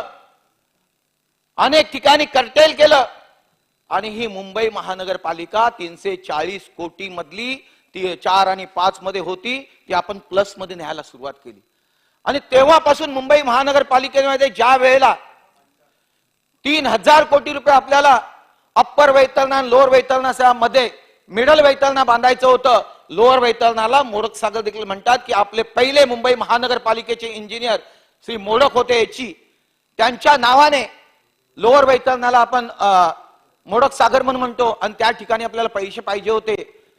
ज्या वेळेला जयराम रमेश या मुंबई महानगरपालिकेमध्ये आले, हे मुंबई महानगरपालिकेमध्ये जयराम रमेश आल्यानंतर आम्ही त्यांच्याकडे मागणी केली की अप्पर वैतरणा आणि लोअर वैतरणाच्या मध्ये आपल्याला मिडल वैतरणा करायचा आहे, आम्हाला 3000 कोटी पाहिजे. आणि अशा वेळेला आपल्याकडे पैसे नव्हते. तरी देखील त्यावेळेला असलेले जयराज पाठक, आम्ही दिल्लीला गेलो. दिघीकर ऍडिशनल कमिशनर होते, त्यानंतर एची होते, त्यांच्याबरोबर मी दिल्लीला जयराम रमेश यांच्याकडे गेलो आणि त्या ठिकाणून आम्ही मागणी केली की 3000 कोटी आम्हाला पाहिजे. त्यांनी दिले नाही. आणि मग स्टँडिंग कमिटीमध्ये ठरलं की त्यावेळेला 3000 कोटी रुपये आपल्याला रिसिप्टच्या माध्यमातून आपण उभे करूया आणि त्या माध्यमातून अप्पर वैतरणा आणि लोअर वैतरणाच्या मध्ये मिडल वैतरणा हा आणलं आणि 450 MLT पाणी या मुंबई शहराला आणलं. एवढंच नाही केलं तर भातसामध्ये त्यावेळेला 1900 MLT पाणी भातसातनं जास्तीत जास्त यायचं. म्हटलं भातसामधून आपण जास्त पाणी आणू शकतो का, आणि त्या अनुषंगाने भातसाच्या माध्यमातून आपण 6 पंप लावले आणि त्या 6 पंपच्या माध्यमातून 450 MLT पाणी आपण भातसातनं आणलं. असं 900 MLT पाणी म्हणजे 2900 MLT पाणी होतं. त्या ठिकाणी 3850 MLT पाणी हे आपल्या राज्यात त्यावेळेला आपण देखील बरोबर होतात. आणलं की नाही तुम्ही पहा. आणि त्या पद्धतीने आपण या पाण्याची सोय या मुंबई शहराला केली. अध्यक्ष महोदय, त्याच वेळेला ब्रीम स्टोअरचं प्रोजेक्ट आलं होतं. ब्रीम स्टोअर कधी आलं तर 26 जुलै 2005 रोजी संपूर्ण मुंबई पाण्याखाली गेली होती. आणि मुंबई पाण्याखाली गेली असताना ब्रीम स्टोअरने आपल्याला हे दिलं होतं की नाही, ताशी 25 मिलीमीटर पाणी पडेल अशा पद्धतीची आपली ड्रेनची व्यवस्था होती मुंबई शहरामध्ये. त्यांनी सांगितलं की हे चालणार नाही, तुम्हाला ताशी 50 मिलीमीटर पाणी पडेल अशा पद्धतीची ड्रेनची व्यवस्था करावी, अशा पद्धतीने ब्रीम स्टोअरने सांगितलं होतं. आणि याचं अनुकरण आपण कधी केलं तर 2005 साली 26 जुलै 2005 साली ज्या वेळेला मुंबई संपूर्ण बुडली होती आणि त्यावेळेला आपण ब्रीम स्टोअरच्या माध्यमातून अनेक ठिकाणी SW चे ड्रेन मोठे बांधायला घेतले, नाले मोठे करायला घेतले. या पद्धतीने आपण काम केली. त्याच ठिकाणी आपण पंपिंग स्टेशन देखील केले. त्यामध्ये मोगरा असेल, गजदर ब्रांड असेल, बिटानिया असेल, हाजी अली असेल, ओशिरा असेल, अशा पद्धतीने आपण त्या ठिकाणी स्ट्रॉ मटेरियल ड्रेनचं ब्रीम स्टोअरच्या माध्यमातून अंमलबजावणी केली. एवढंच नव्हे, आपण शाळांच्या बाबतीमध्ये गेलो. त्यावेळेला देखील जवळजवळ 5.5 लाख विद्यार्थी या मुंबई महानगरपालिकेच्या शाळांमध्ये शिकत होते. 8 लँग्वेजच्या माध्यमातून शाळेमध्ये शिकवत होते. त्यावेळेला देखील धनुका कमिटी आली. एक विद्यार्थी शाळेच्या खिडकीच्या ह्याच्यातनं काचेतनं पडला आणि त्याच्यावरती धनुका कमिटी बसली. त्यावेळेला मुंबई महानगरपालिकेमधून मुंबई महानगरपालिकेच्या शाळेला स्ट्रेंथनिंग करण्याचं काम, नवीन शाळा बांधण्याचं काम त्यावेळेला बसून मुंबई महानगरपालिकेच्या माध्यमातून मुंबई महानगरपालिकेने केलं. आणि त्यानंतर ज्या वेळेला आपण तांदूळ द्यायचो, केंद्राकडे तांदूळ जास्त आले होते, 5 किलो तांदूळ प्रत्येक विद्यार्थ्याला द्यायचो. त्यावेळेला खिचडी देखील त्यावेळेला लहान मुलांना खिचडी बनवून द्यायचं काम देखील मुंबई महानगरपालिकेच्या माध्यमातून झालं. एवढंच नव्हे, ज्या वेळेला स्टँडिंग कमिटीला असताना ज्या पद्धतीने बाहेरच्या प्रायव्हेट शाळेमध्ये विद्यार्थी शिकतोय, पण तो कशा पद्धतीने जातोय, त्याच्याकडे बूट आहेत, त्याच्याकडे दप्तर आहेत, त्याच्याकडे कपडे चांगले आहेत, तो ऐटीत चालतो. आणि अशा वेळेला मुंबई महानगरपालिकेचा विद्यार्थी हा स्लम मधून येत होता, त्याला सकाळचा नाश्ता मिळेल हे माहित नव्हतं, आणि अशा वेळेला त्याच्याकडे दप्तर नसायचं, काही नसायचं. आणि त्यावेळेला मुंबई महानगरपालिकेच्या माध्यमातून एज्युकेशन डिपार्टमेंटला आपण निधीची उपलब्धता केली. स्टँडिंग कमिटीच्या माध्यमातून आपण 27 वस्तू या मुंबई महानगरपालिकेच्या विद्यार्थ्यांना द्यायची पहिली कामगिरी आपण केली. एवढंच नव्हे तर हॉस्पिटलच्या माध्यमातून देखील हॉस्पिटल मुंबई शहरामध्ये बहुरंगी बहुढंगी मुंबई ट्रीटमेंटसाठी मुंबई महानगरपालिका फ्री मध्ये ट्रीटमेंट करायची. बाहेरच्या गावागावांना मुंबई, बाहेरच्या राज्यातनं मुंबईमध्ये यायचे. एवढंच नव्हे तर फॉरेन मधून काही लोक ऑपरेशनसाठी केम मध्ये देखील आपल्या यायचे. आणि अशा ठिकाणी स्ट्रेंथनिंग करण्याचं काम केलं, अनेक हॉस्पिटल बांधण्याचं काम केलं. याच्यामध्ये आपल्याला माहिती आहे कुपरचं मेडिकल कॉलेज जे बनत नव्हतं, WHO चे नाम्स काय होते की 20 एकरची जागा असेल तर आपण मेडिकल कॉलेज करू शकतो. शासनाने आतापर्यंत इंग्रजांच्या राज्यात असलेलेच मेडिकल कॉलेज आहेत, आतापर्यंत शासनाने एकही मेडिकल कॉलेज केलं नाही. ते मात्र मुंबई महानगरपालिकेने कुपरच्या माध्यमातून मेडिकल कॉलेज केलं. याच्यामध्ये दाखवलं काय तर आपण बोरवलीचं भगवती दाखवलं, ट्रॉमा बनत होतं ते दाखवलं, ट्रॉमाची जागा त्यामध्ये इन्क्लूड केली, आणि त्याच्यामध्ये कुपरची जागा दाखवली. अशी 20 अध्यक्ष महोदय माझी सुरुवात आहे, मला बोलायचं आहे, बोलून द्या तुम्ही. तर म्हणजे मुंबईच्या बाबतीमध्ये काल जे बोललं गेलं ते मनाला लागलं, कारण मुंबई महानगरपालिका यामध्ये आम्ही शिकलो, आम्ही मोठे झालो, आणि ते लागलेलं सभागृहाच्या माध्यमातून लोकांना देखील कळलं पाहिजे. मुंबईवरती आरोप करताना तुम्हाला देखील कळलं पाहिजे. तुम्ही मांडीला मांडी लावून आमच्या बसला होतात, तुम्हाला कळत नव्हतं का त्यामध्ये भ्रष्टाचार होत होता? त्यावेळेला का नाही दाखवून दिलं तुम्ही लोकांनी? तुम्ही देखील बाजूला बसलेल्या लोकांनी देखील दाखवायला पाहिजे होतं, हे तुम्ही चुकता, हे तुम्ही करू नका. आणि आज तुम्ही आमच्यावरती आरोप करता की मुंबई महानगरपालिकेमध्ये आपण बोला, नक्कीच या गोष्टी बोलायलाच पाहिजे. आणि त्यामुळे अशा पद्धतीने मुंबई महानगरपालिकेच्या बाबतीमध्ये 1888च्या असलेल्या कायद्याच्या अनुषंगाने जी कामं मुंबई महानगरपालिकेचं बेसिक एम्युनिटी म्हणजे सेक्शन 61 पासून ते जवळजवळ 500 पर्यंत याच्यामध्ये मुंबई महानगरपालिकेच्या काय एम्युनिटी आपण दिल्या पाहिजेत त्या एम्युनिटी आता कानामध्ये त्यांच्या हे झाले, बोळे घेतले. काल ते बरोबर बोलत होते सर्व अध्यक्ष महोदय, आपण बरोबर बोलतात, तुम्हाला माहिती आहे. आणि आपण स्टँडिंग कमिटीला असायचा, आपण असायचे, आशिषजी असायचे, पराग आळवणी असायचे, सुनील प्रभू होते समोर, हे सर्व बरोबर बसून होते. 4 वेळेला मी 4 टर्म केले त्या ठिकाणी स्टँडिंग कमिटीला. आणि स्टँडिंग कमिटीमध्ये स्ट्रेंथनिंग करून ही मुंबई कशी चांगली राहील, बेसिक एम्युनिटी लोकांपर्यंत कशा होतील या पद्धतीने आम्ही काम केलं. याच्यामध्ये आता तुम्ही मला किती वेळ देता मला माहित नाही, पण तुम्हाला पूर्ण बोलायचं होतं, पण मी थोडक्यात बोलणार आहे. आता अध्यक्ष महोदय याच्यामध्ये एक केलं की मुंबई महानगरपालिकेमध्ये आपण त्यावेळेला आम्ही 20,000 कोटींनी आणलं बजेट जो आपलं होतं ते प्लस मध्ये आणलं की ते 2005 साली डेफिसिट मध्ये होतं. त्यानंतर मुंबई महानगरपालिकेचं बजेट आपल्या सर्व बाकीचे जे नगरसेवक होते त्यांच्या माध्यमातून वाढत घेऊन आज 88,000 कोटीच्या रिसिप्ट मुंबई महानगरपालिकेमध्ये जमा झालेल्या आहेत. याच्यामध्ये जवळजवळ 55,000 कोटीच्या रिसिप्ट या आपण घेतलेल्या आपल्याकडे असलेले पैसे याच्या माध्यमातून कॅपिटलवरच्या कामासाठी ठेवलेले आहेत. आणि आपल्या वर्करचा पगारांच्या माध्यमातून किंवा त्यांच्या ज्या काही देणी असतील त्याच्या माध्यमातून जवळजवळ 33,000 कोटी मिळून जवळजवळ 88,000 कोटी या मुंबई महानगरपालिकेच्या ठेवी होत्या. आज तुम्ही काय करता, जसं आयजीच्या जीवावर बायजी, आयजीच्या जीवावर बायजी, पैसा आहे आम्ही तो जपून वापरला. तुम्ही एका फटक्यामध्ये 1,729 रुपये हे ब्युटिफिकेशनला देता. आणि कधी देता त्याचा माझ्याकडे GR आहे काढलेला की मुंबई महानगरपालिकेचं एक परिपत्रक काढलं 28/9/2022 रोजी मुंबईचे सौंदर्य वाढवण्यासाठी प्रदर्शने करण्यासाठी भांडवली अर्थसंकल्पामध्ये उपलब्ध तरतूदमध्ये कामे करण्यासाठी एक परिपत्रक काढलं. याच्यामध्ये काय सांगितलं की जवळजवळ 16 गोष्टी आहेत त्याचं आम्हाला सुशोभीकरण करायचं आहे आणि हे सुशोभीकरण करण्यासाठी विषयांकित प्रकरणी उपरोक्त प्रमाणे नमूद केलेल्या कामाकरता एकूण अंदाजित खर्च 1729 कोटी.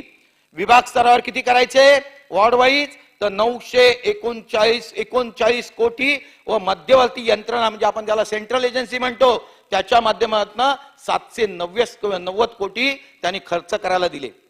मग काय केलं त्यांनी याचं की ब्युटिएशन करायचंय. वॉर्ड किती आपल्याकडे तर वॉर्ड आपल्याकडे 24.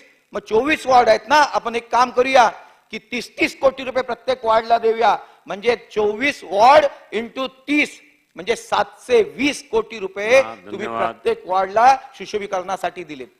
अध्यक्ष महोदय हे 700 आम्हाला सुशोभीकरणात करता याच्याबद्दल अध्यक्ष महोदय माझं पहिलं पेज चालू आहे. मला 22 मुद्दे मांडायचे आहेत.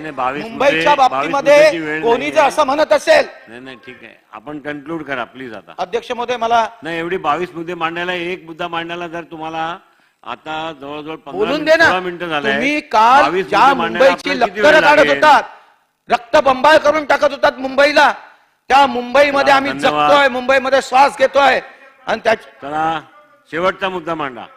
चला शेवटचा मुद्दा मांडा वायकर साहेब. मग सांगतो तुम्हाला माहित नसेल आशिष शेलारांना विचारा वायकर साहेबांना साटमना विचारा. आम्ही त्यांना विचारलं की मुंबईच्या बाबतीमध्ये 293 वरती तुम्ही घेणार आहात का बोलतात माहित नाही. म्हटलं माहित नाही मग आम्ही जाऊ का. एवढं आमचं बोलणं झालं 5 वाजताचं. चला धन्यवाद अध्यक्ष महोदय मला थोडं वेळ द्या. अध्यक्ष महोदय त्या अनुषंगाने जे 700 शेवटचा मुद्दा मांडा. नाही मला मी थोडक्यात बोलले मी नाही, 2 असं आहे, आता वेळ अध्यक्ष आता महोदय असं असं आहे. करू नका नाही तर मी बोलतच नाही. ज्या वेळेला तुम्ही वेळेचं सांगाल की नियोजन आम्हाला प्रमाणे करावं लागेल. समोरासमोर बसून बोला किंवा चर्चा करा त्यावेळेला आम्हाला आणखी बोलवा आयुध आहेत आम्ही आपण- येऊ आपण- तिथे आणि चर्चा करा संपूर्ण. पण मुंबईचे असे हा पुढे पुढे नंतर बोला. चला चला शेवटचा मुद्दा. अहो तेव्हा कोविड होता हो तुम्हाला चला, रईस वाचवलं शेख. आमच्या वायकर मुख्यमंत्र्यांनी साहेब. तुम्हाला चला, वाचवलं. रईस शेख बोला. नाही 2 मिनिटं रईस शेख 2 मिनिट. आणि अशा पद्धतीने हे 1729 कोटी रुपये आपण जे खर्च केलेत याच्यामध्ये करण्यासाठी हे नाहीये करायला पाहिजे त्या गोष्टी देखील करायला पाहिजेत पण कशा पद्धतीने करतायत हे फुकट नको जायला. कॅपिटल कामावरती करा. नुसती कुठेही भिंत मिटली की चला मारा कलर मारा चित्र. अरे कसलं चित्र कुठलं चित्र कसं आणलं काय त्याला सूट होतंय की नाही. आणि त्या पद्धतीने परवा दिवशी देखील बोलताना कोणतरी म्हटलं आय लव्ह जोगेश्वरी लिहिलं केलंय 5 वर्ष टिकलेलं आहे. अनेक लोक इस्माईल कॉलेजच्या भिंतीवरती त्या ठिकाणी शासनाच्या माध्यमातून डीपीडीसीच्या माध्यमातून आय लव्ह जोगेश्वरी केलंय लिहिलंय 5 वर्ष बघून डीपीडीसी मध्ये त्याची चित्रफित देखील दाखवण्यात आली. असं काम करा की जे टिकलं पाहिजे. असं काम करा जे लोकांना आवडलं पाहिजे. आज आम्ही जसलोक हॉस्पिटलच्या इथून येताना तुम्ही फुटपाथ करता. जे फुटपाथ 1 वर्षापूर्वी केलेलं आहे तेच फुटपाथ तुम्ही खोदायला लागले. का म्हणून खोदायला लागले. जर स्ट्रेंथनिंग केलेले आहे स्टॅम्पिंग पद्धतीने केलेले आहेत. जर स्टॅम्पिंग पद्धत आता तुम्ही आणलेली आहे तर पुन्हा का खोदता तुम्ही. म्हणजे एक काम पुन्हा तुम्ही डबल करायला लागले हे चुकीचं आहे. सांगायचं मतलब हे चुकीचं आहे. जर अध्यक्ष महोदय आपने विरोधी पक्ष के 293 के प्रस्ताव पे बोलने का नाही रईस भाई आपण बोले वायकर आता आपण कन्क्लूड केलंय आता. अध्यक्ष महोदय तुम्ही एसटीपीच्या माध्यमातून सांगितलं तुम्ही की सांडपाण्या सिवर ट्रीटमेंट प्लांटच्या बाबतीमध्ये की आम्ही सिवर ट्रीटमेंट प्लांट 3 महिन्यात केलं. जे 5 वर्ष त्याच्यावरती कारवाई चालू होती एसटीपी कसे बसवायचे आणि सांगता त्याच्यामध्ये लिहिता कालच्या ह्याच्यामध्ये की 3 महिन्यामध्ये आम्ही एसटीपी चालू केले. ज्याच्यावरती 5 वर्ष कारवाई चालू होते काम चालू होते टेंडर चालू होते आणि अशा पद्धतीने टेंडर चालू असताना कोणतरी कोर्टात गेलं कोर्टात आल्याने कोर्टाच्या माध्यमातून ते आपण चालू करतोय. चालू केले ते 3 महिन्यात झाले पण 5 वर्ष त्याच्यावरती काम चालू होती ना. कोणामुळे झाले कुठल्या पैशामुळे झाले. हेच मुंबई महानगरपालिकेच्या पैशामुळे झालं. महाराष्ट्र शासनाच्या पैशामुळे झालेलं नाही. हेच मला सांगायचं पुढचं काम. अध्यक्ष महोदय रस्त्याच्या बाबतीत धन्यवाद. चला रईस शेख. अध्यक्ष महोदय 293 के प्रस्ताव पे मुझे बोलने का आपने मौका दिया इसलिए धन्यवाद. आज मुझे मुंबई महानगर पालिका के पुराने दिन याद आ रहे हैं जब मैं वायकर जी के टाइम पे तो नहीं था. सुनील प्रभु जी हमारे महापौर थे और आशीष शेलार जी या मनोज कोटक जी इन्हीं मुद्दों पे साथ में खड़े होते थे और हम कहते थे कि भ्रष्टाचार इन लोगों ने किया, लेकिन आज एक दूसरे पे आरोप लगा रहे। अध्यक्ष महोदय, सबसे पहला मैं विषय लूंगा जो इस प्रस्ताव में सन्मान्य दादा ने भी लिया कि मुंबई महानगर पालिका के रोड्स, और सन्मान्य मुख्यमंत्री जी ने जो आश्वासन दिया है कि हम 450 किलोमीटर के रोड को सीसी करने जा रहे हैं। अध्यक्ष महोदय, आप मुंबई से हैं और आप इस बात को अग्री करेंगे कि हमारे मुंबई महानगर पालिका के आयुक्त वो सन्मान्य मुख्यमंत्री जी को गुमराह कर रहे हैं। वो महानगर पालिका जो कभी भी 800 करोड़ से ज्यादा रोड में खर्चा कर ही नहीं पाई, जिसकी कैपेसिटी नहीं है, उस महानगर पालिका के आयुक्त ने आके सन्मान्य मुख्यमंत्री जी को कहा कि 2 साल में हम लोग 450 किलोमीटर के सीसी रोड बनाएंगे और 7 करोड़ रुपए का टेंडर हुआ है, 7000 करोड़ का टेंडर हुआ है और मुंबई महानगर पालिका इस वर्ष में अचानक 3000 कोटी के काम करने वाली। सन्माननीय उदय सावंत जी के पास यूडी मिनिस्ट्री है। मैं अध्यक्ष महोदय आपको बताऊंगा कि अभिजीत मोरे नाम का हमारा एक सब इंजीनियर ऑन ड्यूटी, उसको हार्ट अटैक आ गया, उसकी मृत्यु हो गई और हमारा जो आयुक्त है इतना इनसेंसिटिव है कि उसके घर तक कोई गया नहीं।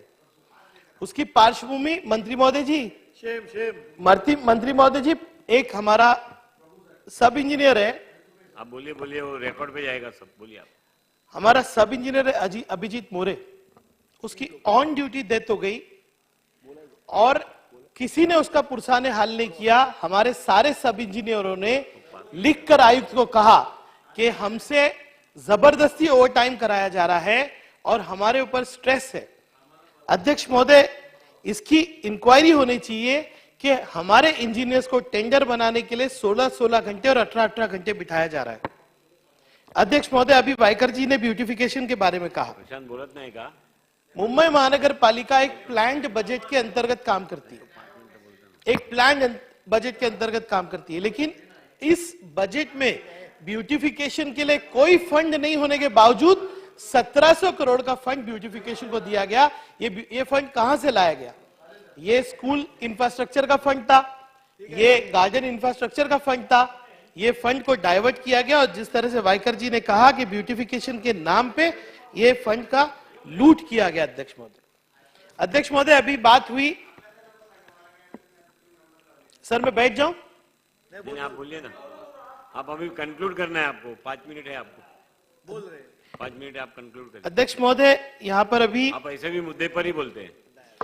अध्यक्ष महोदय, आपने कहा मुद्दे पे बोलना है, तो मैं अगर सन्मान्य मंत्री महोदय जी सुन रहे हैं तो मैं कहूंगा कि आज मुंबई महानगर पालिका में जिस तरह का मिसमैनेजमेंट, फाइनेंशियल मिसमैनेजमेंट चल रहा है, और मैं बहुत जिम्मेदारी से कह रहा हूं अध्यक्ष महोदय कि यहाँ पे मुंबई महानगर पालिका का एसआरएम टेंडरिंग सिस्टम पूरी तरह से मैनेज्ड है।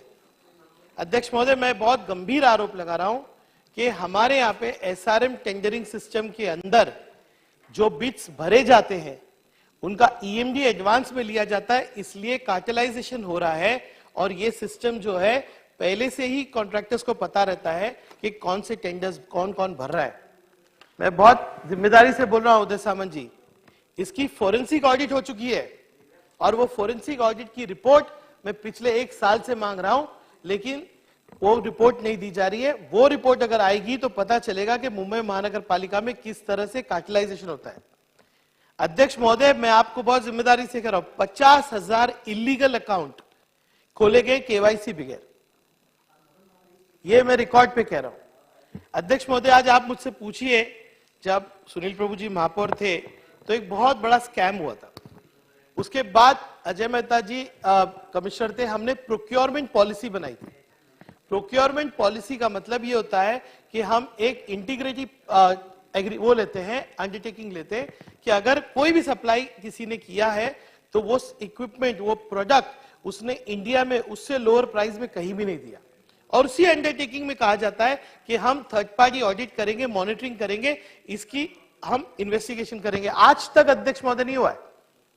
अध्यक्ष महोदय, मैं आपसे कहूंगा कि आज बड़ी बड़े यहाँ पर भाषण किए गए, बड़े बड़े आश्वासन सरकार की तरफ से हुए। मैं तो मुख्यमंत्री साहब को कहूंगा कि जो आयुक्त हमारे ब्रीफ करते वही वो बेचारे बोलते हैं। जैसे आज सुबह देखा गया कि यूडी ने जो भी उत्तर दिया वो महानगर पालिका के कहने पे दिया। सन्मान बाला साहब ठाकरे साहब के नाम से इवनिंग डिस्पेंसरीज चल रही है उधर साहब, मैं आपको लेके चलता हूं। एक डिस्पेंसरी में मेडिसिन नहीं है। कल मैंने अतिरिक्त आयुक्त से बात किया, योगेश सागर जी खुद महानगर पालिका में रहे और मुंबई के आमदार है। आपली चिकित्सा का टेंडर खत्म होके आज 1.5 महीना हो गया। ये सरकार इतना भी नहीं कर पा रही है कि एक गोर गरीब की जो आज चेकिंग यानी इन्वेस्टिगेशन की रिपोर्ट्स आ रही थी वो आपली चिकित्सा चालू कर पाए। अध्यक्ष महोदय 5,500 कोटी के हॉस्पिटल के टेंडर हुए, चाहे चीफ मिनिस्टर सम्माननीय उद्धव ठाकरे जी थे या हमारे प्रेजेंट चीफ मिनिस्टर है। मैं पत्र लिख लिख के थक गया हूं कि उसका आप अड़ावा लीजिए। मुंबई को आज 3,500 बेड मिलने चाहिए थे, लेकिन आज तक उस पर कार्रवाई नहीं हुई। अध्यक्ष महोदय 2 आखिरी मुद्दे लूंगा मैं। अध्यक्ष महोदय बड़े शोर शराबे में यहां पर सीएजी की ऑडिट अनाउंस की गई। आप न्याय देंगे अध्यक्ष महोदय इस मुद्दे पे? सीएजी की ऑडिट की गई। यहां पे कहा गया कि जब महाविकास आघाड़ी की सरकार थी बहुत बड़ा घोटाला हुआ, 3,500 करोड़ के कोविड के घोटाले, ये घोटाले वो घोटाले।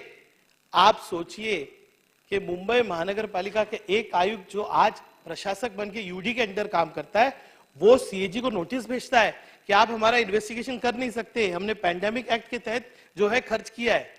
क्या कर लिया सरकार ने? आज 3 महीने से वो फाइल एजी के पास पड़ी हुई है। आप बताइए मंत्री महोदय जी, कहां गया आपका सीएजी का ऑडिट? जो आप इल्जाम लगा रहे हैं 25 साल से, आप लोग तो साथ में थे। ये शिवसेना बीजेपी की ही सत्ता थी जहां पे हर मुद्दे पे स्टैंडिंग कमेटी में आप लोग बाजू में बैठ के हर प्रस्ताव को पारित करते थे। आज एक दूसरे पे आप इल्जाम लगा रहे हो। आज आप कहते हो कि सीएजी का ऑडिट हम कराएंगे। कहां है सीएजी की ऑडिट की रिपोर्ट? इसी सभागृह में कहा गया था कि हम सीएजी ऑडिट करेंगे। अध्यक्ष महोदय इन मुद्दों पे सरकार ने उत्तर देना चाहिए। धन्यवाद। धन्यवाद। प्रशांत ठाकुर बोलल्यावर जितेंद्र सन्मान्य अध्यक्ष महोदय, विरोधी पक्षाच्या 293च्या प्रस्तावावरती या ठिकाणी असहमती दर्शवण्यासाठी आणि माझे विचार व्यक्त करण्यासाठी या ठिकाणी मी अध्यक्ष महोदय उभा आहे।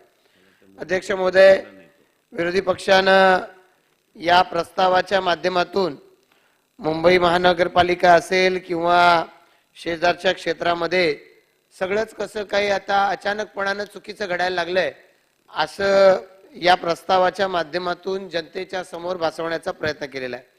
अध्यक्ष महोदय, या राज्यामध्ये 30 जून 2022ला माननीय मुख्यमंत्री एकनाथजी शिंदे साहेब यांनी शपथ घेतली आणि त्याचबरोबर उपमुख्यमंत्री म्हणून देवेंद्रजी फडणवीस यांनी शपथ घेतली आणि त्यानंतर खऱ्या अर्थानं या महानगराच्या बाबतीमध्ये 2.5 वर्षामध्ये जो ब्रेक लागलेला होता, विकासाला ब्रेक लागलेला होता, या महाराष्ट्राला गतिमान बनवण्याच्या दृष्टिकोनातून अनेक अडथळे निर्माण झाले होते, ते अडथळे दूर व्हायला सुरुवात झालेली आहे।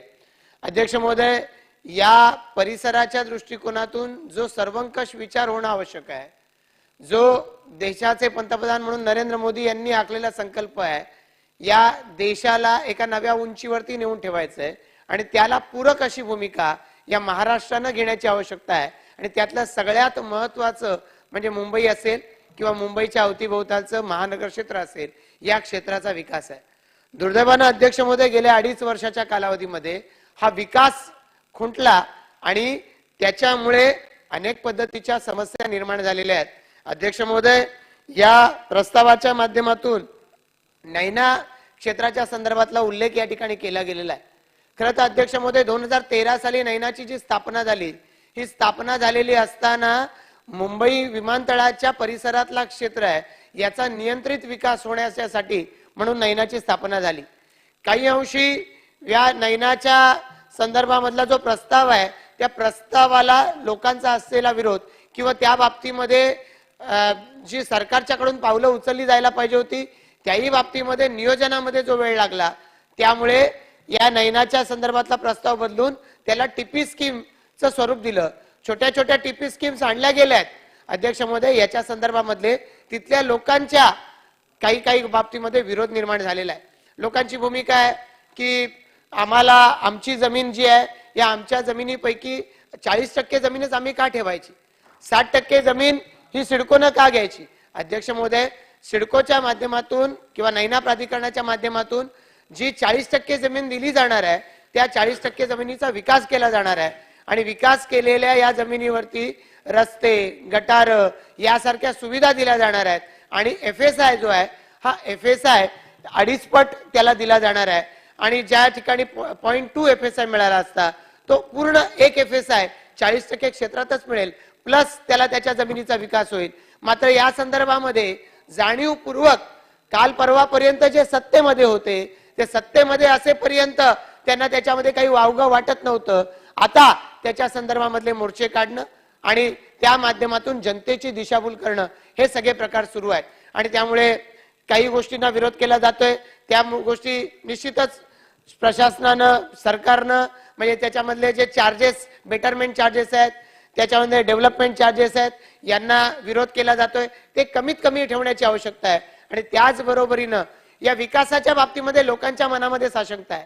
त्यामुळे हा विकास निदान आता ज्या योजना घोषित झाल्यात त्या टीपी स्कीमचा विकास लवकरात लवकर कसा होईल यासाठी करण्याची आवश्यकता आहे. त्याचबरोबर अध्यक्ष महोदय, या सगळ्या ज्या टीपी स्कीम घोषित झाल्यात त्यासाठी ज्या ग्रामस्थांच्या जमिनी या घेतल्या जाणार आहेत त्या गावांचा विकास अध्यक्ष महोदय नैना प्राधिकरण घोषित व्हायच्या आधीपासून पनवेलच्या क्षेत्रातल्या ही गावं आहेत, त्यामुळे प्रचंड प्रमाणामध्ये इथली लोकसंख्या वाढली. अशा वेळेला या गावांमधल्या पायाभूत सुविधा आहेत, मग त्याच्यामध्ये रस्ते असतील, गटारं असतील, सर्वात महत्वाचा पाणी पुरवठा आहे, या सगळ्याला सिडको नैना प्राधिकरणानं खर्च करण्याची गरज आहे. त्या बाबतीमधली घोषणा ही अद्याप झालेली नाही आणि माझ्या मते सगळ्यात महत्वाची मागणी ही असायला पाहिजे होती. अध्यक्ष महोदय, पनवेलच्या जवळपासची काही गावं आहेत, या गावांच्या मध्ये आता काही इमारती मोडकळीस आलेल्या आहेत. आता इथे जर विकास व्हायचा असला तर आता पायाभूत सुविधा आणि त्याचबरोबरीनं तिथे UDCPR हा लागू होण्याची आवश्यकता आहे आणि या संदर्भामध्ये मी लक्षवेधी सुद्धा विचारलेली होती. त्या संदर्भामध्ये मुख्यमंत्री महोदयांनी जर या संदर्भातली बैठक लावली तर मला वाटतं याच्यामधले निर्णय हे लवकरात लवकर अध्यक्ष महोदय होऊ शकणार आहेत.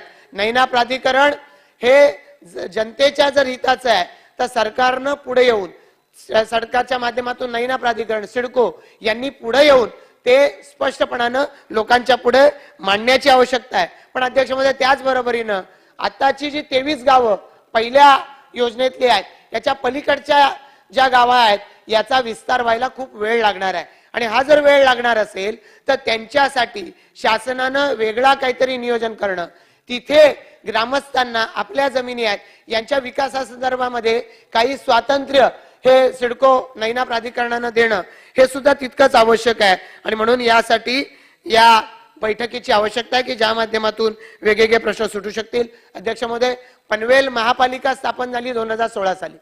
2016 साली ही महापालिका स्थापन झाली. ही स्थापन झाल्याच्या नंतर एक एक करत वेगवेगळ्या सेवांचं हस्तांतरण होत आहे. अगदी गेल्या आठवड्यामध्ये माननीय मुख्यमंत्री, उपमुख्यमंत्री यांच्या उपस्थितीमध्ये सिडको कडून सेवा हस्तांतरण झालं. पाणी पुरवठा सोडून अन्य सगळ्या सोयी सुविधा यांचं हस्तांतरण झालंय. मात्र या सेवा हस्तांतरण होत असताना आता जी सिडकोच्या कडे अजूनही नियोजन प्राधिकरण म्हणून खारघराणी क्षेत्रातली गावं आहेत, या गावांच्या परिसरामध्ये सामाजिक सोयी सुविधा आहेत. याच्यासाठी जसे मैदान आहेत, बगीचे आहेत, सामाजिक मंदिर आहेत, याच्यासाठी सिडकोनं त्यांच्याकडची जी जागा आहे, त्यांच्या मालकीची जागा आहे, त्याच्यावरती आरक्षण ठेवणं किंवा त्या आरक्षणांचा विकास करणं हे सिडकोनं करण्याची आवश्यकता आहे अध्यक्ष महोदय. आणि म्हणून या अनुषंगानं आता सर्व्हिस चार्जेस जे आहेत हे सर्व्हिस चार्जेस हस्तांतरण झाल्यापासून बंद झाले, पण महापालिकेनं ठरावानं महापालिकेच्या लोकप्रतिनिधींनी त्यावेळेच्या मागणी केली आहे, महापालिकेनं शासनाकडे मागणी केली आहे की या सर्व्हिस चार्जेस जे आता सिडको आकारत होती ते सर्व्हिस चार्जेस आकारले जाऊ नयेत. डबल टॅक्सेशन अध्यक्ष महोदय होते, एकीकडे सिडकोही सर्व्हिस चार्जेस घेणार, महापालिका टॅक्स आकारणार, हे अध्यक्ष महोदय थांबलं पाहिजे. आणि म्हणून या दृष्टिकोनातून महापालिकेनं केलेल्या मागणीचा नगरविकास खात्यानं विचार करून त्या दृष्टिकोनातून त्या सिडको हद्दीमध्ये राहणाऱ्या लोकांना रिलीफ देण्याची आवश्यकता आहे अध्यक्ष महोदय. अध्यक्ष महोदय, दोनच मुद्दे आहेत. या डबल टॅक्सेशनच्या मुळे तिथे कुठेतरी नागरिकांमध्ये आमच्यावरती अन्याय होतो अशी भावना कुठेतरी व्यक्त होते. याचं निराकरण हे महाराष्ट्र शासनाकडून व्हायची आवश्यकता आहे.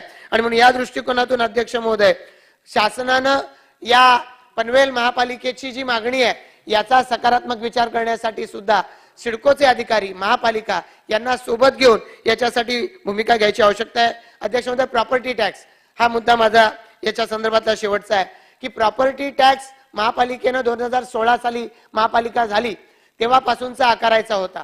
दुर्दैवानं महापालिकेला पहिले आयुक्त जे लाभले, या आयुक्तांनी 3 वर्ष याच्यावर कुठलीच प्रक्रिया केली नाही आणि थेट 2019 साली एकाच वेळेला 4-5 वर्षांचा टॅक्स त्याच्या नोटीस एकत्र गेल्या. त्यामुळे साहजिक आहे की लोकांच्या मनामध्ये पॅनिक आहे की आम्हाला या पद्धतीनं एकाच वेळेला या नोटिसेस का, एकाच वेळेला आम्ही लक्षावधी रुपये, हजारो रुपयांचा टॅक्स कसा भरायचा. आणि म्हणून यासाठी कुठे महापालिकेच्याकडे आतापर्यंत व्यवस्था नव्हती. जीएसटीचं अनुदान अगदी तुटपुंज होतं आणि मग ज्या वेळेला महाविकास आघाडीच्या सरकारकडे मागणी केली गेली की हा जीएसटीचं अनुदान आम्हाला न्याय्य जितकं आहे, अध्यक्ष महोदय संपवते हाच मुद्दा आहे, या न्याय्य जे अनुदान आहे ते मिळत नाही, पण महाविकास आघाडीनं त्यावेळेला त्याच्यामध्ये दाद दिली नाही. दुर्दैवानं आज त्याच्यासाठी लोक मोर्चे काढतात, पण ज्या वेळेला त्यांना संधी होती त्यावेळेला त्यांनी कुठलाही त्याच्यावरती उपाययोजना केली नाही. आता ज्या वेळेला हे नव्यानं सरकार आलं, मी अभिनंदन करेन माननीय मुख्यमंत्री एकनाथजी शिंदे साहेबांचं, उपमुख्यमंत्री देवेंद्र फडणवीस साहेबांचं की त्यांनी पनवेल महापालिकेला रिलीफ मिळवून दिला आणि आता महिन्याला 33 कोटीच्या घरामध्ये जीएसटीचं अनुदान येणार आहे, जे 4 कोटी मिळत होतं काही पिरियड पूर्वी. आणि म्हणून अध्यक्ष महोदय, आता हे अनुदान जर मिळतंय तर याचा दुसरा अर्थ असा आहे की महापालिकेची गंगाजळी वाढणार आहे. अशा वेळेला जे नव्यानं महापालिकेच्या आधीच समाविष्ट झाले त्या लोकांना टॅक्सच्या मधून रिलीफ देण्यासाठी महाराष्ट्र शासनानं पुढाकार घेतला पाहिजे. आणि म्हणून मी या निमित्तानं विनंती करेन की त्याही विषयावरती माननीय मुख्यमंत्री महोदयांनी, उपमुख्यमंत्री महोदयांनी महापालिकेच्या अधिकाऱ्यांना सोबत घेऊन या संदर्भामध्ये जर कायद्यात बदल करण्याची गरज असली तर टॅक्स मध्ये रिलीफ देण्यासाठी ती मदत करावी. अध्यक्ष महोदय, या सर्व परिसरामध्ये जी गरजेपोटी घरं, ज्याचा उल्लेख याच्यामध्ये हा शेवटचा मुद्दा आहे, गरजेपोटी घरांच्या संदर्भामध्ये वेगवेगळ्या गेल्या काही कालावधीमध्ये अनेक वेळेला लोकांच्या मागण्या आल्या. वेळ आहे आता या गरजेपोटी घरांच्या बाबतीमध्ये मधल्या कालावधीमध्ये क्लस्टरची योजना पुढे आली. मग क्लस्टर करावं म्हणता म्हणता गरजेपोटीची योजना मागे राहिली. अध्यक्ष महोदय, 70 साली सिडकोचं गावठाण हे निश्चित केलं गेलं आणि 70 सालाच्या नंतर या सिडकोच्या परिसरामध्ये गावठाण वाढच दिली गेली नाही. एकीकडे सिडकोचा विकास नाही, कागदावरती जमीन सिडकोची, मग शेवटी प्रकल्पग्रस्तांच्या जी वंशवाढ झाली त्यांनी आपली घरं बांधायची कोटी. आपल्याच जमिनीमध्ये काही लोकांनी पेमेंटच घेतलं नव्हतं, तिथं घरं बांधली.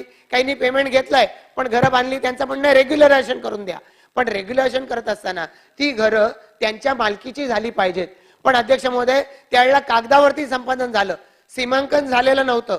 जर सीमांकन होऊन प्रॉपर प्रक्रिया होऊन हे जर या ठिकाणी संपादनाची प्रक्रिया झाली असती तर गावठाणाची हद्द कुठली, विस्तारित गावठाणासाठी प्रोव्हिजन कुठली आणि सिडकोची हद्द कुठली हे डिफाईन झालं असतं. आजही अध्यक्ष महोदय हे होऊ शकतं, मात्र शासनानं पाऊल उचलण्याची आवश्यकता आहे. आणि मला खात्री आहे अध्यक्ष महोदय की नव्यानं स्थापन झालेलं हे सरकार याचा निश्चितपणानं विचार करू शकतं. अनेक बाबतीमध्ये प्रगतिशील असं पावलं या सरकारच्या माध्यमातून उचलली गेलेली आहेत आणि म्हणून या सरकारच्या माध्यमातूनच हे सगळे प्रश्न सुटू शकतात यावर ठाम विश्वास व्यक्त करतो आणि या प्रस्तावाला विरोध करून अध्यक्ष महोदय आपण जी संधी दिलीत त्याबद्दल आपला आभार व्यक्त करून थांबतो. धन्यवाद. जय हिंद, जय महाराष्ट्र. आता आपण या सभागृहामध्ये सुनील प्रभू, मिहिर कोटेचा, महेश बालदी, चेतन तुपे असे सदस्य उपस्थित. जितेंद्र रावत बोलतील आणि ते ऑनलाईन आपण ठेवून हे जे आज सदस्य उपस्थित आहे सचिव विभागाने त्यांना जेव्हा ही चर्चा सुरू होईल तेव्हा त्यांना प्राथमिकता देण्यात यावी. जितेंद्र आव्हाड, म्हणून तुमचे नाव मी उल्लेख ठाणे परिसराचे झपाट्याने नागरीकरण होत आहे ऑनलाईन. नाही, सुरू करा, तुम्ही सुरू करा, थोडं बोला, आम्हाला लाभ मिळेल ना. जाऊ दे ना आता, बोला बोला बोला. मग अर्धवट सोडता येत नाही. 2-4 लाईन बोला ना, बोला. ठाणे परिसराचे झपाट्याने नागरीकरण होत आहे, त्यामुळे रस्ता रुंदीकरणाची फार मोठी गरज निर्माण झाली आहे. त्याचबरोबर वाढलेली लोकसंख्या ही ठाण्याचा एक मुख्य प्रश्न आहे.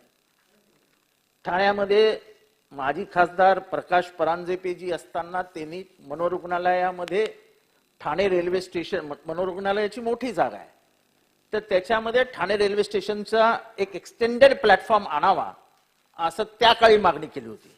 जितेंद्रजी, आता आपण ऑनलाईन राहा आणि सभागृहाची बैठक आता स्थगित होत आहे.